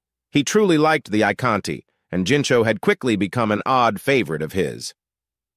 Carefully, he retrieved a small data chit from one of his pouches and handed it over to Jincho. With frightening speed, Jincho pulled out a data pad from one of his satchels and connected the chit to it. Instantly, the screen was filled with various diagrams, sensor readings, or lines upon lines of data that the pilot had no idea how to interpret. But Jincho could, and his face, filled with excitement, suddenly morphed into one of confusion. He tapped on the screen a few times, focusing on a few sensor readings, 6 to be precise. "Well, ain't that interesting?" "What is it?" Wyatt asked, leaning over the Akante's head. "These," Jincho pointed at the readings. "Notice anything weird, Maniac?" Wyatt stared at them for several moments, and even he could tell that the readings were a set of 3 distinct matches. "They're pairs?" he answered, though unsure. "Not just any pairs. These 3," he pointed at the column on the left, "are the signatures of the 3 Drazen ships that escaped Gintrax. Those same ships are here." "Are you certain?" Wyatt asked, eyes widening. "Every ship gives a unique signature, Wormbrain. You can change it, but that takes time and effort. Dangerous, too. Need to alter the whole damn reactor, and that's bad idea. Very bad idea. Better off buying or making new ship." He tapped on the right column. "Same ships. Kept readings, just in case. If that's the case, you need to show this to Clara and Redford, Jincho." "Come with me," Wyatt said, his pace solid and quick while Jincho followed closely behind him. This is the end of Book 2, Volume 1. Book 2, Volume 2 will be along shortly. Welcome to Book 2, Volume 1. If you've just found this story, make sure to check out Book 1 first. The link is in the description below. If you'd like to thank the author personally for bringing you one of the best science fiction stories of this generation, again, you can find a Ko-Fi link direct to the author's page in the description where you can buy them a coffee. Full transparency, the author receives a decent share of the ad revenue this story generates, so by listening, you're also helping to enable the author to continue to write this amazing story. There is a little swearing, and the book also touches on some adult themes, but it's all in keeping with the story. Thank you once again for listening, and please do let us know what you think in the comments. Now let's get on with the story. The prince stood before the map representing the principality's up-to-date political situation. He silently thanked his good fortune that nothing had changed in favor of Duke Draymor's faction despite that his own forces were also unchanged. With the territories of House Astor more or less held at bay and locked in a stalemate, he couldn't expect any help to come from there anytime soon. The same could be said for House Winfield, but he was certain that they were fighting against the Draymor forces or had consolidated, gathering their strength and likely trying to recall whatever loyalists they could reach. As was the right of the great houses and many minor houses, most of them were neutral on the conflict. Loyalty was a shifting thing, and to most people a matter of convenience and opportunity.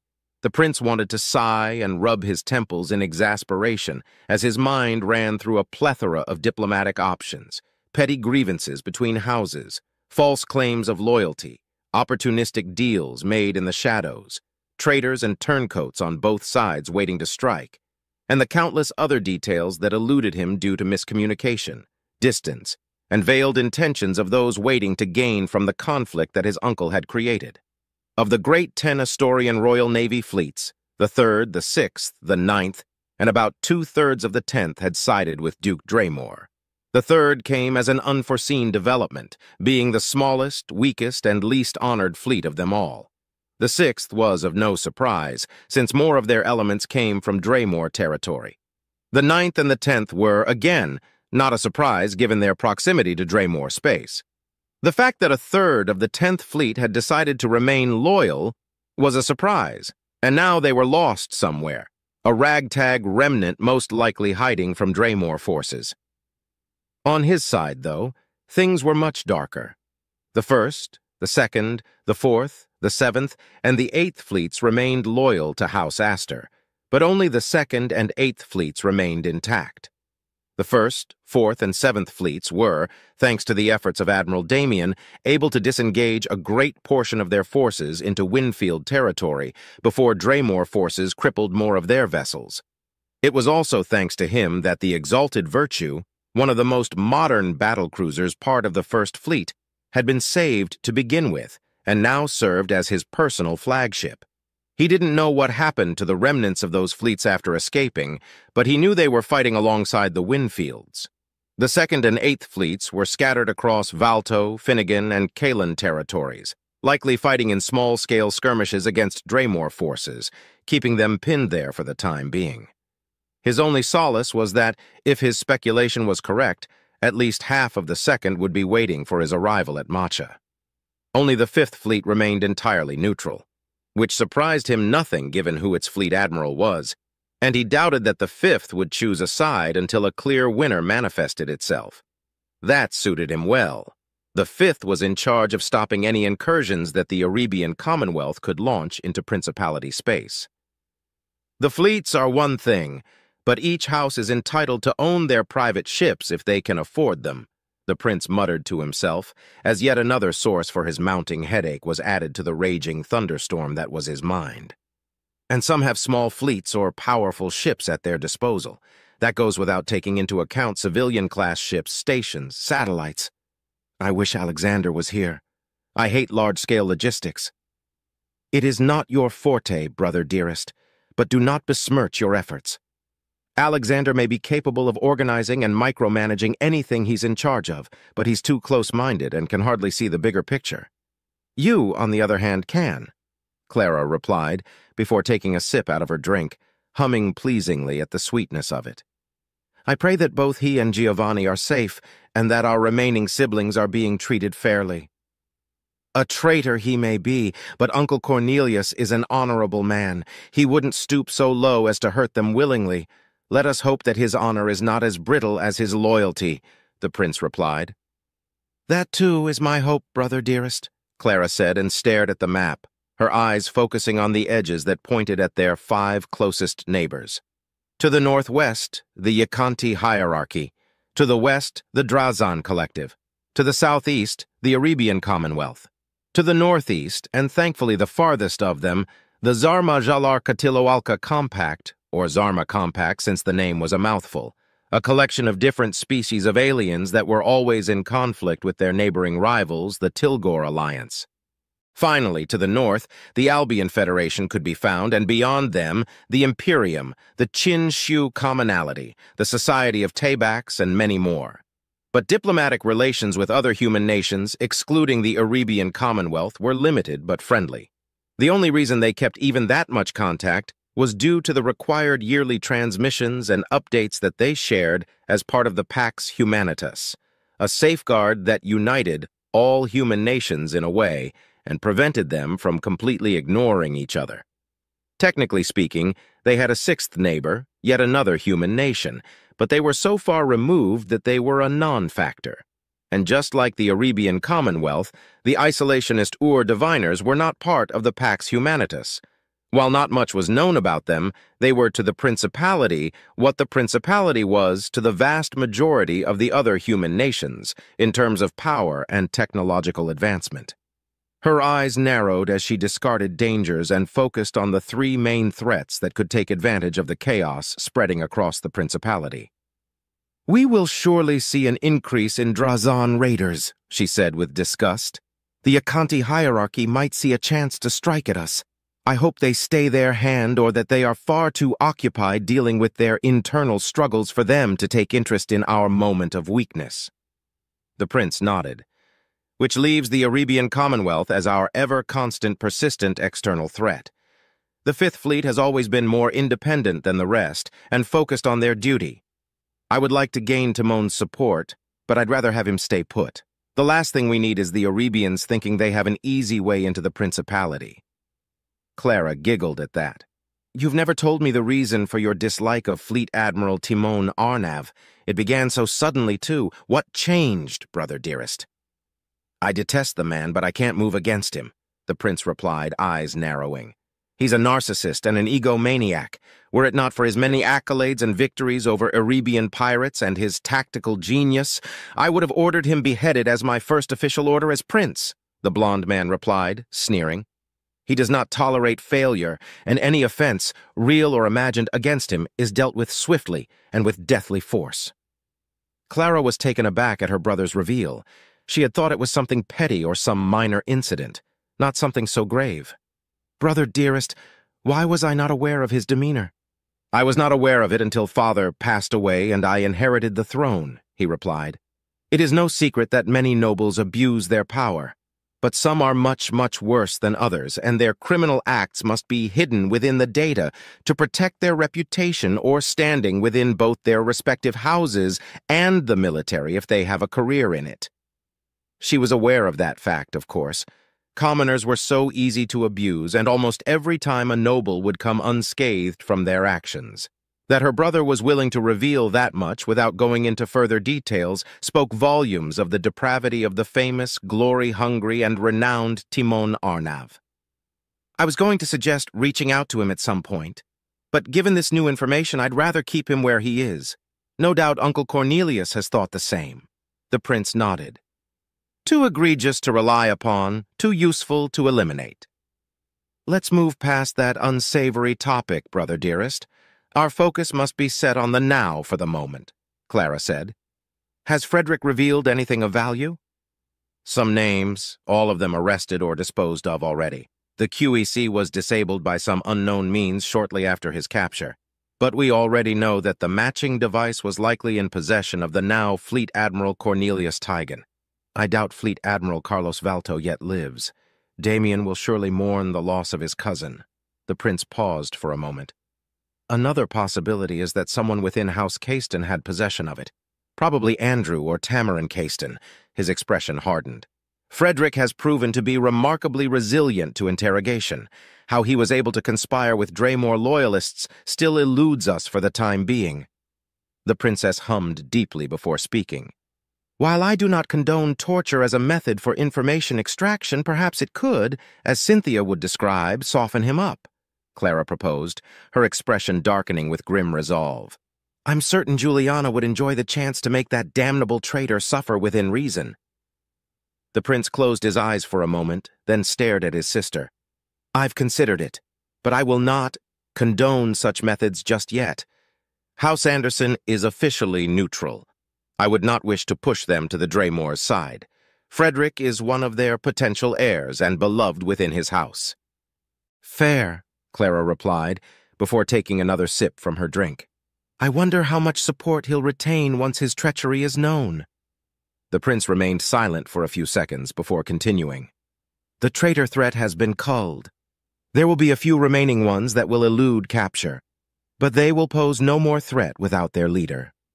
"Let it be so, brother dearest," Clara replied. "Speaking of traitors and potential threats, why have you placed 20 Royal Marines under my command? That's nearly half of our remaining Royal Marines. I do not wish for you to remain unprotected.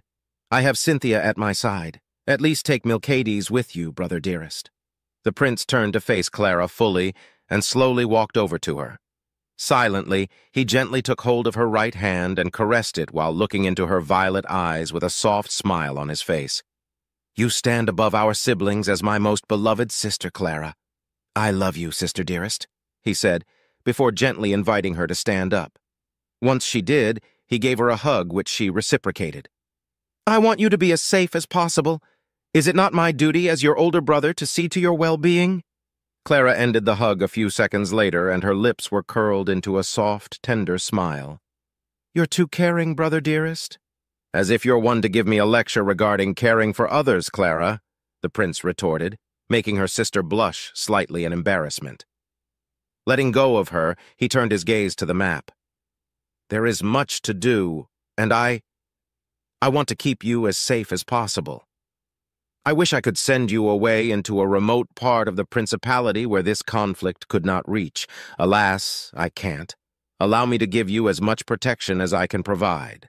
As her blush vanished, Clara let out a defeated sigh. "Very well, brother dearest. If it is your desire and command, then I won't object any further. Regardless, are you certain you want to depart from Redford? We barely have enough pilots to fill 2 wedges, half of our current fighter capacity. He'd be of more use to you." "You may be correct, Clara, but I need my other commanders more for what's to come. Vivian and Lukacs have handpicked one of their best subordinates to act as your logistical and intelligence experts for the time being. Milcades will have to act as your chief of security and marine commander. I adore Cynthia, but she can't be trusted to command anything larger than a strike force," he said with some mirth in his voice. Clara smiled too, when her brother picked fun at their dear friend's expense.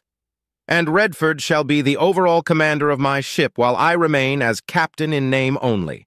Splendid. You, my dearest sister, will deal with everything else and be in charge of them all. I certainly hope you are ready for the role, the prince joked. Speaking of your ship, why, in Julius's name, did you name it Noir Navio? Oh? Clara's expression turned sly and foxy. Brother dearest, I merely agreed to the name. Why, I wouldn't have been able to come up with a name for such an outstanding ship so quickly, although I approve of the naming convention. Oh no, it was not I who gave the ship its new name. That honor lies within our newly elevated knight banneret.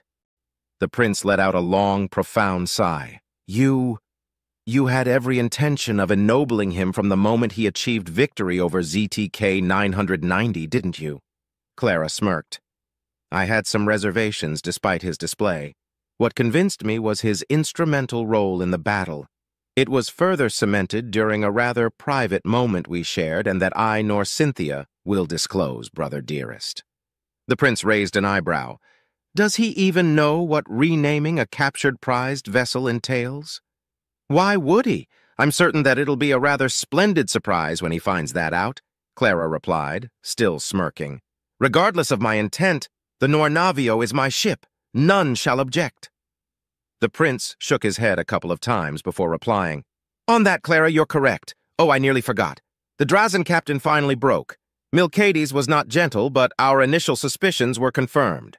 These raiders, and several other fleets, are striking across the nearest incursion points and bordering systems. This fleet detected our warp jump signatures, and a stealth probe sent ahead provided all the information they needed. The Drazen took a gamble, and fortunately for us, they lost. Clara was relieved to hear that the Castons, and by extension the Draymore forces, had not pushed the Drazen against them themselves. But she knew her brother well, and the tone he used ushered no respite. Instead, there was a cold feel to it. She quickly analyzed her brother's words once again and noticed the information that didn't match. How was it possible for several Drazen raiding fleets to strike across the Principality when the conflict had just started? The travel time alone from their usual cattle grounds outside Principality space would take them at least a month, without counting whatever meager forces were already inside the Principality launching their usual strikes. She frowned deeply. If they were not ushered by the traitors, then who did? Most likely whoever manufactured the black ships. They tipped off the Drazen raiders before the coup began, giving them enough time to travel in force and begin their assaults right when we were in complete disarray. Clara, the number of lives that will be lost thanks to them will be staggering. Without the fleets in their usual patrol routes and quick response stations, only in-system forces and house vessels will be left to defend those vulnerable territories. And we're powerless to send aid of any sort, Clara concluded bitterly. Many will blame House Astor for those assaults, and I'm certain many lesser and minor houses will be seduced by the Draymore traitors if they can defend their territories from Drazen incursions. It will make you look weak and incompetent. For the moment, yes, the prince agreed. Once we arrive at Macha, we will rebuild our strength and bring the fight to the traitors. This cannot devolve into a civil war. I won't let it, he said decidedly. And I shall do everything within my power to help you, brother dearest, Clara said reassuringly. I will miss you dearly, Clara. I will miss Redford and Cynthia, too, he chuckled. I will even miss Wyatt. I finally found a player that stands at my lackluster level, and I have to see him go. Promise me you that will stay safe once you depart? I promise nothing of the sort, brother dearest. I shall, however, make every effort to not endanger my life needlessly, Clara stated with a soft but firm smile. The siblings stared at each other for several seconds, then shared a final tight but short-lived hug before the princess left the room, leaving her brother alone with his thoughts. Again! Cynthia commanded firmly as she watched over the beaten, broken, panting, sweating mass of flesh that was once a man named Wyatt Staples. The pilot was on the ground, clutching his stomach as he panted raggedly on the ground. Mercy, please, Wyatt breathed out, managing not to choke on his words as he tried to retain a measure of dignity by rolling to the side, flipping himself over to lay on his back. A vast improvement from his previous fetal position as far as he was concerned. This woman is trying to kill me, he thought in a panic as his gaze focused on a pristine and serious Cynthia Winfield wearing her usual red armor. A week had passed since their departure from Woodshaft, and, good to his word, the jump point Uriel Hoax provided kept them away from any possible Caiston, Tigan, or Third Fleet forces. The Nornavio, with Commander Redford sitting at the captain's chair, served as the fleet's primary scout ship, and it was a marvel to see her in action.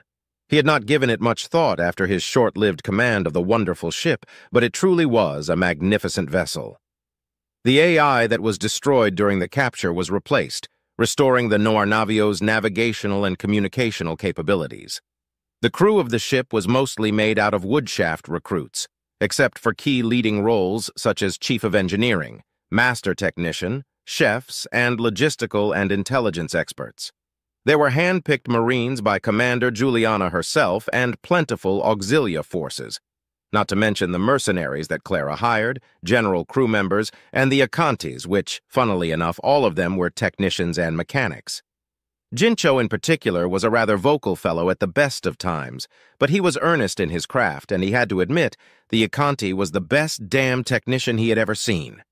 He was still not done with the fighter he'd wrecked, but it was already looking as good as any of the other Raptor fighters in the hangar. He had even seen Galt Tirome and a few of the other nobles he vouched for, and while he had yet to talk with the red-haired man, Cynthia told him that he and the rest of the bridge personnel had so far been instrumental in teaching others how to operate the Nornavio correctly and how to access the ship's systems for maintenance and more. Surprisingly, no one seemed to mind their presence, and Jincho, above all, took in the knowledge and was as enraptured as he was with the deadly black ship. During that week, no major incidents had been produced.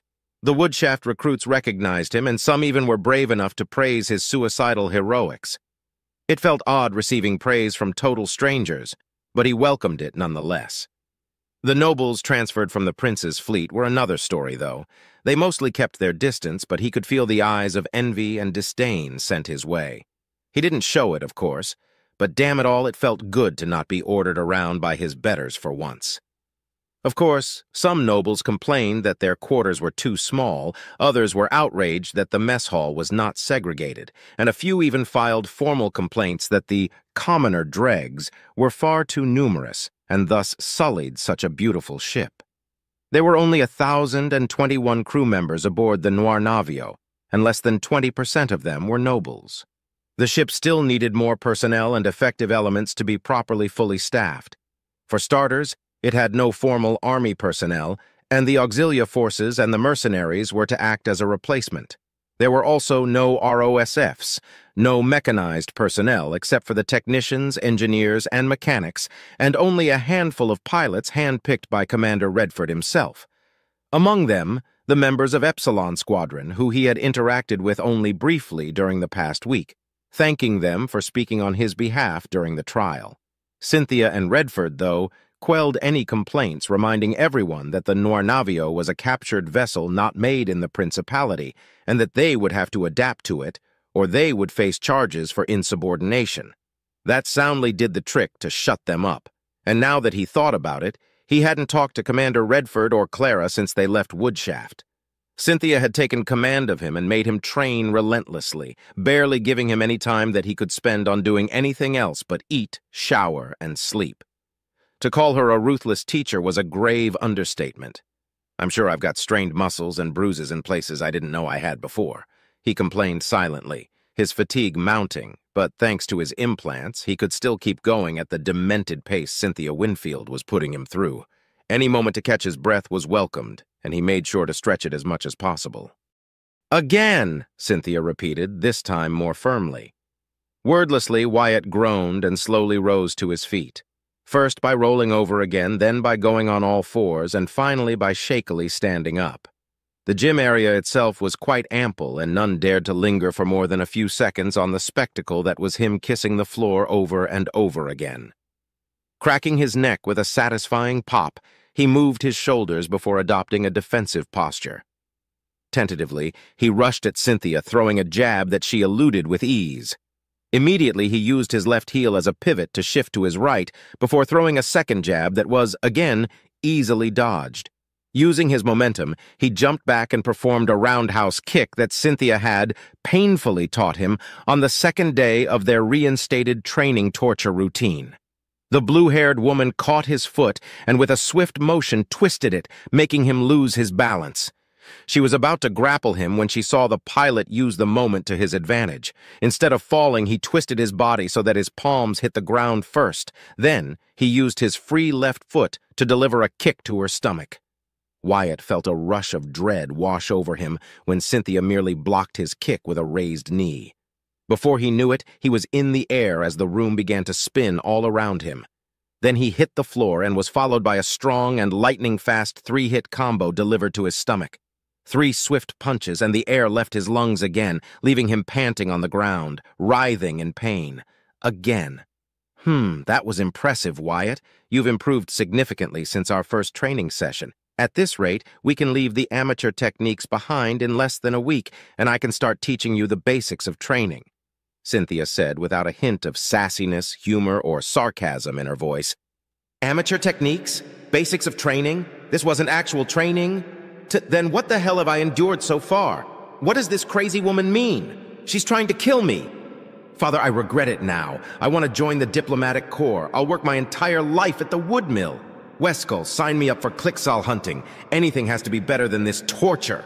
Wyatt cried out as he panted on the ground, his eyes unfocused as he began to ponder his life choices seriously.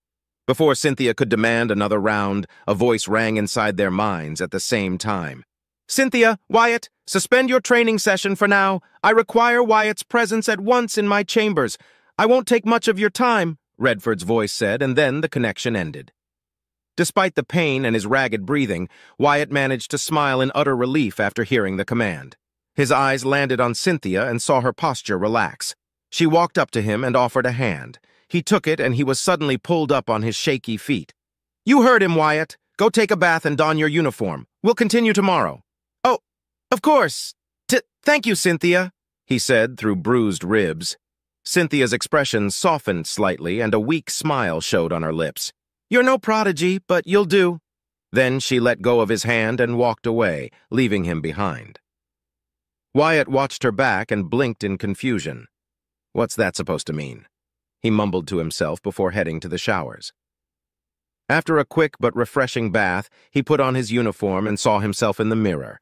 He mockingly saluted his reflection before leaving to meet with his commanding officer.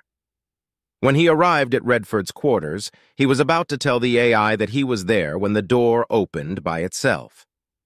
He entered the room and the door closed behind him.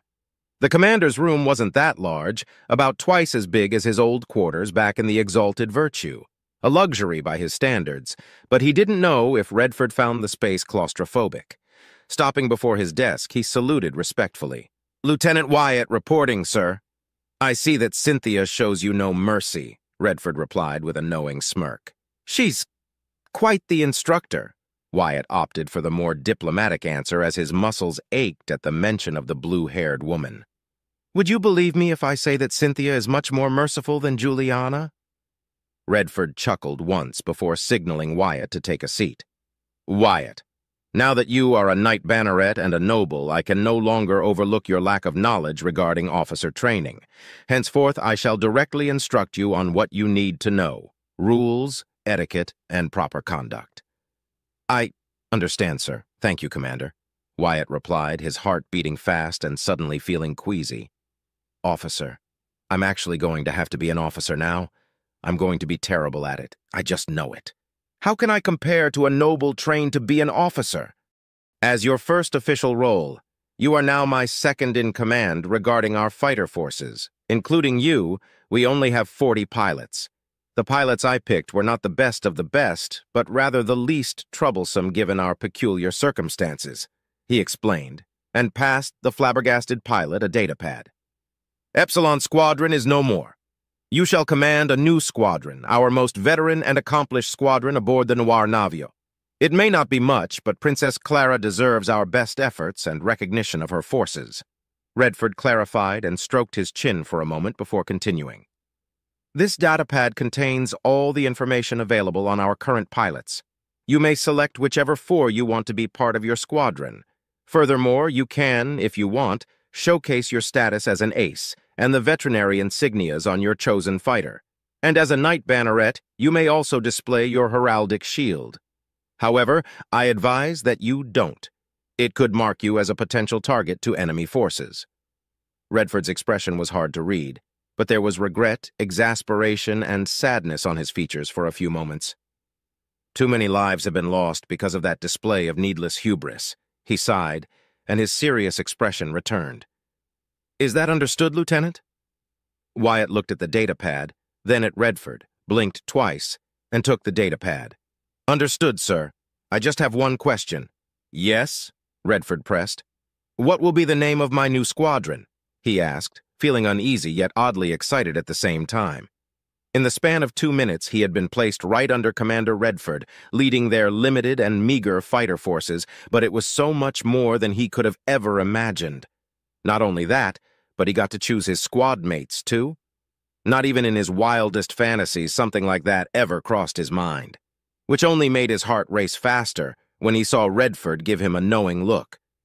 Whatever you want. Just, please, think of a better name than Nornavio. Wyatt saluted. I will try, Commander, and I think I know how to, he thought a second later. Alone in his cell, Frederick Anderson, a proud commander of the Army military forces, could only groan in pain and frustration as the bindings on his body prevented him from moving.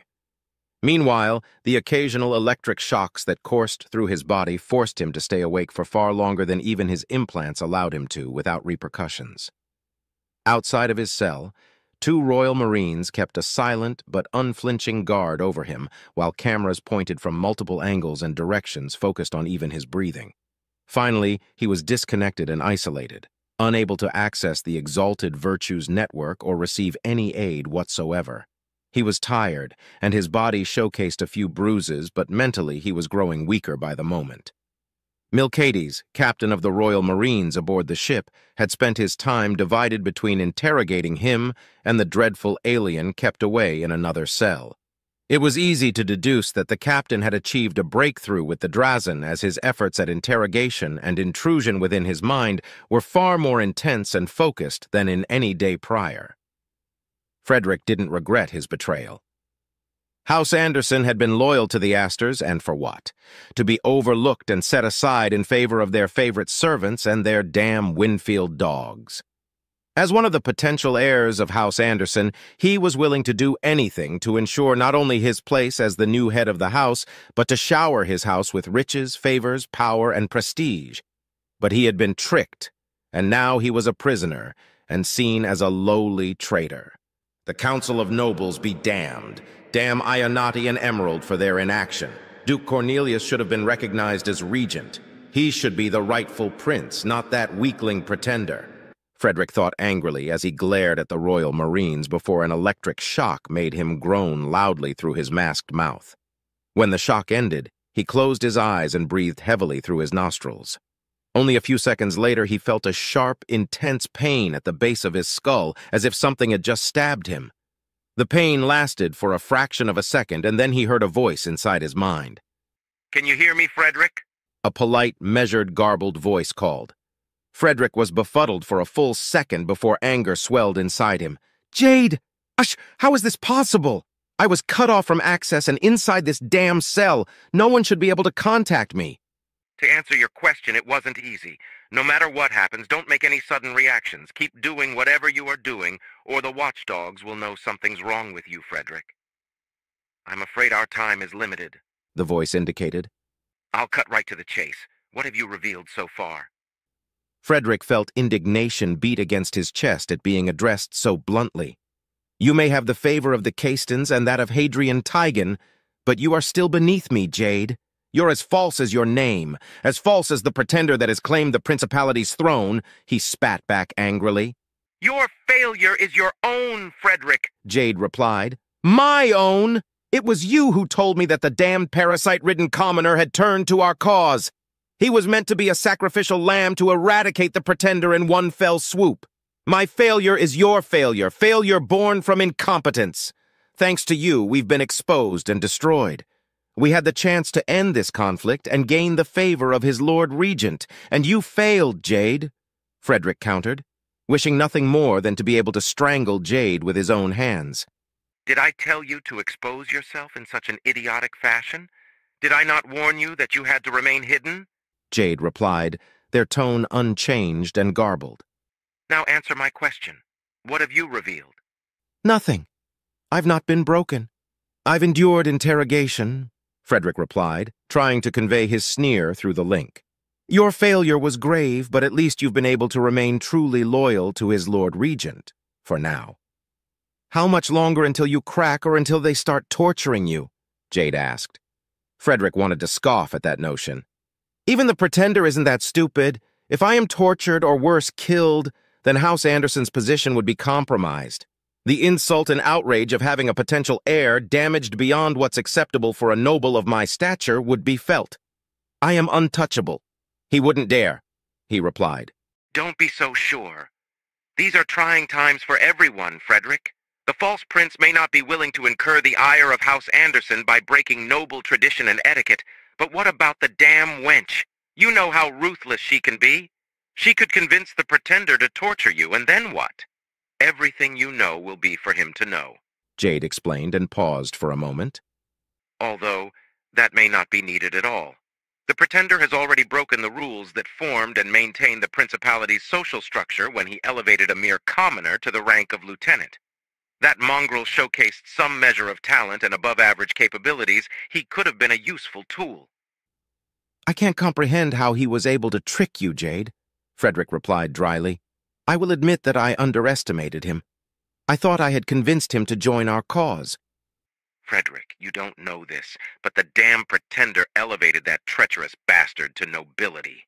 He's a damned knight banneret of House Astor now, said Jade, voice forever unchanging. If he could, the ex-commander would have spat in pure disbelief and indignation at the mere prospect of that becoming a reality. Surely you jest. A nobody commoner that used to haul trash less than a month ago? Him? A knight banneret? Thanks to your stupidity, we lost the QEC in that attempt to throw the loyalist dogs to the Pretender off balance. It has crippled us, but not entirely. The few of us that remain will continue operations from the shadows for the time being. Frederick, I believe that this Wyatt Staples may not be a mere commoner at all. Jade pondered. Have you not seen his behavior? His actions? Not to mention his lack of significant implants and the way he carries himself. It is obvious he is a commoner as lowly as commoners are. How could he be anything else? Asked Frederick with contempt dripping from his tone. Because Frederick, when I interviewed him, I believe every damn word he said to me, Jade began. I never once detected trickery or deceit coming from him. Every word was honest and unveiled. How is it possible for a mere commoner to be able to lie in such a way? I'm an intelligence officer trained to detect subtle changes in people when they lie. Commoners are the easiest, and yet Wyatt Staples never lied. No, he lied. He lied to my face, and I believed him entirely. What sort of hellish training did he go through to achieve such mastery? That's not possible. It shouldn't be possible, the bound man replied, flabbergasted. The false prince revealed during his elevation and ennoblement that Wyatt Staples had been acting under his orders. Do you understand what that means? Jade asked. Frederick gulped. It would mean that the Pretender relied on the aid of a commoner to make us surface. And it worked. But no royal would ever rely on a mere commoner in any capacity other than to have them die in their name, he reasoned. Precisely. Without access to the records of the Third Fleet, there's no way to know if any information regarding him is real or not. Worst of all, we have precious little information as it stands. It is clear that he does not have a son or any offspring, for that matter.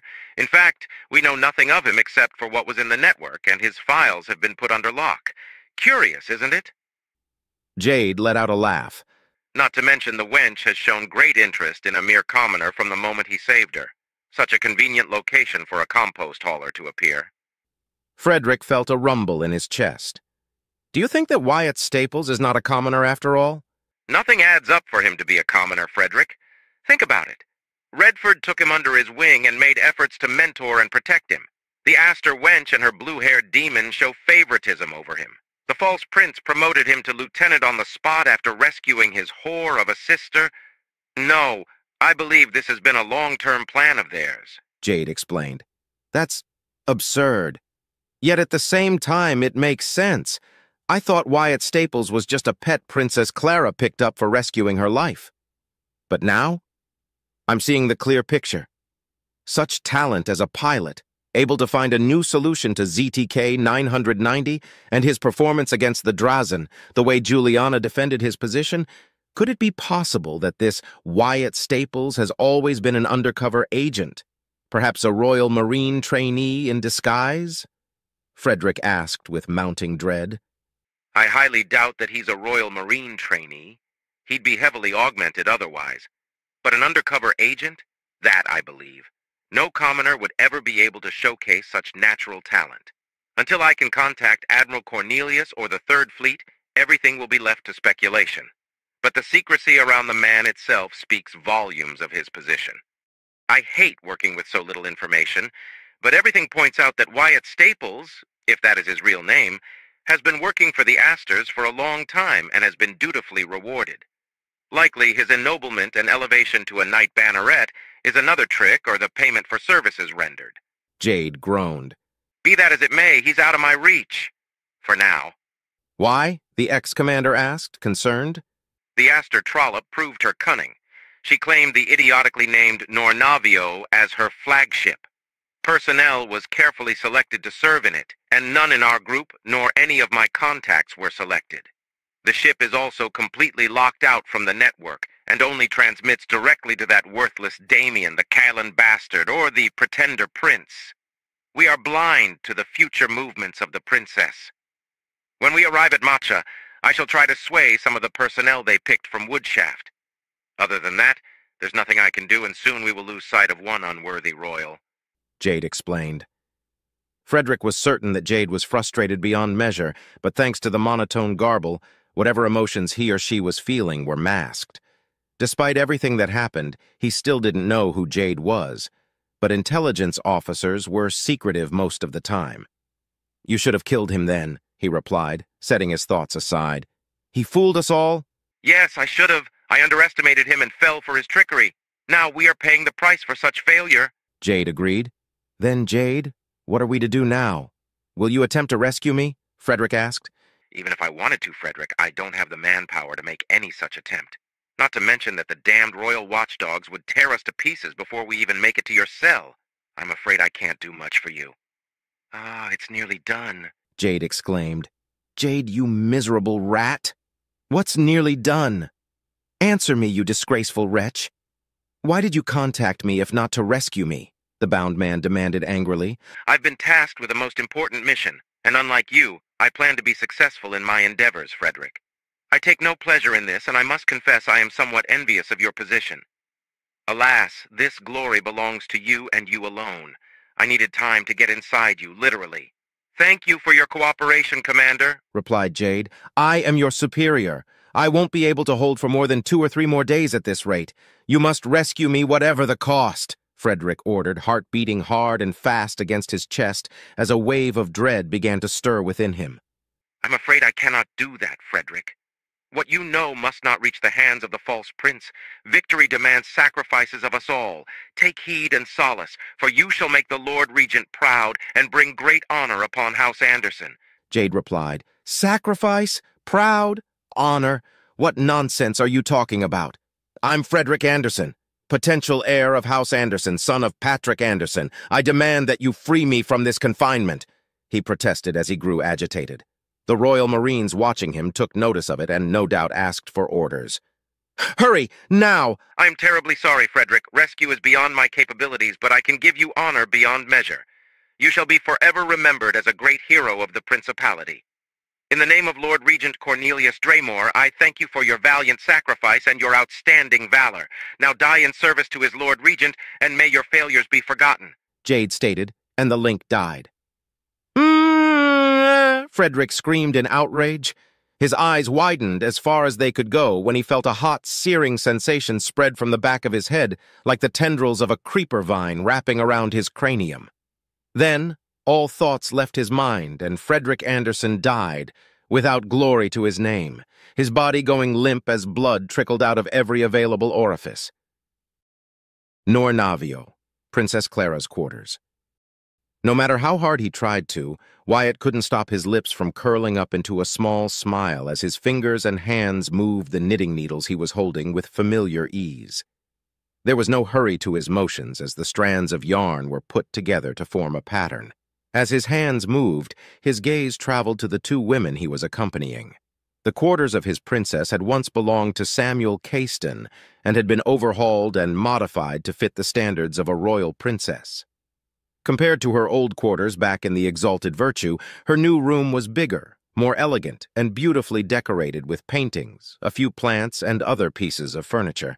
And yet, the welcoming ambiance remained the same just by her presence alone. To his right, Clara was relaxed, her hands moving faster than his own, and with great expertise while humming some odd melody he didn't know.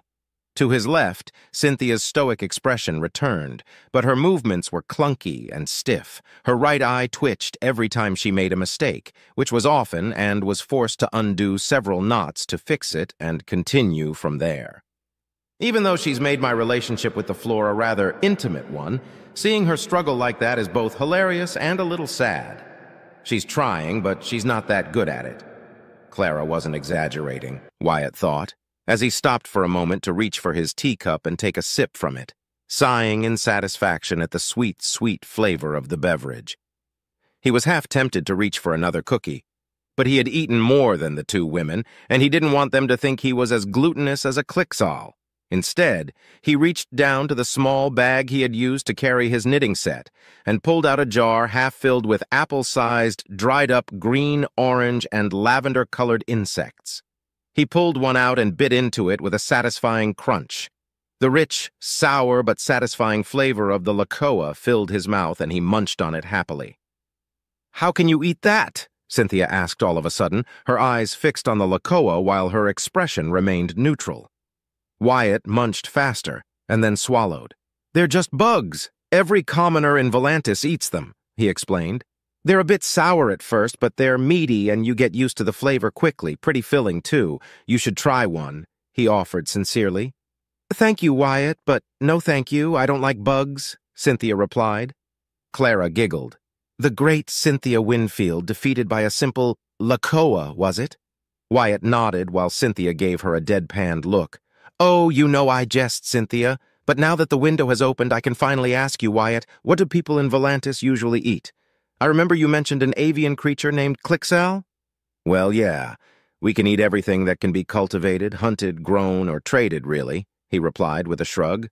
"Mushrooms, Clixall meat, and eggs, several types of fruits and vegetables, like apples, carrots, tomatoes, and algae are the most common. Then I would say fish, produced from animals, and of course the lachoa," he said, raising his half-eaten bug. "We also eat other bugs like the rintal and the wolkama, but those aren't as good in my opinion. Oh, and smoked meats from various animals and bread," he explained before eating the rest of his lakoa and wiping his fingers on his handkerchief.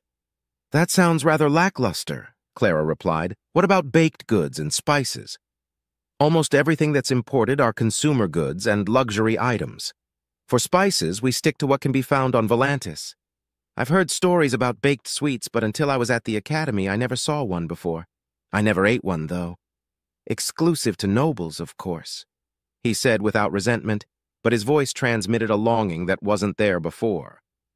"Had I known they were so delicious, I would have risked getting expelled for a sample." "There aren't sugary confections in your homeworld?"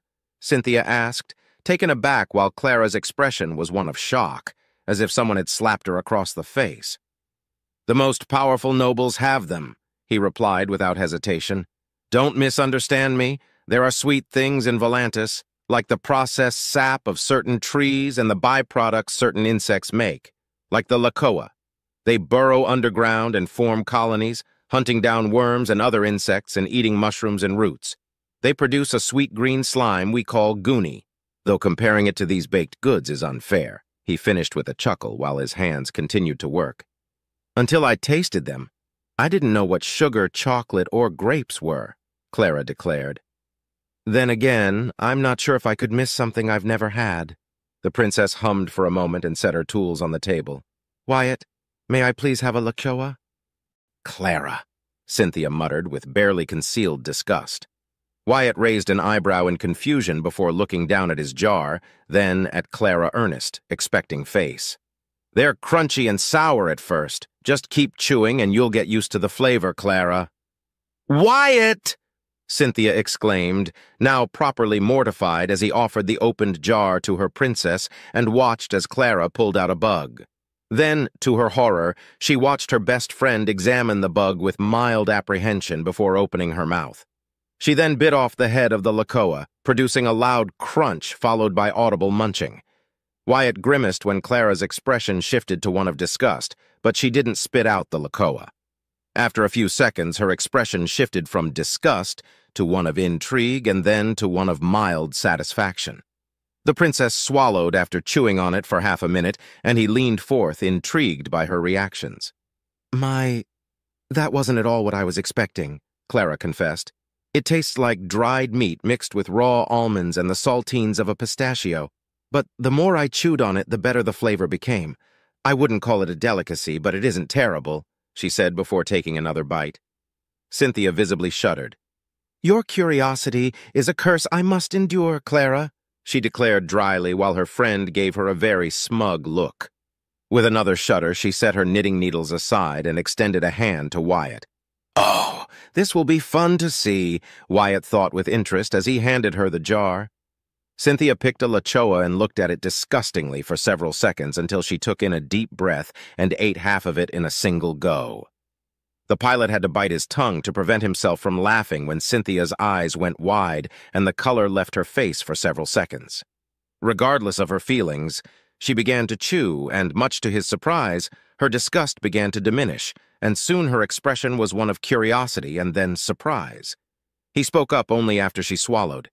Is everything okay, Cynthia? It is not bad, Cynthia confessed, her disgust well and truly removed. I've eaten bugs before, and they were all disgusting in every sense of the word, smell, appearance, and taste, but this Lakoa is surprisingly good after the first moments, not to mention I detect an outstanding amount of protein value and other vitamins and trace minerals within it. Wyatt, are these Lakoa hard to come by? Not at all, he replied, surprised by her analysis. The only thing more abundant than the Clixol are the Lakoa. In fact, almost everything eats Lakoa, and they multiply fast and grow quickly. There are entire farms dedicated to Lakoa production, both the Lakoa themselves and their guni. Easy to produce, highly nutritious, and abundant in numbers, an ideal source of food, Clara concluded after swallowing the last of her Lakoa. Huh, I never thought of the Lakoa that way. Now that mention it, Clara, it makes sense why they're so easy to come by, Wyatt rationalized and chuckled to himself. Uriel gifted me an entire load of dried Lakoa. I won't be able to eat them all myself. As enlightening as this experience has been, I don't think I will sample another Lakoa, Clara said gently. It didn't taste bad, but I will not trade it for my usual meals and confections. Wyatt nodded. They are an acquired taste, he admitted and turned to Cynthia, who, to his surprise, ate the rest of her Lakoa without any issue whatsoever. I thought you didn't like bugs. I can make an exception for these Lakoa. Now that I have tasted them, I only see them as a source of nourishment. Their appearance is no longer a concern to me, but I will not partake in them regularly either, she said, looking away. Like I said, they are an acquired taste. Not everyone likes them even back home. My little brother, Wham, loves them, Wyatt explained as both women picked their knitting tools once more. Speaking of your family, Wyatt, I've been meaning to ask you about your naming conventions. What are the names of your mother and father? Clara asked gently. Wyatt's lips curled up instantly. My mom's name is Winona and my dad's name is Wirt. Winona and Wirt Staples. Winona, Wirt, Wham, Weskel, Wyatt, Cynthia enunciated. Not to mention the names of your childhood friends and several others you've mentioned so far. She paused for a moment and gave Wyatt an apologetic look. Forgive me if mentioning them made you uncomfortable, Wyatt. They're dead, Cynthia. You didn't insult them or anything. There's nothing to forgive, Wyatt replied sincerely. I made my peace with their deaths a long time ago, Cynthia nodded once, offering the pilot a momentary earnest smile. Then he turned to Clara. Is something the matter, Clara? The princess shook her head once. I'm just curious as to why all your names start with a W. Ah, Wyatt exclaimed in understanding. Is that all? I guess it must be strange to others. In Volantis, the vast majority of commoner names start with a W. Around 2/3 of the commoner population when I left for the academy, and I doubt that number changed much. Oh, so it's due to a cultural reason? Clara asked with a gentle smile. I guess. I never put much thought into it. Funnily enough, in contrast, nobles never have names starting with a W, since that's just for commoners. And while it doesn't happen often, when a high-ranking commoner buys a knight title, they almost always change their name if it starts with a W. Silly traditions and all that, I believe, Wyatt explained with humor in his voice. Clara and Cynthia exchanged a second long glance before the blue-haired woman continued. And now you're a knight banneret, Wyatt? Are you planning on changing your name? No, he stated flatly. We're not in Volantis. I like my name. It's the name my parents gave me. The two women shared another quick glance and nodded. The trio resumed their knitting session in an enjoyable silence for several minutes until Cynthia let out a groan and smacked her needles on the table. Clara, I request that— Denied, Clara interrupted her friend before she could finish her petition. Today, we shall relax. You can continue training tomorrow. If you continue to pummel Wyatt into the floor, you'll dent my ship, Cynthia. Let the man rest. Thank you, my princess. Thank you. My back, stomach, and bones thank you immensely, Wyatt thought, as his body shuddered, remembering the hellish training he was put under. Knowing that his training was going to get harder only made him appreciate his brief moments of respite all the more. Defeated by string, knitting needles, and yarn? Disgraceful. At least this isn't as disastrous as trying to do embroidery, Cynthia mourned before picking up her knitting needles again. Say, Wyatt, what are you making? A scarf, he replied, stopping for a moment and raised his arms to reveal a nearly meter-long khaki-colored scarf in the making. He chuckled, embarrassed. It's been a while since I last put my skills to use, so I want to start with something easy. Nothing too complicated. Simple yet functional. Good choice, Wyatt. Your mother taught you well, Clara praised as she presented a blue, violet, and pink square. I'm making a blanket, and I'm near the center point. I wonder what I'll put in it. A fighter? The Nornavio? Perhaps a cute cat? She said eagerly. What's a cat? Wyatt questioned, and for a moment focused his attention on the blonde princess. Seeing her smiling like that, the way her cheeks were lightly blushing, and being at peace filled him with a sensation of calmness that was hard for him to describe. He had felt it before. It was the reason he had been so open to them in the first place. His gaze shifted to Cynthia, who was again struggling with her knitting, and he saw her flaws easily. But despite her obvious frustration, Clara didn't aid her friend. May I help you? He asked, and was surprised that the words left his mouth before he could think about it. However, Cynthia shook her head dismissingly. Your offer is appreciated, Wyatt, but a lady must gain her courtly skills on her own. To receive more than a simple instruction from another lady disgraces oneself, Cynthia explained before being forced to undo another knot she made by mistake. Wyatt blinked, and his mind went blank for a moment. Why are nobles so obsessed with honor, glory, and all those useless things? Is it because of tradition or something? Does it work differently for noble ladies of higher stature? Or is it just because of pride? There's no shame in asking for help when you need it, he thought, and opened his mouth. But just when he was about to apologize, something Cynthia said clicked in his mind. Cynthia, I'm not a lady. Everyone stopped and the room turned silent. Cynthia stopped and slowly turned to him as if she'd been sucker-punched. After several long moments, Cynthia tilted her head slightly. You're correct. You're not a lady. She blinked quickly and shook her head a second later. It matters not, Wyatt. The spirit of the tradition can't be so easily breached just because— Excellent, Clara proclaimed, suddenly interjecting. Since Wyatt is a man, he can help you improve your knitting skills, Cynthia.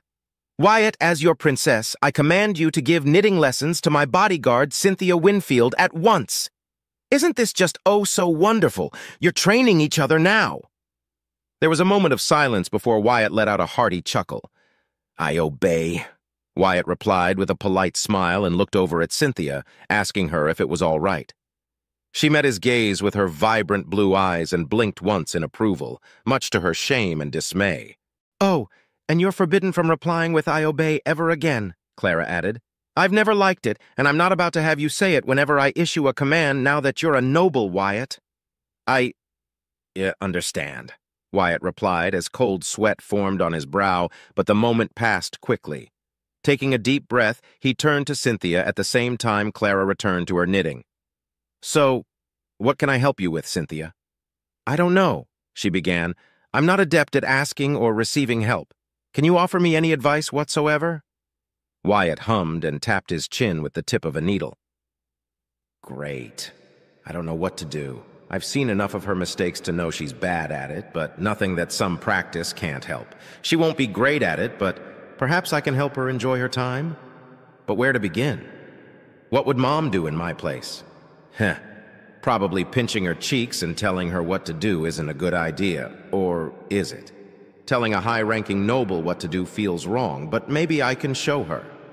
Reaching a decision, he grabbed his seat and fully turned to face a puzzled Cynthia, while Clara glanced at them curiously.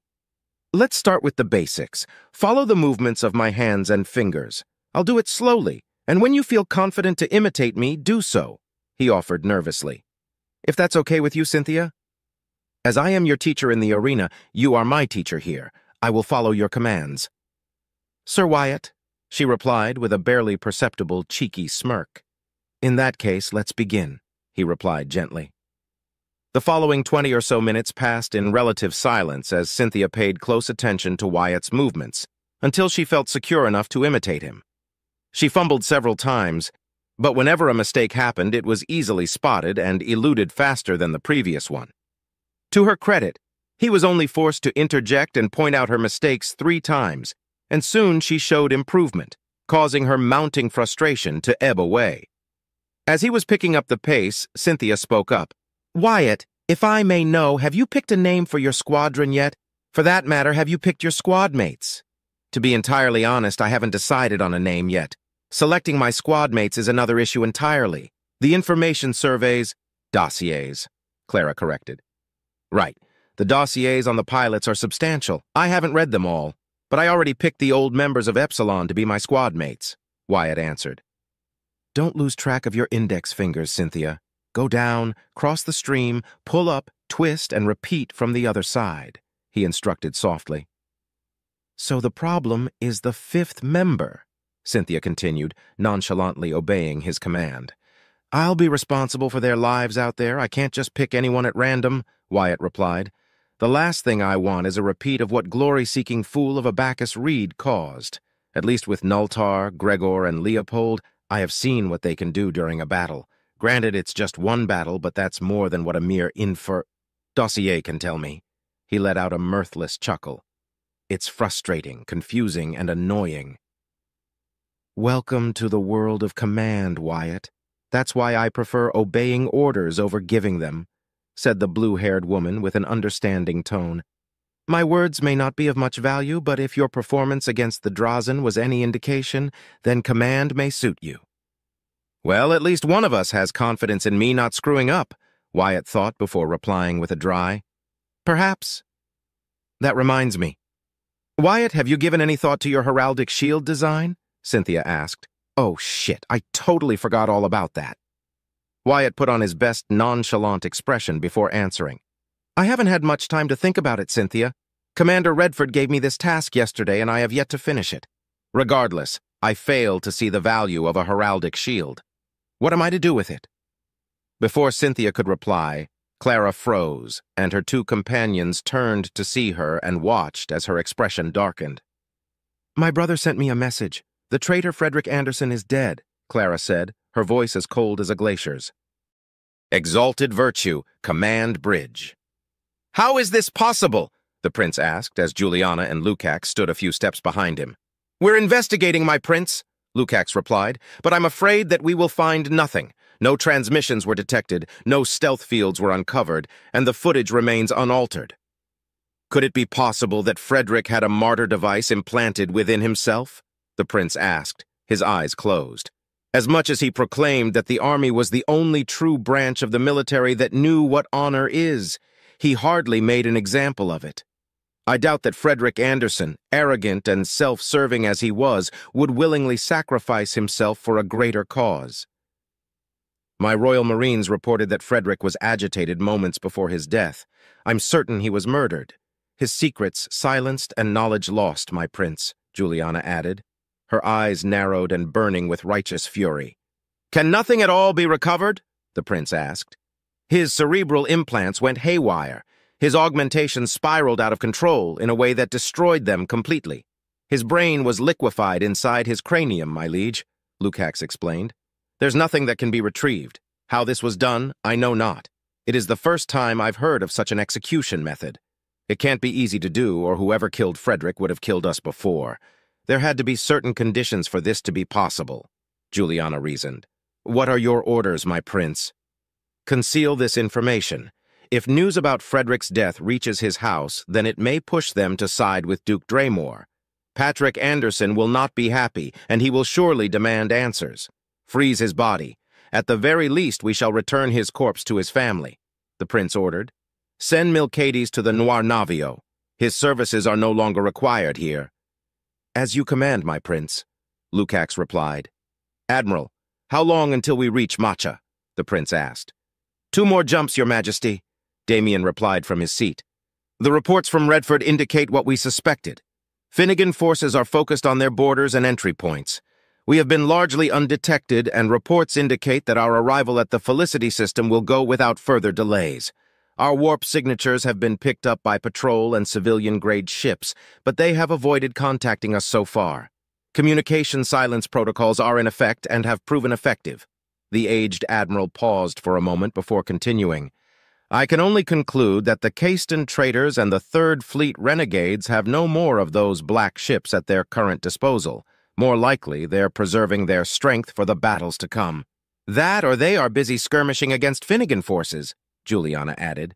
My prince, if I may, aren't we being too paranoid?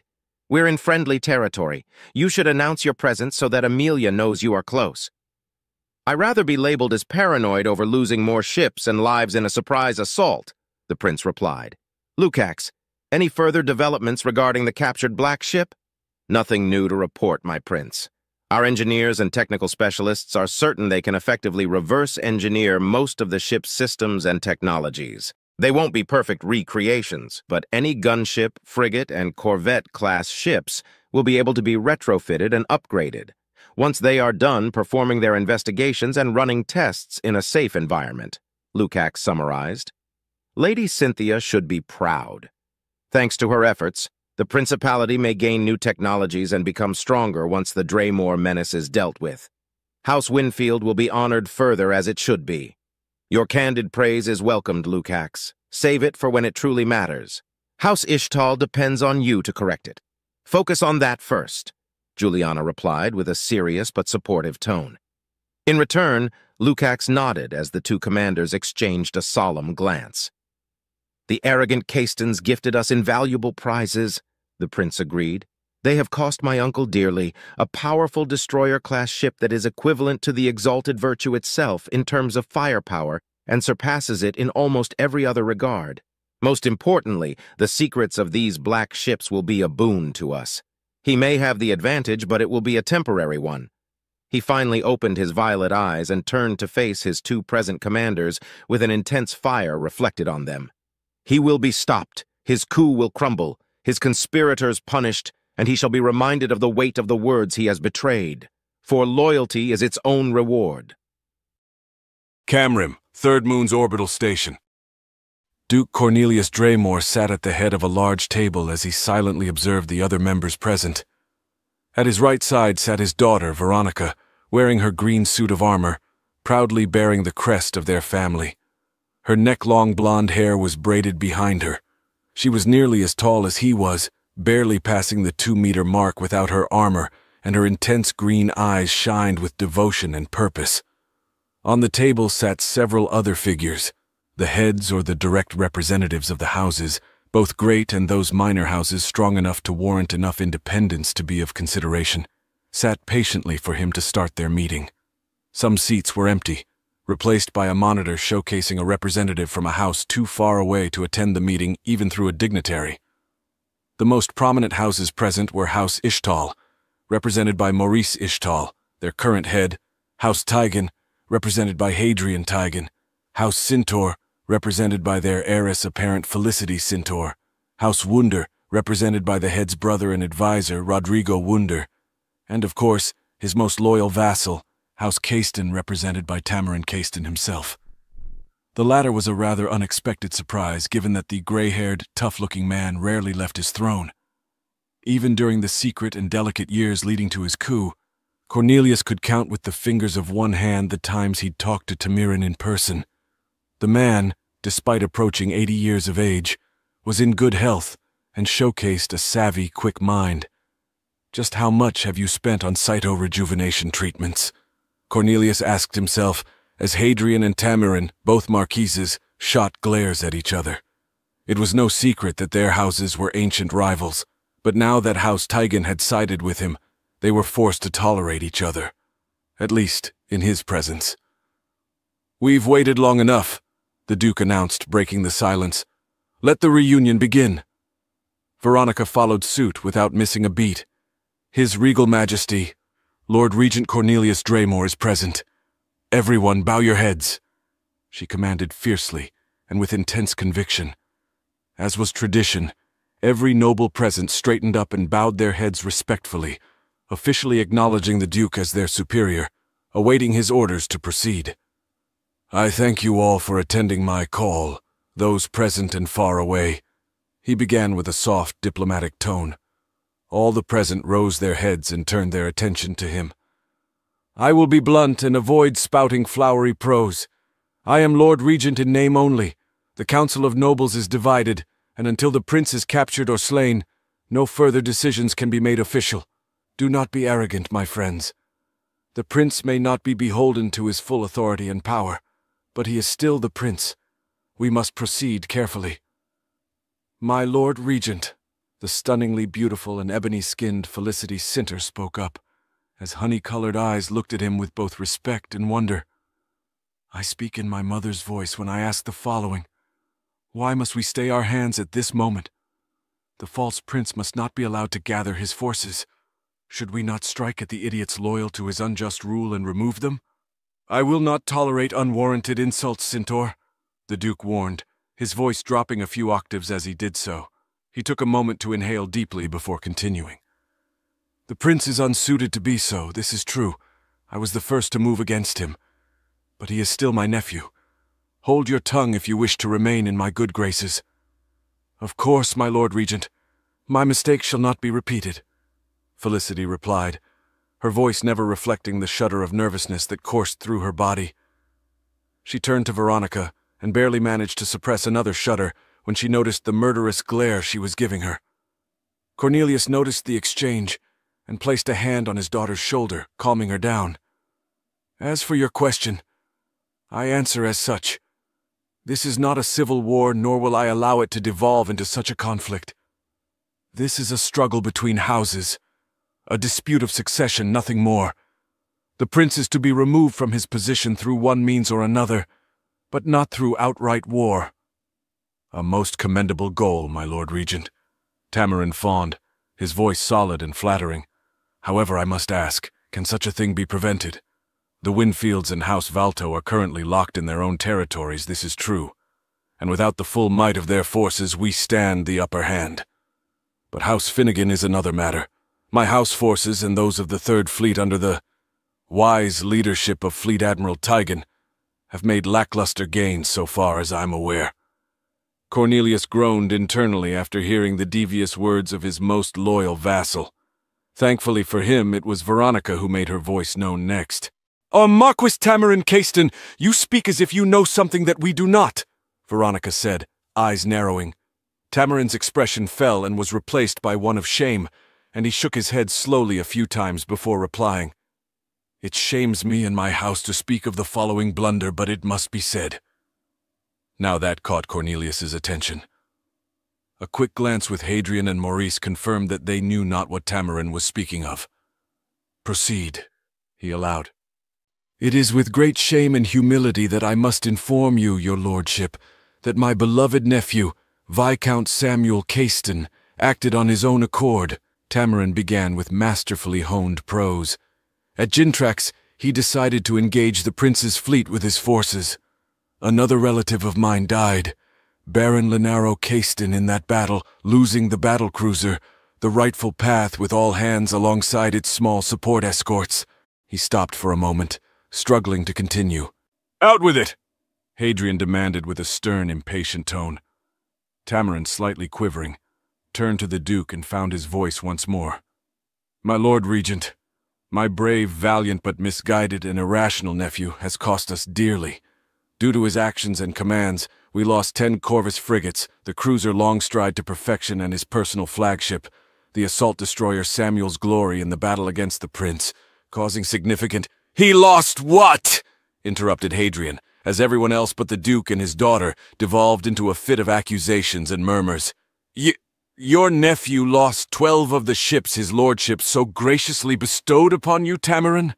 Why was he in command of such a large portion of your stealth forces? And why has my brother not informed me of this yet?" Tamarin glared at Hadrian for a moment before responding. "Before I was so rudely interrupted by the demented wailing of an oafish buffoon. I was about to explain that, Hadrian." He paused to clear his throat, then continued.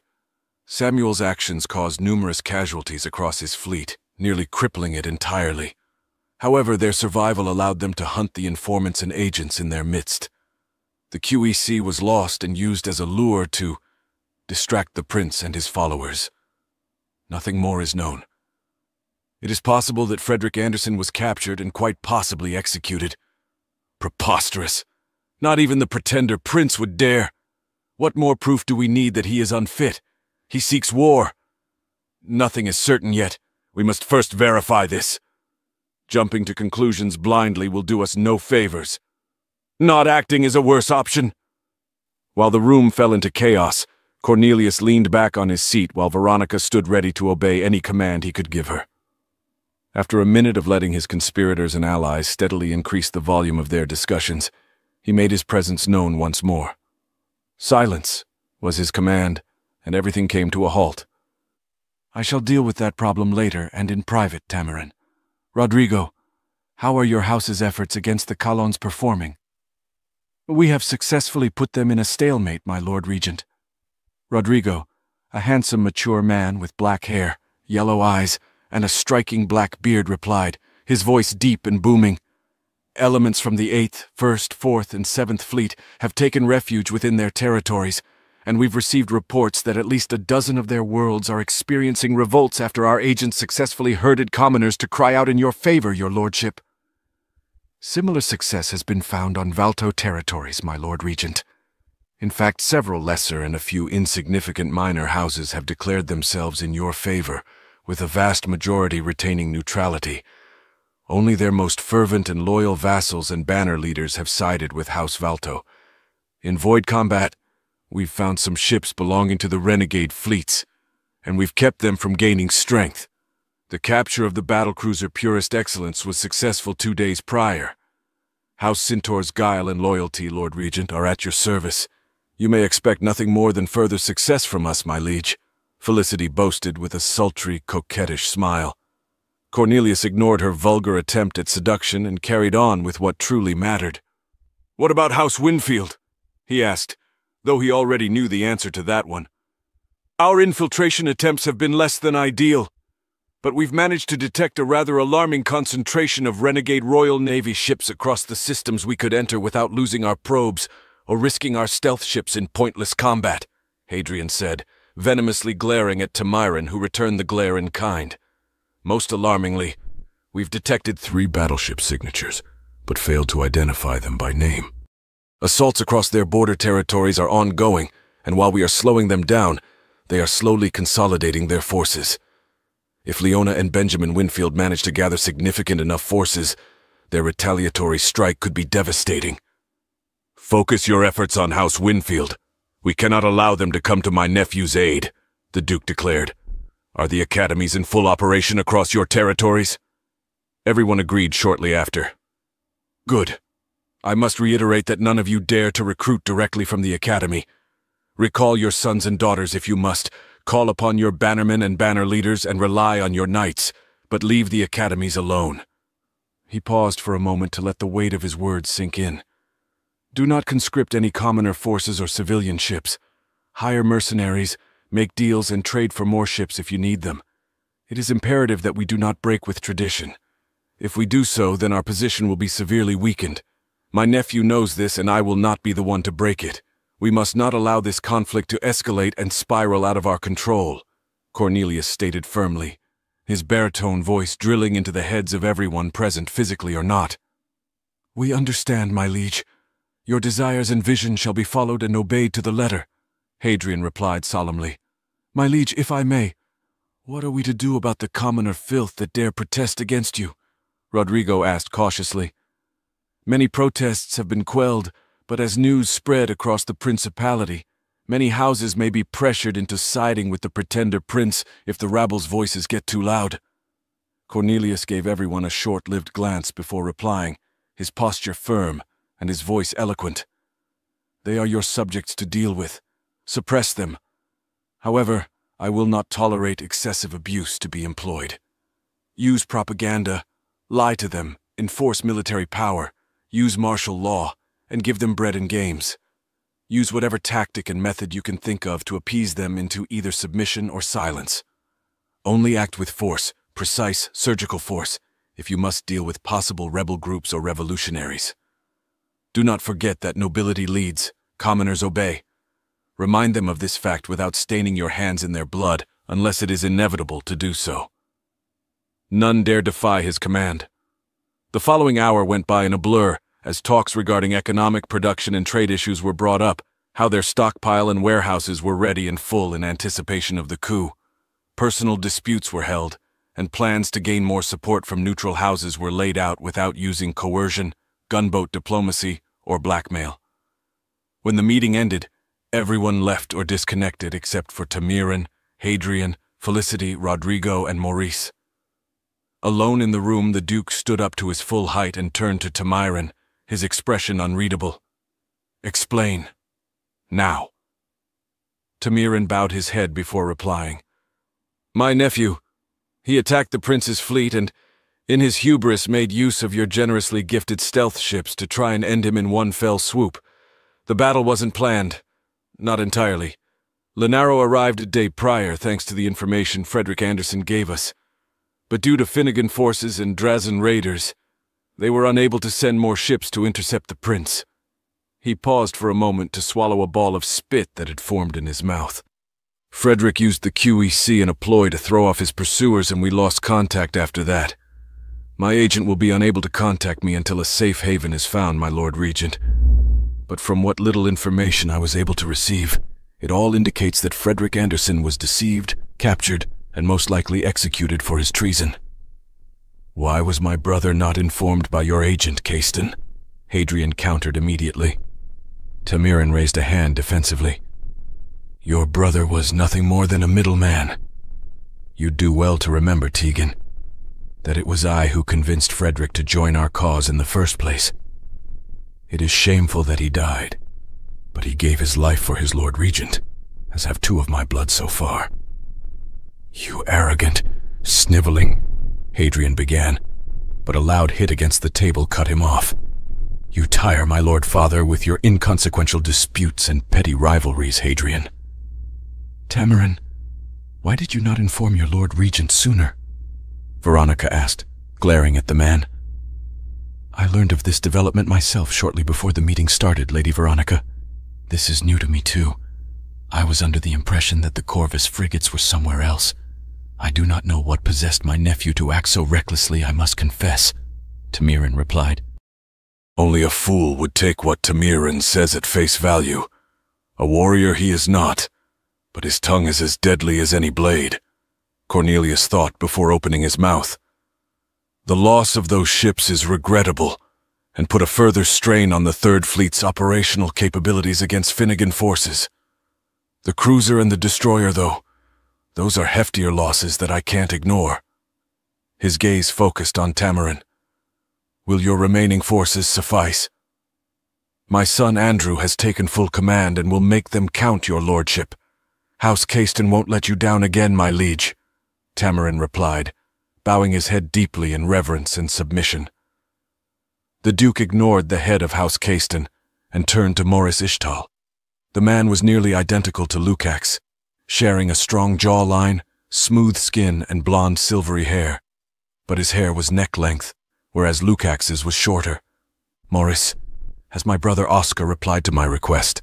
"He has, my liege. As per your instructions, I shall give it to you now." Maurice cleared his throat and spoke. His Majesty Duke Oscar Ionati of Vault replies, "No." He stopped and sighed tiredly. "Nothing else follows." "Traitor," Veronica hissed. "Why?" Cornelius asked softly as he turned his gaze to his daughter. "Your uncle owes me no allegiance, and I owe him none. I merely asked if he'd recognize me as Lord Regent. His answer is both deserved and predictable, but I still had to try. Every man is beholden to their choices and convictions, my dear Veronica. After all, I am a traitor to many with just reason. Fools, ignorant fools that do not see the magnificence of your rulership, father," Veronica cried back, her face showing distress.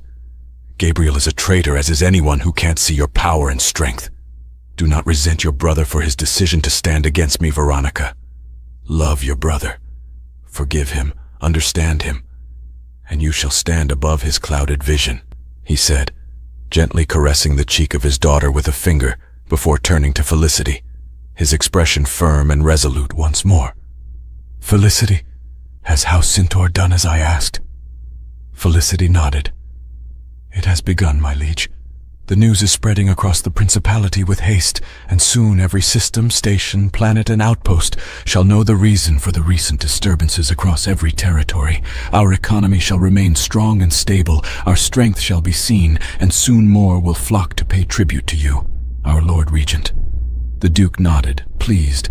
"Rodrigo, how are communications holding across the Principality?" "Strong and reliable, despite the noticeable lack of detected military lines. The FLT network buoys are in place, and localized communications vary from system to system and territory to territory. However, unless we privatize and take over the entirety of the network, we won't be able to control it in the long run," Rodrigo replied, his tone neutral and direct. "Or risk the ire of my sister, Duchess Sylvia Emerald. The fact that she refuses to take any side at all is a victory for us and our cause. Keep an eye on communications. Plant bugs. Send ghost AIs. Do whatever you have to do to interfere and intercept Aster communications, but never attempt to take control of any buoy, or worse, take it down," the Duke warned. "My nephew is cunning, and with Clara at his side, doubly so. They won't reveal themselves until they are safe within Finnegan territory." "What of Princes Alexander and Giovanni, my liege?" Hadrian asked, concerned. "My nephews will show themselves, there is no doubt about it. By chance and careful planning on your part, Tamarin." The aged man smiled at the praise. "We know where the Prince and Princess Clara are, and where are they headed. Fret not, for I've already taken into account many a possibility. For now, we must focus on weakening the forces loyal to the Prince and rallying more houses under our banner." "My liege, what about the Royal Marines?" Hadrian asked tentatively. "They will never join our cause, and over 50 are protecting the false prince. What about them?" asked dismissingly. "The vast majority of them are trapped within House Aster territory, with most of them planet-bound on Astordia itself. They are fierce and dangerous, this is true. But if they can't reach us, they are a non-factor. My forces are in control of every shipyard, anchorage, station, and important world in Aster territory. The capabilities of the prince are limited, and we will chip at him until he is captured, removed, or forced to recognize me as regent officially. Our victory is assured. Strong is the hammer of Draymore. Loyalty shall be its own reward." "Strong is the hammer of Draymore," everyone chanted after the Duke. Nor navio. Redford stared at his monitor for several moments before looking up at a nervous Wyatt Staples, then back at his monitor before crossing his arms. "Is this what you'd consider a joke, Wyatt?" Wyatt blinked in confusion. "No?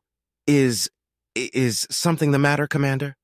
Redford kept a firm gaze on Wyatt for several seconds before sighing in frustration and rubbing the bridge of his nose. "Wyatt, to an extent I can understand why you'd choose such a name for your squadron. But this," he said, turning his monitor around to show Wyatt what was on screen. "I will not allow this travesty to be your heraldic shield, Lieutenant." What's wrong with it? Wyatt thought as he observed his design. After the news Clara had delivered, thoroughly destroying the day of relaxation she had been looking forward to, she dismissed him, letting him return to his duties. He read the remaining dossiers, and after careful consideration, he chose his 5th squadmate, chose a fitting name for his squadron, and finally spent hours designing his heraldic shield before going to sleep. As his morning started, and before he had to go to the gym area to begin his exercises in preparation for his torture session disguised as training, he went to Redford to present his choices to him. His commander had approved of his 5th member, a skilled but problematic lesser noble by the name of Raquel Otillo. Excellent grades and outstanding scores, but with a fierce, competitive attitude that often led her to come to blows with other nobles who snubbed her. He had even begrudgingly accepted the name he'd chosen for his squadron, Composters, in honor of what he'd been sent to do, and as a subtle reminder to himself of what he was despite his ennoblement. Ennoblement? I'm a knight banneret of House Astor. I'm a noble. I'm a bloody blue blood now. My parents and brothers aren't going to believe me when I tell them, Wyatt thought before turning his attention back to his commanding officer. Commander, I don't understand what I did wrong. Of course you didn't, Redford replied, sounding almost exasperated. Listen to what I'm about to say, Wyatt. Even if you weren't a knight banneret at the service of House Astor and under the direct orders of her ladyship, Princess Clara, this, he tapped the monitor with a finger, would not be acceptable in any measure. This, Wyatt, is an abomination. That you've chosen the name Composters for your squadron has drained any hope I had left in me that your naming conventions were a mere fluke. But now that I've seen this thing, I can only blame your ignorance. Wyatt remained silent, taking in everything Commander Redford Kalin was saying. His eyes moved to the screen once more and really focused on his heraldic shield, trying to find the source of Redford's disgust. There was a regular garbage hauler in the center of the simple heater shield he'd pick. The background was black, with several tiny white dots representing the stars in the night sky. On the top, a series of vines set ablaze could be found, running down the edges and cascading into burning engines, while beneath the hauler a dozen smaller fighters flew in random directions. Honestly, what's wrong with it? He asked himself again, failing to see anything that could offend the commander to such an extent. Turning his gaze back to Redford, his confusion only mounted. Your heraldic shield is a disgrace. I'm not saying this because you've broken a rule or because it is offensive, Wyatt, Redford began. To put it in terms you'll understand, it is simply too loud. Too loud? Wyatt asked, confused. There's too much in it. Nothing is stopping you or anyone from making a heraldic shield such as this one. In fact, several rising houses throughout history have started their stories making this same mistake, Wyatt. In your case, it is mere ignorance and a desire to cram as much of your values and what you hold dear in a single picture. Those words caused Wyatt's eyes to open widely, and his mind wandered back to his painting afternoons with Mr. Warlow. The old man loved to rant, but he was a good painter, and he happily taught him whenever he had time to come and visit him. He once had said something similar about a painting he was doing, mentioning that he'd put too much on it and that it lost all meaning because of it. Just because I know what all of that means doesn't mean others will... Redford nodded. Precisely. Many have made this mistake, thinking it would make them stand out from their peers. In truth, and for you, Lieutenant Wyatt Staples, this is far more important, for you will not showcase yourself and your nascent house, but you are to represent your princess and House Astor as a whole. Your deeds will reflect upon the honor, renown, and name of House Astor, and directly on that of Princess Clara. As such, your heraldic shield must be simple and easy to recognize and showcase your greatest features, a promise, your motto, or your greatest virtue. Redford's eyes flashed for a fraction of a second, and the screen shifted to showcase a type of shield that he vaguely recognized as a scutum. The background was red with a gold trim. There were 2 white strings or some sort of parchment, he wasn't sure, with the words "Ever Vigilant," "Ever Faithful" etched into them in golden letters. In the center of the shield itself, a black bird of some sort was on display with its wings open and 3 silver stars above it. This is my heraldic shield and the symbol of House Kalin at large. My ancestor designed it when he was elevated to nobility. At the time, it was a mere raven, standing instead of flying, with a single star and nothing more to show for it. As he and his descendants earned more accolades and achievements, the heraldic shield slowly changed into what it is today and what House Kalen represents. Do you understand, Wyatt? A heraldic shield is no small matter, less so for a man in your position. You must decide yourself. But what's decide yourself? But what I can do, I've already done. Reflect on my words, Wyatt Staples, and inform yourself. Investigate. Search within yourself. What do you wish everyone to know upon looking at your heraldic shield? What values do you want it to reflect? Redford asked in a serious but kind tone, his words filled with the wisdom of a man that, for a moment, reminded Wyatt of his father. What values indeed, Wyatt thought, and he pondered it deeply. For now, Wyatt, think on it. I'll give you until we reach Matcha to design a proper heraldic shield. I've informed Cynthia that you will be joining her later today. For now, report to the training chambers and practice with your newly formed squadron. Get to know each other better and refine yourselves. You can then decide if you wish to switch out members. The first rule any officer in a commanding position must learn is that the members of a squadron must work well together, or else disputes will arise and your performance will suffer because of it. Dismissed, Redford said, and turned his monitor back at him. Wyatt gave a salute and turned to leave. Being a noble is going to be more complicated than I thought. So much for considering desertion at this point, I guess. Composters? Really? Leopold Dakar asked, with a bemused grin spread over his lips. As he and his longtime squad mates walked toward the training chambers area, he glanced at the brown-haired woman who had become their fifth member, replacing Abacus Reed after, in his opinion, his idiotic but well-deserved death. The woman had yet to speak to them and stood apart by her lonesome, though he expected nothing else. Averting his eyes, he turned to Gregor, the shortest member of their group. Hey, Gregor, now that Wyatt is a knight whatever-it, can he really pick and choose any name he wants? The name is unbecoming, Gregor Undaj commented, narrowing his eyes slightly. But Lieutenant Wyatt is in his right to name his squadron whatever he sees it. I'm relieved that he chose a simple name, he admitted. I'd rather not belong to a fighter squadron called the Reverence of Eternal Glory ever again. My first squadron leader died in the midst of calling out his identification during a fight against pirates. Such a shameful death. Nultar Okara chuckled at that. I, for one, like the name. Fear the garbage man, he barked a laugh, gaining a few stares from passing crew members. Honestly, though, to think that the prince himself would elevate him to a knight. I almost couldn't believe what my eyes were seeing on the screen. Gregor nodded. Very few are those that are risen to the rank of Knight Banneret. I must confess I am rather envious of Lieutenant Wyatt's position and circumstance. Leopold let out a whimsical sigh as his cheeks blushed. I'd do anything to be under the direct command of the Princess and Lady Winfield. They're so beautiful, being near them would be payment enough.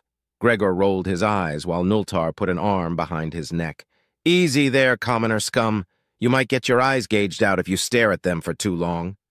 Nultar barked out a laugh. Though you ain't lying, they are stunningly beautiful, more so in person. Can you keep it in your pants? Romantic fraternization must be kept at a minimum. You know this. And fantasizing about such high-standing ladies? Absurd, Gregor added in a slightly annoyed tone. Have some fun once in a while, Undaj. We ain't hurting no one, and they ain't here to hear it. You should try to open up once in a while. It'll loosen that stick of yours, Leopold replied. Sides, you wish to be in Wyatt's position, don't you?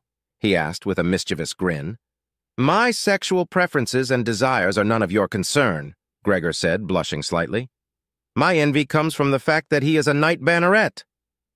And you're, what was it, a baronet? Ain't that the same? Leopold asked. It couldn't be more different, you bumbling ignoramus, Gregor replied. Gotta agree with Gregor here, Leo. Baronet and Banneret are entire star systems apart regarding how the noble ranking and structural system work. Technically speaking, a knighthood is the lowest nobility rank. In some parts of the Principality, first-generation knighthoods aren't official at all. It's only after the second generation that a proper house can be born, most of the time, Nultar explained. That goes out of the window when a banneret ennoblement is involved. What makes it so darn special anyway? Leopold asked, and a gruff exhale caught their attention as Raquel Otilo hurried her pace to catch up to them. You truly don't know anything about the structure of nobility? She asked, her voice fierce yet elegant and slightly nasal, all with the tender touch of sandpaper on skin. Hey, she talks, Leopold said, finishing with a chuckle and pointing a finger at himself. Lady, I'm a commoner. All I learned about nobility is that blue blood pricks like Undaj over here are better than me, and I should always obey and all that dribble. So forgive my lack of knowledge. Gregor shook his head. I'm terribly sorry, Lady Raquel. My companion is vociferously crude. Raquel groaned. I understood that much after hearing him speak the first time, Undaj. I'm not stupid, said the pilot before focusing her attention back on Leopold. Setting aside your ignorance and tongue, at least I can appreciate your attitude. Since I've grown tired of your rambling, I'll answer your question. In the societal structure of nobility, Undaj outranks Staples. But in terms of importance and standing, Staples outmatches Undaj. Do you understand? Not really, Leopold replied. So Wyatt is beneath Gregor here, but also stands above him at the same time? How does that even work? Gregor hummed deeply. It is a rather simple matter, Leopold. A knight banneret can only be elevated if at least one of two possible circumstances are met. The most common is if a high-standing member of a great house vouches for a commoner, pardoned exile, or lesser noble to receive such a title, and in return, two different royal houses give their favor and approval, he explained, raising a finger, then another. The second is how Lieutenant Wyatt achieved his title, to perform outstanding service to a royal house and have a member of royalty vouch in his favor. Saving the life of Her Majesty Princess Clara would be enough to at least consider such an honor. His performance as a pilot in both simulations and actual battles showcases his talent and skill, and his aid in uncovering the traitors within the fleet firmly cemented his elevation. I understand that, Gregor. What I want to know is what makes his title special. You seem to want it for yourself, if you could, Leopold countered. Can't say I blame Gregor for it. Heck, I'm pretty jealous myself, if I'm being honest. Such recognition is something that most low-standing nobles such as ourselves would give anything to achieve. Think about it this way, Leo, Nultar said, letting go of his friend. Anyone can buy or earn a knight title if they can afford it or earn it through service to a house or another. But a banneret knighthood is no joke. Last time it happened was around 5 years ago, and most of those aren't all that special because, wouldn't you know it, a lot of nobles like to make deals under the table. Our dashing lieutenant, though, got his title and ennoblement through deeds that will be written in goddamned history. If he survives long enough to have children, Raquel continued before Leopold could speak again, the rules of second generation are abolished, and he will establish his noble house with a solid foundation. Taking into consideration that he doesn't fall out of favor with his benefactors, House Astor itself, his house could very well be established as a rather powerful, rich, and influential minor house, the likes other houses of equal standing worked for centuries to achieve, likely using a healthy dose of backstabbings and political assassinations too.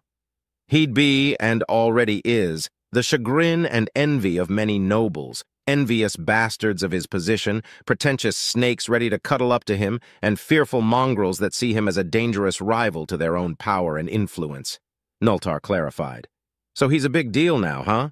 Leopold asked after a few moments of pondering. Guess I should start calling him Lord or Lieutenant. I doubt he'll like it. He doesn't have the makings of a regular noble in him, Nultar said with a playful grin. Raquel shot the three men a long, silent glance before making her voice heard again. Disgraceful, she muttered, her throat rumbling with a low growl of anger. I should have guessed. You're his friends, aren't you? That's why he chose you to be a part of his squadron. Friends? Dear me, no, Nultar replied with a laugh. We met shortly before the ambush at Gintrax. Commander Redford appointed him as our squadron leader without much warning. We've been on a single mission together, he replied as Gregor and Leopold nodded in agreement. Raquel lost her hostile stance and was replaced by confusion. But you speak so highly of him? I had hoped that he was a man of talent and skill, one who gained his title through merit and actions alone. I was disheartened when I assumed he chose you due to some sort of political reasons. Why would he mingle with the lowly 27th-in-line candidate of a lesser house, a fallen noble whose only merits are found in a cockpit, and the worthless scum that is this commoner? Gregor asked pointedly. I love you too, asshole, Leopold answered with a smirk, while Noltar chuckled. Yeah, what he said. Wyatt was a commoner like me not too long ago. We don't know him much, but from what's happened so far, I like the guy. Down to earth, cold and calculative, yet decisive and creative, and a fantastic pilot. I'm glad he chose us as his squad mates. He must have seen something in you too, Raquel, Noltar added. Don't know what, though. Can't be your looks. Staples doesn't strike me as the kind of guy that goes after a pretty face. My guess is that he picked us because we worked together well during the battle. Noltar, the Blue Blood, and I have been squad mates for quite a while now. We had 2 other members, but one died because he deserved it, and he was a bastard. The other, Tristan, that same bastard pretty much killed because he was envious of him weeks before this whole damn mess started. We're as new to Wyatt as he is to us, Leopold contributed. Nothing has been set in stone, Gregor added. Lieutenant Wyatt may still replace us depending on our performances. A named fighter squadron is no small issue, even if our numbers are limited. Raquel sighed. It seems I owe the lieutenant an apology. I was reckless in my assumptions. That's why they're called assumptions, Otillo, Noltar replied. Get to know him more before you judge him, and I think that apology can go unmentioned. He blinked and straightened up. Look alive, he said, as they reached their destination. Entering the ample area dedicated to housing the training chambers, the 4 pilots took in the ambiance. It was still early in their training shift, so not many others were present. Deprived of the usual tense atmosphere found in later hours, the 4 of them walked with confidence. The quartet quickly found the black-haired sitting on a resting bench fiddling away at a data pad. When they were close enough, he took notice of them, set the pad away, and stood up.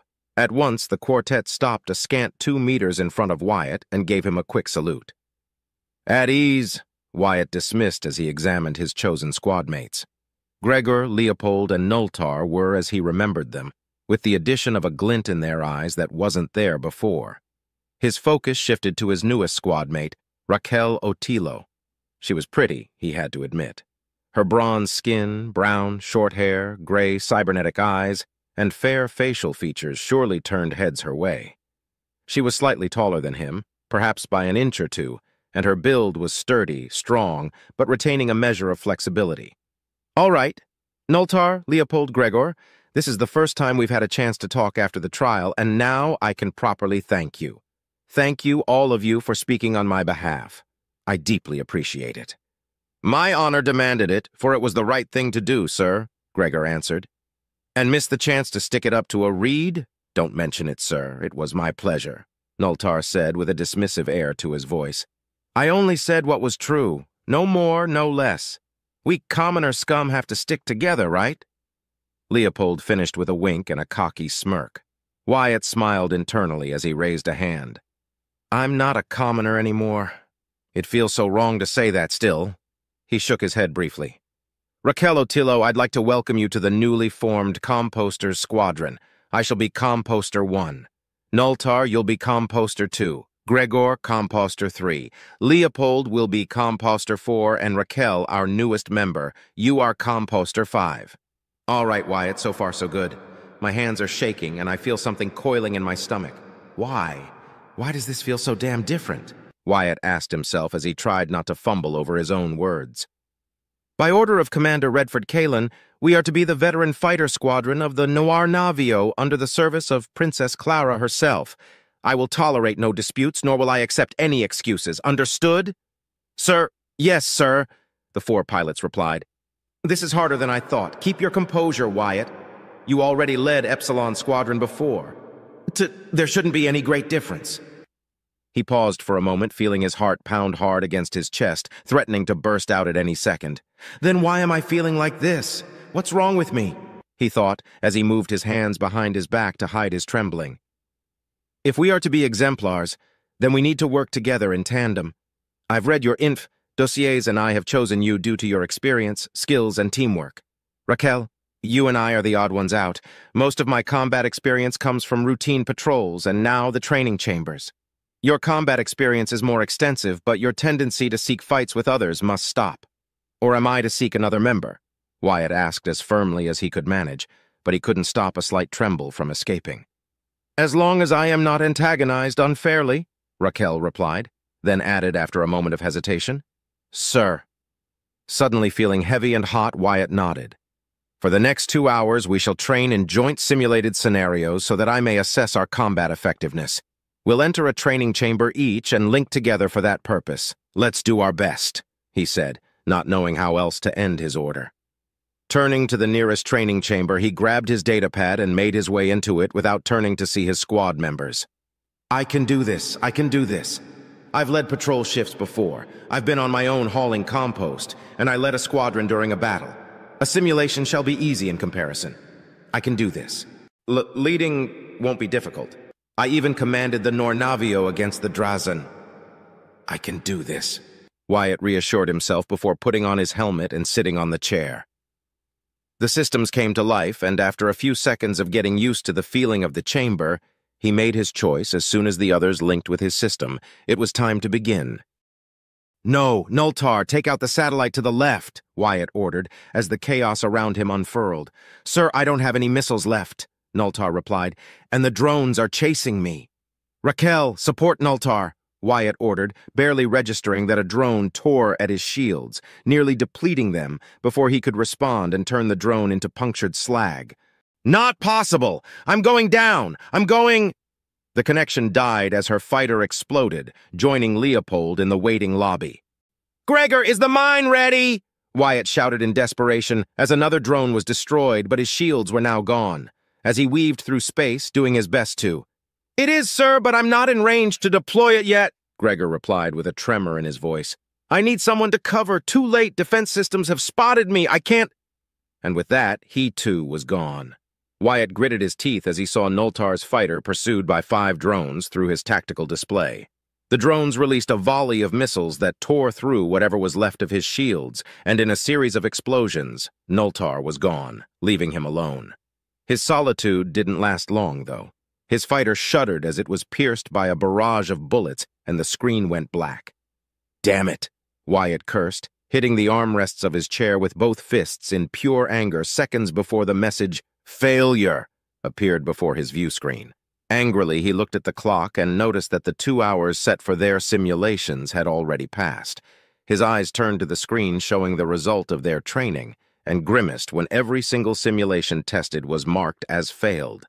Practically tearing off his helmet and stepping outside the training chamber, he was met by his squad mates, and they all froze when they saw him, saluting him. Stand down, he said, and moved to a nearby bench, sitting there for a moment, allowing his frustration to peel away. A whole minute passed in silence with his squad mates standing near him, but refusing to leave or even talk. Then he realized his mistake. Ah, right. I'm terribly sorry. You're dismissed. You may tend to your other duties and schedules. I'll review the data later. Sir? The 4 of them replied before leaving him be. The pilot watched them go and noticed them talking and murmuring once they were outside his hearing range. Great. I somehow screwed up so much that they are going to think I'm some sort of liar, he thought, as a groan escaped his throat and a headache assaulted his brain. Standing up, he walked out of the room and made his way to the gym, walking aimlessly as his head pounded, his heart raced in his chest, and he felt cold, like he was shivering across his entire body. His legs felt weak, his shoulders heavy, his hands didn't stop shaking, and his stomach was doing somersaults. He ignored other crew members as he walked, barely registering their presence for what felt like an eternity until a voice called to him. Lieutenant Wyatt? Wyatt stopped at the familiar voice and turned to face Galt Tirome, who was looking at him with a mixture of worry and elation. Ah, Galt Tirome. Good day, Wyatt replied, trying and failing to regain a sense of composure and professionalism. Is there anything that you need? No, Lieutenant. I was making my way to the mess hall. Why are you heading to storage bay number 3? Galt asked, concerned. I am, Wyatt exclaimed, surprised. Looking up, he found a sign that indeed marked that he was heading to said area. I wasn't aware I lost my way. I was heading to the gymnasium for my daily training session with Cynthia, he said, bereft of emotions and with a shaky voice. "I see," Galt replied and took a step forth. "Lieutenant, are you all right? You're sweating and you're shaking. Perhaps you should visit the medical wing." "Perhaps I will. I don't feel well. To tell you the truth, I've been feeling unwell these past few days, Lieutenant Commander. I don't know why. Perhaps I've fallen ill or eaten something that infected me with a parasite." Wyatt pondered. Galt stared Wyatt in the eye for several seconds before asking in a more serious tone, "May I see your hands, Lieutenant?" The pilot obeyed without hesitation, showing the red-haired man a head taller than him his hands. Galt's expression softened after seeing them, and the noble let out a relieved sigh. "Come with me, Wyatt. I think I know what's happening to you." Again, Wyatt obeyed instantly, and for some reason it made him feel better. He followed Galt for several minutes into the storage bay where small drones flew by and regular crew members went on doing their duties, stopping only to salute them as they walked past them. Galt led Wyatt to a more secluded area of the bay and sat down on a sealed box. Wyatt did the same, sitting next to the red-haired man. "What's happening to me?"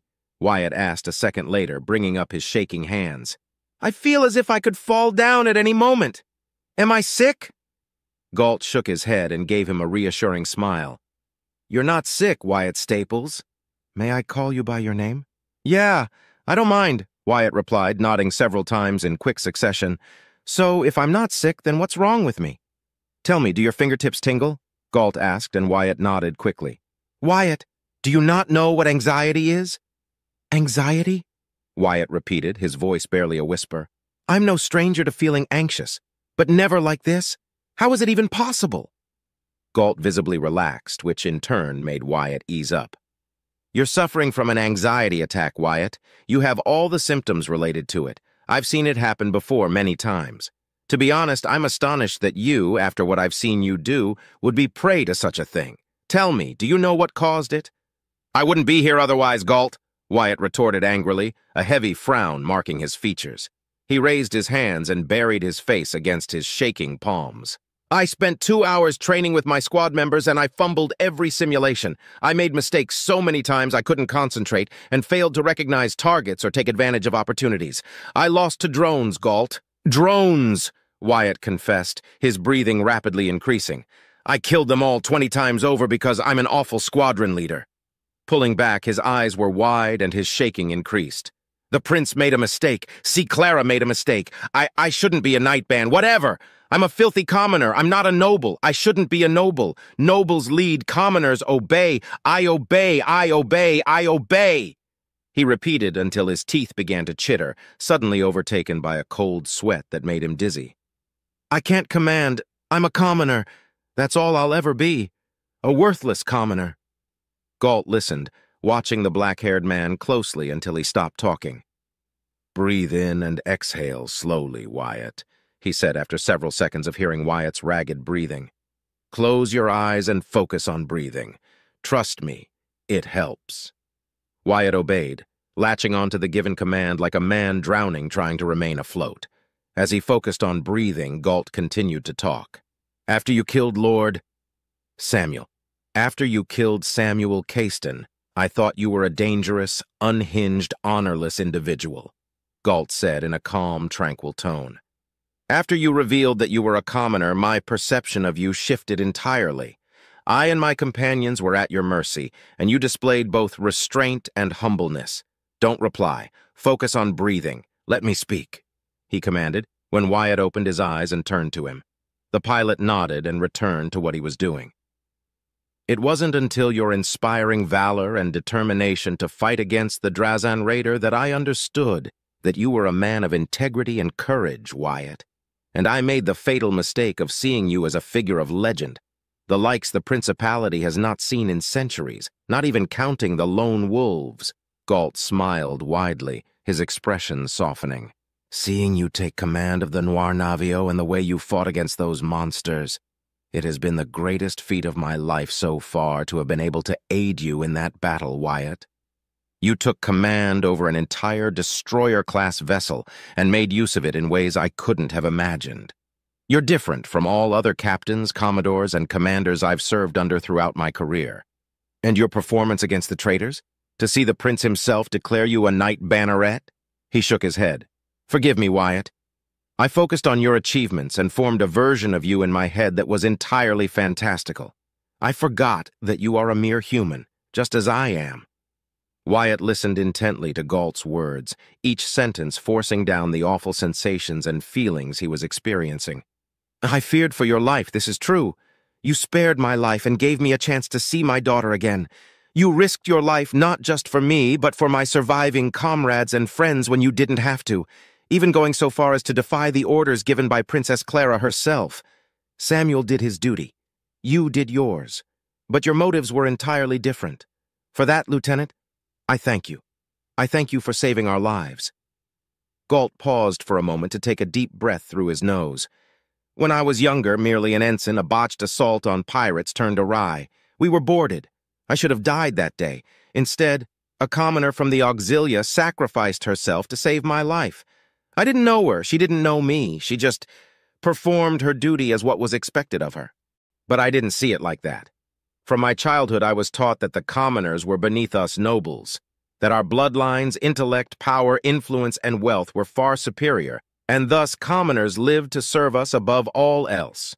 Nobles lead, commoners obey. A core tenet of the principality, is it not?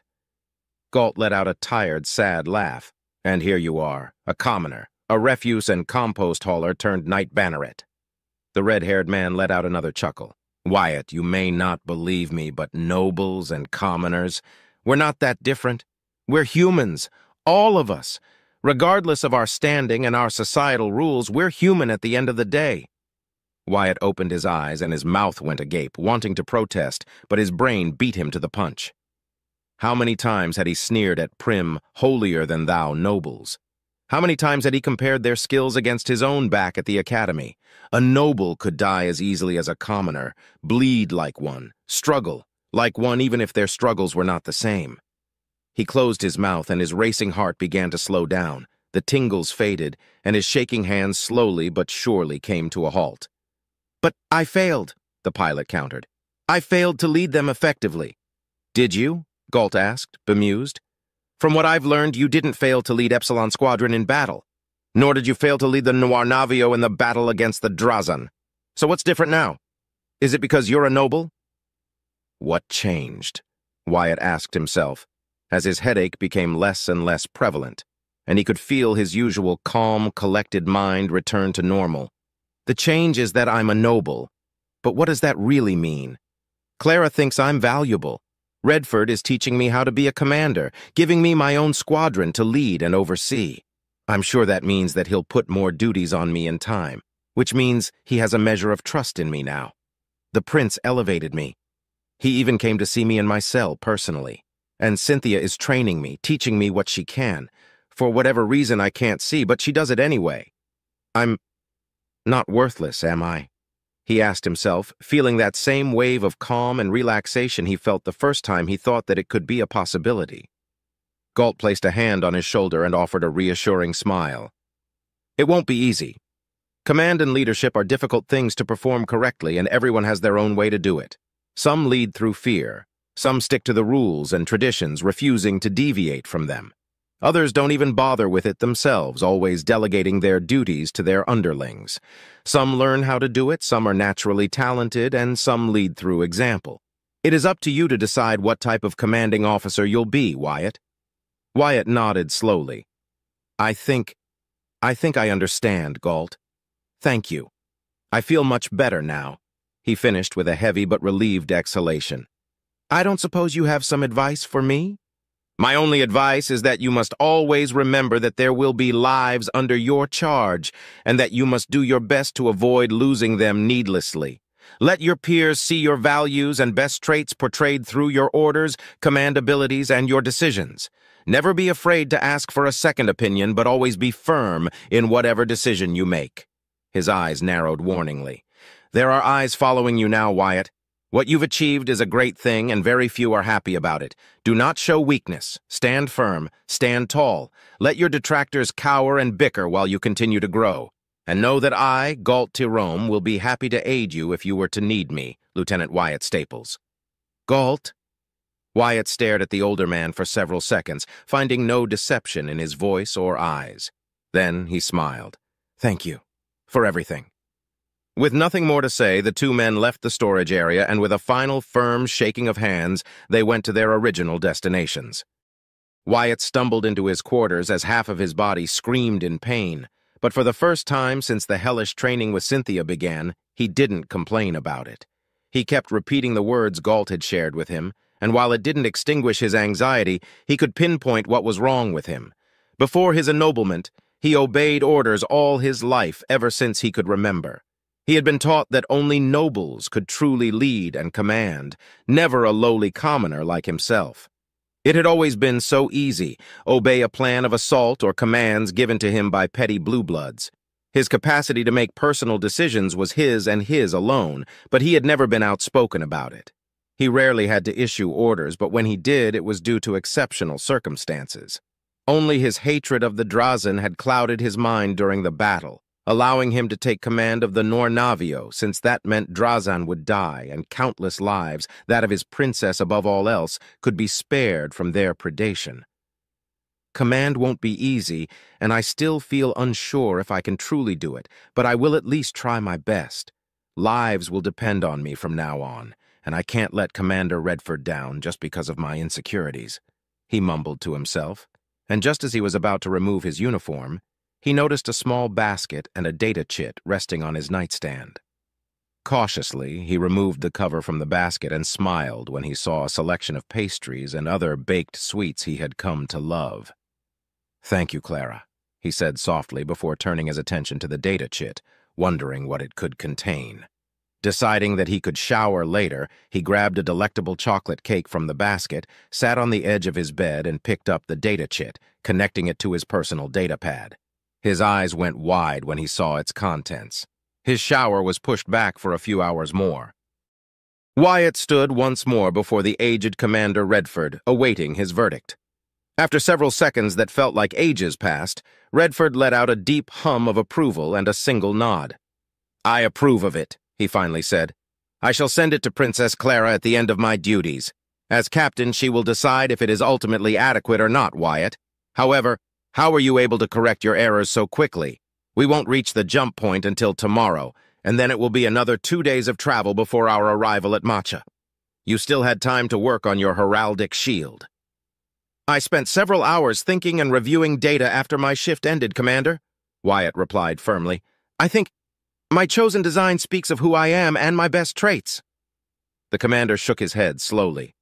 "I have a keen suspicion as to who aided you in making a proper choice. Regardless, I find no faults with it, and it was done by your own hand," Redford replied with the ghost of a smirk on his lips. "Now that this issue is resolved, I wanted to ask you about the results your squadron obtained yesterday. You seem to have a proclivity for going above and beyond, Lieutenant Wyatt Staples. Only in this case, your failures in the simulated exercises are so catastrophic that I struggle to remember a performance such as what I've witnessed." His eyes narrowed slightly. "What happened, Lieutenant?" "I made a mistake, sir," Wyatt replied without hesitation nor shame. "I was unwell. According to Galt Tirom, I was suffering from what he described as an anxiety attack," he confessed. "There's no point in lying to him anyway. Better to tell him things for what they are." He thought a moment before continuing. "I made several mistakes, caused multiple errors. I couldn't focus on anything, not even my own performance, sir." Redford leaned back on his chair. "Many would rather lie or make up excuses before admitting a fault on their performance, Lieutenant. You've shown me integrity, and I hope that you do not lose it as you gain experience and renown," he commented, ending with an approving nod. "Have you identified your mistakes?" "I like to believe that I have, Commander. If there's anything you can aid me with in this regard, I'd appreciate it. I serve Princess Clara now, and I do not wish to embarrass her with piss-poor performances caused by my lack of attention and commoner ignorance," replied the pilot as he straightened a little more. "A good commanding officer listens to his subordinates, Wyatt. However, that doesn't mean that you have to rely on their opinions to make a decision. Never narrow your field of view, but remain firm in your choices. You will be obeyed because you are their leader, and many a fledgling officer falters in this regard for many reasons. First and foremost, the power and standing get to their heads. blinding them. I count myself as lucky that you lack that sort of ambition, yet your ignorance and lack of training are an equally fatal flaw that can, thankfully, be dulled, deformed, and forged into something worthwhile as you gain experience," said the gray-haired man. "Seek to strengthen those under your charge. Do you understand?" "Seek to strengthen those under my care," Wyatt repeated as he thought deeply about what Redford was trying to teach him. There was a message there, but he couldn't see it clearly. His cynical part spoke first. Why should he? Nultar, Leopold, and Gregor had helped him, sure, but ever since he returned home from that most terrible encounter with the Drazan, no one except his family and a few precious neighbors had helped him. How many times had he seen his fellow commoners kicking the proverbial ladder behind them just to stop others from reaching them? How many times had the news spoken about this or that noble house feuding with one another or having their members found dead in tragic accidents? No one had helped him in the academy. Why should he help them at all? But as soon as those thoughts formed in his mind, he destroyed them with the precision of a burst of coil gun fire. Even if that was the case, which isn't, if we work together closely and become a solid unit, that will only make us all stronger and increase our chances of survival and victory. As the Nornavio's most veteran squadron, we must be up to par in service of Princess Clara. I will not disappoint her or Commander Redford." He frowned for a moment. "Think, Wyatt. What did you do wrong yesterday? Anxiety be damned, where did I mess up? My orders were uncoordinated for one. My attention was too divided to focus on anything, and I didn't trust them to—" Wyatt's eyes widened as realization struck him, and he suddenly felt the urge to punch himself for his stupidity. "I understand, Commander," he replied after a few seconds of silence. Redford nodded once in response. "You are dismissed. Continue your training with your squad mates. I will expect a report on your observations regarding their faults, their strengths, and their aptitudes. Ignore their dossiers and use only what you can perceive," the aged commander ordered in a firm tone. "Sir," Wyatt replied, saluting his commanding officer before leaving his quarters that, apparently, doubled as his office. The pilot then made his way to the training chambers area, all the while thinking over and over what he would say to his squad members, but as he neared his destination, he threw his planned words aside. "If I am to apologize to them, then I won't let my words be a mere rehearsal," he concluded with determination. Entering the room, a trio of nobles stood near the entrance. Given their badges, 2 were Marines, while the 3rd was a technician. Looking closer at their rank insignias, he recognized that the odd one out was a chief technician, most likely one working on the engines of the ship or its weapon systems. The 2 Marines were more difficult to read, since he had little interaction with their branch of the Royal Navy, but he was certain that one was a first lieutenant. His instincts kicked in, and he stepped aside, giving them ample berth and slightly lowering his head in submission. "Looks like a commoner will always be a commoner, no matter the laurels set on its head," the technician said, crossing her arms tightly against her uniform. Her companions snickered at her words but said nothing. For his part, Wyatt ignored her comment and focused on what mattered. Leaving the trio behind, he made his way to the same bench he had used the day prior, and was surprised when he found the members of his squadron already waiting for him, all 4 of them chatting idly, and yet to notice his presence. He felt a wave of anxiety and dread fill his chest, but now that he knew what his sickness was, he could fight against it. A deep breath and a sound exhale later washed away his worries, just in time for Leopold to notice his approach. It was almost comical how his fellow commoner jumped to his feet and gave a crisp salute, only to be shortly followed by his 3 comrades. "I'm never going to get used to being saluted, am I?" Wyatt wondered as he came to a halt before his squad members. "At ease," he commanded, and they obeyed. "We will run through more simulations and work on our cohesion. Our performance yesterday was terrible," he said bluntly as Gregor and Raquel flinched at his words. "And it was entirely my fault." "Pardon?" Nultar exclaimed after a second or 2 of stunned silence. "Sir, you did nothing wrong. We couldn't adapt to your orders." "We did our best and we failed," Leopold added. "Those were simulations, so we can try again, sir." Wyatt raised a hand, silencing them and any further comment they may have. "Let me speak and be honest with you all. Our performance yesterday was entirely my fault, he began, his expression serious, unflinching. He felt oddly at peace instead of agitated. Smiling internally, he continued, I was feeling unwell, more than unwell, in fact. Was a commoner not too long ago. I have been thrust into a position that was never intended for someone like me. Among you, I trust you will understand what I'm saying, Leopold. The scarred, black-haired pilot gave a solid nod. Yesterday, I was suffering from an anxiety attack that hindered me to the point that it made me ineffective. It resulted in our complete and total loss. Wyatt confessed without shame, and saw that Raquel was shocked. Gregor was aghast. Leopold seemed to realize something, and Noltar was initially shocked, but his expression shifted to one of approval a second later. However, that does not excuse my greatest fault. Sir? Raquel muttered, barely believing what she was hearing. The three longtime friends shared a quick, puzzled look. My greatest mistake is that I did not trust you to take action yourselves, said Wyatt, ending with a frustrated sigh. I never once allowed your skills to shine, and I tried to guide your fighters as if it was me in your cockpits, not you. For that, I apologize, and I assure you, I will not make that mistake again, he finished by giving them a respectful salute. If we are to be squadron, then we will need to trust each other and know our strengths and limitations. Sir, please allow me, Gregor asked, and Wyatt nodded. Sir, as our squadron leader and direct commanding officer, we are to obey your orders. It is you who will decide our actions. Wyatt frowned slightly at that. And what did we achieve thanks to that? I was not sound of mind, but my error remains. I will listen to your opinions, and you shall obey my orders, but I will not try to guide your hands as if they were my own. If I did that, what would I want to lead a squadron at all when I could remain alone? The four pilots before him didn't reply for several seconds until he straightened his posture. If there are no further objections, let us commence.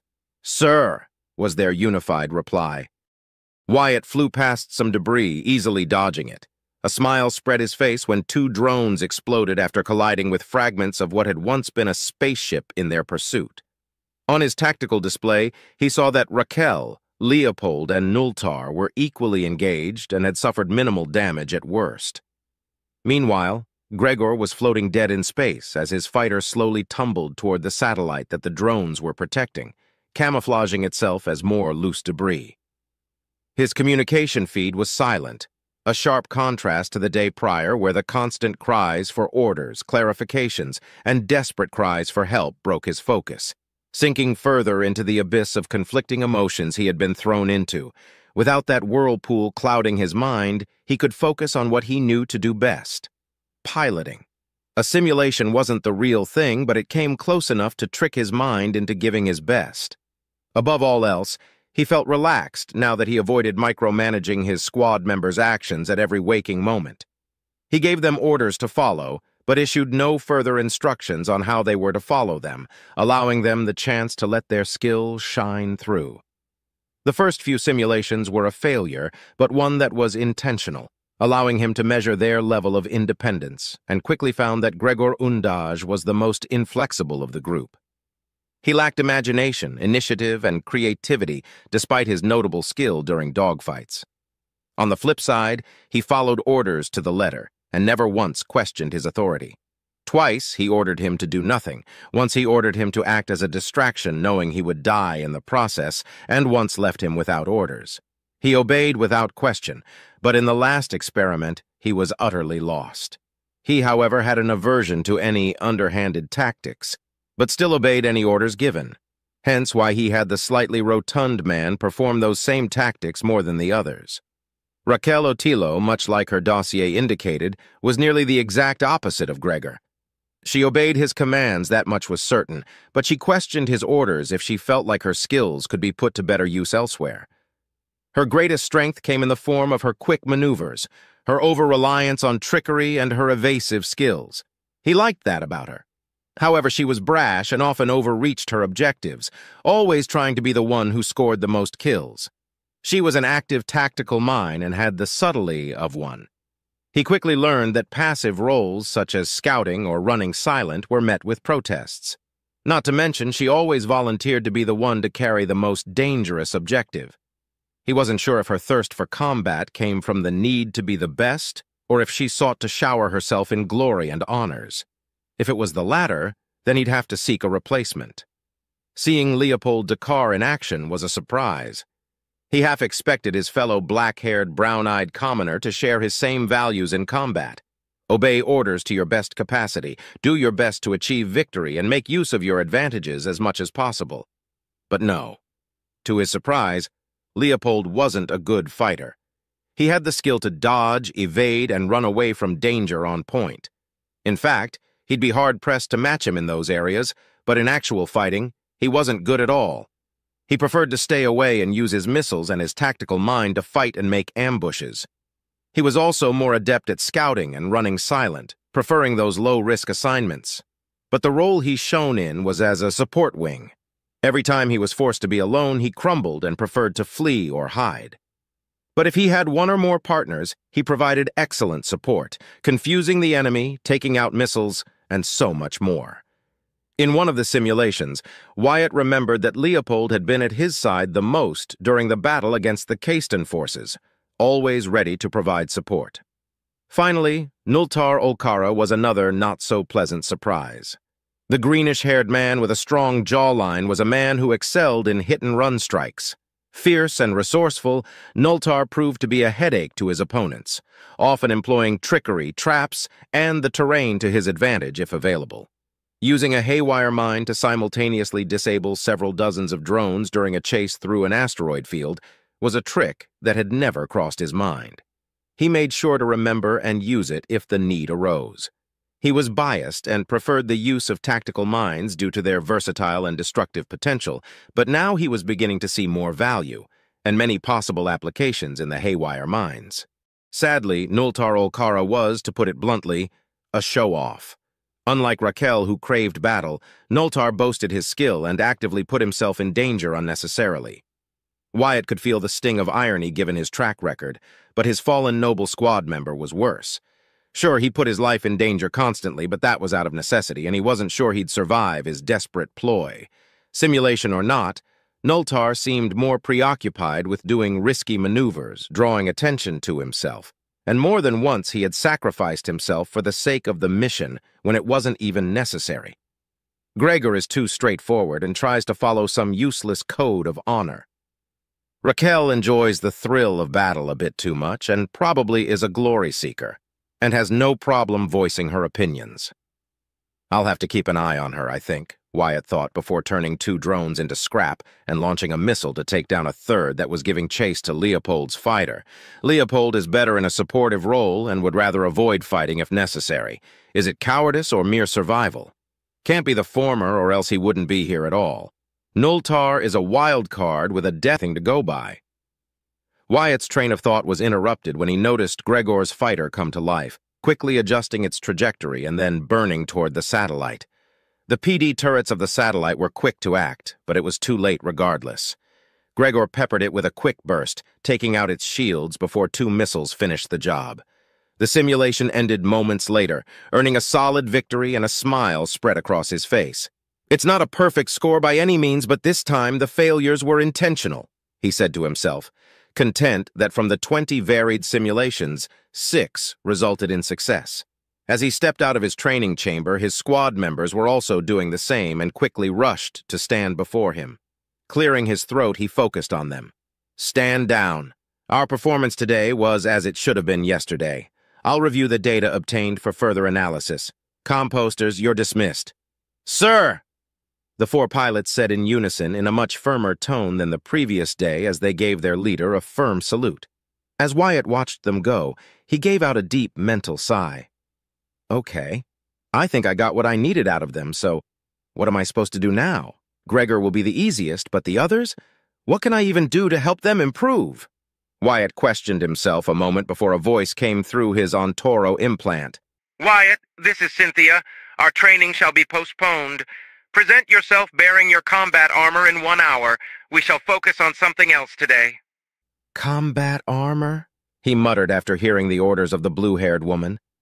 "My regular pilot armor isn't actual combat armor," he said, and a sinking feeling emerged from his stomach. He was unable to suppress a chuckle escaping his throat before he made his way back to his quarters. When he arrived, he wasn't entirely surprised to find a set of actual combat armor often used by officers, veteran Marines, and ROSF units lying on his bed. Much to his dismay, there was no basket in sight this time. "I should have saved some sweets yesterday," he commented as he closed his door and locked it. The set of armor wasn't anything like the sort of armor Commander Redford, Cynthia, or the Royal Marines wore, but it was still better than the regular standard-issue suits and armor enlisted commoners received, and even better than what low-ranking nobles could afford. Being a warrant officer at least ensured his equipment was slightly better, with his helmet being the best part of his previous armor. "How am I going to pay for this?" Wyatt murmured as he picked up the helmet and inspected it. Like the rest of the armor, it was largely dark gray-colored, with only his name tag, rank insignia, the banner of the Principality, and his badge denoting him as a pilot breaking the otherwise dullness of the armor. Putting it on took only a few minutes since he was not in a hurry and immediately felt the difference compared to his previous armor. The armor alone was significantly heavier as it provided more protection without sacrificing his mobility. He jumped a few times, testing it out, each stomp echoing in his room with a heavy, solid thud. Activating his helmet's HUD, he focused on the left side and found what he was looking for. His shield was disengaged, but it at least doubled the capacity of his previous armor. Not to mention that his new armor had a single dosage of biofoam and 2 combat stimulants. His stomach churned with discomfort as his treacherous thoughts assaulted him, but he managed to push back against them. "I'm a commoner no longer, but I'm not a damned blue blood either. I'm Wyatt Staples, pilot of the Royal Navy, loyal son of the Principality, and Knight Banneret of House Astor. Princess Clara shall not find me wanting, I hope," said the man as his sudden burst of bravado dwindled. Folding his uniform and storing it properly, he left his quarters and made his way to the gym where Cynthia was waiting for him. He would arrive early since he had nothing else to do in the meantime. Now that I think about it, I should go down the firing range and practice my shooting, too. I appreciate everything Cynthia is doing for me, but I'm far better with a rifle than with my fists," he commented in a whisper, gently nodding at the crew members who saluted him as he walked past them. When he arrived at the gym, he found the usual activities on set.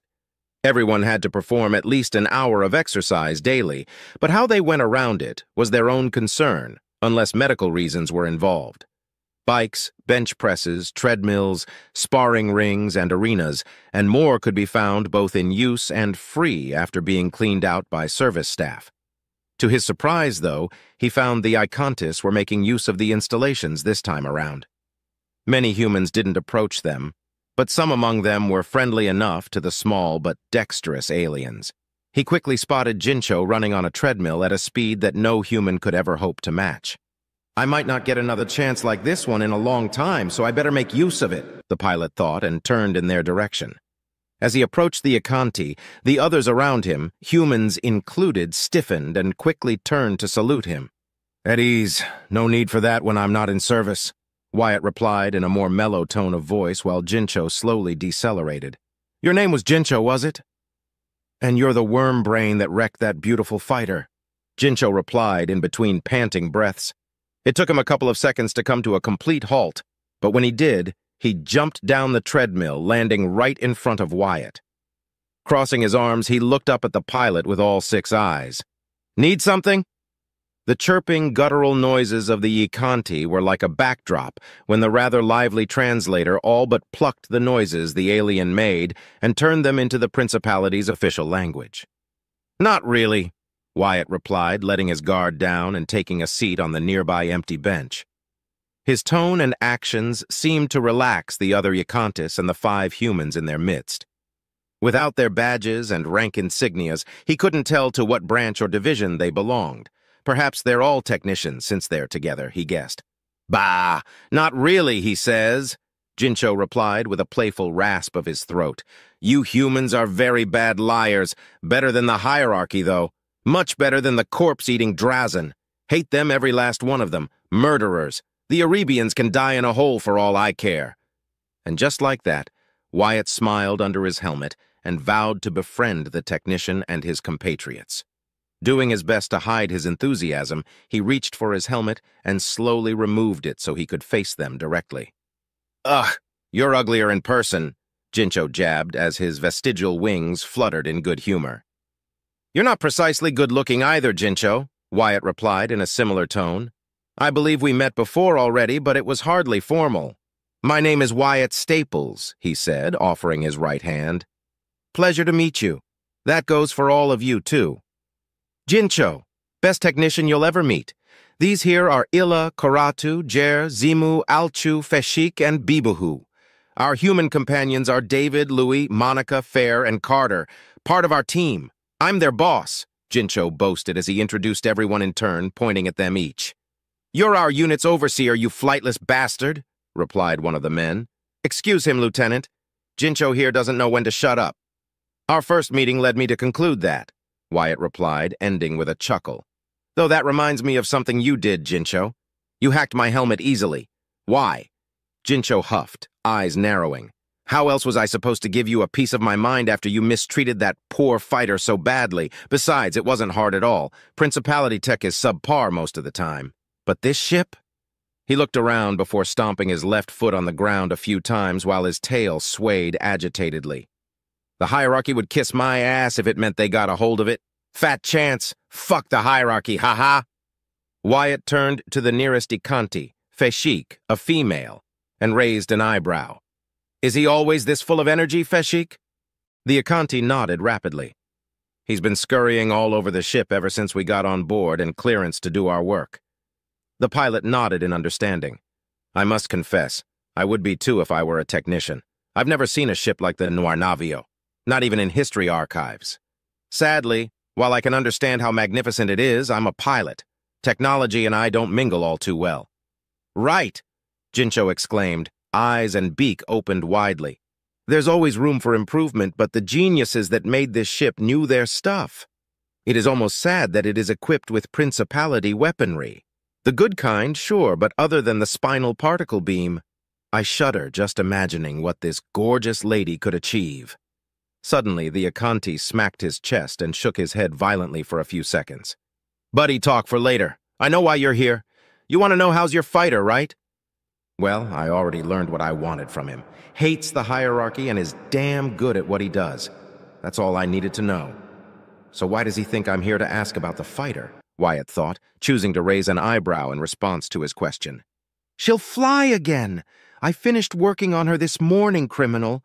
You fried her internal systems, the damn gyro was out of sync, somehow you managed to overload the shield generator, and the afterburners were little more than scrap.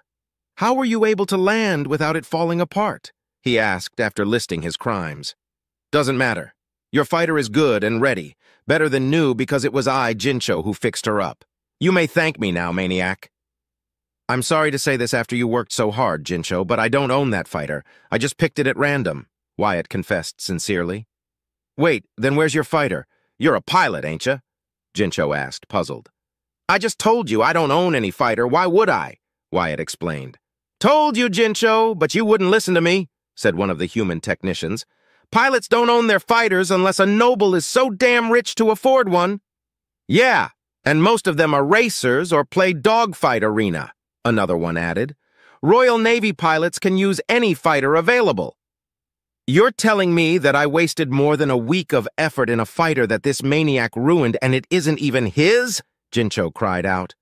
"I'm sorry," Wyatt offered, bemused by the smaller avian alien's reaction. "You should have asked me for clarification or something." Jincho looked absolutely furious and ready to lay out a list of new curse worse, but instead of blowing out, he closed his eyes at the last moment before opening them a moment later. He took a step closer to Wyatt and pressed a finger against his stomach. "Congratulations! That's your fighter now. You better not wreck her again that badly, wormbrain." "I'll endeavor to try," Wyatt replied with a small smile. "Say, Jincho, if you and your friends are as good as you claim, why would the hierarchy throw you out? Seems like a waste to me." "How much do you know about the hierarchy?" asked Koratu, the tallest Ikanti of the group. "Admittedly, not much," Wyatt began. "I've met a few Ikantis over the years. I got along well with many maintenance workers during my time in the academy. Some never spoke about the hierarchy, but all of them hated it. I wouldn't say that we were friends or close in any measure, but we were amicable and they were pleasant to talk to. Not to mention that since they were neither nobles nor humans, I could at least express my thoughts more openly to them without being in constant vigil of my words, he added in his head. Ah, no wonder you're not asking who's female and who's male and all those silly questions you humans tend to ask when socializing, Zimu, the oldest of the group, said with a chuckle. So the hierarchy? Wyatt nodded once before continuing. As I understand it, the hierarchy works similarly to the principality's nobility system. Oh, and that military prowess and strength are more valued. Being a warrior and upholding a set code of rules and a rigid command structure is the pinnacle of normal Ikanti society, right? Bah! Bunch of stuck-up brutes that don't value intellect or innovation, always babbling about honor this, strength that. Glory above all, Jincho protested, making full use of his best mocking tone. The only intelligence they care about is how to fight and win battles. Savages, the lot of them. That's why we left and came here 10 years ago, been going from place to place until we landed on Woodshaft about 3 years back. The hierarchy may have better tech than the principality, but they're as stagnant as swamp water left to fester with a corpse in it. The rest of his Ikanti companions made chittering noises of affirmation. Before he knew it, Wyatt relaxed and spent the next half an hour chatting with the technicians while they worked out. They talked about their daily lives, their work, and what they would be doing when they arrived at Matcha. That last part got him thinking about what he would do in turn. He hadn't had the time to think about anything except what he'd do throughout the day. Thinking about the future always seemed so useless to him. He had set a goal in mind and strived to achieve it, but anything else along the way was just white noise. Nothing assured his survival, less so thanks to Duke Draymore's betrayal. And so many things had changed so fast in his life. Now, the prospect of his future was abstract and even less tangible than it ever was when he was but a mere commoner. But the one thing that was clear in his mind was that he was going to send his family a message at the very least. Maybe even send them a video or a live call if he could afford it. He had nearly 30,000 credits saved up, and he deeply yearned to see their faces again after such a long time outside of his dreams and memories. He was in the middle of chatting with Feshik when he noticed Cynthia entering the gym, whilst 2 crewmen carried something following close behind her. It seems I must go. It was a pleasure meeting you all, Wyatt said with a friendly smile as he stood up and gave the technicians a short salute. Then he walked over to Cynthia, who, of course, had already seen him. A quick message from the guy who runs this channel. I'm excited to share that our channel now partners with the author of The Black Ship to share ad revenue. This collaboration ensures that the creative minds behind the stories we love are supported financially. Thank you for helping us give back to the author by watching and engaging with our content. Now let's get back to the story. You're early, Cynthia commented as she continued to walk, undeterred. Wyatt joined her side. Friends of yours? Hardly, Wyatt replied. I wanted to know Jincho and the other Ikantis better. Are you favorable toward the aliens? Cynthia asked in a nonchalant tone. Wyatt shrugged.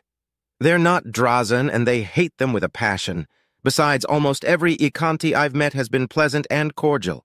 I see no reason to dislike them. Them? I agree. I am talking about the Ikantis in general. Do you know about the hierarchy? The blue-haired woman asked in that same tone. Enough to not like it and understand why they left.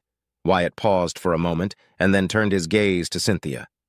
The principality and the hierarchy don't seem too different. Why are we hostile to each other at all when there are the Erebians and the Drazen out there? That, Wyatt, is a long and complicated answer that dates back several millennia and topics that, sadly, you do not have the clearance to know about.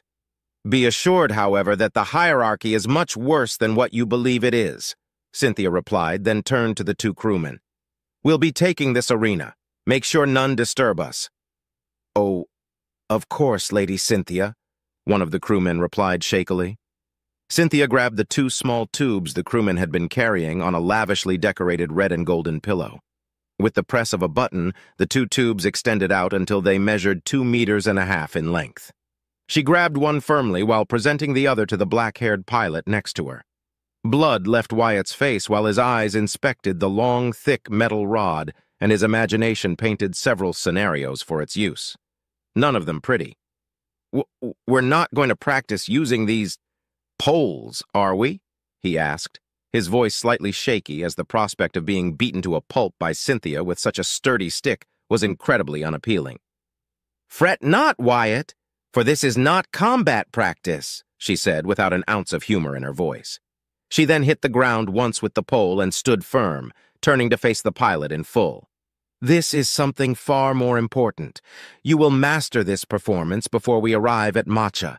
In a few hours, we shall jump to the Felicity system first and contact any Finnegan and Loyalist forces stationed there. Once we make landfall on Matcha, you shall stand alongside my princess." She's calling Clara by her title. She's being beyond serious with this, Wyatt thought, realizing the seriousness of the situation. Granted, he had no idea what sort of performance she was talking about, but he was sure he was about to discover it. Deciding that getting started was better for all involved, he put on his helmet and then hit the ground, doing his best to imitate Cynthia's stance.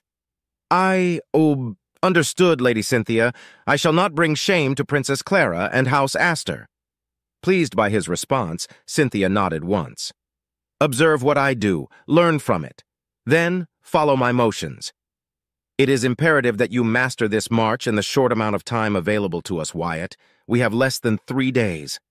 "It shall be done," Wyatt replied, ready to do his best and go beyond that. How hard could learning a march be? "Noir Navio, Command Bridge." Princess Clara Astor sat on the captain's chair while Redford and Cynthia stood next to her. Instead of putting on a dress, she chose to wear her armor instead for their entry into the Felicity system. If she was being honest with herself, she was both elated and nervous in equal measure. After barely escaping the clutches of her uncle, roaming the stars without stop for days on end whilst being hunted down, being rescued by a compost hauler who had proven himself to be not only useful, but a rapidly trusted and sincere friend, and then facing the might of the Kastons and the horrors of the Drazen, she was more than happy to find herself in friendly territory. But the nagging fear that something could go wrong again plagued her mind constantly thanks to the death of Frederick Anderson. The ramifications were many, and all of them were outside her control.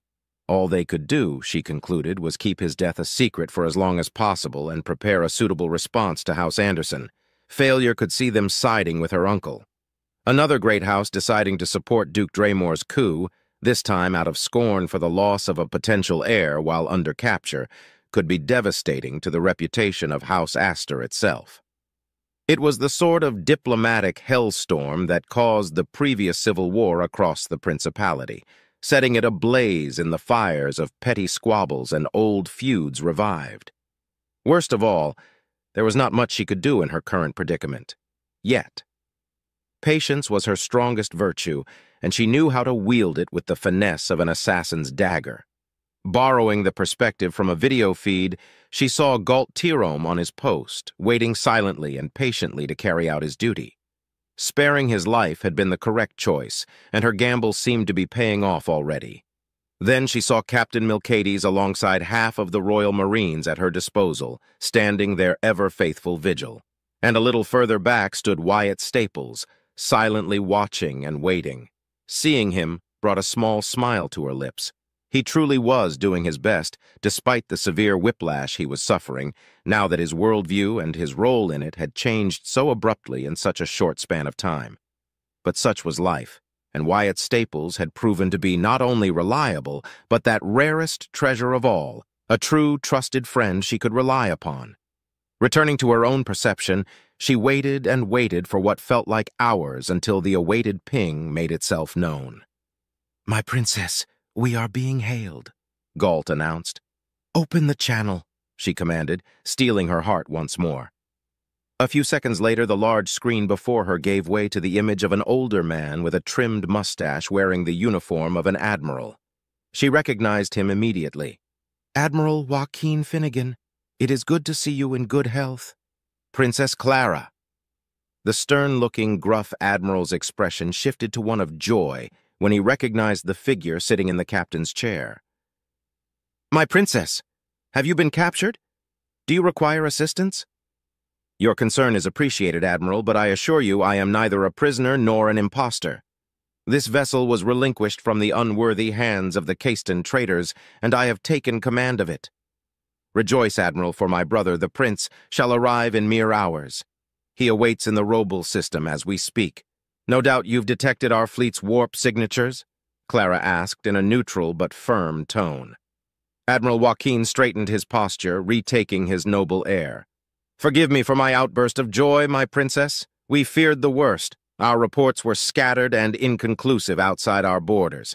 We received 3 days ago a message from one Uriel Hoax describing that of your arrival at Jintrax's smuggler den and that you and His Majesty the Prince were on their way. We didn't believe it at first, but seeing you now in the flesh, my princess, the Principality is beyond relieved to see you safe and unharmed. The Admiral paused for a moment, his azure eyes flickering for a second before continuing. We received reports of your fleet's warp signatures, and a task force was going to move and see who you were, but we were countermanded by Fleet Admiral Kisalto Lintar and Marchioness Amelia Finnegan after the second report came through. They believed that it was highly probable that the fleet were loyalist forces trying to remain hidden. We never suspected it was the Prince's fleet in actuality, the aged man replied, relief clear in his voice despite how serious and professional he tried to appear. Clara frowned at the Admiral's revelation. Admiral, what happened to Fleet Admiral Basako Winfield? He fell in battle with the highest of honors, my princess, the Admiral replied. Admiral Casalto was forced to take the mantle of the Second Fleet's leadership after Fleet Admiral Basako perished during an assault carried by traitors' damnable black ships.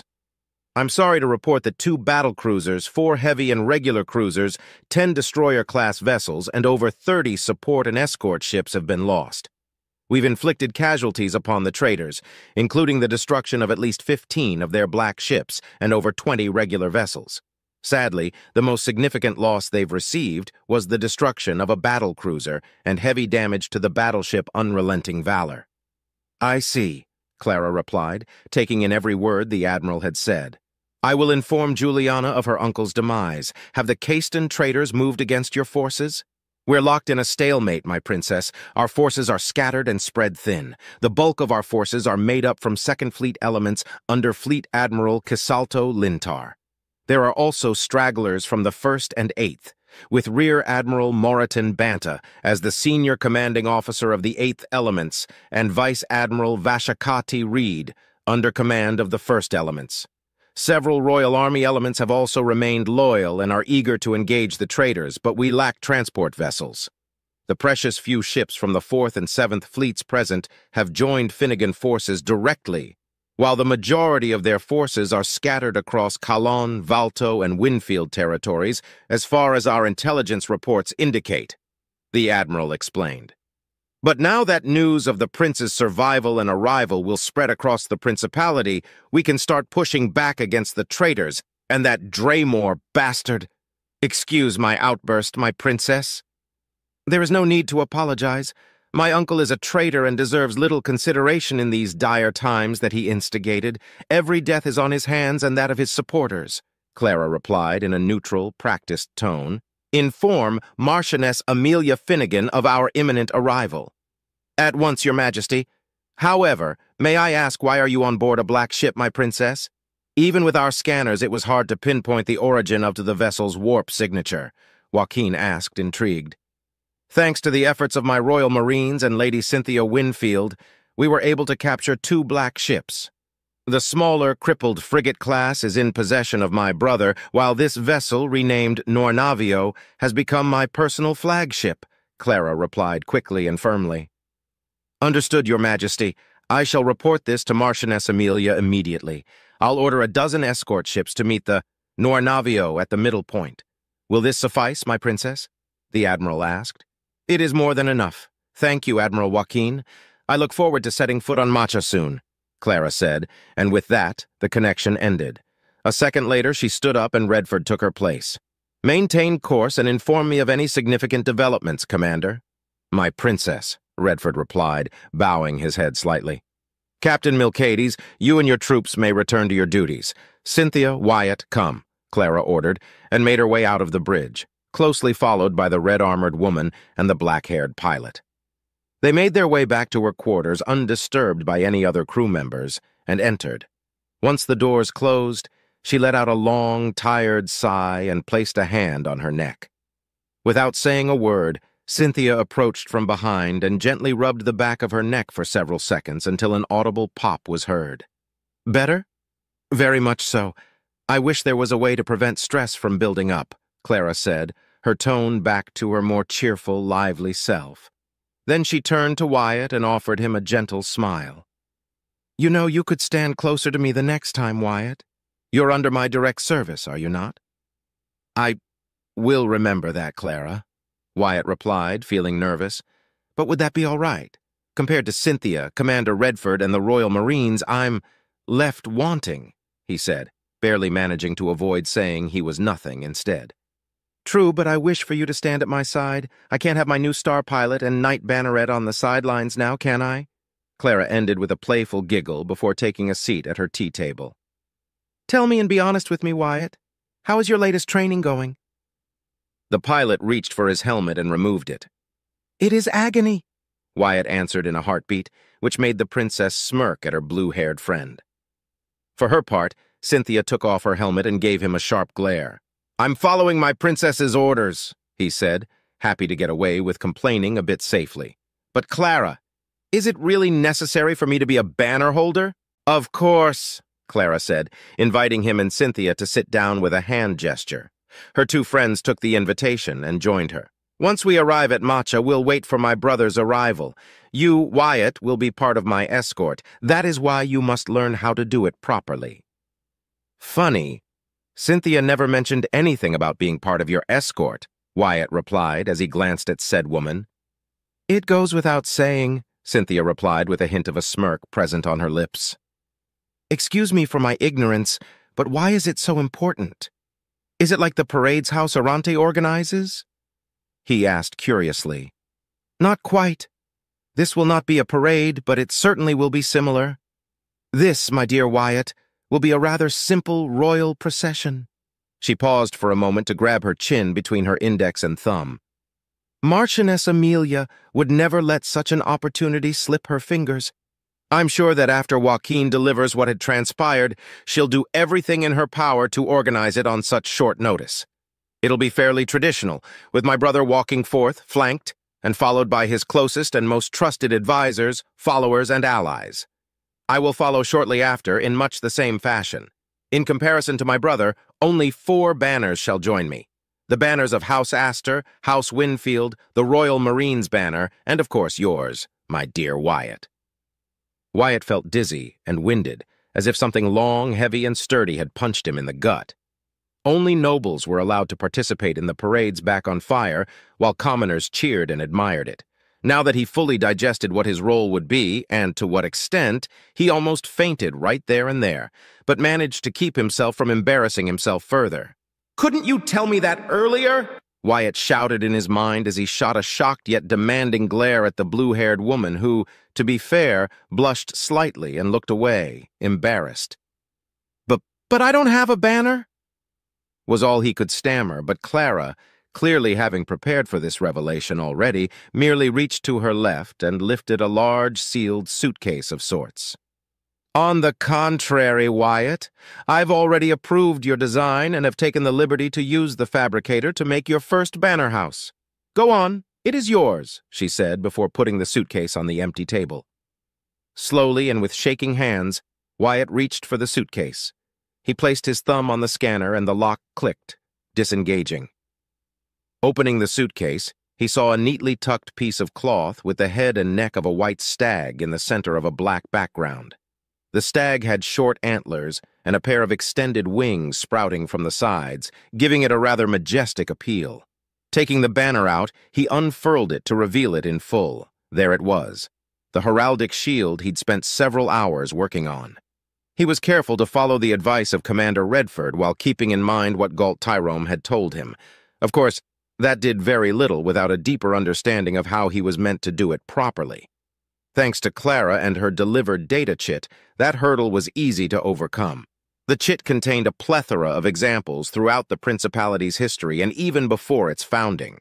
It also contained depictions of many types of shields, categories, decorations, and animals that, according to the information in the chit, were animals that existed in the distant homeworld of humanity, Earth. Not only that, each depiction also came with a brief description of what each one symbolized and represented. Choosing a stag had not been an easy decision, but he felt drawn to it the more he read through the information. Now that I see it in person, I feel almost embarrassed, like I'm pretending to be something that I'm not, but at the same time. I think it is rather fitting, Wyatt thought, whilst admiring the stag that was meant to symbolize strength, courage, humbleness, loyalty, and nobility. Not in the sense of actual nobility, but in the form of virtue and integrity. The wings on the stag represented not only his love for piloting, but a warning that while he was a man of peace, he would not hesitate to incur in battle. The shape of his shield was described as a two-engrailed top design. It was simple but more refined than the simple heather shield he'd chosen before. At the top center of the shield and above the stag rested a gray Spartan helmet that went along well with the duality and intimidating appearance of the stag beneath it. Finally, on the right and left top sides of the shield, a white staple could be found on each side.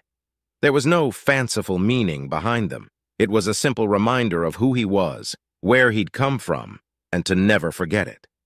Outside, the rest of the flag was also white, giving full attention to the heraldic shield at its center. "Simple yet elegant.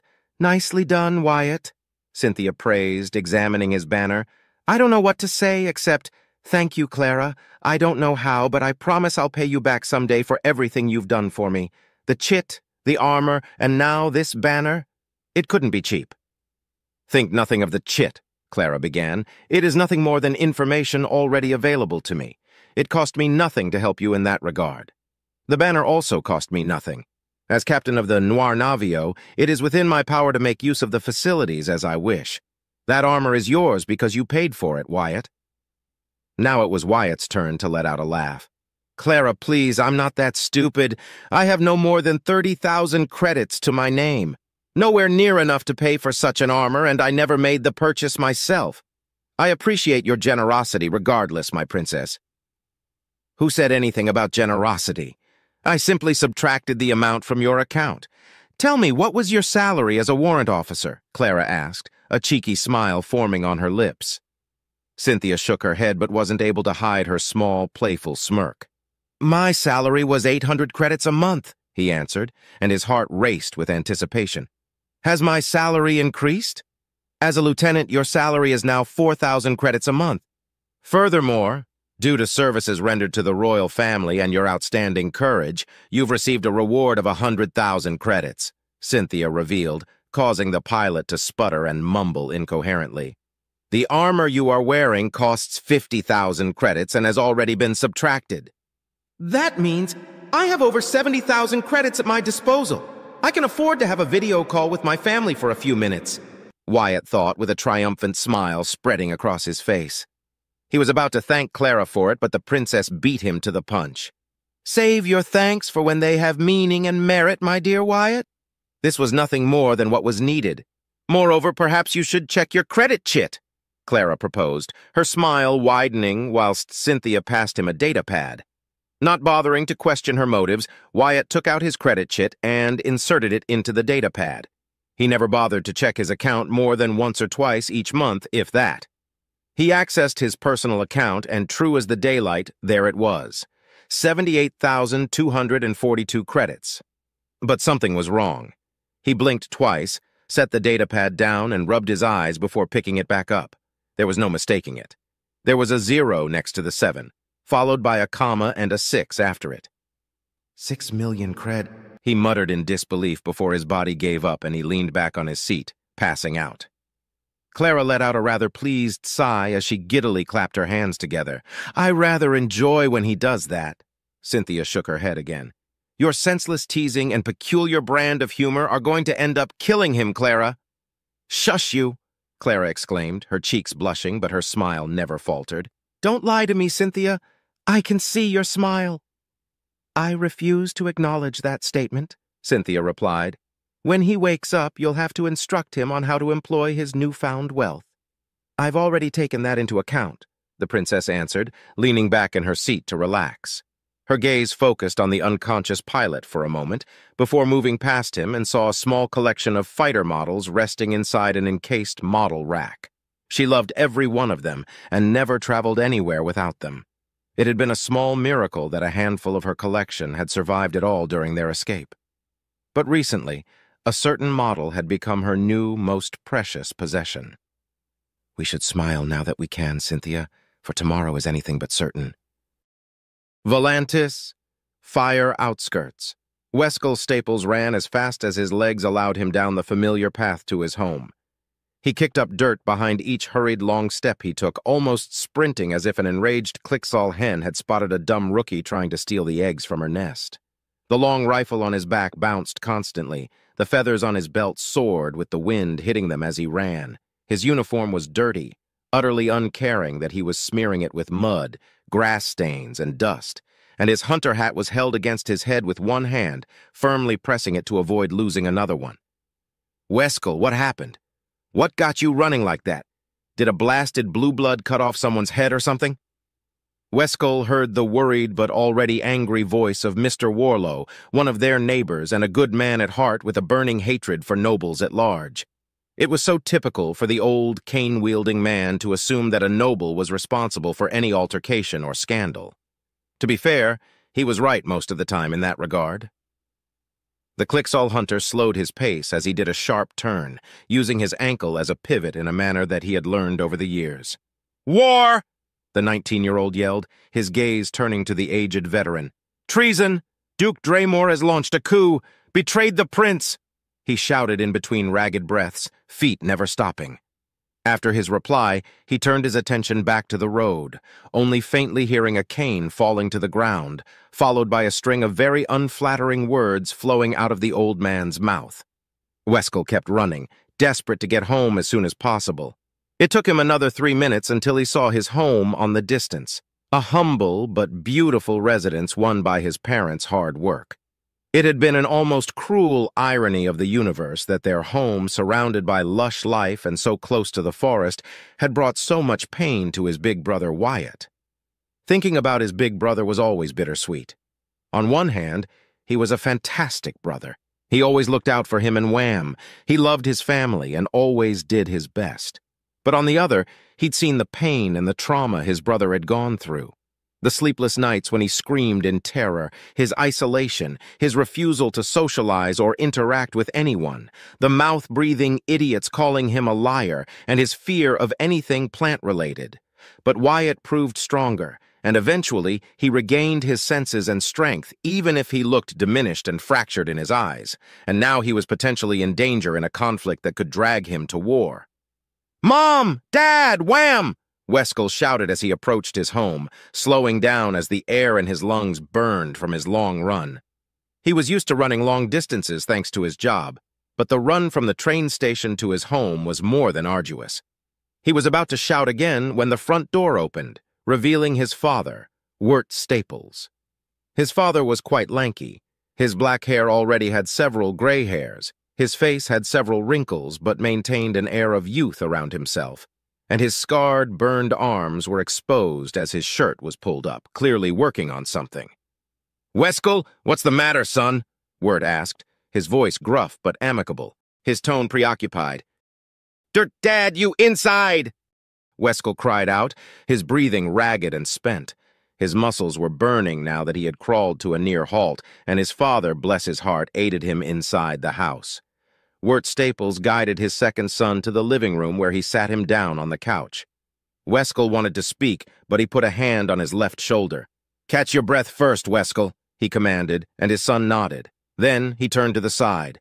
"Winona! Wham! Get here! Weskel has something important to tell us!" He shouted, and a few moments later his youngest son, Juan Staples, appeared after running from their little workshop, his hands still stained with grease as he used a cloth to wipe them. Unlike Wyatt and Weskel, Wham's hair was brown, and his eyes were a beautiful yellow syrup-colored hue, just like his mother's and Weskel's. "You look like shit, Wes. What happened? The guild kicked you out or something?" Wham asked in a joking tone, always ready to prod his brother with some humor. But upon looking into his eyes, he knew something big had happened. Shit, this is serious, isn't it? Weskel nodded, slowly getting his breathing under control as he applied his breathing exercises. A few seconds later appeared Winona Staples, his mother. She was the same height as his father, and her hair was shoulder-length, brown like dying leaves, and her eyes as pure as the syrup the Velter trees produced. Much like his father, her age was starting to show. No gray hairs yet, but the wrinkles were there. She also had a sturdier build, especially compared to his father's, but she wasn't fat by any means, always keeping a healthy physique, though that had more to do with her medical condition. "Weskel, why were you yelling and why are you home so early?" Winona asked in a mellow, soft tone. "What's this about something important you have to tell us?" Weskel closed his eyes and controlled his breathing. He was still panting lightly, but now he could speak without choking on his own spit. "War, Mom! The Guild recalled everyone and canceled activities for 3 whole days. There's a lot of confusion spreading across the city and the planet." "War," Wirt mumbled, frowning. "Who are we at war with, Weskel?" "Ourselves," Weskel spat. "Duke Draymore of Camreem tried to do a coup during the prince's ascension." At that, his father and brother gasped while his mother covered her mouth with both hands. I don't know what's true or not, but everyone was saying that the prince escaped and is somewhere out there gathering loyalist forces. But that's not the worst part. The Third Fleet is loyal to the Duke." "Wyatt is in danger?" Wham asked, his voice barely a whisper. What happened to Wyatt, Wes?" "I don't know," Weskel replied, shaking his head. "News have been spreading across all territories, mostly at random. A lot of nobles are angry and are demanding answers from the Orontes. My guess is that the Guimores already knew about the Duke's treason." "That explains the odd movements lately," Wirt said, taking a seat next to his second son. Wham and his wife followed suit, still processing what Weskel had told them. "Late shipments, the random inspections. I thought those issues were caused by pirates." Wirt ran his right hand across his face, pinching the bridge of his nose briefly. "Not this. Never this." "Weskel, what else do you know? Is this a dispute among the nobles?" "Apparently so, though I'm not sure. Some say this is a matter for the nobles to solve. Others are chanting doomsday and that another civil war may be over us. And others say it has already begun. I don't know who is right," Weskel replied.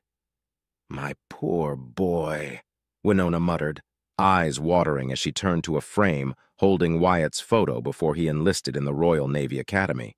"Wirt, we have to know if our son is alive." "He was stationed in the lingering systems as a compost hauler. I doubt he even knows about this if news are reaching us only now." "You know Wyatt, Winona. If the dead man's fleet sided with Duke Draymore, then he is likely to forsake his post. Our son is loyal to the Principality," Wirt said, his voice a mixture of pride and worry. "Wyatt won't die for something he doesn't believe in." "Doesn't matter if a noble or whatever orders him to fight. He'll have to obey," Weskel added with perceptible cynicism. "He could run away like Dad said, Wes," Wham proposed. "This is why I begged you to stop him, Wirt," Winona cried out, tears threatening to fall. "Our boy has gone through too much already. Now he's up there, risking his life for no merit whatsoever. I'd rather have a breathing coward for a son than a notice telling me my oldest is dead and gone forever." Wirt and his sons couldn't argue against her and remained silent for several long moments. "What does this mean for us, though?" Wham asked nervously. "Are we going to fight?"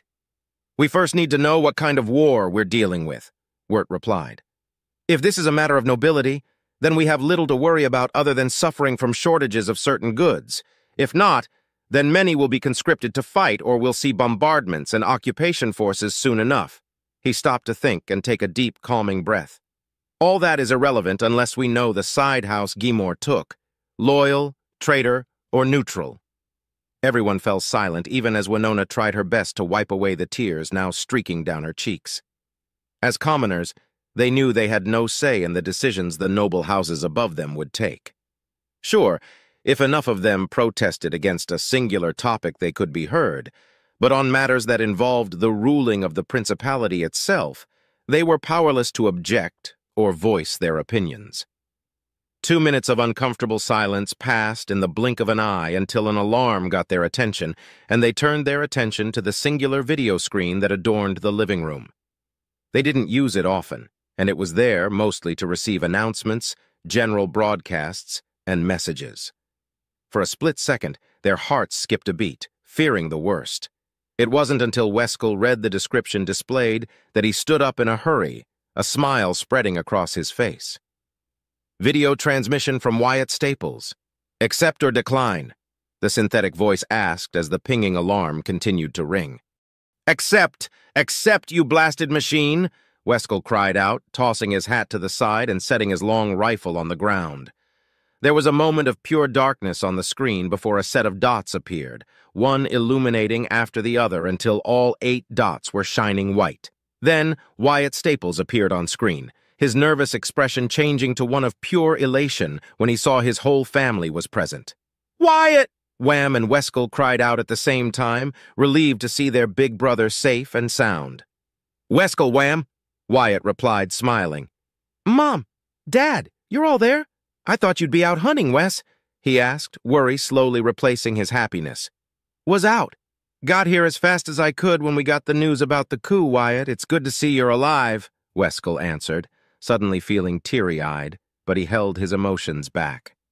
So you know about Duke Draymore's betrayal?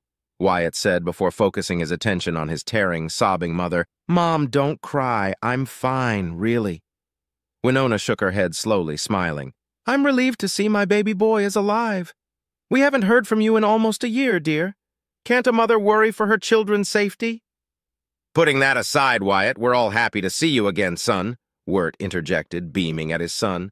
And I'm happy to see you all healthy and well, Dad, Wyatt replied, a genuine smile spreading across his lips.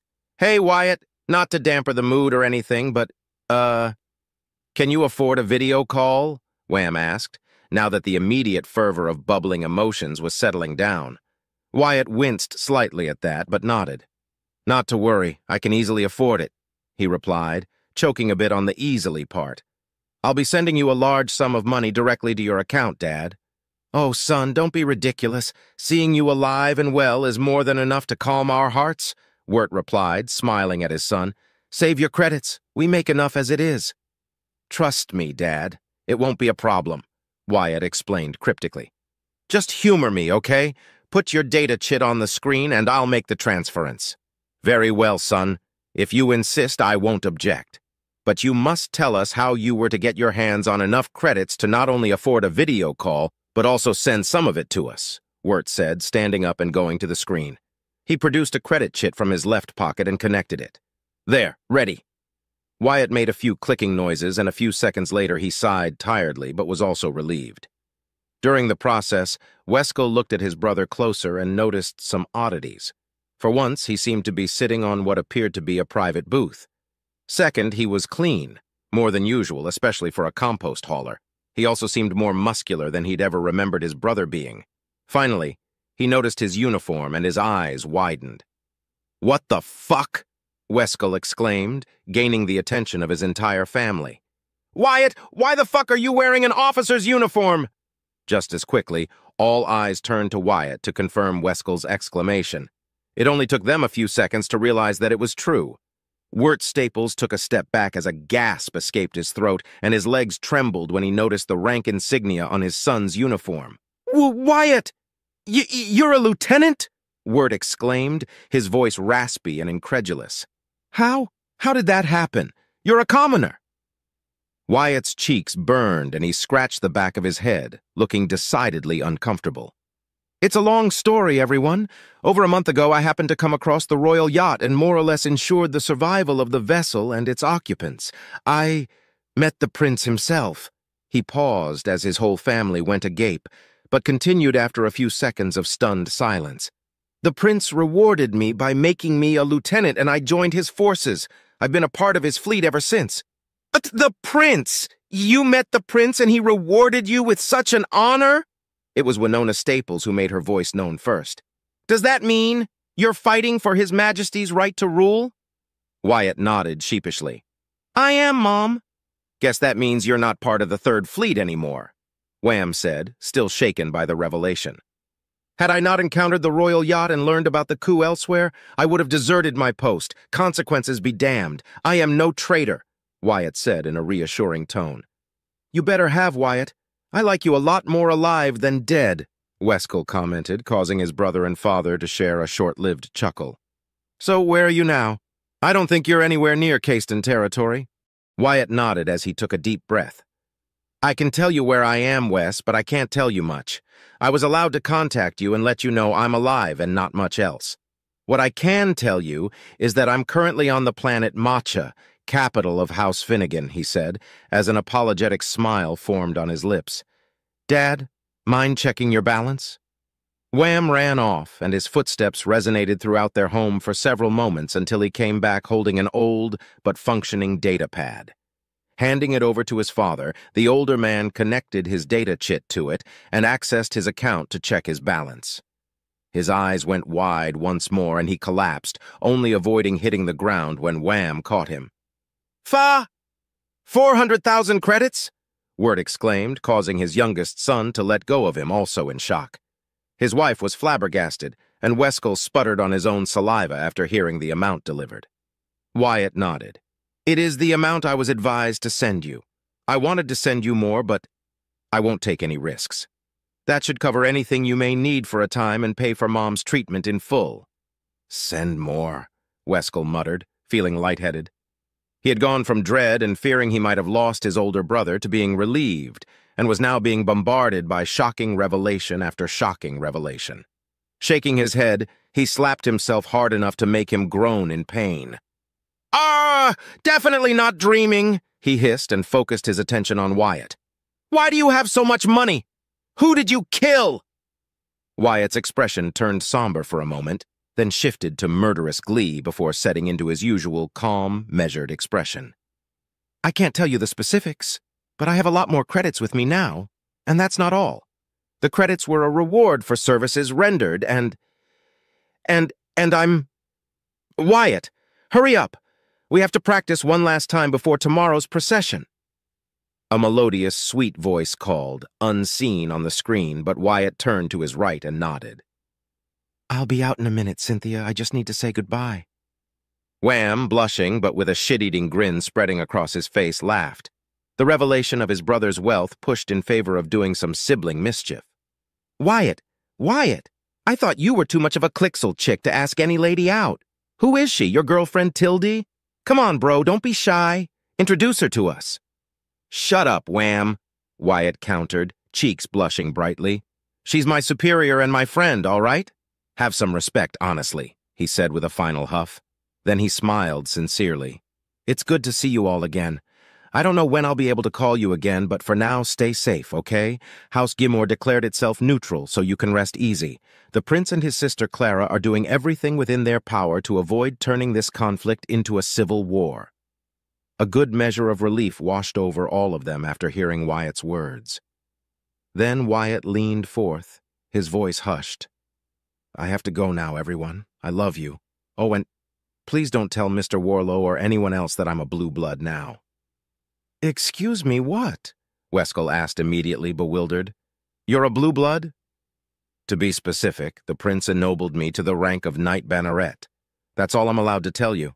I'll call again once I get the chance, Wyatt said, and a second later, the call ended.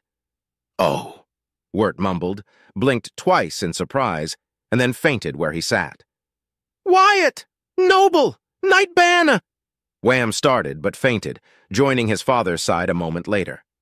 Wescal stared at the screen for several seconds, then leaned back on the couch, resting against it. Did Wyatt say he made a friend? He asked, before he too fainted, joining his brother and father. Only Winona Staples remained conscious, her shock slowly being replaced by a beaming expression of pure joy and pride. Stay safe, Wyatt, she said, her worries vanquished for the foreseeable future. She would have to make sure to keep Wyatt's new position in life a secret, despite how much she wanted to yell to everyone who would listen that her oldest son had been recognized by the prince himself. Who could blame her? Her son had achieved something that was beyond the dreams and imagination of most people, commoners and nobles alike. She stood up and made her way to the kitchen to prepare herbal teas with bread and goonie. She knew her husband and son's tendency to faint when overwhelmed, always ready to tend to them whenever it happened. Her smile widened, and a soft chuckle echoed in her throat as she wondered how many times her oldest had fainted so far. Camrim, capital world of House Draymore. Alone in his office, Duke Cornelius Draymore went through several reports and other plethora of official papers that had occupied him for the majority of his day. As he read through a report detailing a recent logistical issue, he felt his mind divided between paying attention and lamenting that his son Gabriel was as staunch in his belief as ever.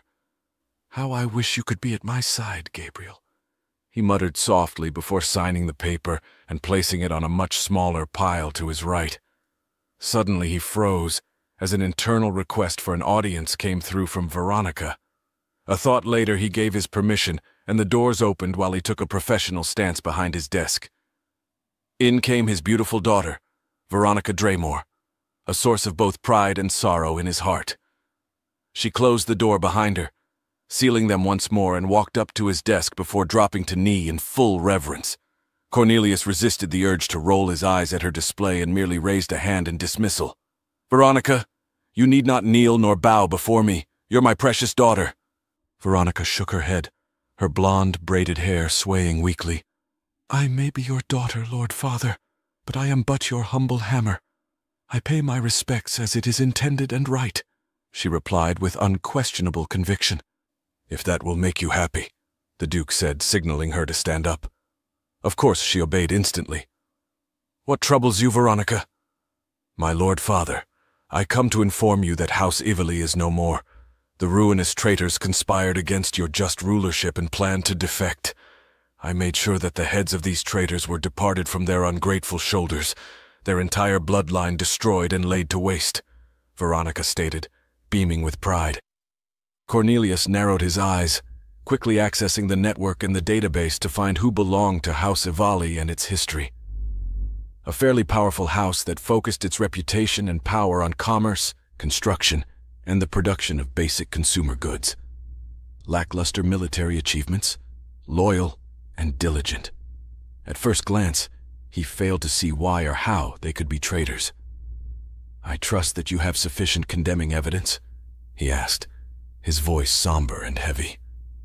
Veronica proudly retrieved a data chit from within the safe compartments of her armor and placed it on her father's desk with as much reverence as she could manage. The behemoth of a man took the chit and connected it to his desk terminal. He connected to it and quickly absorbed the information in it, reading through it and analyzing it. The proof was substantial. He could grant that to his daughter. House Ivali was found performing suspicious movements within their territory. Many shipments and small vessels were gathering in the system called Gui, bordering Taigan territory, in what appeared to be an upcoming massive expedition. Not only that, but there was substantial evidence that House Ivali was loyal to House Astor, not House Draymore. There were several confessions from captured family members who admitted to their treachery and had tried to instigate a major revolt across their territories in opposition to his claim as Lord Regent. Disconnecting from the network, Cornelius felt relief that his daughter had not acted purely on impulse alone. He had the suspicion that Felicity Sintor or Hadrian Taigan had a hand in the investigation. Veronica simply delivered the finishing merciless blow. Looking at her waiting daughter, he could see the devotion she bestowed upon him reflected in her green emerald eyes. "I must not stroke the flames of her ego too much, but I can't let her go unpraised for her deeds either," Cornelius thought, as the difficult decision was placed before him. "You've done me a great service, Veronica. You honor the hammer of Draymore with your just and measured vigilance," he praised, gifting her a fatherly smile. Veronica smiled proudly, almost shaking in happiness as she hit her chest with a fist and bowed her head ever so slightly. "Thank you, Lord Father. No treacherous fool shall stand in your way. You shall be recognized as Lord Regent, and then as the true prince the principality deserves, as it is your right." "Your faith and loyalty in our cause is inspiring, my daughter," Cornelius said, standing up. He then walked around his desk until he reached his daughter, embracing her gently. Veronica melted into the embrace, hugging him tightly. They hugged for several long, silent seconds until he spoke up. "I'm sorry, Veronica. I should have been a better father. You are the best father in the entire principality, Dad, Veronica replied, her voice soft and tender, unlike her usual heavy and fervent tone. Mom would stand at your side if she were to live. Curious. Our son believes that you would spit on my grave while our daughter thinks you'd stand at my side. I know better, my Jasmine. You would be here for them, not me. Not in this situation. Not like this, Cornelius thought to himself before caressing his daughter's hair. I failed you as a father, Veronica. I failed you both. This is all I can do to compensate for it. Will you stand at my side? Veronica broke the embrace and gave her father a reassuring nod. Always, my Lord Father. Whatever your will is, I will carry it, no matter the consequences. And that is what I fear the most, Cornelius thought, shame filling his heart. Just then the doors unsealed and Veronica was quick to act.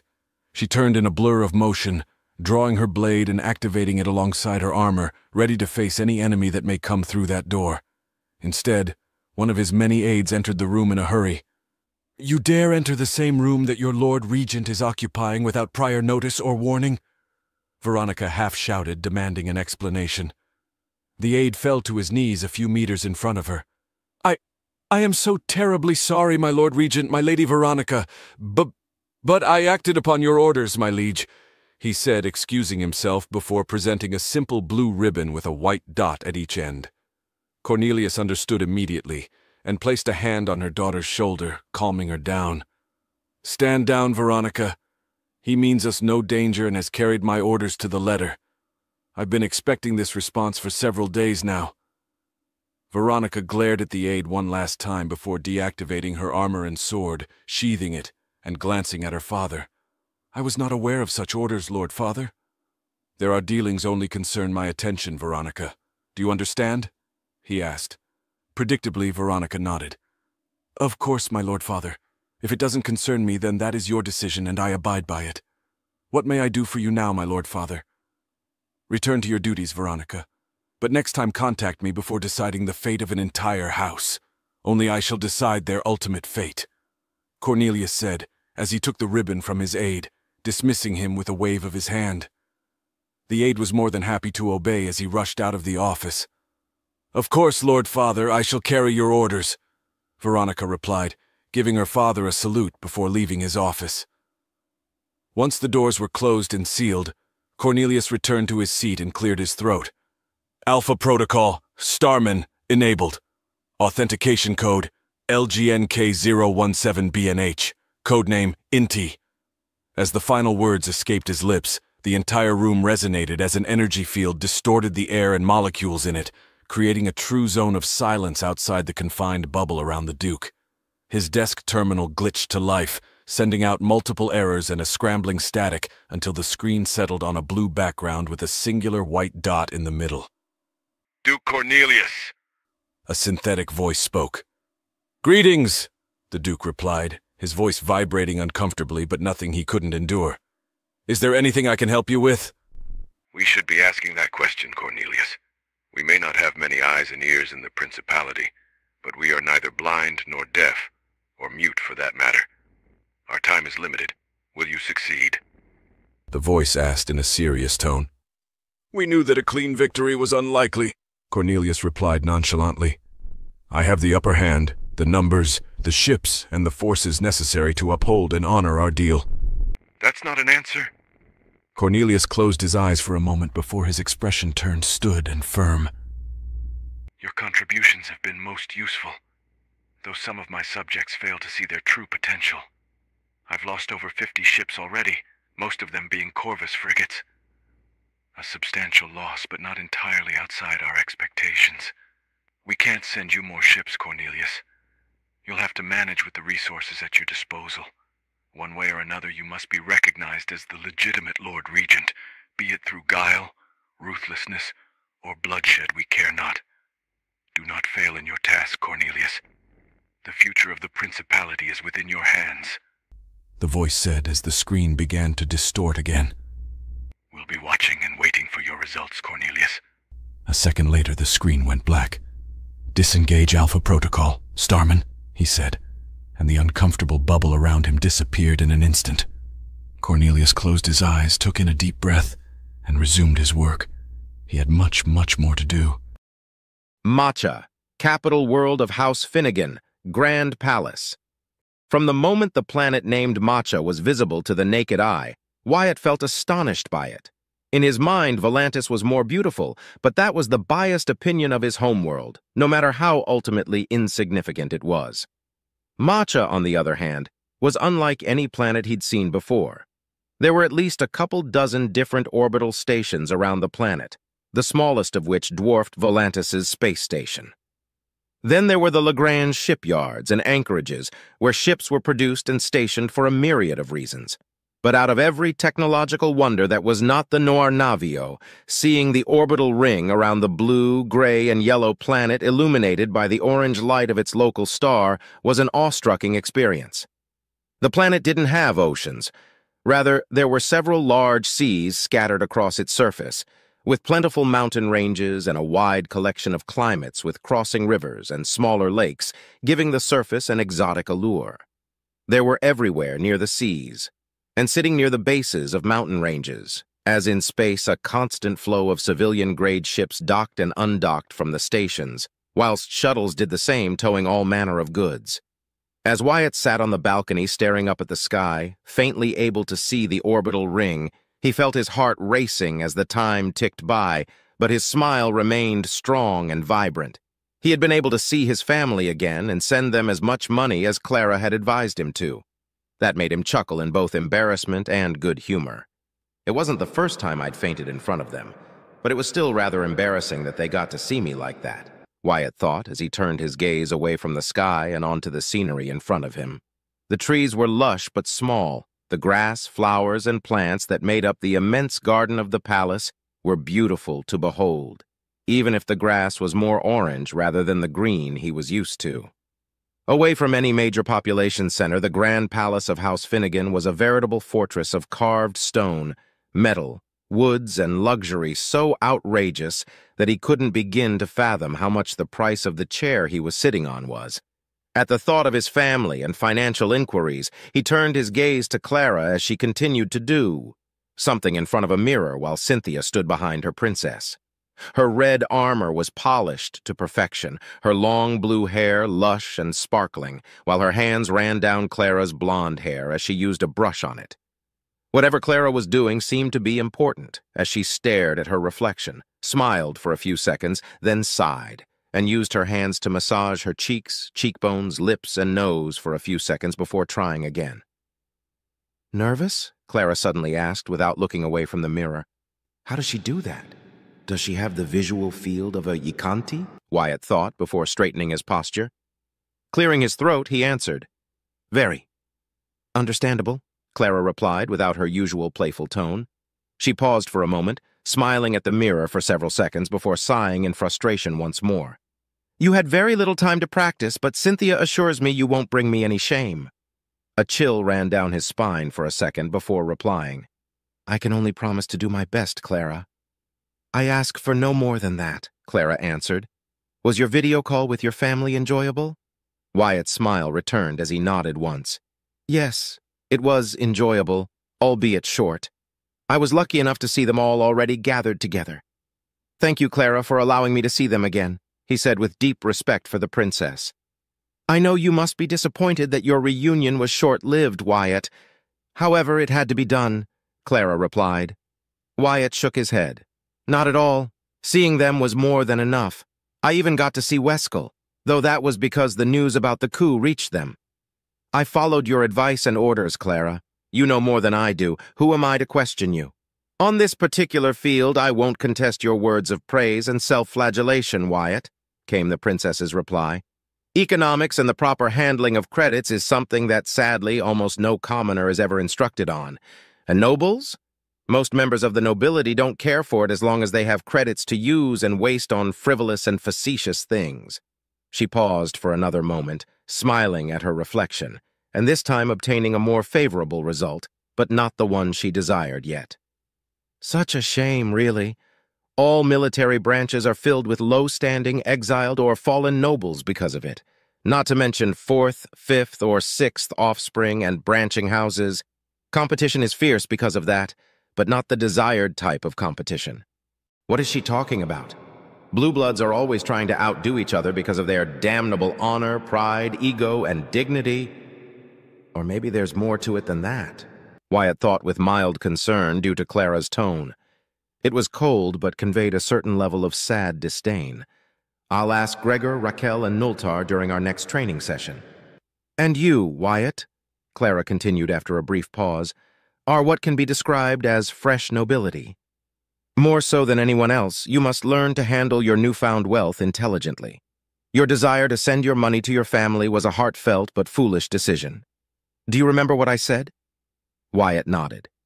Any transfer above 500,000 credits is tracked by the Royal Banks instantly. To side with caution, 400,000 credits is a more than generous amount, especially for a commoner family, but it is not a sum that will gain the attention of the Royal Banks. Despite our current tumultuous times, Duchess Sylvia Emerald would never allow Duke Draymore to directly interfere with the communication buoys and the trading, merchant, and financial systems across the Principality. Else we would devolve into a state of pure chaos, with private assets bidding for power and a crippled economy to contend with as it happened during the previous civil wars that ravaged the Principality, Clara explained dispassionately. I am not even going to pretend I understood any of that, but I've read what happened during the past civil wars. Bloodshed, wholesale murders, the collapse of trade lanes, mass conscription, famine, diseases, entire stations and even planets succumbing to all sorts of reasons, rampant piracy, 100-fold increase in Drazen raids, and even assaults from the Arabians and the hierarchy. The fact the Principality survived at all was an achievement in on itself, Wyatt thought and suppressed a shudder. He definitely didn't want to see that become reality. Nevertheless, Wyatt nodded to let the blonde woman know he in some part shared her fears. A short call was also prudent, Cynthia spoke next. Duke Draymore's agents could be everywhere, and with House Ishtal on his side, he has at his disposal some of the best intelligence officers, spies, and communication agents the Principality has to offer. Our own agents are working tirelessly to counter the Draymore traitors infesting the Principality's networks. Regardless, we must tread carefully and not assume that we are not in harm's way. Now he truly understood the need for secrecy and the restrictions Clara imposed upon his wish to contact his family. 6 million credits would more than ensure the prosperity of his family for a couple of decades at the very least. If he were a man without morals or unquenchable greed, those credits could ensure him a lifetime of not luxury, but stability without having to work another day in his life.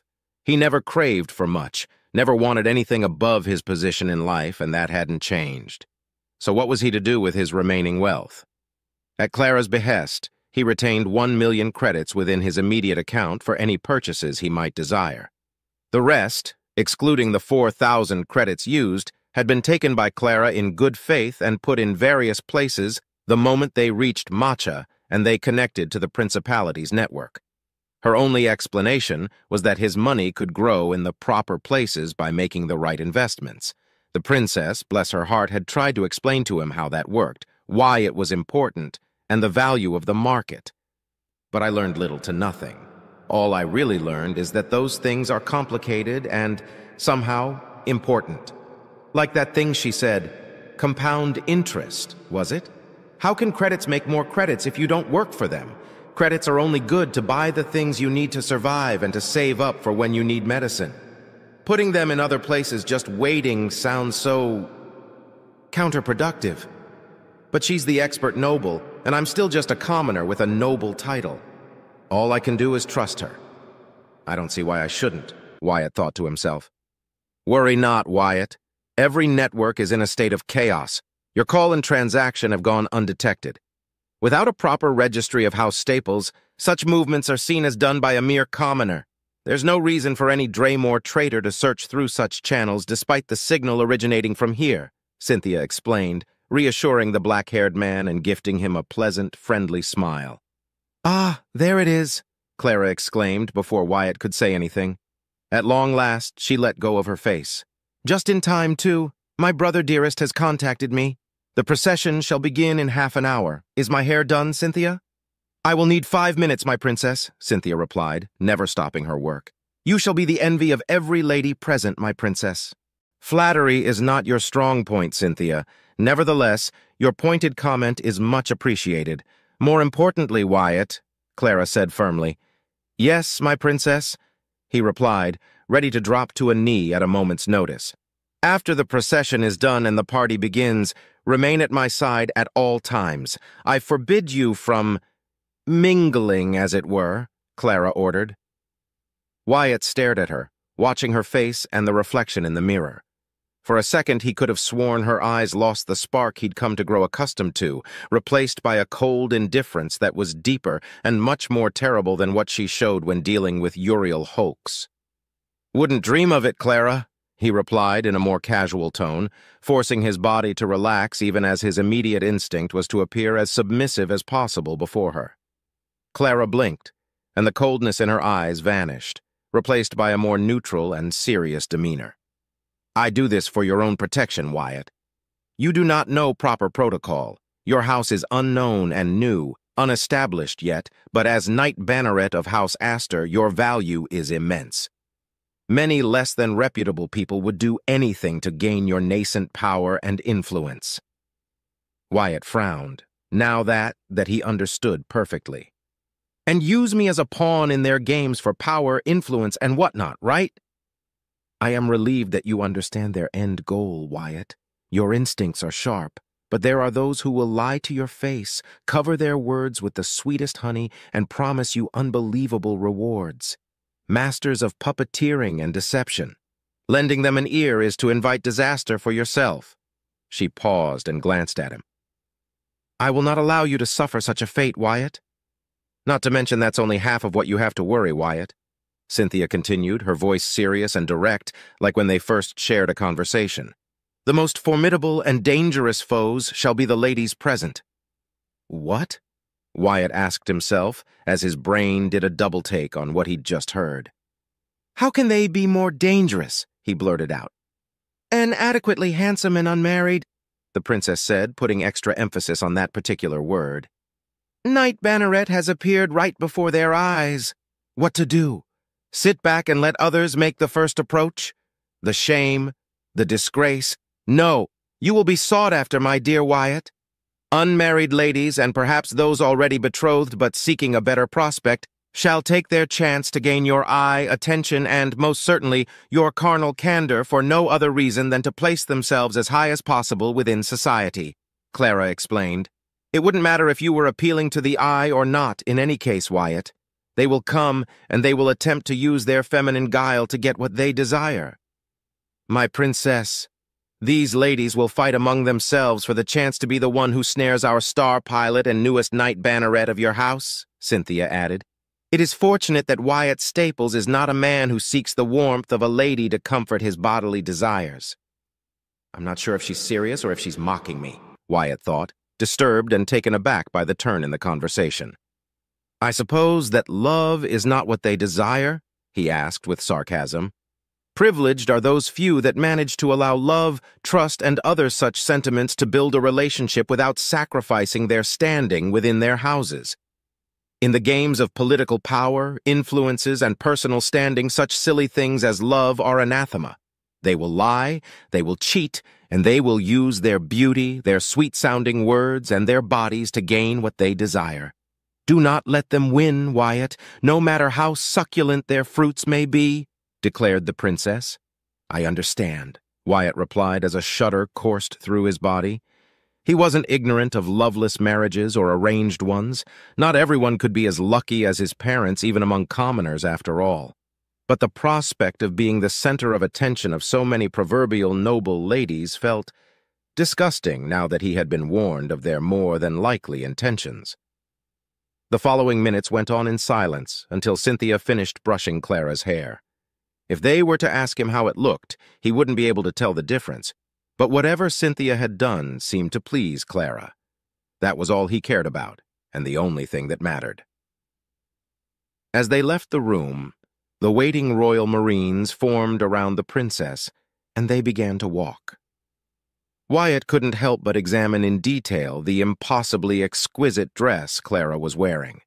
It was of a soft aquamarine hue, with gold and purple trims and adornments etched into the fabric of the dress in patterns that were breathtaking in detail, and beauty depicting people dancing, birds flying, and precious orange, red, and yellow gemstones adorning her dress.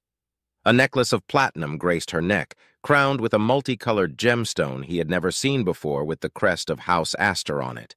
A beautiful black raven with its wings spread wide and holding two swords by its talons.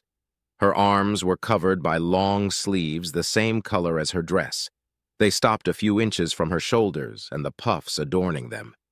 He had never paid attention to her before, but with the elegant and tight-fitting dress she was wearing, he noticed that Clara's breasts were quite large.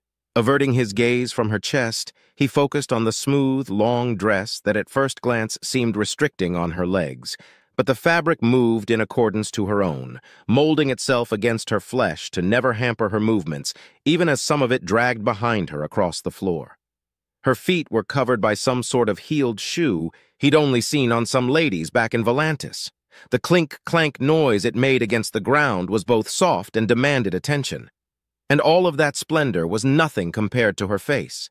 Her expression was beaming with a gentle, soft, warm, caring smile that would knock the air out of anyone laying their eyes upon her for the first time. Her eyes shone with an intensity that denoted she was not only royalty, but a proud member of the royal house Astor. She was the definition of breathtaking. But all Wyatt felt when he laid his eyes upon her was sadness. Now he knew what his princess had been doing in front of the mirror. Her mask was immaculate. Perfect. Had he not seen her put it on, he would have been completely fooled by it. Next to her, Cynthia walked proudly. Her lush, pristine blue hair swayed with every step she took. The only part of her usual armor that was missing was her sword, leaving her unarmed but not unprotected. When he met her, what he believed to be the crest of House Winfield was, in reality, the simplified version of their heraldic shield. But she still displayed it proudly. A blue feather held up between the index finger and the thumb of a hand. Equally beautiful in her own way, Cynthia's expression was solid, stern, and unflinching. Poor be the fool that ushered her wrath. Lastly, himself. He was wearing his armor with the addition of a right purple-colored shoulder cape with gold trims and a single red pin keeping it locked to his armor. His armor was also polished to perfection, and the stag representing his heraldic shield was displayed on his chest. He could remove it later, but for now it was necessary. Tracing his gloved fingers across his chest, his nervousness returned, but nothing he couldn't control.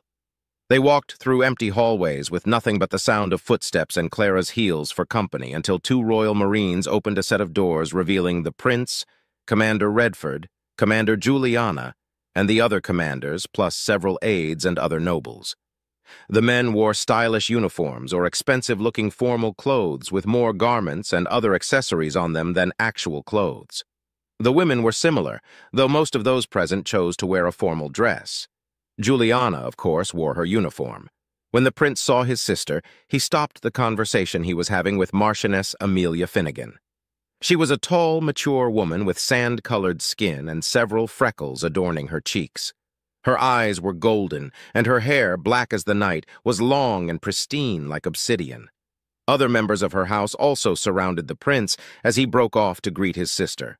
The siblings shared a short-lived but cordial hug. They spoke in whispers that he couldn't hear, and his attention turned to Redford and Juliana, who nodded at him approvingly. The veteran wore his uniform proudly. His chest was covered by medals and other marks of recognition and accolades, similarly to the rest of the high-standing nobles who chose to wear their uniforms instead of formal attire. You can cut the tension in the air with a knife, Wyatt thought as he lazily examined the room, until he recognized Salazar Reed alongside other nobles, the brown-haired man glaring at him silently with his gray, cybernetic eyes. In the absence of his uncle, Admiral Vashakati Reed, he'd be honored to carry his house's banner instead. Damn blue blood. Your brother died because he was a stupid, glory-seeking fool. I never wished for his death, Wyatt thought, matching his glare for a moment before looking away. The wait felt eternal as nobles conversed between themselves. The prince broke his conversation with Clara a minute or so after her entry, returning to the Marchioness's side without any fanfare. A few nobles, such as George Lintar, shot nasty glances at him. Others like William Hemtroke and Lukacs Ishtal ignored him for the most part, but the disdain in their eyes was absent, so that was good at least. Most nobles only spared him a curious glance before returning to their private talks. Finally, the waiting ended when the Marchioness excused herself and stepped out of the room, wearing her expensive yellow and cream-colored dress, while her entourage followed her closely out of the room. The talks died instantly. Everyone straightened themselves and gave themselves a last-moment check to ensure everything was in order. The prince, impassive and elegant as always, only wore a longer cape and jade-colored circlet on his head that made his already imposing figure stand out more and project his potent aura to a far greater extent. He shared a glance with Cynthia, then with Clara, and finally with him, before slowly making his way out of the doors at the other end of the room. Loud trumpets rang, followed by the elegant, sharp voice of the Marchioness, announcing the entrance and arrival of the prince himself. More music and trumpets cried out, welcoming His Majesty. Behind him, several standards rose up, walking behind the prince in two files, leaving His Majesty at the center of the formation. Each banner represented a house powerful enough to be recognized by the prince as loyal to his claim and cause. Among them stood one of Redford's aides, Juliana, and the other commanders, except Lukacs, who remained behind with the other aides. While the prince walked at an evenly pace, almost lethargic, the bearers marched in unison and with near-perfect synchronization, quickly outpacing the prince until they came to an abrupt halt at the end of a short staircase leading up to 3 thrones. One was occupied by Marchioness Amelia Finnegan. The other 2, particularly the one at the center and largest of the 3, remained empty, but not for long. The banner holders turned inward, hit the ground with the blunt bottom of the pole they were holding, and then inclined them ever so slightly, so that their banners hung freely as the prince walked beneath them. The prince never broke his pace, as countless onlookers and several camera drones recorded it from every possible viable angle. As the prince walked up the stairs, flower petals and exquisite feathers fell from the ceiling, and when he sat down on the center throne, a large banner with the crest of House Astor unfurled behind him. Amazing. Pointless, yet amazing, I have to admit. So this is a royal procession? Wyatt thought. A hand landed on his shoulder and his attention turned to face a Royal Marine. If he was correct, then it was none other than Captain Milcades. Before he could ask anything, Milcades offered him the pole he had been practicing with for the last 4 days, almost without respite. He gripped it and looked up to see his banner, his heraldic shield engraved on it. The surrealness of the situation struck him in full, and he felt dizzy. Shaking his head, he gripped his pole tightly and took a deep breath, putting on his best stoic, emotionless expression. He was nervous, that much was obvious, but there was nothing he could do now about it except clench his teeth and do his best. For them. Do it for them. For Clara. For Cynthia. I won't bring them any shame. I won't let my friends down, he thought, and something within broke. He could feel it. He felt it the moment it happened. They're my friends. Huh. Wyatt Staples? You're officially insane if you think a princess and a lady of House Winfield are your friends, but that's what I feel now. Maybe they won't die. Maybe having friends won't be a waste of time anymore. Maybe, he thought deeply before the trumpets rang and Clara commenced her walk. As soon as he watched Clara advance, his heart raced against his chest, beating so loudly he was sure everyone around him could hear it. The sensation was similar to piloting a fighter, and he embraced it with wholeheartedly. In front of him stood Cynthia, and to his left, Captain Milcades and Commander Redford stood proudly, ready to perform their duty without fail. They advanced as one, the drilling of Cynthia paying off as he maintained a steady, measured march with the other 3 banner holders. It didn't take long for them to march past Clara, who was walking with such grace and perfect balance that she seemed to slide across the red and silver carpet. The buzzing of the drones mixed with the music, trumpets, and applauses from the onlookers. All of them nobles, he noticed, were like background noise compared to the beating of his heart against his ears. One small mistake could spell disaster and embarrassment for Clara's reputation and standing as a princess. He didn't care about his image, his dignity, or anything stupid like that, but he would not be the reason his princess's standing could be tarnished. He stopped in front of Cynthia at the same, and, much like the banner holders of the prince who had retreated after the prince sat on his throne, the four of them turned in unison and hit the ground 3 times, waiting for Clara to come closer since she only had 4 banner holders instead of the 20 of her brother. When she neared, the 4 of them inclined their poles forward, their banners flowing right above the princess's head as she walked underneath them.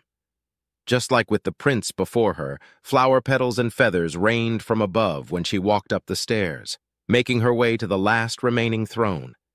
When she sat down, a smaller banner identical to the prince's unfurled, and the onlookers went wild, clapping their hands and shouting the mottos of their houses, with that of House Astor, "Loyalty is its own reward," being the loudest of them all.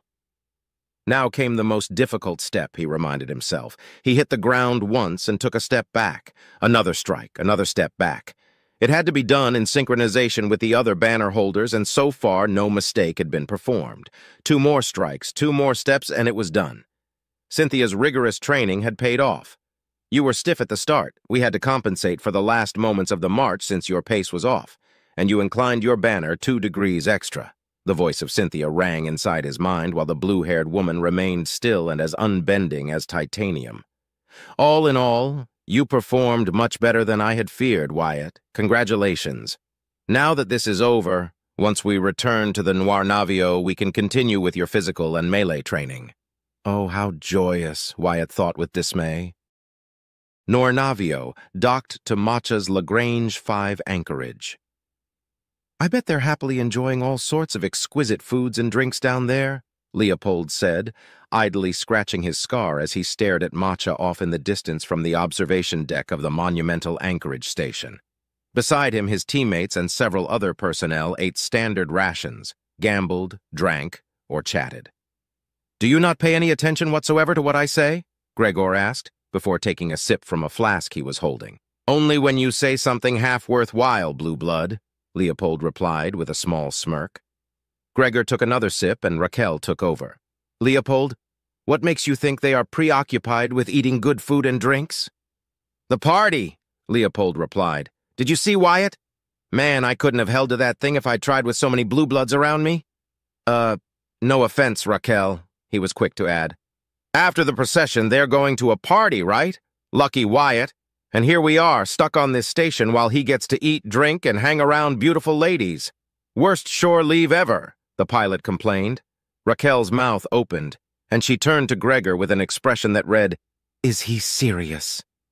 The shorter man nodded in response while Nultar watched with a wide, impish smile. "You are so clueless despite your abilities," she lamented, closing her eyes in disappointment. Leopold pointed a finger at himself. "Commoner, remember? So what? They're not down there preening their feathers and stuffing their faces like most nobles do?" Raquel reopened her eyes and asked, "Where were you born, Leopold?" "Rastugi, all the way from Ishtal territory," he said with no small amount of pride. "Too bad they sided with traitors, but hey, that gives me a good reason to kick blue blood some ass, eh?" "Rastugi. Ah, no wonder your views on nobility are so terrible. The decadent House Bitofo controls that planet, if I recall correctly." "That's them, all right. I swear they spend half the year throwing parties and eating everything that moves. I know other nobles aren't like those bastards, but come on," Leopold replied, ending with a chuckle. "And I've already told you that House Bitofo reviled even among other houses. It is their position and control of resources that has kept them in their position, not to mention their loyalty to House Ishtal as one of their banners, Leopold," Gregor added. "Contrary to your experiences, noble parties are anything but. A party that's not a party where you get to dance, sing, and drink until you forget how to walk." "Pfft, yeah, I believe you," Leopold replied in a joking tone, but at the silence of his 3 comrades, his expression turned more serious. "Wait, that's a real thing? How?" "Because, Leo, noble parties, get-togethers, and other such wonderful opportunities to mingle are excuses to do what most nobles love doing more than anything, playing their silly little games of power, influence, and skullduggery," Nultar said, experience dripping from each word he spoke. Oh, sure, there's fine food, drink, and entertainment, but the real prize is to make connections, find out weaknesses from rivals, plant false evidence on your enemies, spread lies and rumors, meet new blood, see what chances are present to form new alliances or strengthen already existing ones, or just kiss a truly monumental amount of ass. Could you please not be so crude in front of a lady? Gregor asked, eyes narrowing. I don't need you to speak on my behalf, Gregor. If such talk irritates me, I will make my discomfort known swiftly through my own voice or my fist, Raquel said, earning a roll of the eyes from Gregor before he sipped from his flask again. Noltar is correct, Leopold. That's what Lieutenant Wyatt is doing right now along with Commander Redford, Her Majesty, Princess Clara, and Lady Cynthia. They're not there to have a good time, Leopold. They are on a battlefield that I wish never to partake in again. Leopold winced.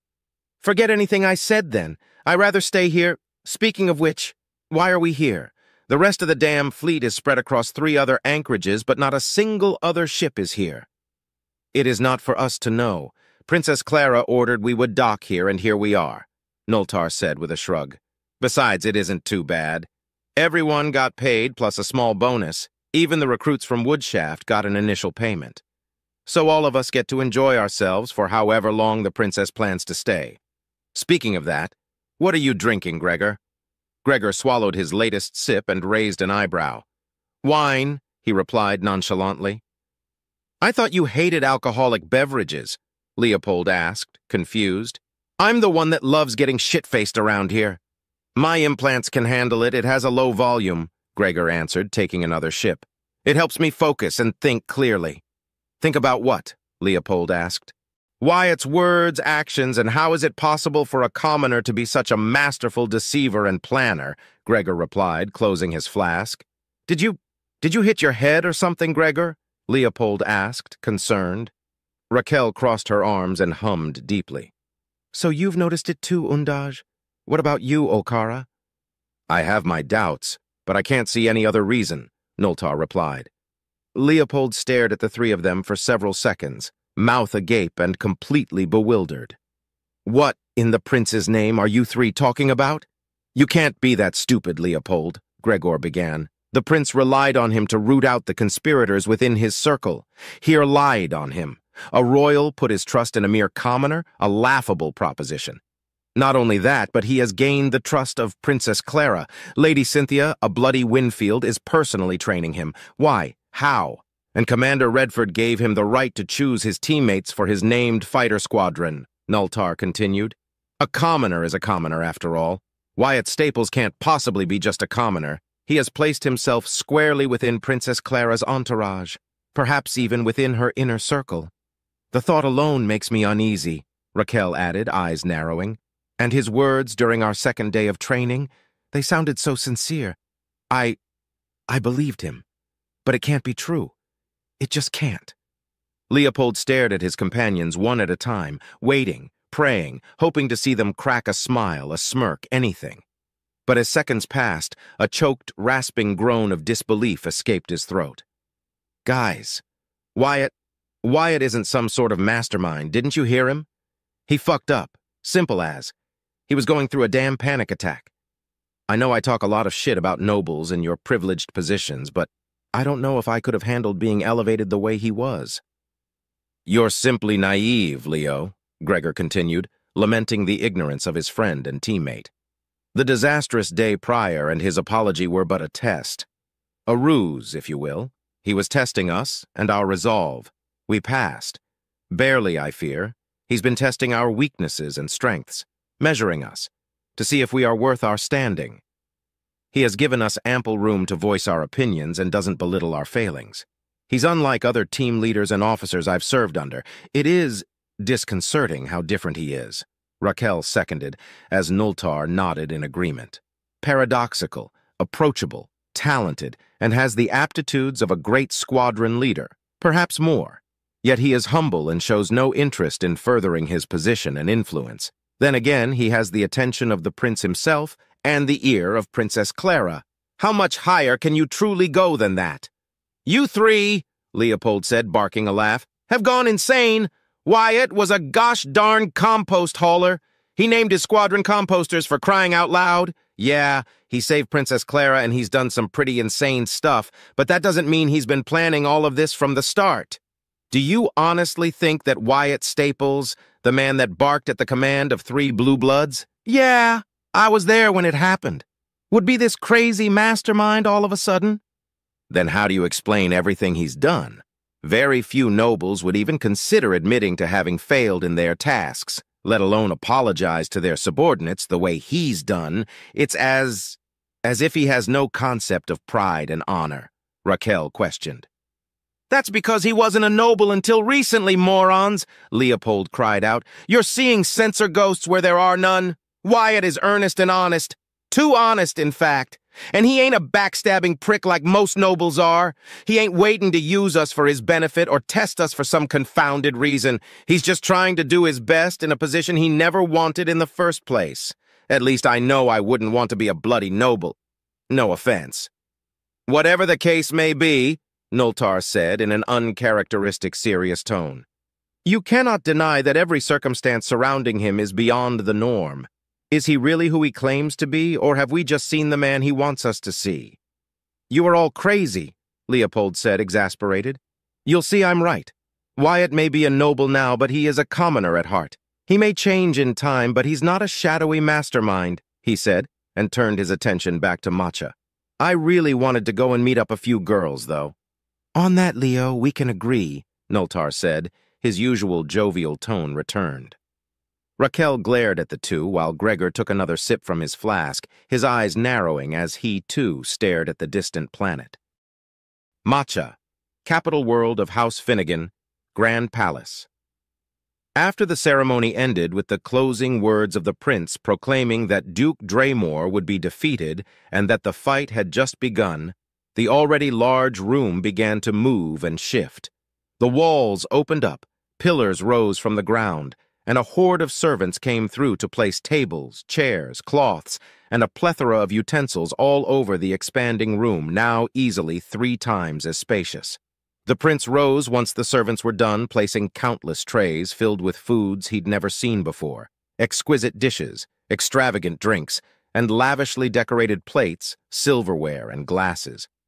He thanked Marchioness Amelia Finnegan, vowing to reward her loyalty once the conflict was over, and then the party began. As a commoner who had been neither rich nor poor, he'd been to a few parties before that fateful encounter with the Drazen. Those had always been quaint little affairs. A few friends gathered here, some family members there, good friends and neighbors coming together, pulling their resources together to have an enjoyable evening or night. His favorite party was when he turned 13, 1 year before he enlisted in the Royal Navy Academy. His mother, bless her heart, had knitted him a scarf. Weskel kept half the carcass of a clixel that the guild misplaced for a feast that day. Wham giving him a new carving knife he made himself, his always supportive father hugging him tightly. The laughter they enjoyed that day, discovering he had the dancing skills of a gala, Mr. Warlow coming over to give them some of his stew and give him a fresh batch of painting pencils and paint. Their always cheerful neighbor, Wuzka, joining in with some toasted beans and lachoa, and the Lumen family sharing their homemade cider. That had been a good day. The memory brought a smile to his face, especially when he compared it to the party unfolding before him. There was music played by very talented musicians, slow, mellow melodies that were always in the background and never loud enough to obscure anything but the quietest of whispers. Groups of nobles had formed everywhere around tables or standing in circles. Some even walked in pairs of small groups, mingling between themselves. The smell of the food was mixed with the pungent fragrance of perfumes and luxury oils he never knew existed. There were laughs and chuckles, giggles and dignified snorts, and it all felt so fake and boring that Wyatt had to try with every fiber of his body to not yawn. And here I thought I knew what boredom was like, hauling compost from station to station, planet to planet, and system to system. This could be classified as torture. No, it is torture. I'd rather receive an extra session of Cynthia's training over dealing with this. Am I going insane? Wyatt thought as he stood next to Clara's left side while Cynthia stood on her right. The princess was sitting on the table that the prince, the Marchioness, and her 2 oldest sons had been occupying not too long ago. They had moved to mingle with the gathered noble groups, leaving Clara with 3 other members of House Finnegan to deal with. 2 of the Marchioness's daughters and her oldest unmarried nephew. They were talking about economics, mercantile deals, the strain the Duke's treachery put on several systems, possible alliances, and other topics that he simply couldn't wrap his head around. At least, not fully. And through it all, he noticed, Clara's expression remained unchanged. Ever polite and approachable, but cold as ice. "Is that why I've yet to see Frederick Anderson, the scandal? A treacherous weasel he be?" asked Anna, if he remembered correctly. "Quite so. He was a traitor. Rest assured he is in captivity and his secrets are being extracted. He is stubborn, but we already knew that," Clara replied, with complete naturality. "She's such a great liar. If I didn't know that the traitor was dead and gone, I would believe her," Wyatt thought, and paid more attention to the conversation, eager to finally be able to stave off his boredom. Unlike House Anderson, the wretches, House Finnegan knows what loyalty is, and we stand with our beloved Majesty, the Prince, your Highness, said Hecatock with zeal and bravado. Duke Cornelius Draymore has forgotten his place and will be deposed. Victory will never be his. It nearly was. Blue blood, Wyatt thought grimly. Clara nodded. Indeed he will. Then she sighed tiredly.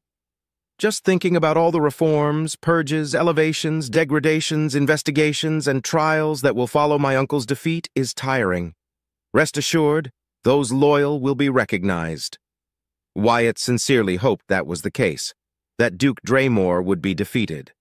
As the 2 Finnegan women brought up fans to cover their faces, as they giggled in approval and Hecatock proclaimed his undying loyalty for the umpteenth time, the pilot couldn't help but notice a few oddities around him.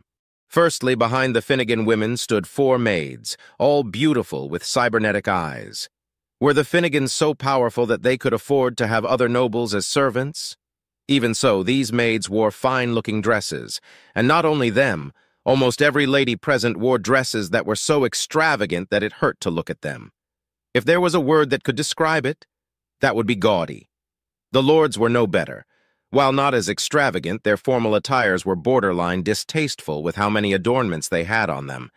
Some even wore the most colorful outfits he'd ever seen, coming in bright yellows, oranges, and blues. What made it worse was that he was certain those clothes had to be expensive. Clothing choices aside, his greatest concern was the ladies. Not a single lady present wasn't shadowed by at least 2 maids. Even Amelia Finnegan was followed closely by 3 of them. All of them had maids. So where are Clara's maids? As a princess, she should have plenty of maids at her service. They should be here like they've always... Wait, I've never seen any of them since I met her now that I think about it. She's only ever accompanied by Cynthia.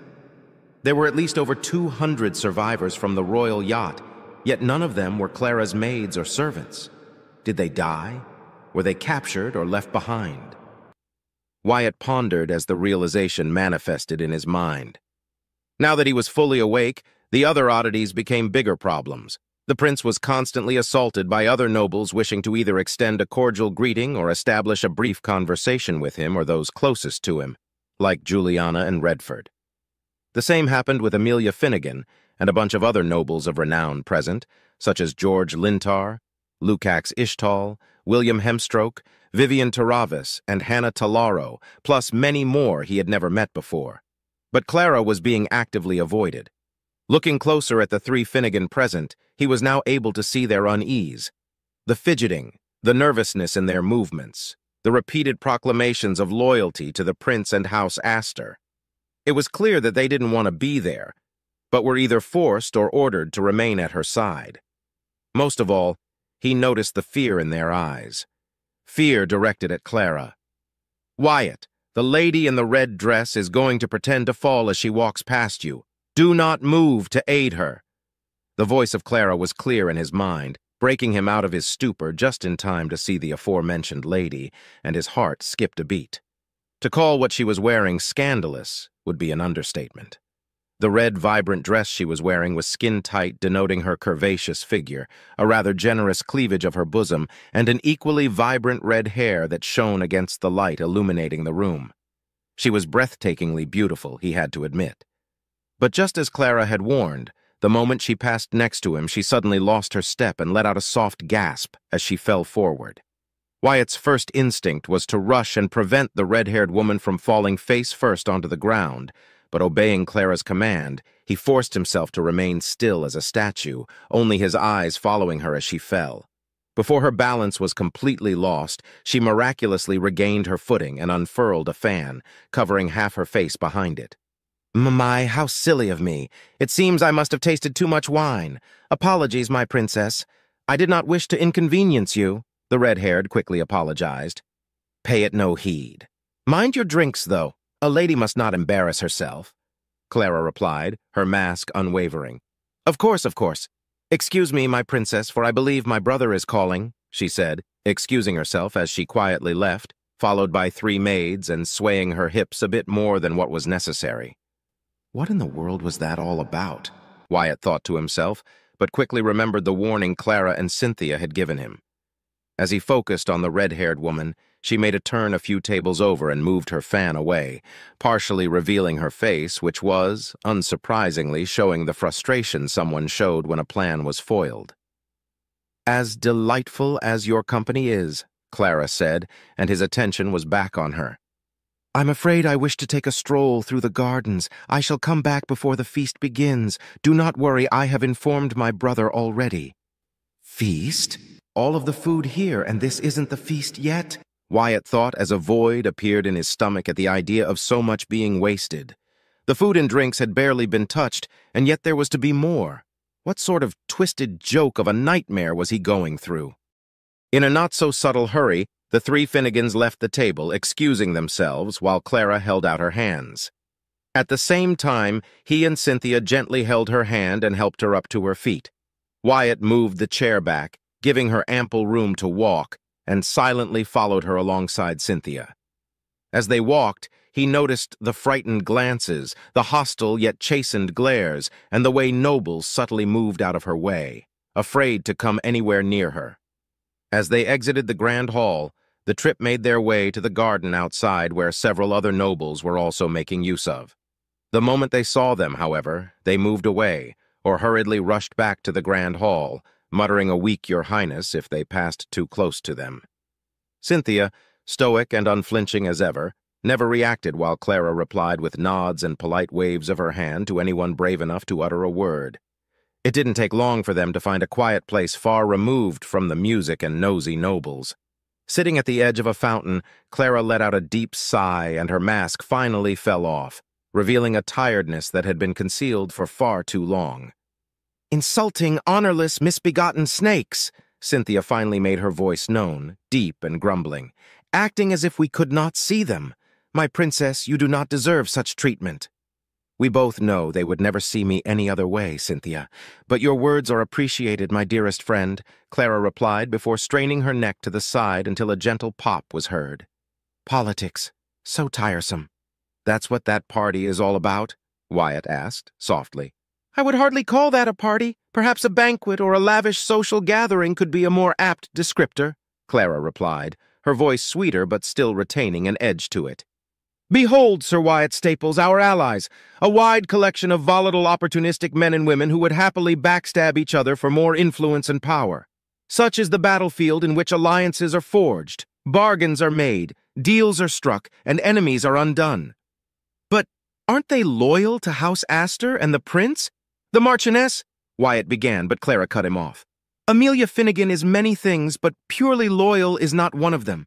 She's a chess master, a manipulator, a deal maker, an opportunistic woman who plays her cards one at a time and keeps the rest as a closely guarded secret. She can be trusted to act within her own interests and that of her house, but within reason and always in service of House Astor and the Principality. She's ambitious and thirsts for power, but not without reason or outside her capabilities. That makes her predictable in the short term, which in turn gives her reliable strength, a strong bargaining position, and immediate diplomatic power. Many strong minor houses outside their banner houses have already flocked behind House Finnegan, hoping some of that power trickles down to them, and it will, as long as they play their part, Cynthia added. More will follow, and the influence will spread now that the prince has come to the light. She's a cunning woman, if nothing else. Wyatt winced at their tired tones. It seems I have much to learn about being a noble. Indeed, Clara agreed. You must know who can mingle with and who you can't, who may be important and who you can ignore, who you must respect and whom you must treat with derision. Are you looking to establish an alliance, or are you simply prospecting for deals to be made? Will you be betrayed? Will you be the betrayer? She sighed tiredly once more. It is even more difficult when you are not desired to be present in the first place. On that note, congratulations, Wyatt. You followed my orders to the letter.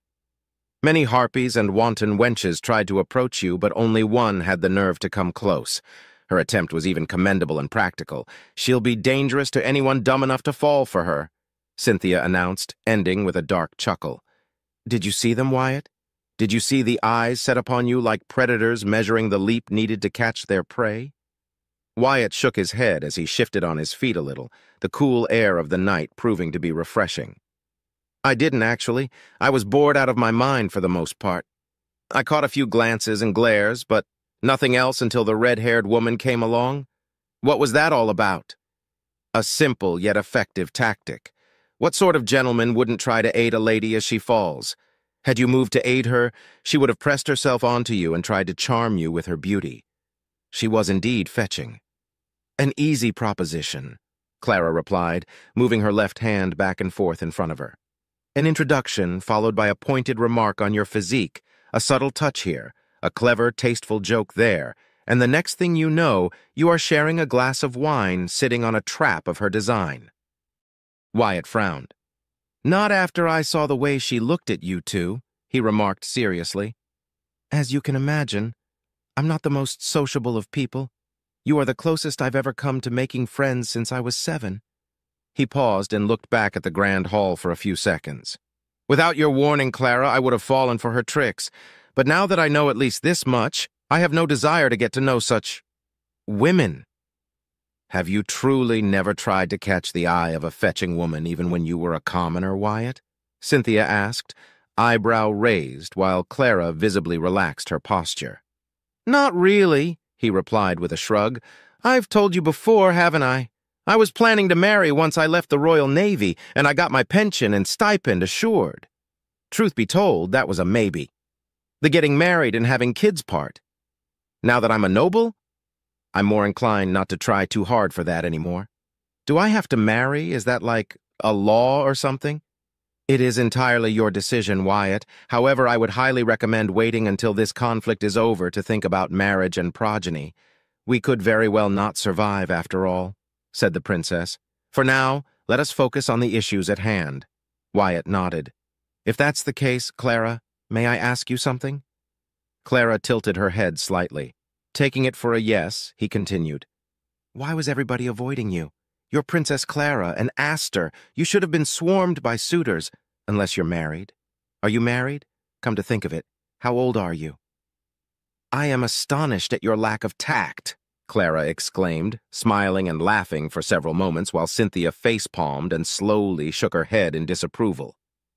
You do not ask a woman her age, Wyatt. Why not? It's just your age, Wyatt countered with a smirk. My cheeky, aren't you? Well, if you must truly know, my dear Wyatt, I am 23 years old and unmarried. She glanced at her best friend before leaning in. Cynthia is 22 and she's also unmarried. Clara! Exclaimed the now blushing blue-haired bodyguard. As for why we were avoided, Clara continued, ignoring her best friend's glare, that, I'm afraid, is something I cannot share with you in the open, Wyatt. I was planning to tell you in the future. Trust me on this. I could not, in good conscience, retain you at my side without you knowing my dark reputation within noble circles. Few are the houses that do not know of my deeds. Those who do not avoid me wish for my demise, she frowned. Clara the Reaper, they call me in hushed, wary voices, an insult earned and deserved. As I am Cynthia the Bloodrend, hand of my princess, her shield, her sword, Cynthia said, her embarrassment replaced by undying loyalty and fealty. Clara, the Reaper, Cynthia, the Bloodrend, what did they do to deserve such distasteful nicknames?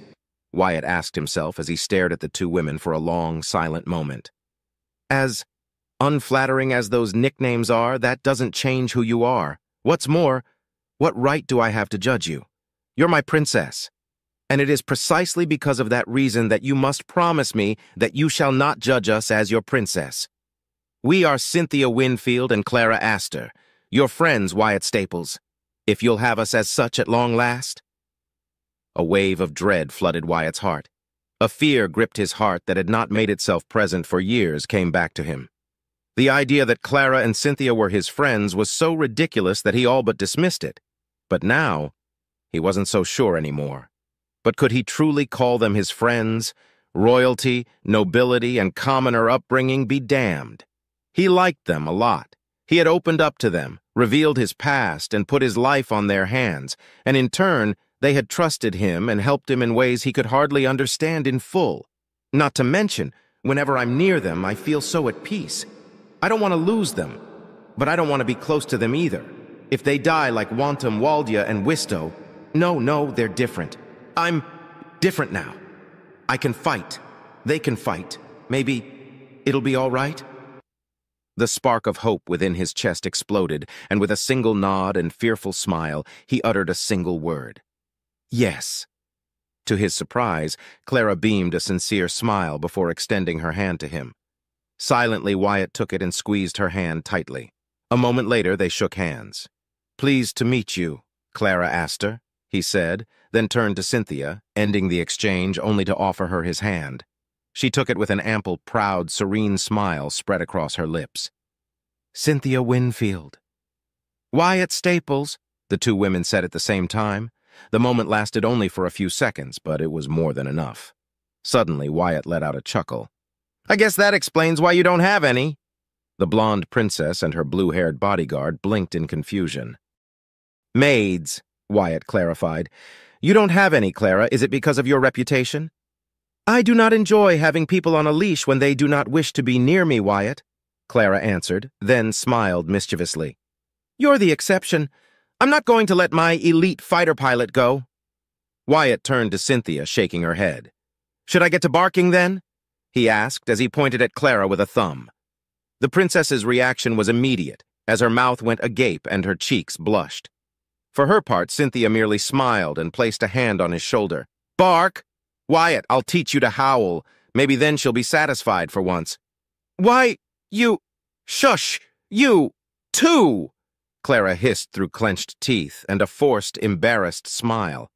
Much to her dismay, Cynthia and Wyatt laughed in response. A few seconds later, though, she joined them, and the three fell into a laughing spell that lasted until they could not laugh anymore. As enjoyable as this short moment of respite has been, I'm afraid we must return." "Is our presence truly required?" Cynthia asked in jest.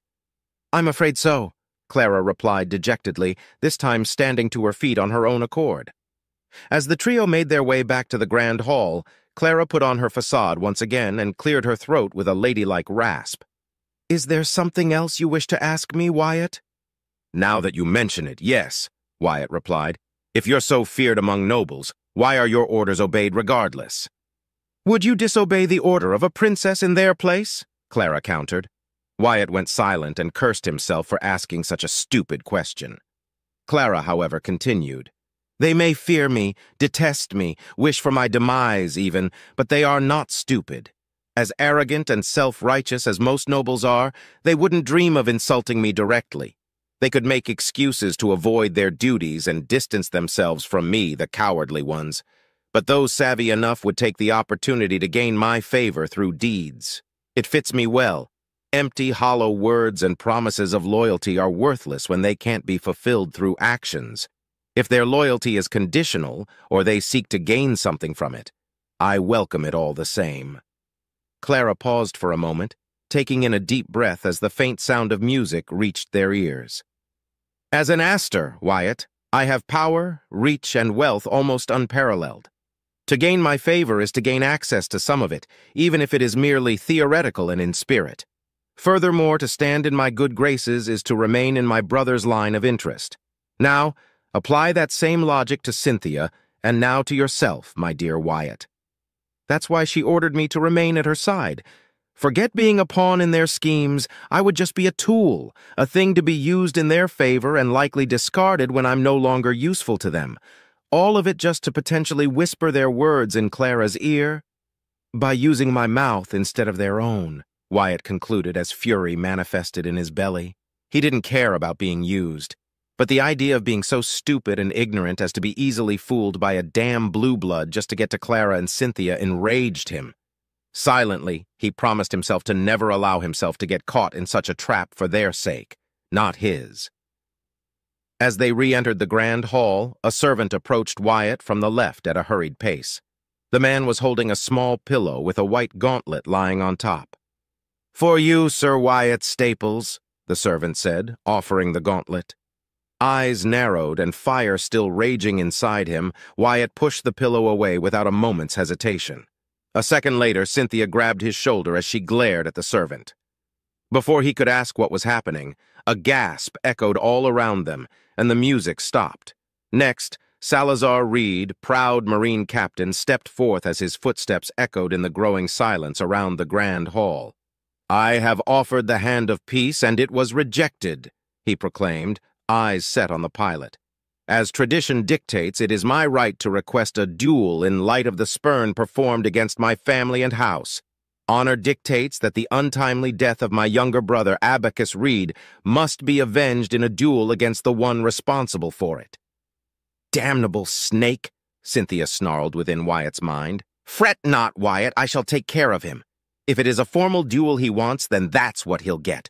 I'll make sure he joins his idiot brother in a single strike." "Salazar Reed, may I ask what is the meaning of this unsightly outburst?" Clara asked, unfazed. "I believe you were forbidden from requesting a formal duel previously, yes?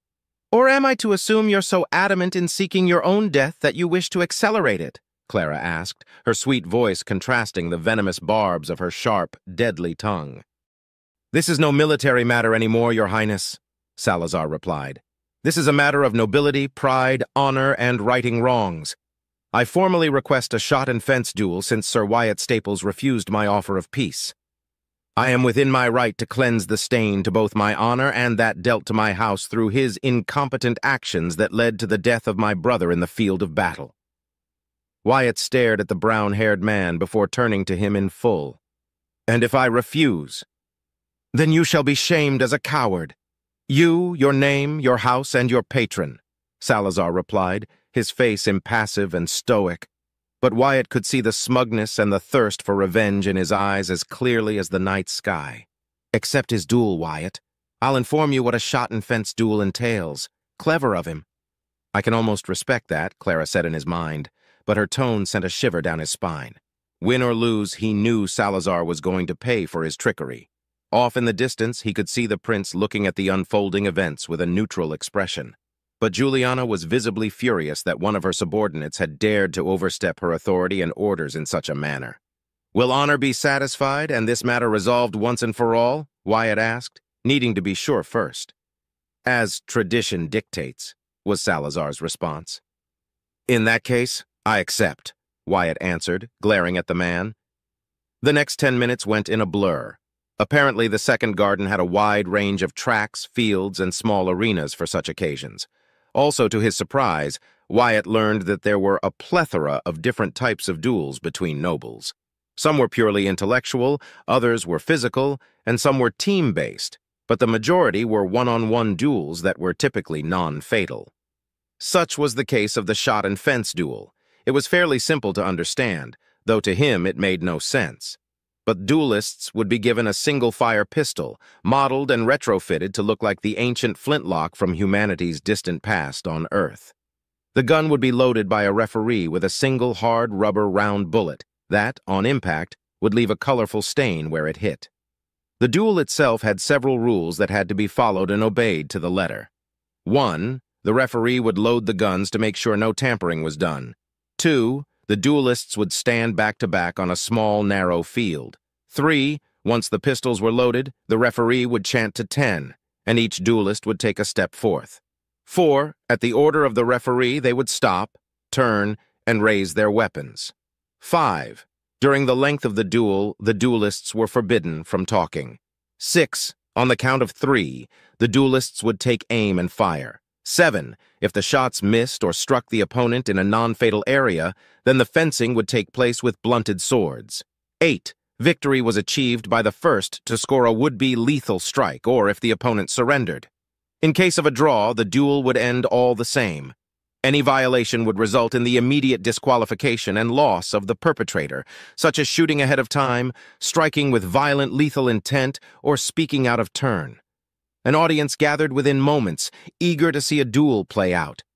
As he stood back-to-back against Salazar Reed, Wyatt could hear the murmurs and sordid chuckles leaving the mouths of those waiting for the duel to start. He was not a gambling man, but he was certain bets were being placed, likely against him. I wonder how many of them wish to see me lose. Would it shame Clara's name? Would they think less of me if I lost? Wyatt asked himself, as Hecatock Finnegan was selected as the referee since he was supposedly an expert in the field.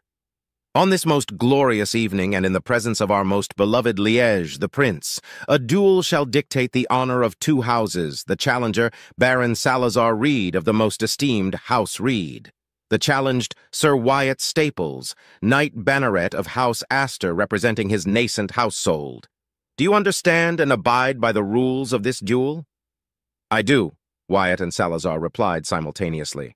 Under my watchful eye and by ageless tradition, do you swear to accept the result of this duel and let grievances die in peace? Hecatock asked. I swear, came the reply. Then by the authority invested in me and under the righteous eyes of His Majesty, the Prince, Her Majesty, Princess Clara Astor, and our beloved Marchioness Amelia Finnegan, let this duel commence. Hecatock announced and turned around to give the audience a humble bow before picking up a pistol and loading it with an inch-thick black rubber ball. He removed the safety, aimed it at a target dummy a few paces away, and fired. The rubber pellet was expelled at a considerable speed with pure air pressure, and it hit the dummy with a hard whacking sound, leaving a considerable red mark on its torso. He then placed the gun on the table and picked another one, loading it, and then did the same with a third pistol. He handed Salazar his pistol first and then to Wyatt. When Wyatt took it, he was surprised that it weighed more than he thought it would. "Duelists," Hecatock called, "your pistols have been loaded. May the best man win, shot at 10 paces. The pilot took a step every time Hecatock called out a number until he called out the last one. 10! Halt! Turn around, now! Finally, face to face, Wyatt could see Salazar's in full detail. While his expression was serious and focused, Salazar's was a pale comparison, barely able to contain his rage and desire to claim a victory he thought was owed to him. He wanted his life when he was a commoner, but now that he was a noble, humiliation was a worse fate in his delusional opinion. "Raise your weapons!" Wyatt obeyed diligently but cursed internally as the uneven weight of the pistol and its bloated design made it difficult to aim properly. "Remove safety lock! Aim!" Hecatock called and raised his right arm, holding it there to build up tension. "On my mark! 3!" Wyatt took in a deep breath. 2! His sight was focused on his target, taking aim as best he could with the bothersome pistol. 1! His entire body stiffened and his finger was set against the trigger. "Fire!" The command was given and the triggers were pulled. Salazar Reed was a good shot. He was not only a Marine but a high-ranking officer, but his thirst for revenge had made him sloppy, unconfused, and overconfident. How could he, a member of House Reed, lose to a man who had been a mere commoner no longer than a few weeks ago? His shot hit Wyatt, but instead of striking his heart, it struck his left shoulder, leaving a green stain on it. For his part, Wyatt winced at the impact of the rubber bullet. Even with his armor on, it hurt, and he was sure a bruise would form by the morning. But the pain was but a shadow compared to the joy he was experiencing at that precise moment. His face remained unchanged, refusing to show his emotions, but internally he was smiling with gratification. Aiming the pistol was difficult, but he was a good marksman for a reason.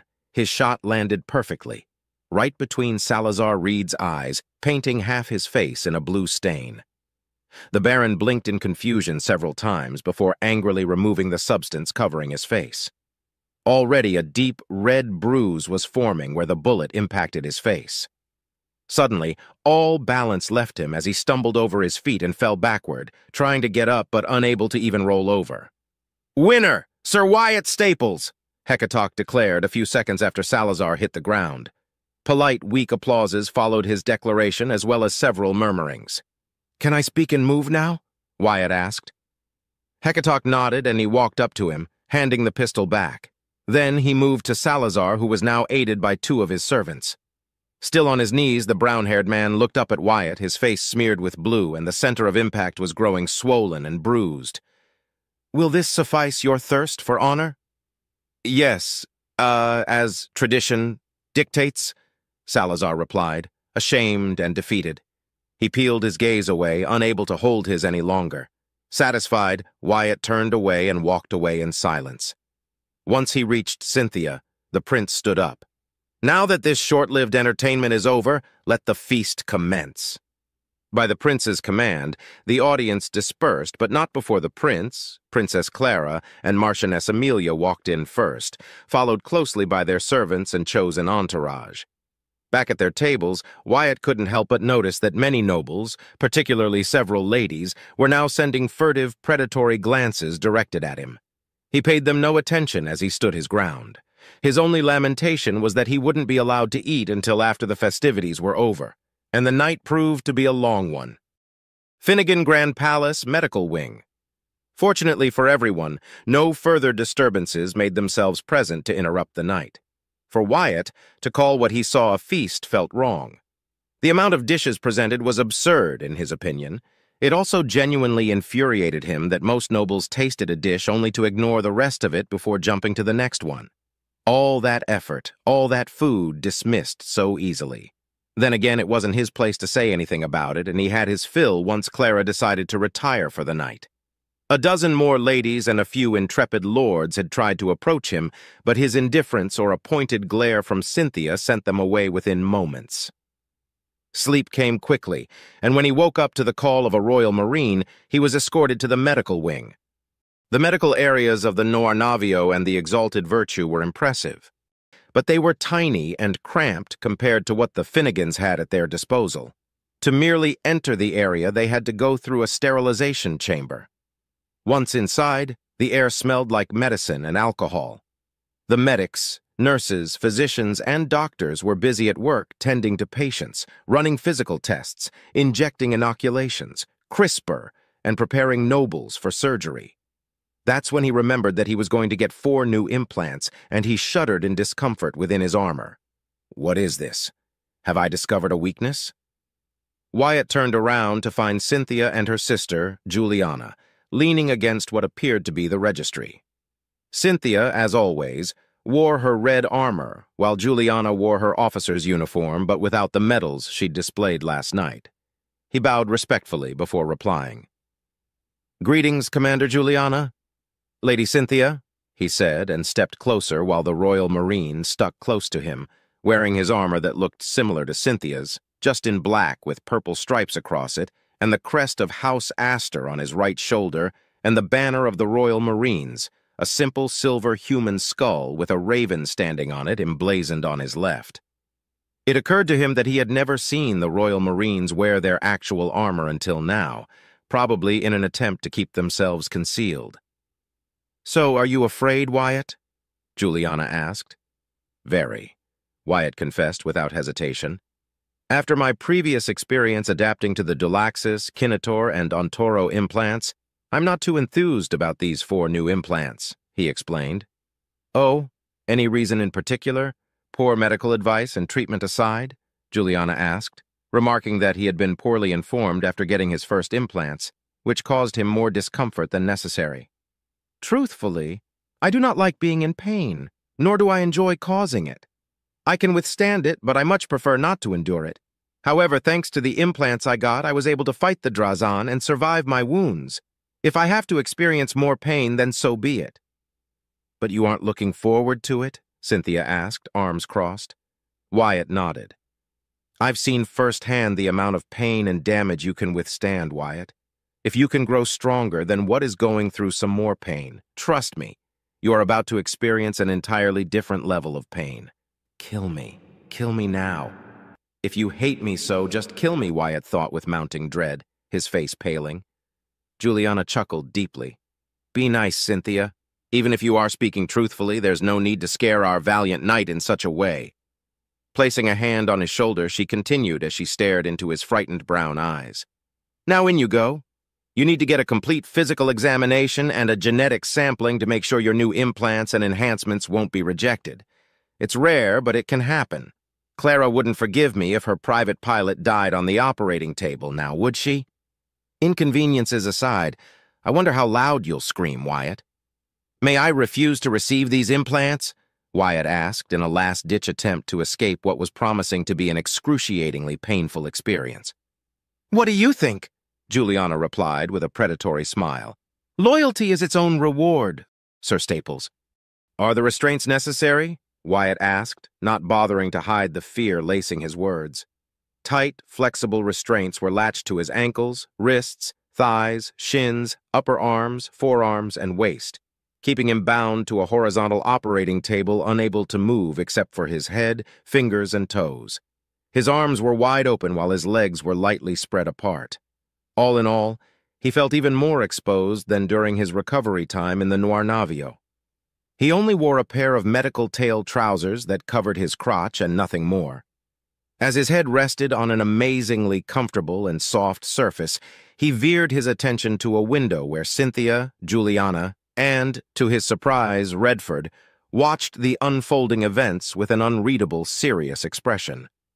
I'm afraid so, replied one of the doctors tending to his restraints, while two other doctors and several assistants checked and rechecked readings on several different machines that were alien to the black-haired pilot. For your own safety, we can't allow you to move more than what we need. Couldn't have you knock me out instead? Wyatt asked, more than a little annoyed. A portion of local anesthesia shall be applied as well as lessen the impact of your pain receptors. Sadly, the procedure requires an active, aware mind. Otherwise, there is a high chance that your body will reject the implants, causing major mutations, malformities, or crippling you for the rest of your short life. Worse yet, it could prove fatal nearly instantly via total organ failure, your heart collapsing, complete lung collapse, or brain hemorrhaging.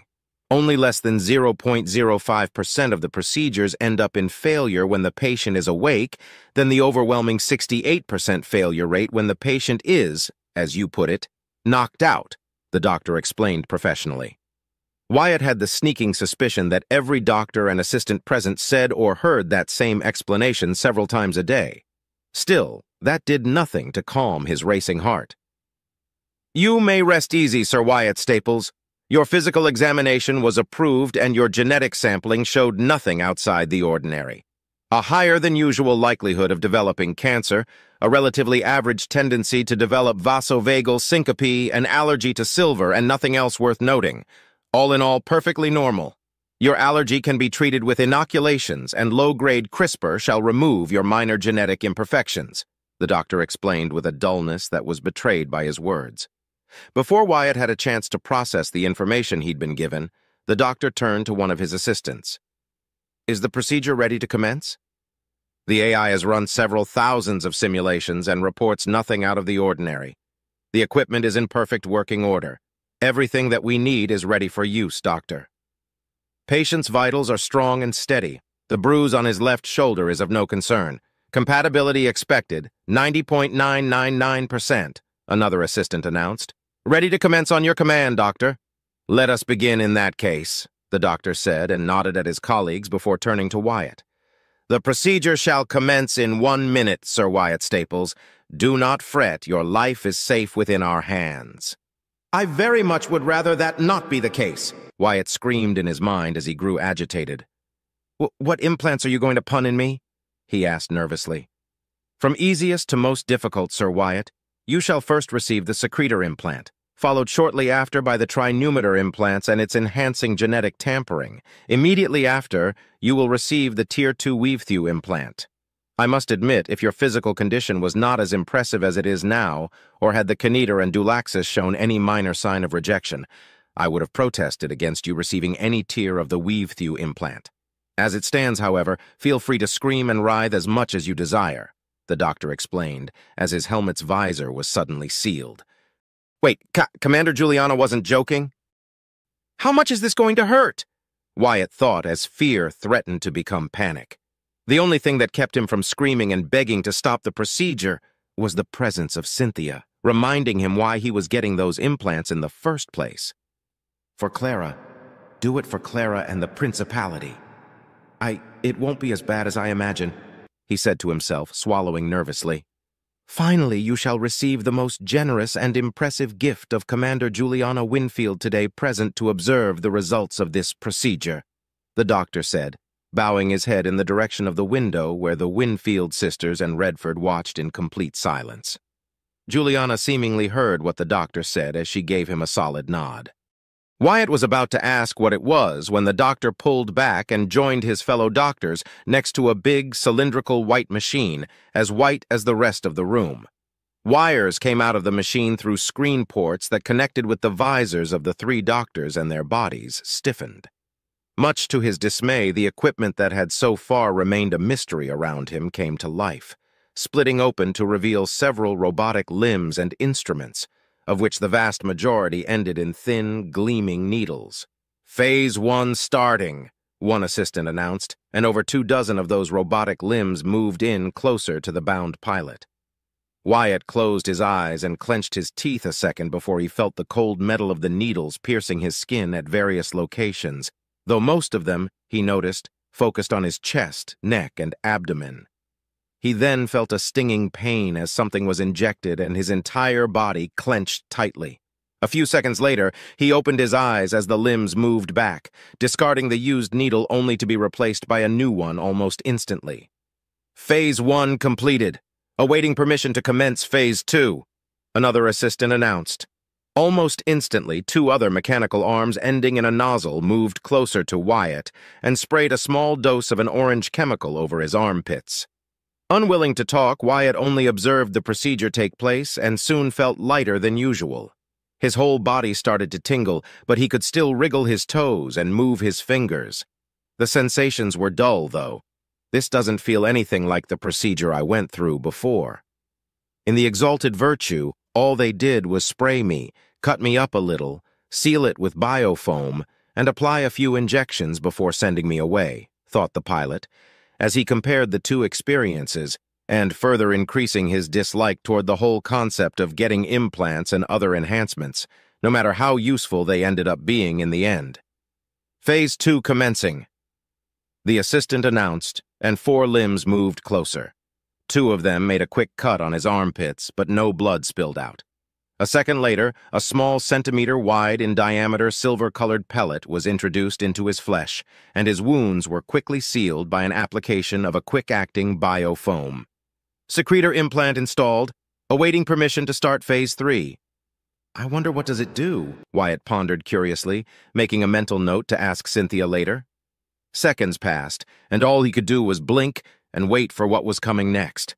His wait came to an end when a dozen of those arms approached him yet again, but stopped a mere inch away from him. Then another set of limbs approached, 2 of which, he noticed, carried a sort of capsule with them and a larger syringe coupled with several hair-thin, wriggling tentacles. Phase 3 commencing, first trinumeter phase underway, the assistant announced. A second later, Wyatt watched as 2 of the arms equipped with a scalpel approached his chest. He clenched his teeth as a stinging pain erupted in his mind. With quick, precise motions, a wide section across his left pectoral was cut open and pried open by 2 additional arms. The pain was intense, but nowhere near as terrible as he thought watching his skin and flesh being cut open and split apart. He groaned in pain, and his face contorted in response to one of the capsule-holding limbs approaching as the scalpels cut more until he was able to see his ribcage. Panic threatened to set in as vivid images from his past re-entered his mind. The mechanical limbs morphed before his very eyes, turning from metal and wires to the fleshy tentacles of the Drazen, eager to turn his body into their precious feed. His breathing was ragged, his teeth clenched as hard as he could manage, and he tried to move, but his bindings kept him in place while the sedatives sapped much of his strength away. The capsule-holding limbs suddenly moved forth, inserting the syringe between his exposed ribs, followed by the small, coiling tentacles. Gah! Wyatt gasped, mouth hanging open as he felt something grip his heart. It was an odd, terrifying sensation that chilled him to the bone. Then again, No one can truly be prepared to have something move around their chest and shove their beating heart out of the way. Moments later, he felt something wet but solid make contact with his heart. Something fleshy, something warm. He let out a scream of pain as his heart skipped several beats, and he slammed the back of his head against the table, discovering why it was so comfortable and soft in the process. A long, glacially slow minute passed until the syringe retracted and his heart was released. The limbs were quick to act, sealing the wound with copious amounts of high-quality biofoam. Within moments, his gaping wound was gone, replaced by a barely perceptible scar that would end up disappearing in a few weeks. Before Wyatt could bask in a momentary relief, the entire table moved until he was now in a vertical position, and a section of the table opened, revealing his back. Secondary heart successfully implanted. Nominal readings. Commencing second trinumeter phase. A wave of dread filled his chest, but there was nothing he could do about it. The process repeated itself, but on his back. He couldn't see it, and he was thankful he couldn't see it as the pain was twice as bad as what he'd experienced mere moments prior.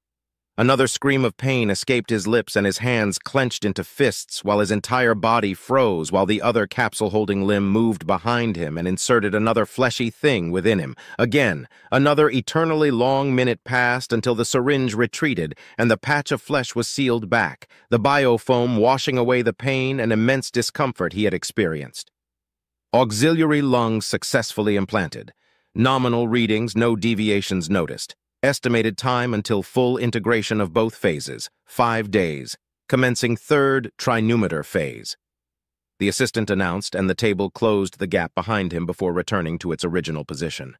Wyatt was unable to speak or even think straight by this point, but his eyes searched for the view window and quickly found it. His gaze landing on the impassive expressions of the two commanders and the blue-haired woman he now considered his friend. A part of him wanted to curse them for making him go through such a horrible experience, but his more logical part realized that they more than likely had gone through similar operations, and likely more and worse than what he was going through presently, so he couldn't hold it against them. If anything, seeing them there, especially Cynthia and Redford, helped him. Not by much, but it was better than having to face them alone like he had during the first set of implants he received. When he saw a new set of 12 mechanical limbs hover above his torso, he clenched his teeth again. Just in time, too, as the needles extended and then simultaneously pierced his body across various points. Then he felt it. A hot, acid-burning liquid was being injected into his body. It quickly spread across his chest, back, spine, neck, mouth, and stomach. By all that was good and just, his stomach was on fire. He let out a long scream of pain as he banged his head against the table repeatedly, groaning and spitting for several moments until the burning began to die down and the needles were removed, giving him a much-needed breather. If it hurts this much like this, it must be unbearable without anesthesia. As bad as this is, it could be much, much worse. Oh no, Wyatt thought, his eyes going wide as a terrible sudden realization manifested itself at the forefront of his mind. The doctor warned me that the third implant was going to be the worst. Genetic equalizer successfully supplied. Nominal readings, no risk of mutation or rejection was detected. Phase 3 was successful. Awaiting permission to begin Phase 4, an assistant announced. The wait lasted mere seconds. Commencing Phase 4, Tier 2 weave-through implant. As one, every mechanical limb moved and twisted around except for the capsule-holding limbs that moved away, their purpose now fulfilled. Worse, the needles were gone, replaced by dozens of tiny, thin, coiling mechanical tentacles. Over 30 of those mechanical limbs stood over across his entire body, with 2 of them set against each side of his neck, and the rest a mere breath away from brushing against his skin. Wyatt was breathing hard and fast, his eyes moving frantically from one of those accursed metallic limbs to another as they remained still, as if taunting him. The silent, glaring standoff lasted for mere seconds until the limbs broke the uneasy truce and all but jammed the small, hair-thin tentacles against his body. The tiny things were cold, and they immediately began to piece and burrow themselves beneath his skin, going deeper and spreading wider as they did. The sensation was entirely uncomfortable, but not as painful as he feared, and then they stopped. A cold but almost pleasant sensation replaced the discomfort, confusing the black-haired pilot. "That wasn't so bad," he muttered to himself, relieved. Either an assistant heard him at that moment or the universe truly hated him for some reason and loved seeing him suffer. "Weaving! Initiated!" an assistant announced loudly and firmly. Pain. Otherworldly, searing, ungodly pain erupted all across his body. Wyatt's mouth went wide, nearly unhinging his jaw as a cry of pure white noise left his throat, unable to scream as his eyes filled with tears. His entire body tensed, but it did him no good. He could feel something slithering and squirming and moving beneath his flesh, piercing his muscles, tearing and reforming his tendons, and latching to his joints. Thousands of tiny stabs happened for every second that passed, slowly spreading across his whole body from his scalp all the way down to the tip of his toes. His ligaments were cut, stretched, sewn together, and then twisted over and over again. With what little mental clarity he still managed to cling on to, his cynical mind couldn't help but compare what the machines were doing to him as anything but a morbid version of knitting. Only that in this case, his flesh was the yarn. Ah! He finally was able to scream, gasping for air and unable to move. His entire body was on fire, white noise rang in his ears, and his vision blurred with hallucinations and tears. His mind unraveled in turn without driving him into madness. Wyatt didn't know how long the procedure lasted, but to him, it felt like an eternity enduring such agony. But as the pain began to diminish, his screams eventually turned to groans and huffs, eventually turning into ragged, rasping breaths. The wriggling tentacles inside him had finished their job and were now retreating, sending a few last electrifying stabs of agony across his body until, at long last, they pulled out of his body. Gathering whatever strength he had left, Wyatt looked down at his body, expecting to see himself smeared in blood. To his surprise, he only found a few trickles of blood quickly cleaned away by two assistants. Aside from the stinging pain still lingering under his skin, he felt weak and was struggling to stay awake. Weaving completed without incidents. Tier 2 weave-through implant installed. Estimated time until full adaptation, 7 days. Recommend entombing the patient for 3 days within a cytostimulating pod for faster recovery and adaptation time. Procedure completed. Awaiting permission to administer the eye gene enhancement. Wyatt had paid little attention to what the assistants were saying before. His mind had already adapted to the idea of receiving the implants and enhancements that were now within him. But whatever the gift from Juliana Winfield and House Winfield as a whole was, it never crossed his mind that it could be a full-on genetic tailoring enhancement. He had never thought about it in depth, but after he became a knight banneret, a noble, and with him being a lieutenant in the Royal Navy, he knew it was only a matter of time before the need to upgrade his eyes arose. Truth be told, he had no desire to have his eye ripped out and replaced by cybernetic eyes, no matter how many advantages they offered. He could live without having direct neural access to the network since he never used it before. With the revelation given by the assistant, a part of him was thankful that he'd get to keep his eyes, but another greater part of him was concerned with how much this gift had cost Commander Juliana. He knew there were different types of cybernetic eyes available, geared toward wealth ranges, noble ranks, job requirements, and a myriad of other little details thanks to Commander Redford's tutelage. Despite their rather heavy cost in credits, there was a reason why cybernetic eyes were by far the most used by the nobility at large. Not only were such augmentations reserved only for the nobility, but few were the houses and individual nobles that could afford such a gene enhancement. "Permission acquired," said the assistant, breaking his momentary stupor. "Initiating procedure," he announced with not an insignificant amount of reverence in his voice. Even for doctors working directly for House Finnegan, witnessing such a treatment had to be a rarity. Or at least that was what Wyatt thought, as a new wave of dread surged within his chest when two new mechanical limbs armed with long, oddly shaped needles slowly approached from each side of his head. Suddenly, a third limb appeared above him and latched itself against his face, leaving only his eyes and nose exposed and forcing his head to remain still. He tried to move, but nothing budged in the slightest. "Remain calm, Sir Wyatt," said one of the assistants. "This is relatively painless, but you must remain still. It'll be over soon." Wyatt embraced the command, desperate to find a semblance of order amid his terror and dread-fueled panic. He stopped fighting, obeying the command given even as his breathing became faster and ragged. A whirring noise caught his attention, but since he couldn't turn his head anymore, he was unable to find what was producing such a noise. His question was answered a second later when the objects he thought were needles pressed against his temples. A twisting, burning sensation assaulted him, and he closed his eyes tightly, clenching his teeth as something was drilling inside his skull at a steady pace. It didn't last for more than 10 seconds, but when it ended and the drills withdrew, something long and flexible replaced them. He then felt 2 weak, cold needles stab something within his cranium before an equally cold, stinging liquid was injected into him. The process lasted for several seconds until it suddenly stopped, and the thing retreated, replaced by something else that chipped at his skull, followed moments later by an application of biofoam to the drilled areas. Eye gene enhancement successfully applied. Nominal, wait. Readings are well within safety parameters, but it appears that there is a chance of developing a benign mutation, entirely aesthetic according to the AI predictions. Monitoring this development is advised. Integration readings are all within nominal parameters, awaiting further authorization to move the patient into either a room or a cytostimulating pod. For the first time since the procedure began, the voice of Commander Redford broke through unseen speakers. Authorization granted to place Lieutenant Wyatt Staples inside a cytostimulating pod. Authorization received.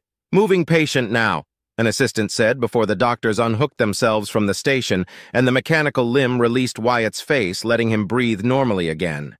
He wanted to ask what they meant by benign mutation, but he was simply too tired to care. His entire body, from his skin to his bone marrow, felt incredibly hot, as if he was suffering from the worst fever he'd ever experienced, but without any of the symptoms denoting he was sick. As the assistants carried him away and the doctors congratulated themselves on a successful procedure, he searched for the window and found the 2 commanders speaking with each other. Cynthia, on the other hand, offered him a sincere smile and nod. That was almost enough to make the pain he went through worth it. Almost, he thought, giving her his best smirk before he was moved out of the room. Princess Clara's quarters an hour later. As Cynthia approached the temporary quarters of her best friend and princess, she noted the 4 of the Royal Marines under her command standing guard. They gave her a pointed nod as she walked past them, returning their kind gesture with one of her own. The doors opened and she entered without delay. Once inside and the doors closing behind her, she found her princess sitting before a desk while her fingers moved over a keyboard, her eyes glued to the screen in front of her. Sitting a few meters to Clara's right was Captain Milcades eating a Royal Marine ration bar. The white hair of the captain, so common among the Royal Marines, was short and properly trimmed.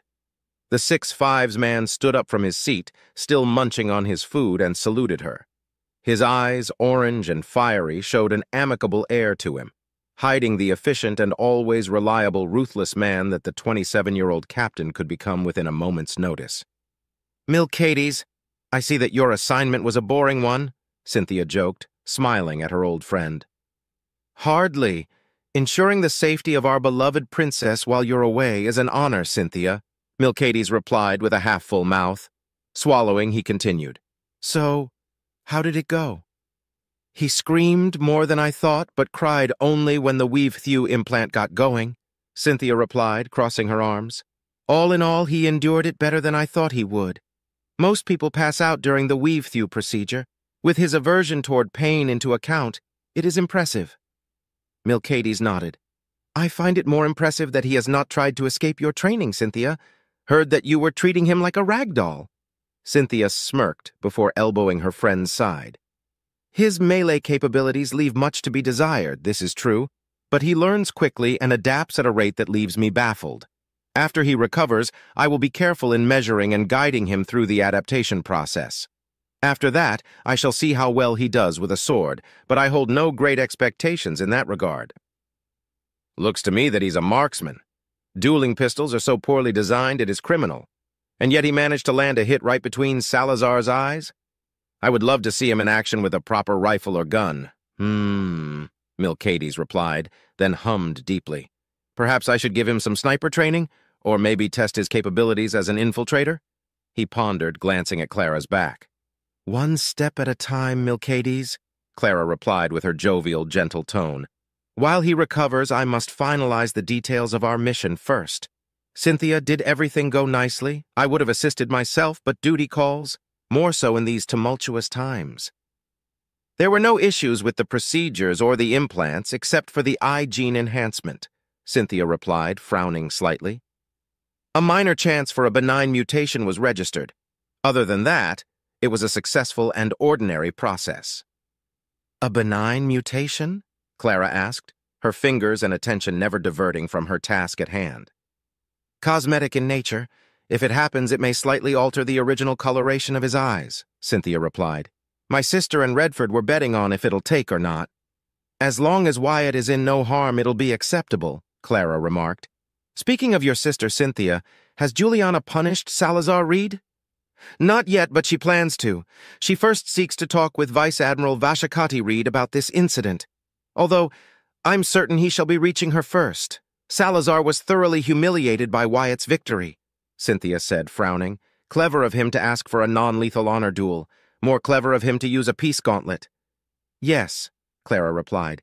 It seems I will also need to teach Wyatt the finer points of nobility once he recovers. Was he sent to the cytostimulating pod? Redford gave his authorization, Cynthia replied while Milcades continued to eat in silence. Splendid, the princess said, and finally her fingers stopped, but her attention remained focused on the screen. Milcades, ensure that the Nornavio remains isolated and only the additional cargo and personnel I approve of are to be dispatched to it. I will not suffer any traitor or potential spy within my ship. At your command, Clara, Milcades replied in a solemn tone. We shall depart Macha within a week. As much as it pains me to leave my brother dearest here, we have our roles to play. Our path shall take us first to House Ferentis, and we shall convince them to side with my brother, the prince. Their industrial and shipbuilding capabilities will be needed. After that, we will seek to cripple the Caiston lineage, depriving my uncle of his most loyal banner house. If possible, we shall remove Andrew Caiston first, said the blonde princess. What about the rest of House Caiston and their branching bloodlines? Cynthia asked. We shall refrain from purging them entirely, Clara answered, unless they are stupid enough to incur my wrath.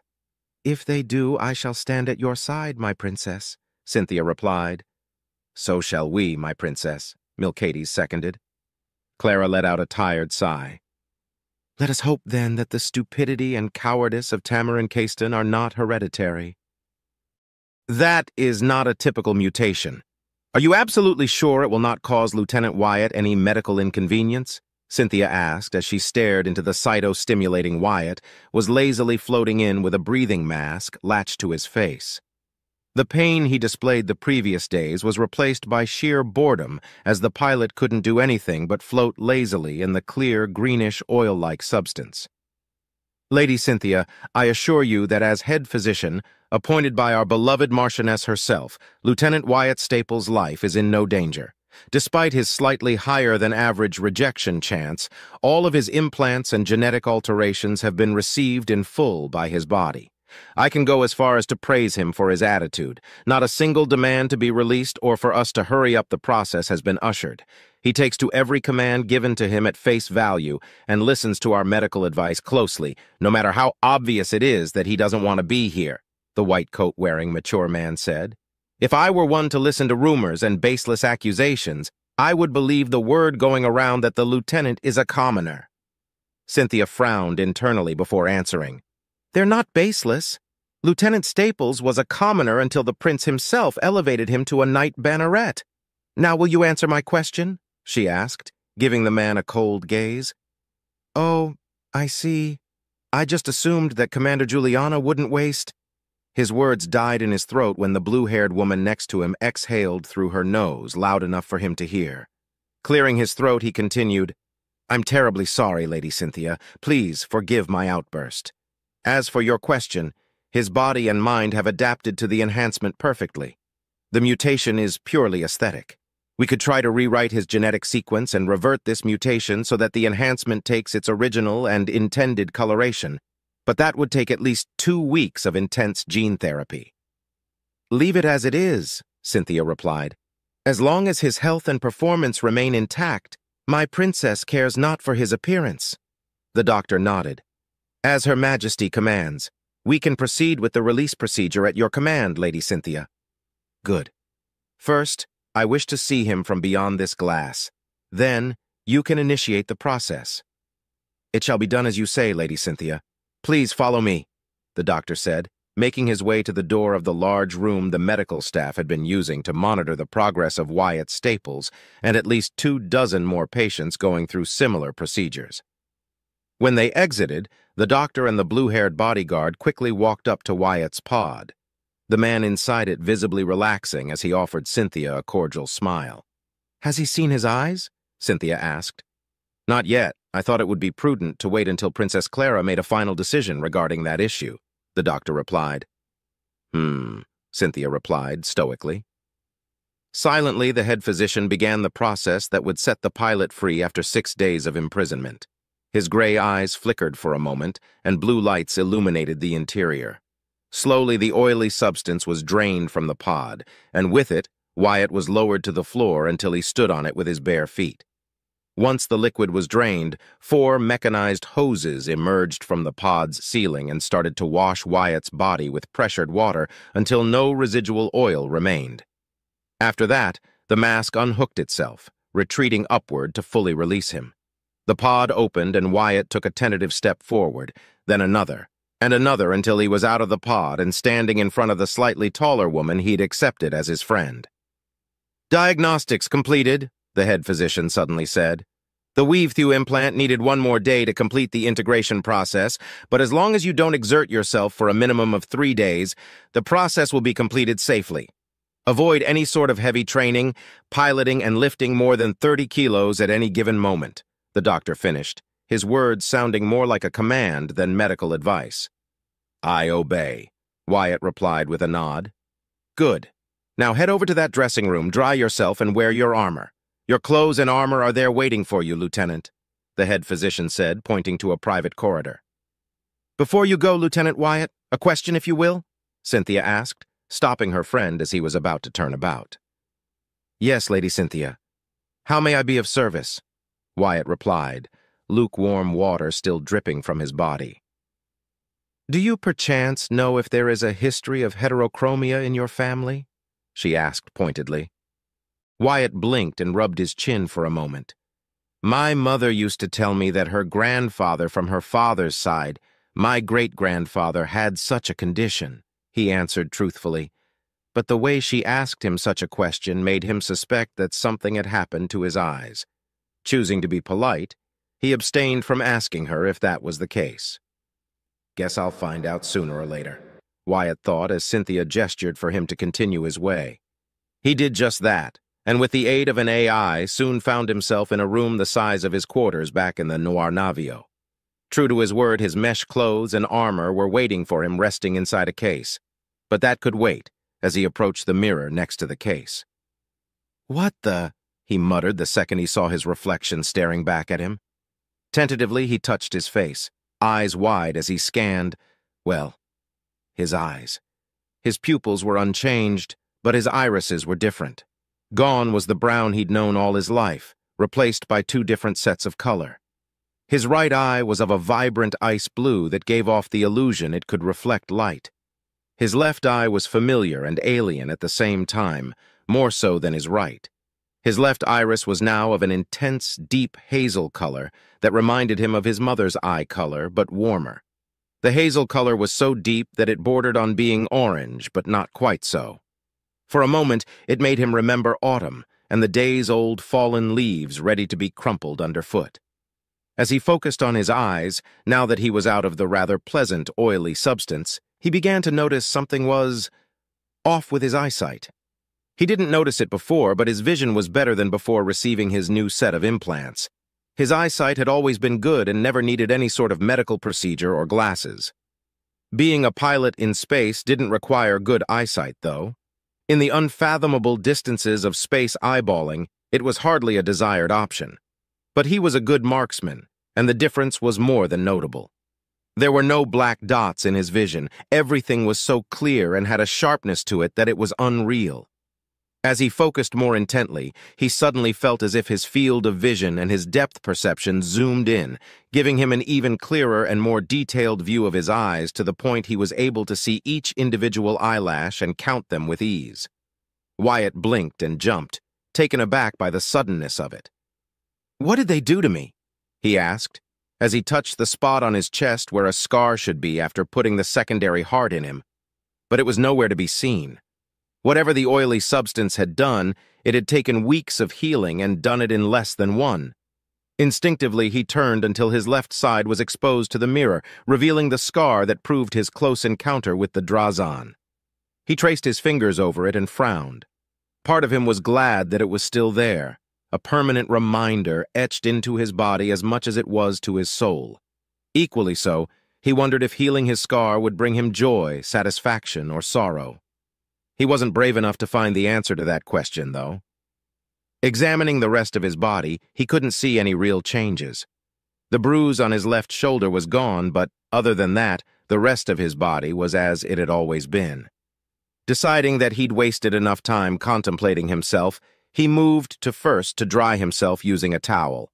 Then, he put on his mesh clothes, followed shortly by his armor. Once he was done, he picked up his helmet and locked it to his belt.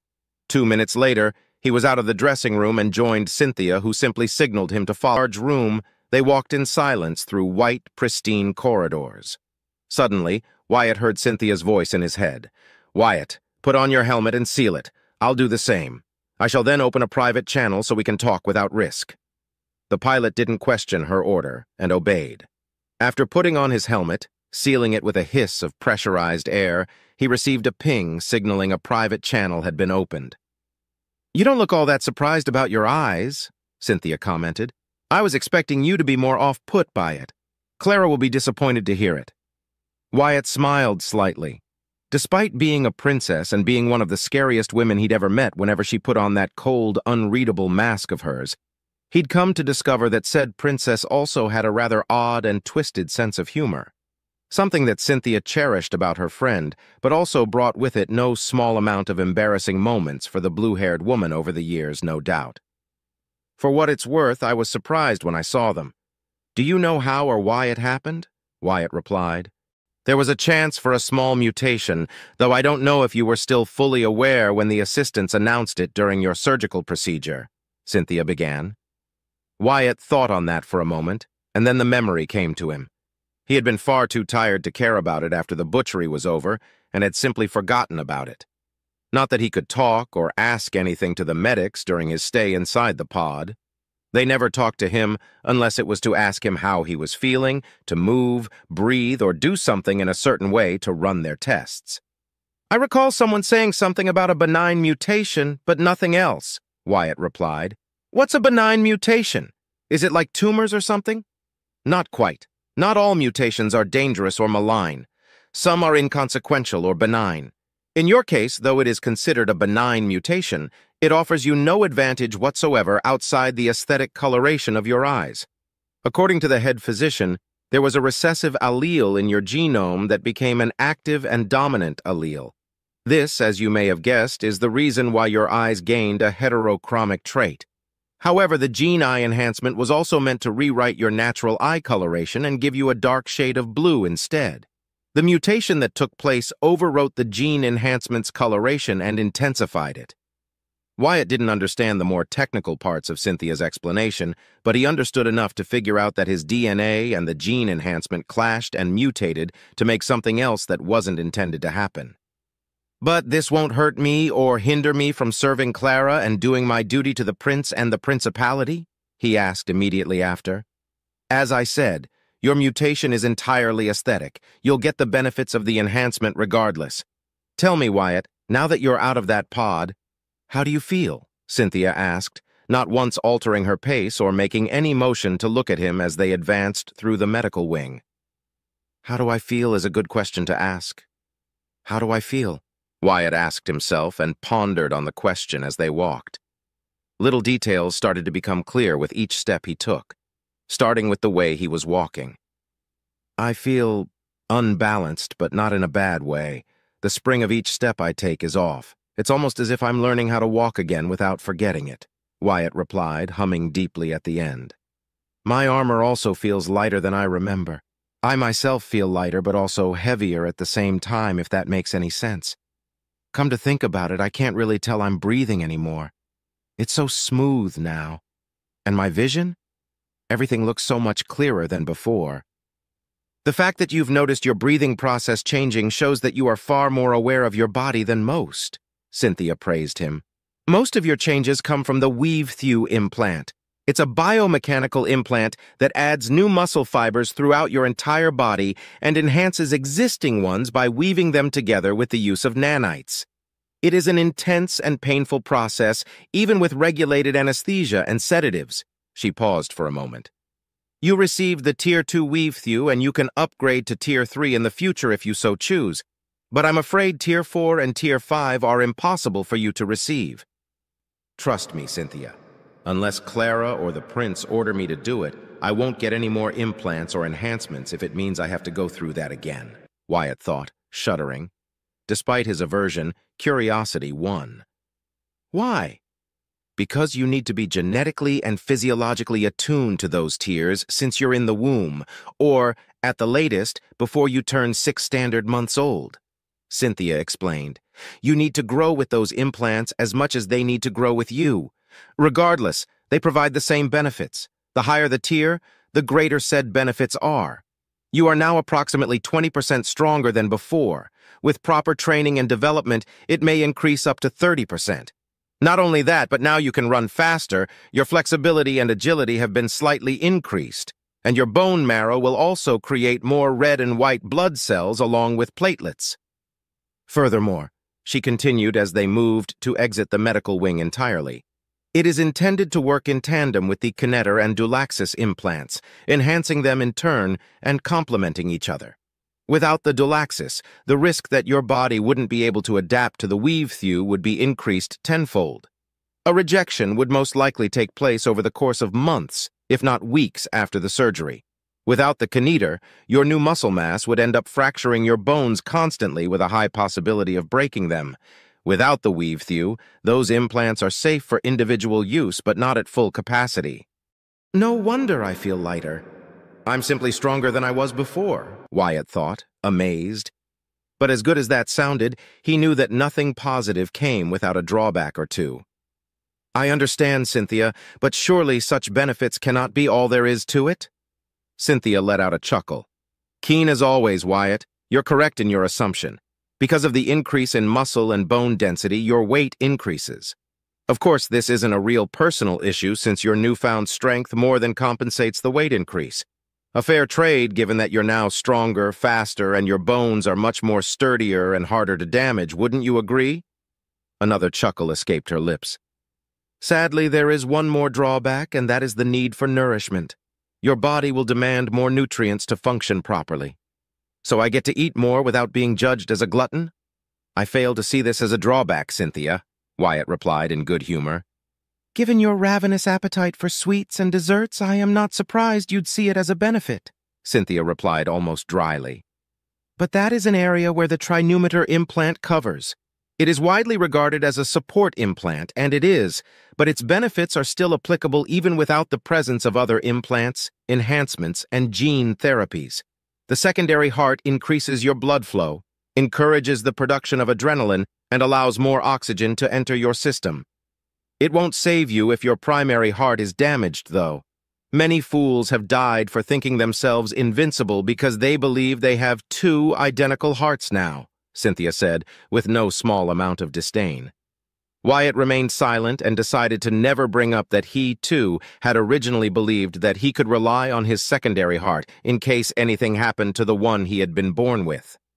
"Your auxiliary lung is much the same. It won't replace any of your lungs in case it is damaged or punctured. What it does is stimulate the oxygen intake and filtering process of your lungs. That's why breathing is so much easier now. Your respiration process is simply better now, more efficient, and gives all the oxygen your body needs. Oh, and you can hold your breath for longer now, though I wouldn't rely on it unless you're swimming in a pool," she said, and Wyatt couldn't tell if she was being serious or if she was joking. Finally, the genetic upgrade is simple in nature. It targets your internal organs to make them more efficient and less prone to failure or collapse. Your kidneys, liver, pancreas, spleen, gallbladder, stomach, digestive tract, and intestines are, for lack of a better term, enhanced in their functions and capabilities. It also benefits your natural intestinal bacteria, making it stronger and more efficient at combating other foreign bacteria, fungi, parasites, and amoebas. This also includes food consumption. You will be able to better extract more nutrients, minerals, and calories that would otherwise be wasted through fecal matter or urine.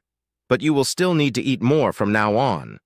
So that means I'll make less or more use of the toilet, Wyatt thought, and a moment later shook his head, moving away from the direction his mind had taken him. Does that mean I'm a superhuman now? Hardly, Cynthia replied matter-of-factly.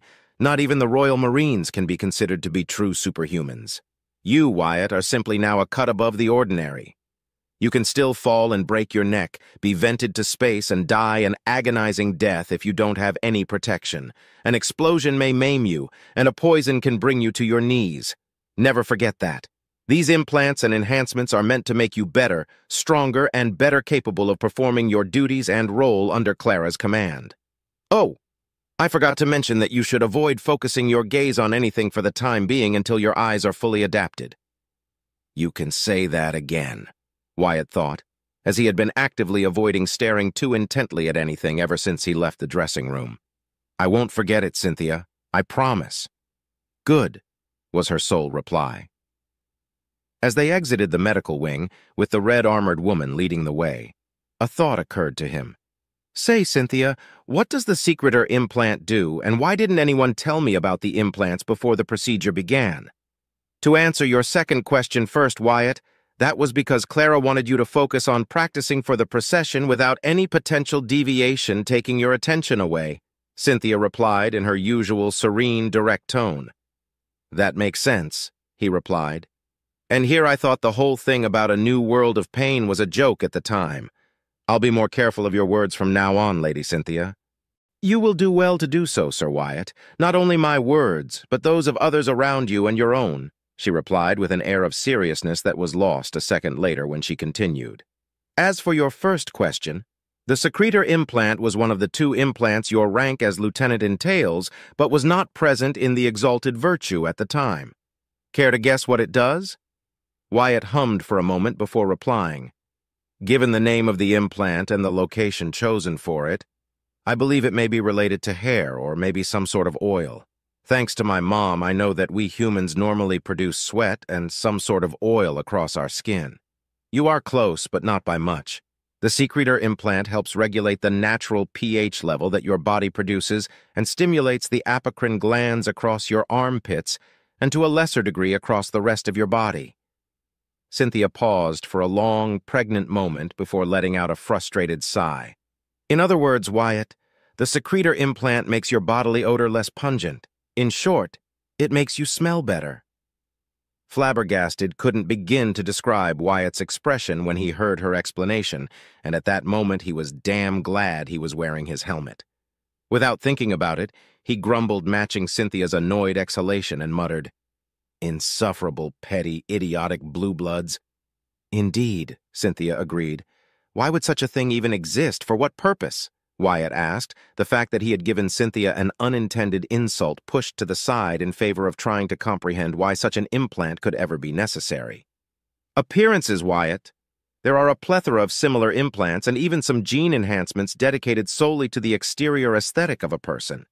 Hair color, skin patterns, fingernail composition and color, and even gene splicing in some planets, though they are rare. To most nobles, one's appearance can be tantamount to power, standing, influence, affluence, and prestige. Real, projected, or otherwise. It matters not, Cynthia answered. That or they are simply narcissistic and vain. More often than not, the second reason is the real answer.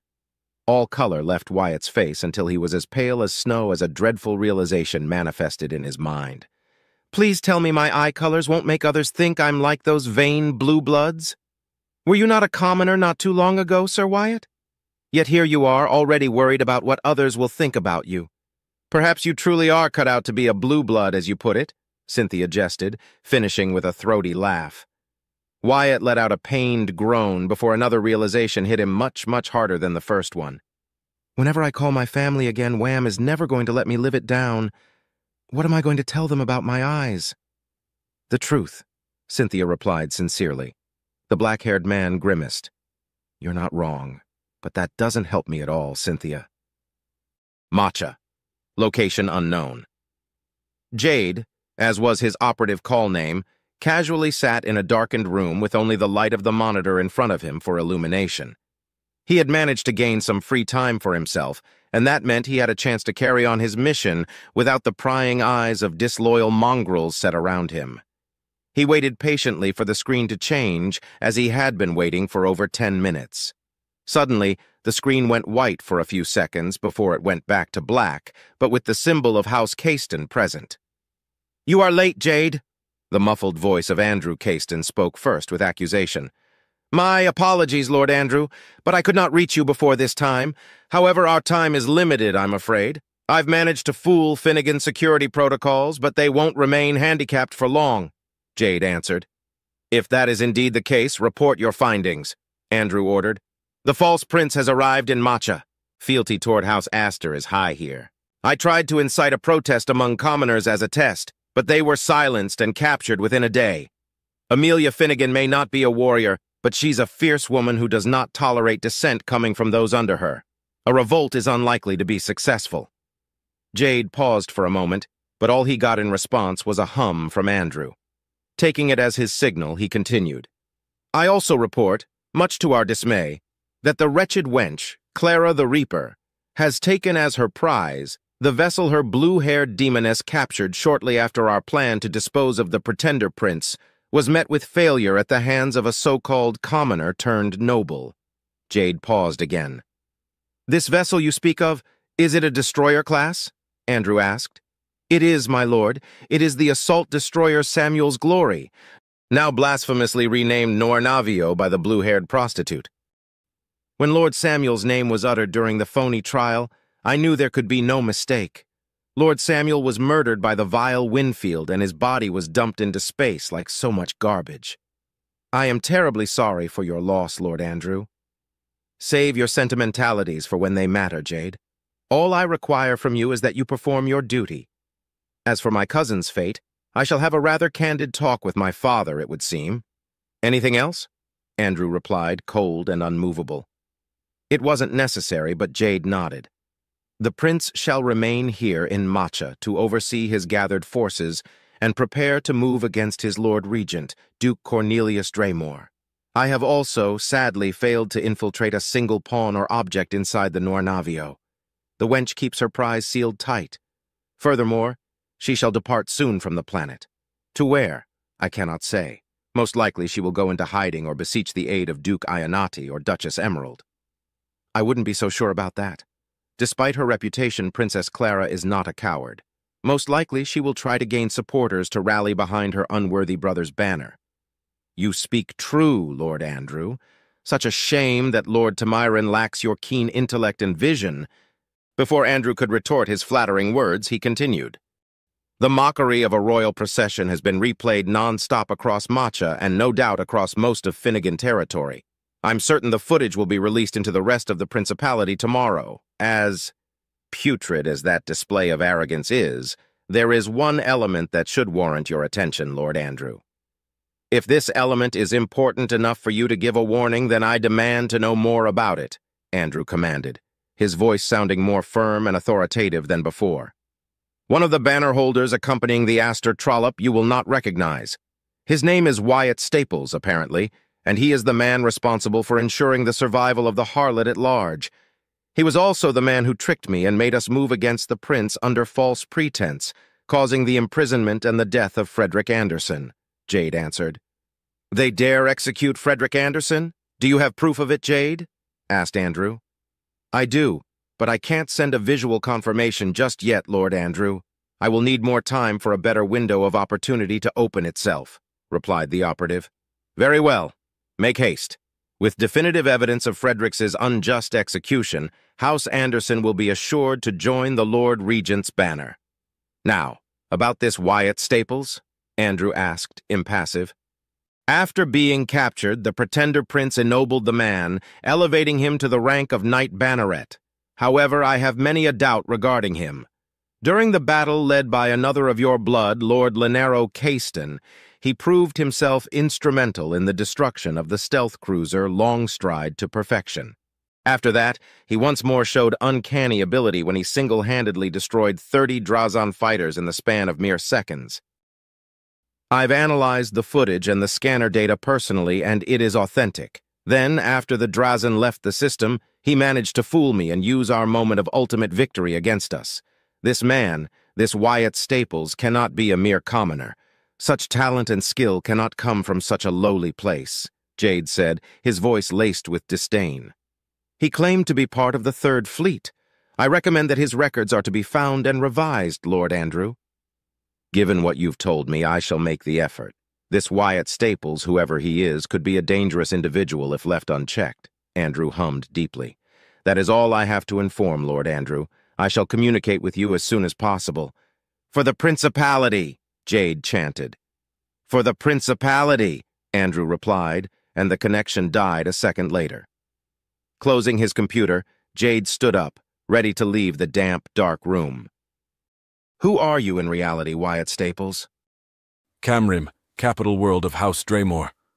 Gabriel Camrim continued to read his book while two servants set up his dining table with a fine cloth, silver cutlery, polished, elegant ceramic plates, and candles for ambiance. The bottle of wine they placed on the table rested inside a container filled with ice. A wide selection of freshly baked bread was also present, and 3 large dishes were covered by a metallic lid, keeping the food inside them warm. As always, the servants were silent, prohibited from uttering a single word in his presence. They worked quickly and diligently until they finished. Upon completion, they left as quickly as they entered, and they would be back only after he was done eating. Alone once more in his room, Gabriel closed his book, stood up from his comfy armchair, and made his way to the table. Truth be told, he was famished. Just as he was about to pull the chair, he stopped as something caught his eye. He waited for a second, but then continued with what he was doing and sat down. The blond, handsome man, the spitting image of his father when he was his age, grabbed the slightly damp but warm washing cloth and ran it over his hands, cleaning them. Setting the cloth aside, he removed the lid of the first plate and smiled when the smell of it hit his nostrils.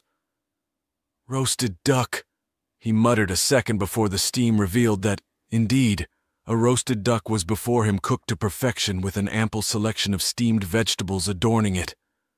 Wasting no time, he grabbed a napkin and set it on his collar before grabbing a knife and a fork to cut a large piece of the duck's breast before placing it on his empty plate. Then he picked up the wine, uncorked it, and served himself a large glass of it before taking a long sip from it.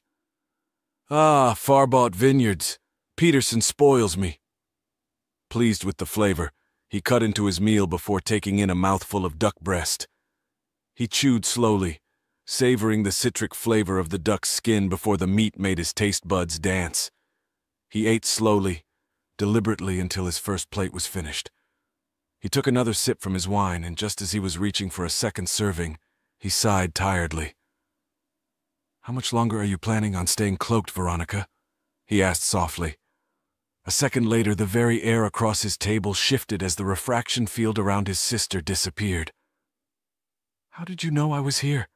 Veronica asked, her voice cold and firm. "I caught a glimpse of the refraction effect," Gabriel answered, as he served himself the other half of the duck's breast. "Does that traitor scum know you're here?" "You will show our Lord Father the respect he deserves, Gabriel," Veronica replied, eyes narrowing. Gabriel chuckled. "So he doesn't know. Not that it matters. Not to me, anyway. So why are you here, Veronica? I doubt it is because you miss your older brother." Veronica closed her eyes for a moment and took a deep, calming breath. "Father misses you, Gabriel. It pains his heart that you think of him as a traitor. Please, Gabriel, reconsider your stance. Why must you stand against your family?" I'm surprised he has a heart at all, Veronica, Gabriel replied before taking in a mouthful of meat. After he swallowed, he continued. He betrayed the memory of our mother. He has betrayed his nephew, our cousin, the prince. Any pain I can inflict upon him, I shall gleefully do so, for he deserves no love from me after his betrayal. Veronica crossed her arms, her intense green eyes set upon her brother while he continued to eat. Look at you, Gabriel, groveling at the feet of the false prince, she began, but was interrupted when a flying knife bounced off her shield. As the knife clanged against the ground, her eyes were set on her brother's irate expression. Don't you dare speak his name with that treacherous tongue of yours, Veronica. He is the prince, and nothing but the prince until either death or destiny takes the throne from him. Gabriel half shouted in pure fury. The siblings shared a glaring contest for several moments until he closed his eyes, sat down again, and took a large sip from his wine. Veronica smirked. You've just proven my point, Gabriel. You're a blind follower of a man unworthy to be the prince in the first place. The Council of Nobles took years to recognize him as prince. In fact, they didn't. Now, did they? Just as our father was denied the title of Lord Regent, he was denied the full ascension and recognition as prince, didn't he? That may be the case, but it matters little. He had been the prince for over 3 years after our uncle's death. He has been the prince we deserve. Gabriel countered, opening his eyes. I am loyal to the principality. I am loyal to the prince. I am loyal to my family, Veronica. You, on the other hand, know not what loyalty is. Veronica's expression twisted into an angry snarl as she pointed a damning finger at her brother. You claim to know loyalty when it is you who doesn't know what true loyalty is. Our Lord Father is the only one who can lead the principality until he properly guides a true successor. The hammer of Draymore is strong, brother, but you are weak and petty. Mother would be ashamed of your attitude. Gabriel narrowed his eyes. Perhaps. I know she wouldn't approve of the way I treat our traitor of a father. But if Mother would be ashamed of me, then she would be disgusted by you, Veronica. Your blind devotion and borderline fanaticism toward our father would sicken her. This is getting us nowhere, Veronica huffed. Repent, brother. Repent and beg for our father's forgiveness. You can still join his side and stand proud as you should next to his magnificence. And if I don't? What will you do? He asked in defiance. Will you torture me? Kill me? No, of course you won't. You wouldn't risk earning our father's scorn. Not again, anyway. He let out a dark chuckle. Or would you, I wonder? Baring her teeth, Veronica slammed the table. Father never scorned me, Gabriel. I made a mistake, but I've learned from my mistakes. Unlike you, I am no coward. I am Veronica Draymore, proud daughter of his lordship Duke Cornelius Draymore, the Hammer of Draymore, Lord Regent of the Principality. He's not recognized as Lord Regent, though, Gabriel replied with a winning, smug smirk that caused his sister to fume in anger even more. However, I agree that I am a coward. I am not a warrior. I'm a statesman, a bureaucrat. I like counting credits and organizing laws. But you're mistaken if you believe yourself as a warrior, Veronica. You're nothing more than a butcher, remember? Instantly, he regretted letting his bravado and anger get the better of him. Veronica's expression darkened and her eyes grew cold. Then, after what felt like a short eternity, she looked away, ashamed and hurt. Gabriel stood up and slowly made his way to his sister until he was within arm's reach. Then he hugged her, and she returned the gesture. I'm sorry. I was out of line with that last remark.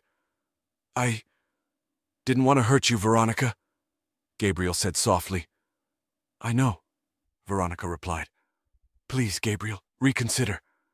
Father said to me that I shouldn't judge you as a traitor for refusing him. I try, brother, I try. See the light, Gabriel.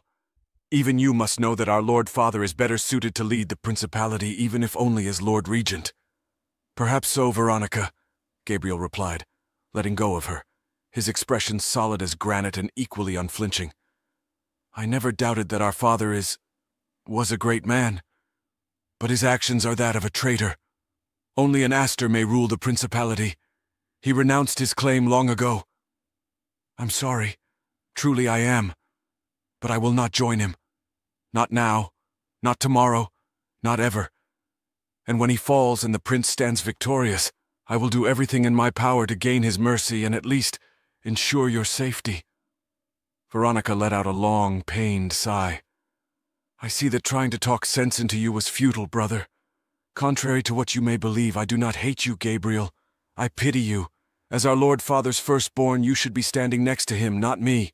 I shall do whatever I can to fulfill our Lord Father's vision into reality, and I sincerely hope that you will join us when our victory is achieved. Enjoy your meal, Gabriel." With that, she walked away and soon was out of his room, leaving him alone once more. Gabriel returned to his seat, eyed the glass of wine, then reached for the bottle and drank from it until it was empty. "I wish I could get drunk," he muttered tiredly, the rest of his meal forgotten, his appetite lost. Matcha, capital world of House Finnegan, Grand Palace. Wyatt Staples sat across a table, his attention fixated on the chessboard as he struggled to decide which piece to move next. Across the table sat the prince wearing a placid smile, as he too focused on the match. Sitting on the sidelines as a spectator waited Cynthia Winfield, her expression serious and unreadable. The prince had summoned them an hour after leaving the medical wing, and while they were in the middle of preparing to leave Matcha upon Clara's command.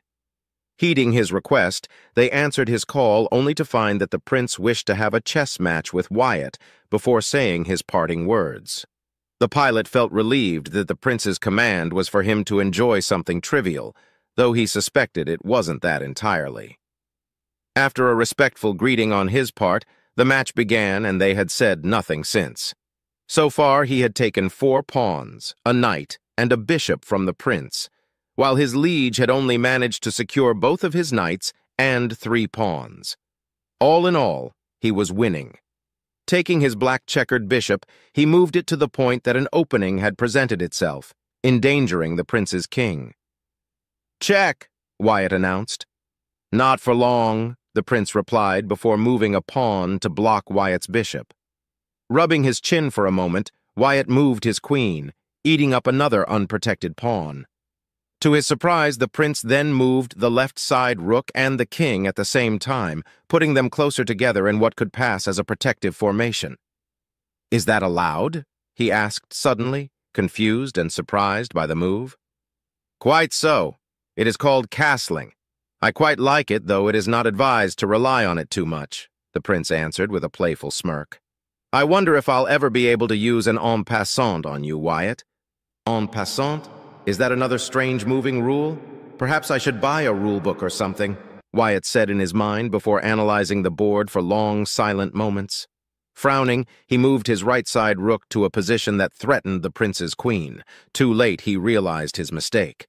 The prince let out a throaty chuckle before moving his queen, eating the unprotected rook. "Check," Wyatt hummed, his right hand dangling over the board trying to see all his possible moves.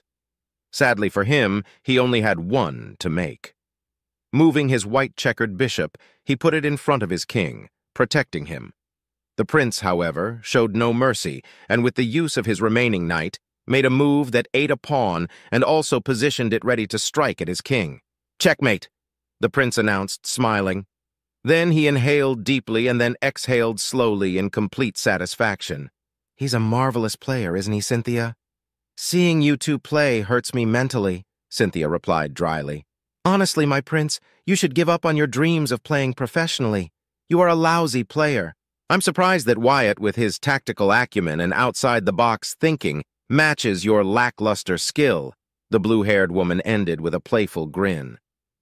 Wyatt sat there speechless, as the color drained from his face.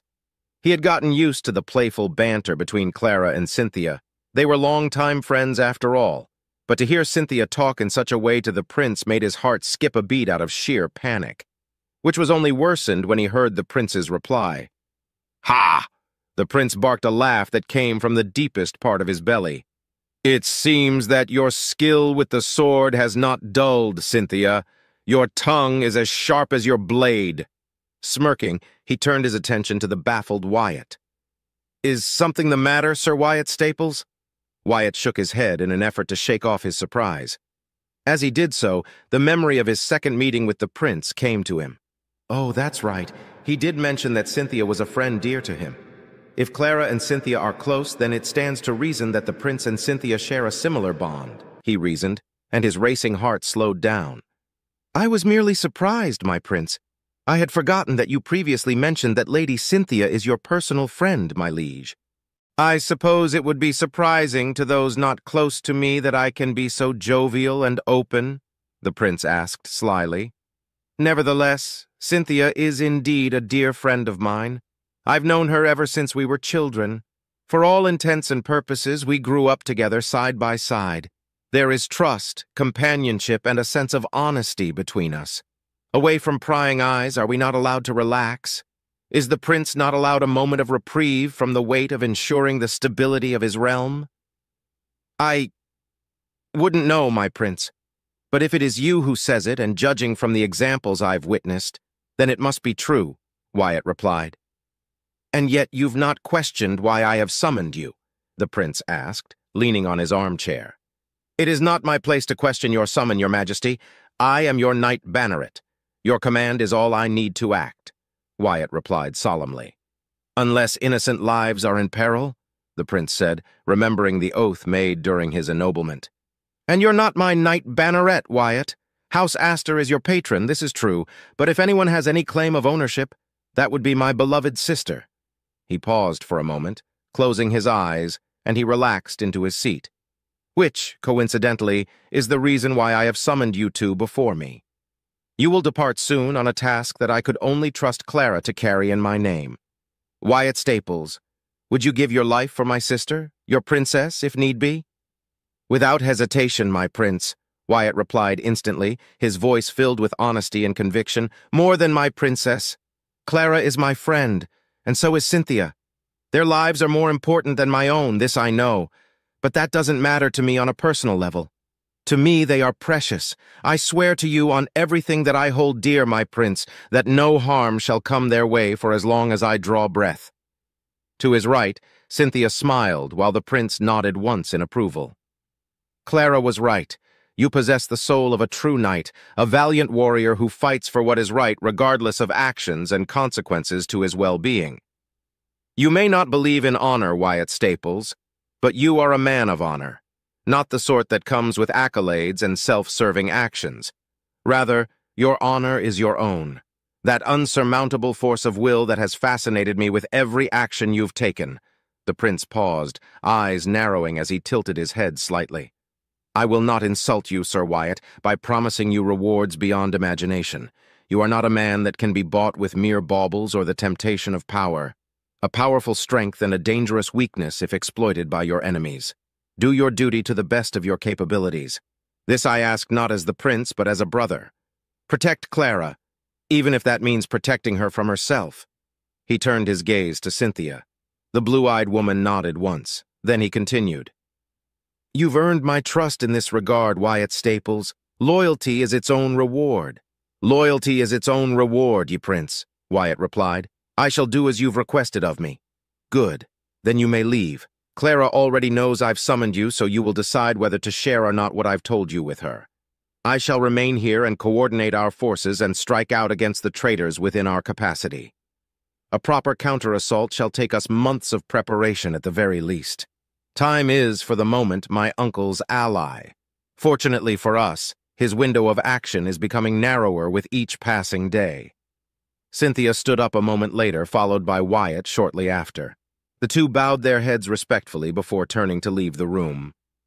Oh, before I forget, one last thing, the prince called out. Your eyes may have a different shade now, Wyatt, but your gaze remains unchanged. Ensure that it remains that way, or, failing that any changes that may come are positive ones.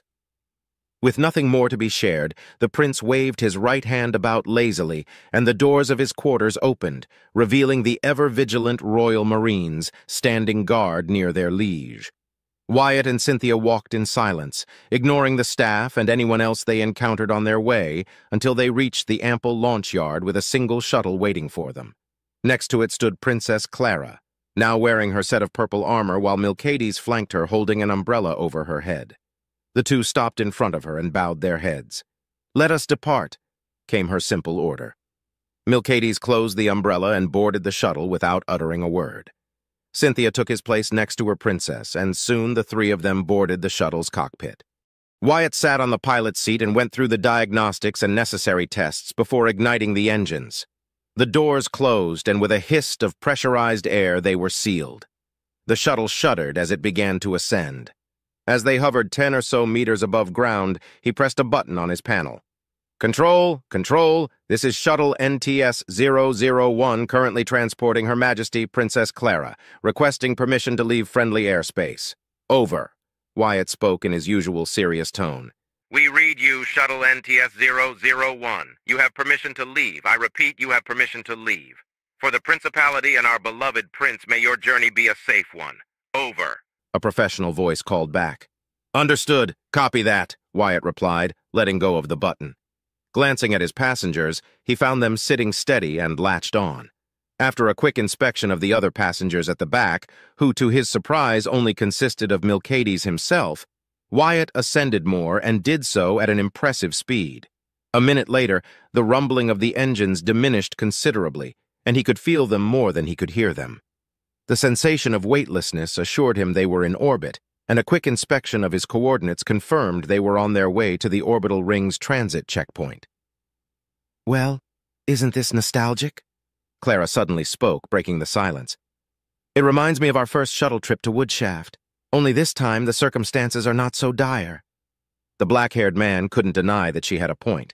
The shuttle was of standard design, identical in dimensions and proportions to the one they had used at that time. Remembering that time and everything that spiraled out of that seemingly unimportant voyage brought out a smile that he couldn't hide. Just please don't let Clara fly this time, Wyatt. We don't have the privacy or the time to indulge in such activities, said the blue-eyed woman as she crossed her arms. You should relax more often, Cynthia. It will do you well, Clara replied. That aside, I'm certain that my brother Dearest summoned you to have more than a friendly match, Wyatt? Given that the prince had granted him free rein on how to reply to her, Wyatt felt no need to withhold any information. Your brother, the prince, tasked me with the duty of protecting you, Clara. No matter what happens, know that I'll stand next to your and Cynthia's side. I'm at your service and disposal, my princess. Clara let out a soft whine mixed with a giggle. Brother Dearest worries too much about my safety. With me out of his shadow, his negotiations shall proceed smoothly, and he may focus more effort on finding the whereabouts of Alexander and Giovanni. Although I appreciate your loyalty and dedication, Wyatt, I'd rather not have you die for my sake, nor anyone else for that matter. If a sacrifice is needed, then let it be so, only when there is no alternative, she said, her voice somber yet firm. Clapping her hands twice, her smile returned. Unsavory topics aside, there is much that we must do. I shall share with you the secret of our dark reputation once we are safe aboard the Noir Navio and heading toward our first objective, Wyatt. For now, know that our mission, with the blessing of my brother and acting upon his authority, consists of 3 objectives. The first is simple. Gather any relevant and important information regarding traitor movements, forces, and whatever other knowledge we may be able to acquire. Incendiary secrets are as effective, if not indeed more so, as blades or firearms can be. It is the other 2 objectives that require our attention the most. Firstly, House Ferentis has declared itself neutral, but they must not be allowed to neither remain neutral nor to declare themselves for my uncle's faction. House Ferentis is strong and borders both Caiston and Finnegan territories, but their strength does not come from military power. In fact, they believe that true power comes in the form of grain stalks and the weight of meat. Clara chuckled softly. They do have a point. I'll grant them that much. I am to strike a deal with House Ferentis, so that their vast agricultural go to the right bellies at a fair price or in our favor if at all possible. Wyatt nodded in approval. Volantis had never experienced a true famine, but there had been periods in which many stomachs growled for one reason or another. A fungi infection devastating vast amounts of Lakoa farms, Clixol numbers dropped dramatically one year or exploded in another, taxes and rival blocked cutting off trade for months at a time. A full stomach was crucial even during patrol routes. Secondly, this objective is much simpler in theory, yet incredibly so more difficult in any theoretical execution. For you see, Wyatt, we are to engage with Caiston forces so that we may learn the location of Caiston Army and Navy officers regardless of rank. Once found, we are to eliminate them under either the rules of engagement or through formal duels. If at all possible, I would have Tamirin Caston's head as a trophy. If not, then his son, Andrew Caiston, shall suffice. Again, Wyatt found himself nodding in approval. So that we may deprive Duke Draymore of one of his most loyal followers, Wyatt stated flatly. Precisely, my dear Wyatt. Precisely, Clara replied, her eyes cold and focused. I shall not stand idle while my uncle consolidates his forces further.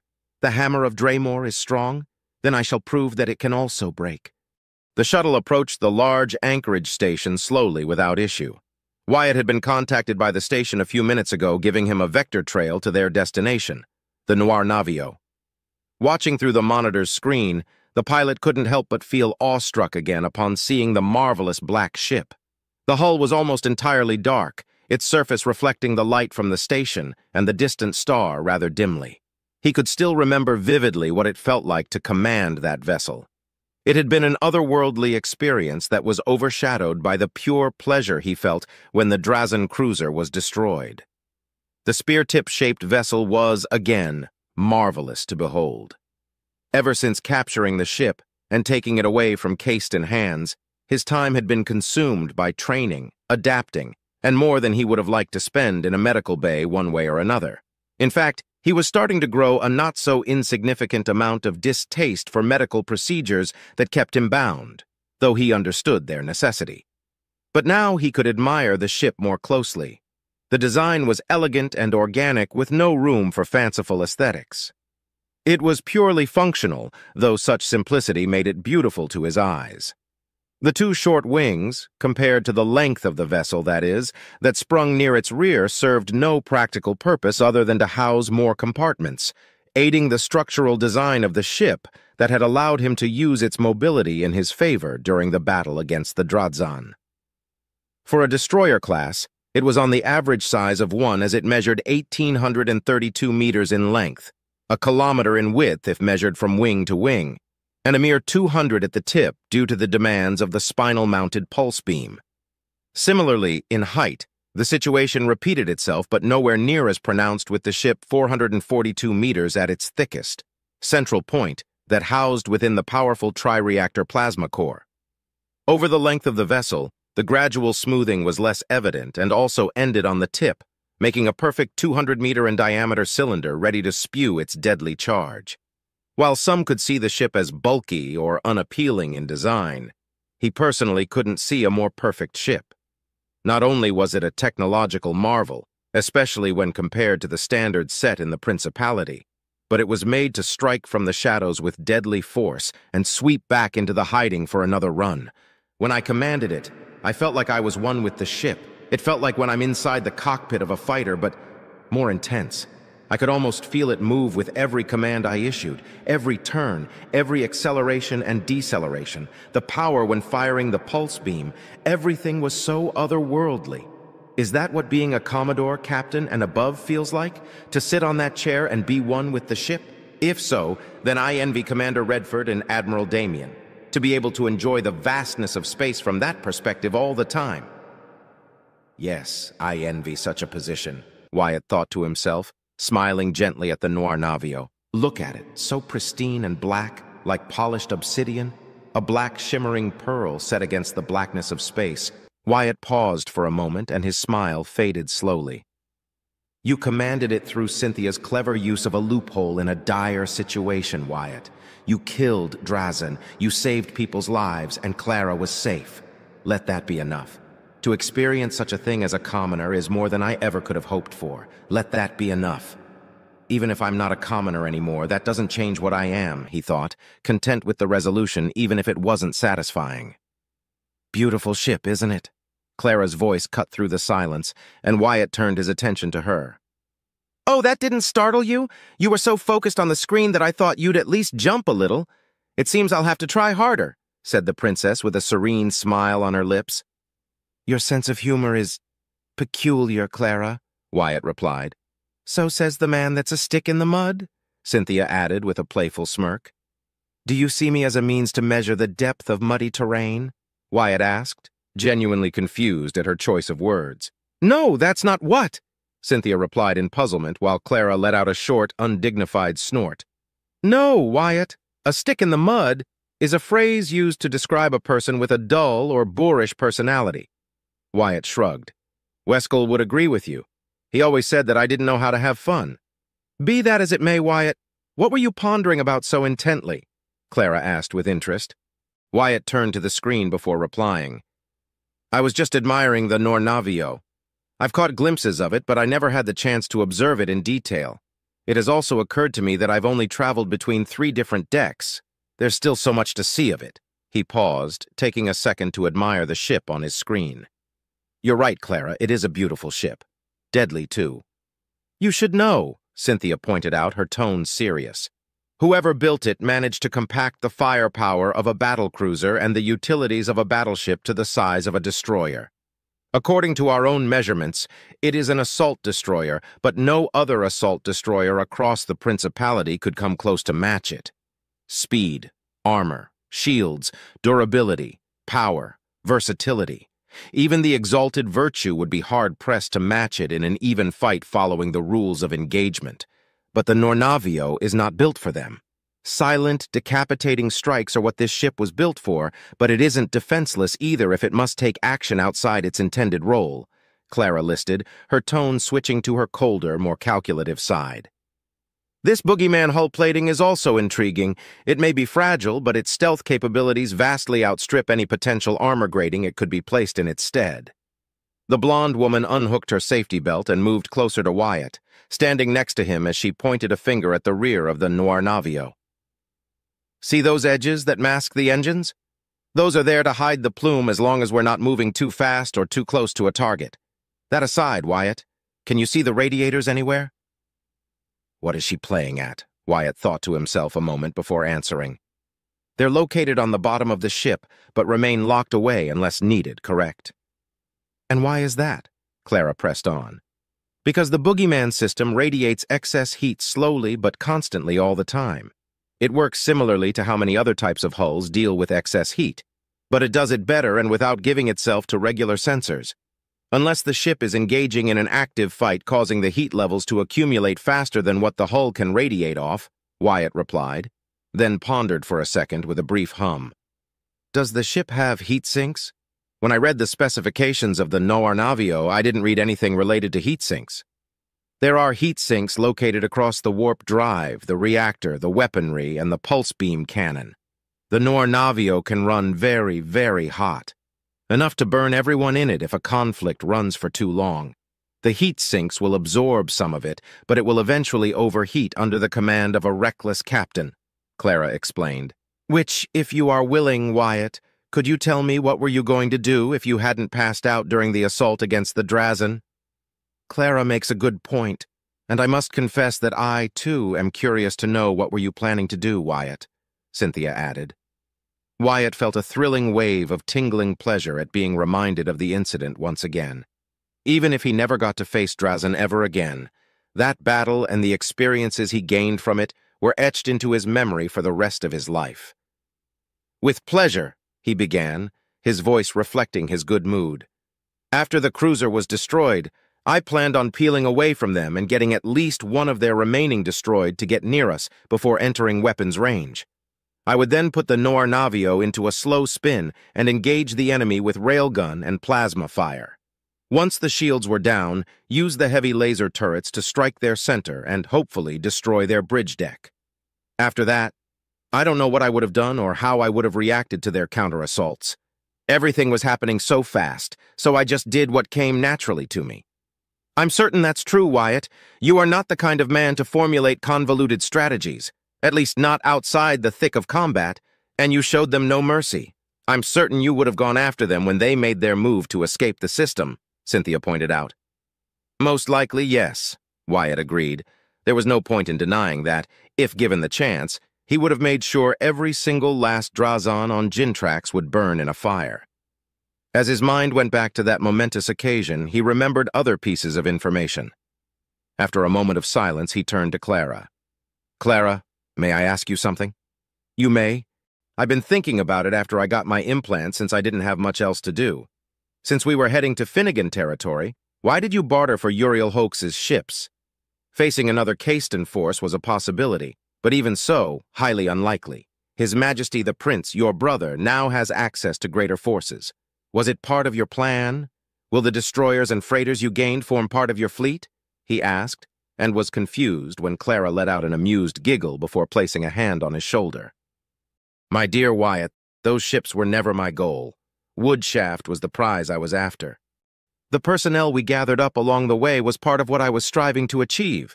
Frankly, I am still disappointed that I have no real fighting ground and boarding forces. In their favor, though, the leader of the mercenaries under my command, one Commander Francesco Arcadi, is a rather enthusiastic and competent man. I'm sure his forces will prove their worth. The princess replied, and Wyatt smiled internally, noting the not-so-enthusiastic tone behind the otherwise encouraging words of the blonde, purple-eyed woman. Then, if Woodshaft was your goal, why deal for the ships at all? Diplomacy and negotiations are dangerous battlefields, Wyatt. I did not lie to Uriel when I said I could have easily replaced him. Had he shown incompetence or overt greed, I would have ordered his execution. But Uriel Hoax is an intelligent and competent man. The ships bartered will be used as refitted transports and be integrated into the forces of the fleets present as logistical and support ships. Deities know we need capable ships to press against my uncle's forces, Clara explained, pausing for a moment, her eyes gleaming with intent before continuing. You see, Wyatt, my goal was to achieve Woodshaft primarily as a distraction. The station is vast and a strategic position for both House Finnegan and Caiston. Now that they are not a mere smuggler den but a commercial hub under the recognition of House Astor, the only way for House Caiston to reclaim it for themselves will be through a large military force or with the use of Third Fleet elements. But Cornelius Tigan won't be able to spare his forces whilst in conflict with Finnegan and other loyalist forces. Letting go of his shoulder, she returned to her seat as they approached their destination. And while Woodshaft stands, we have eyes inside Caiston territory and a potential staging point for our forces if need be. Did she plan all of it from the start? Wyatt thought as a shudder of fear and not a small amount of respect and admiration flowed through him. Making future plans was decidedly not one of his strengths, but Clara was capable of formulating a dozen different plans with laughable ease. Is she a genius because she's an Astor, or is it her natural talent? He asked himself, not sure which answer was more terrifying. Sad as it was, the Drazen assault cemented Uriel Hoax's opinion and gained us his appreciation, if not his loyalty, Cynthia added pragmatically. Tragically, Wyatt replied, agreeing with the blue-haired woman. Say, Wyatt, aren't you curious about what happened to Salazar Reed? Cynthia asked with a knowing tone. Not really, the pilot replied without hesitation. Unless his name is Serhan Gimor, I don't hold grudges without merit. What he did was no different from what I expect from petulant blue bloods. What he did was almost worthy of praise were it not for his intended goals, Clara exclaimed, and a cold laugh escaped her lips. Using his knowledge against you, he sent you a peace gauntlet hoping you'd reject the gesture. Since he couldn't kill you for your crime, he opted to show he was better than you. Her lips curled into a smirk. Sadly for him, he fell short of his own expectations and ended up humiliated in turn. Vice Admiral Vashakati Reed was not pleased with the actions of his nephew, Cynthia continued with a smirk. He didn't send a formal apology. He has to save face somehow for the sake of his house, but he stripped Salazar from his noble title, reducing him to a mere knight with no authority within his house. He was lucky he wasn't exiled for his actions and his defeat. To make matters worse for him, my sister was not gentle either. Wyatt winced at the sadistic tone Cynthia's tone took during that last sentence. He didn't know Commander Juliana anywhere near as well as Cynthia, but he knew she was a woman of unquestionable loyalty and valued it above all else. What did she do to him? He asked as his curiosity won.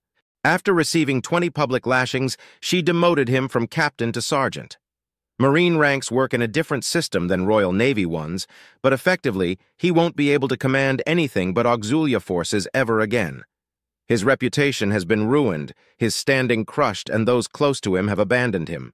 In a rather cruel decision even by the standards set by my sister, she has transferred him to the Noir Navio. Isn't that dangerous? What if he tries to hurt you or Clara? What if he turns traitor? Wyatt asked, worried. He has no option but to lower his head and take his punishment.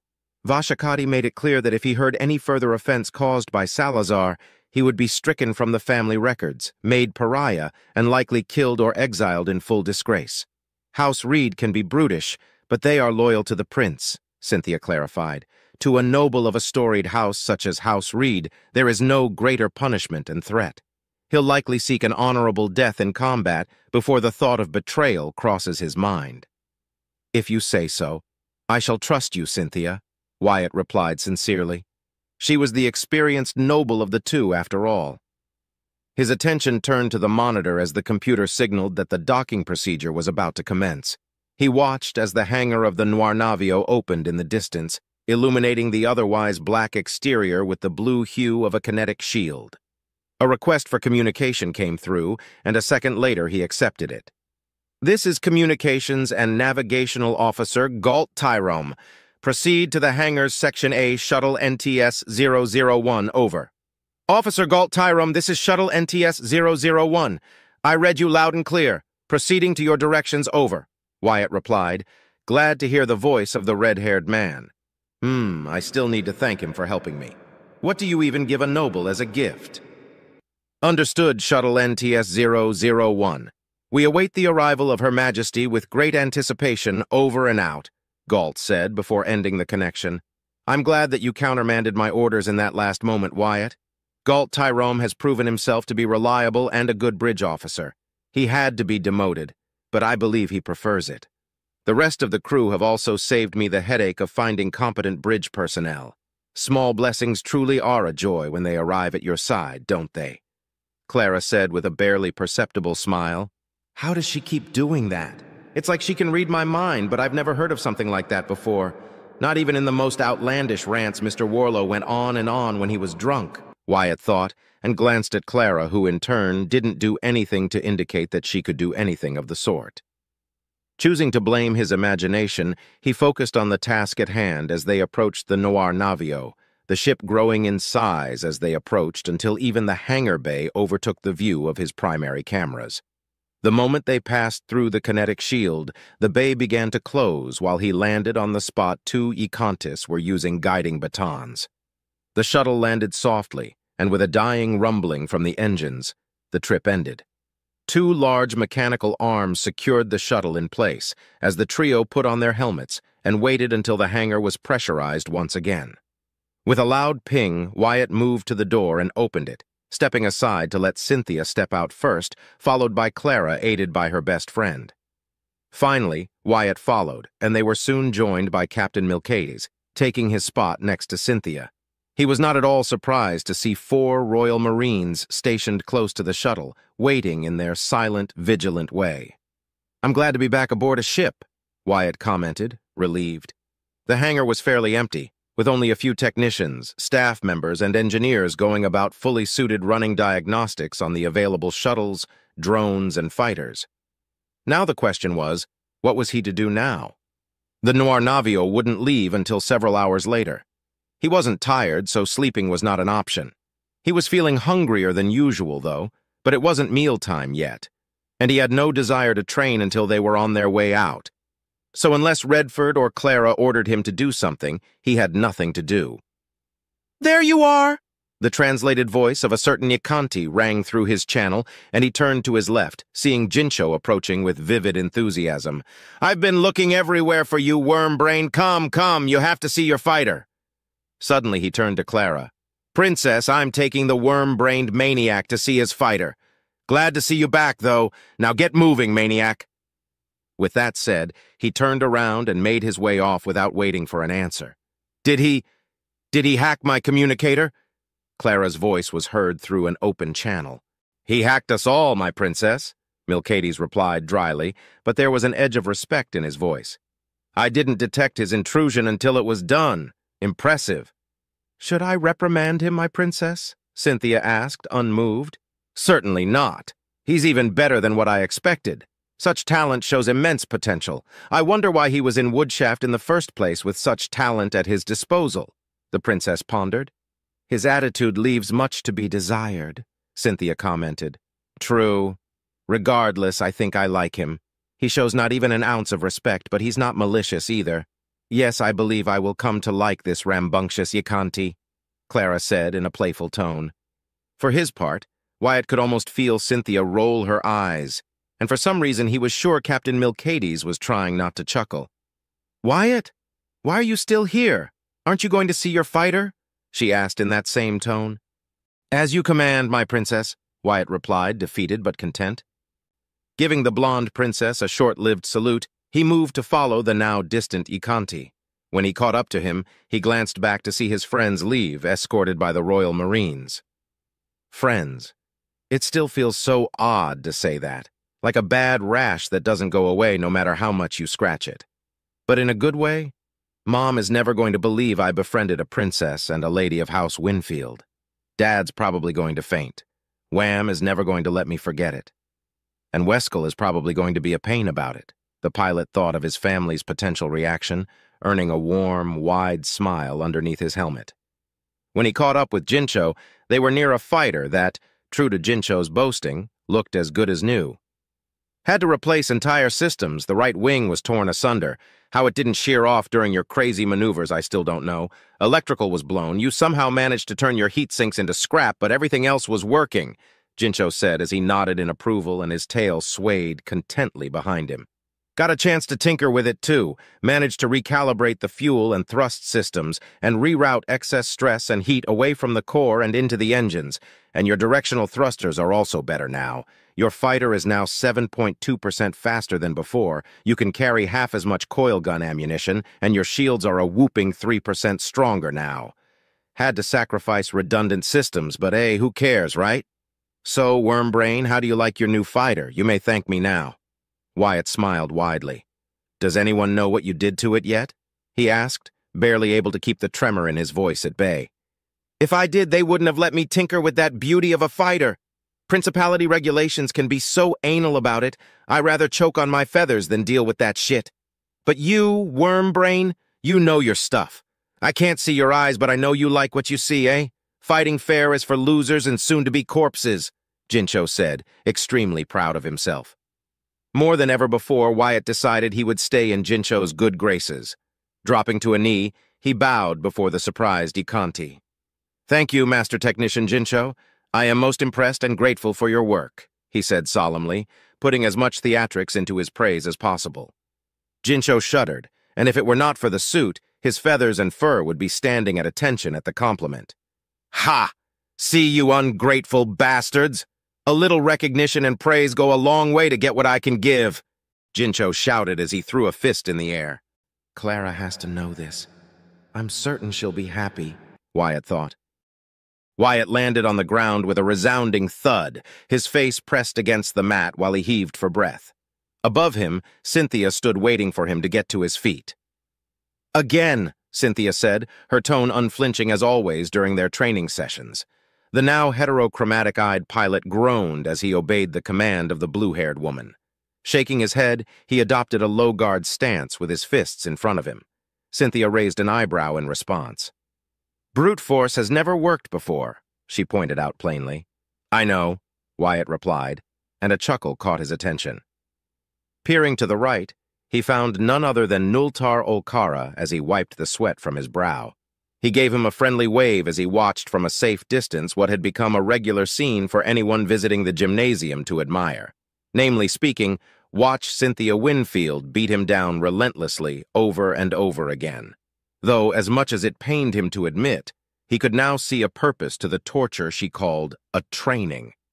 They had just left Finnegan territory after 2 weeks of silent, rapid travel. The Nornavio showcased her speed, cutting off several days now that she was alone. Over the course of those 2 weeks, he had come back to his routine, and while his squad mates were surprised by his new eye colors, it didn't cause any altercations. In a rather odd turn of events, thanks to the events during the procession and the following banquet, he started to pay more attention to his surroundings. He caught things he had never bothered to pick up on before, mostly coming from noble women regardless of their rank and station. There were furtive glances thrown his way, whispers followed by sly, predatory smirks. The way they would sway their hips as they sauntered whenever he was close. The necessary adjust to their uniforms, especially across their most prominent feminine features, all in an attempt to gain his attention somehow. Romantic and sexual relationships were never something he craved, much less found interest in, but he'd be lying if he didn't find the sudden attention thrown his way somewhat jarring, and the appeal was, well, hard to ignore. But much like the red-dressed woman at the banquet, he knew their intentions were selfish and catered to their own interests, so he paid them no more attention than a single glance. Apparently, rumors spread about his uninterest, and some noblemen flexed their muscles in the gymnasium or gave him similar furtive glances. He wouldn't judge anyone for their sexual attraction, but he was attracted to women, not men. Thus, he made his best attempt to ignore those noblemen completely. Lastly, some commoner staff women had also tried to entice him with far less success than the noble women. It had been just 2 weeks so far of dealing with that particular problem, and he was already tired of it. But despite their best distant, non-verbal efforts, not a single one had approached him with words, which was odd to say the least. He could understand the commoners since he was sure they were afraid of him, but the noble women? Either they were taking their time, measuring their possibilities, or something else was keeping them at bay. Whatever was the case, Wyatt couldn't be more thankful for it. Like a fool, he would have certainly fallen for one of their tricks and temptations without the advice from his friends and the experience gained. Taking a deep breath, he shoved those thoughts aside and focused on the task at hand. He relaxed his muscles before tensing them and relaxing them once more, enjoying the warmth it produced, before lunging forth.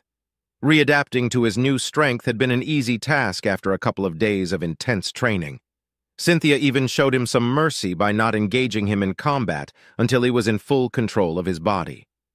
After that, their training resumed, and just like she'd promised, his training escalated with new exercises, even more merciless training combat, and worst of all, her guidance only came sporadically. With a heavy exhale, he lunged forth, trying to punch Cynthia's stomach. She easily dodged it, but he'd been expecting it. Before his momentum ended, he used his right talon as a pivot to deliver a spinning kick that Cynthia blocked with one hand. With his ankle firmly in her grasp, he flopped to the ground before she could do anything to him. Her eyes widened in surprise before he used his free leg to sweep at her legs. To his dismay, she merely jumped, evading his attempt, but instead of the expected pain that followed a failure, she let go of his ankle and took a step back, nodding in approval. "Good. That was good, Wyatt. You switched between styles quickly and unexpectedly. Against many other fighters, it would have worked. And that kick? You've adapted well to your implants and enhancements." Her praise ended, and a smirk replaced her otherwise serious and stern expression. "You didn't hold back." "You told me not to hold back," Wyatt replied as he stood up. "Remember that if you're ever faced against women in a real fight, you can't hold back, Wyatt," Cynthia pressed on. "Why would I hold back just because they're a woman? If they're my enemy, they're my enemy. Simple as," he replied in full honesty. It was true after all.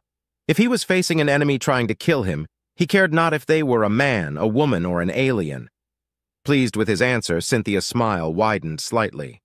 "Most excellent. Now prepare yourself, Wyatt, for I shall be the one coming at you next." Wyatt felt his entire body go rigid upon hearing those words.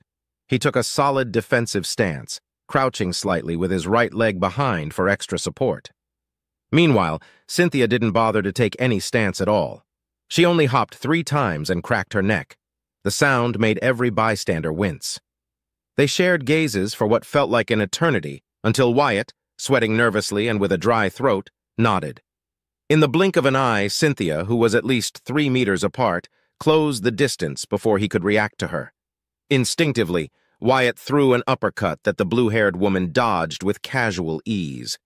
A moment later, a fist collided with his stomach, dropping him to his knees as he embraced his stomach in pain. Looking up at the red-armored woman, he was met with another approving nod. "That will do for today, Wyatt. Refresh yourself and then go to Milk-D's. He'll be waiting for you in the firing range. Tomorrow I shall find out how good you can be with a sword," Cynthia commanded before walking past him. Wyatt remained in his spot as breathing proved to be a monumental task at the moment. A few seconds later, a hand landed on his right shoulder. He turned to find Noltar offering him a helping hand. Taking it, his squadmate helped him stand up on shaky legs. "You okay there, Wyatt?" the slightly green-haired man asked with a mix of worry and amusement. "I'll be," Wyatt replied, coughing at the end. "The floor has become my most intimate relationship, wouldn't you agree?" Noltar chuckled. "Maybe so. Come, Lieutenant, how about I escort you to your quarters?" "That would be welcomed. Lady Cynthia has been rather energetic as of late. That is to say, she's not showing me any mercy whatsoever. I wonder how long it'll take before she breaks a bone," he thought to himself as he began to walk next to Noltar, albeit with some difficulty as the disorientation and pain were still running rampant in his body. Once they were out of the gymnasium and walking through the mostly empty hallways, Noltar cleared his throat. "Has she broken anything yet?" Noltar asked, unknowingly mirroring Wyatt's thoughts. "Not yet," Wyatt replied. "That punch looked like it hurt," Noltar pointed out with a chuckle. "She was so fast. I still can't believe a human can move that quickly despite seeing it with my own eyes. Or should I say that I didn't see her move? One moment she was there, the next she had her fist in your stomach." "I know what you mean, Noltar. I barely had time to react after she moved," Wyatt said, hiding the thrilling fear and respect he felt for Cynthia at that moment. "Yeah, and I fear that she wasn't even serious about it. Regardless, you are incredibly fortunate. A bloody Winfield is training you. My great-grandfather received training from a Winfield, and in his diary, he always mentioned that what he learned from that training saved his life many times. He showed nothing but respect toward them. I can see why. She's not only beautiful, but dangerous, too. She wouldn't be a Winfield otherwise, huh?" Wyatt turned his gaze to the grinning man and raised an eyebrow. "You seem to know much about House Winfield, Noltar." The gray-eyed pilot shrugged. "Not really. I only know them through memoirs, historical records, reputation, and sheer proximity.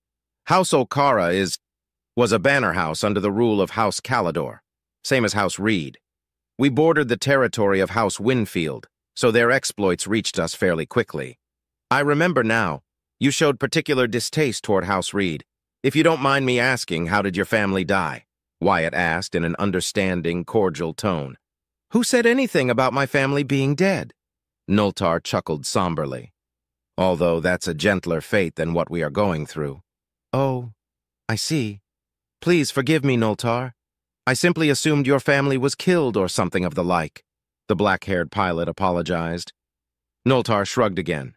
"You didn't know. Can't say I can blame you for that, Lieutenant. Though, if I may ask, why did you assume that was the case as your first choice? Noble houses in Volantis have fights all the time. All of the smaller houses are bidding for power and the attention of House Arante, who, in turn, would do almost anything to please House Gimor and keep their position as the governing house of Volantis. Assassinations are rare, but do happen every so often," Wyatt explained. "I always heard that things were rough on the more underdeveloped systems and planets, but nothing quite like that," said Noltar. "I was born on Jissi. The conflict between noble houses there deals more with honor, standing, and reputation. Same could be said across the entirety of Calidor territory." He paused, his gaze set to nothing for a second or two before he shrugged. "Not that it matters anymore. Not me, at least. He's a fallen noble now, I remember. That does explain his reckless behavior during our training sessions and his near-suicidal approach to danger," Wyatt thought grimly. He never paid it much attention, but according to the gossip back at the academy, the worst fate a noble could suffer was to be exiled. But for a whole house, becoming a fallen house was a death sentence in all but name. "Is that why you joined the Royal Navy? To seek out a life for yourself?" Wyatt asked. "Partially. I was originally going to join the Marines, but the fall of my house ended such prospects. Fortunately for me, being a pilot suited me just fine," Noltar replied, his usual laid-back, cheerful tone replaced by an air of somber resignation.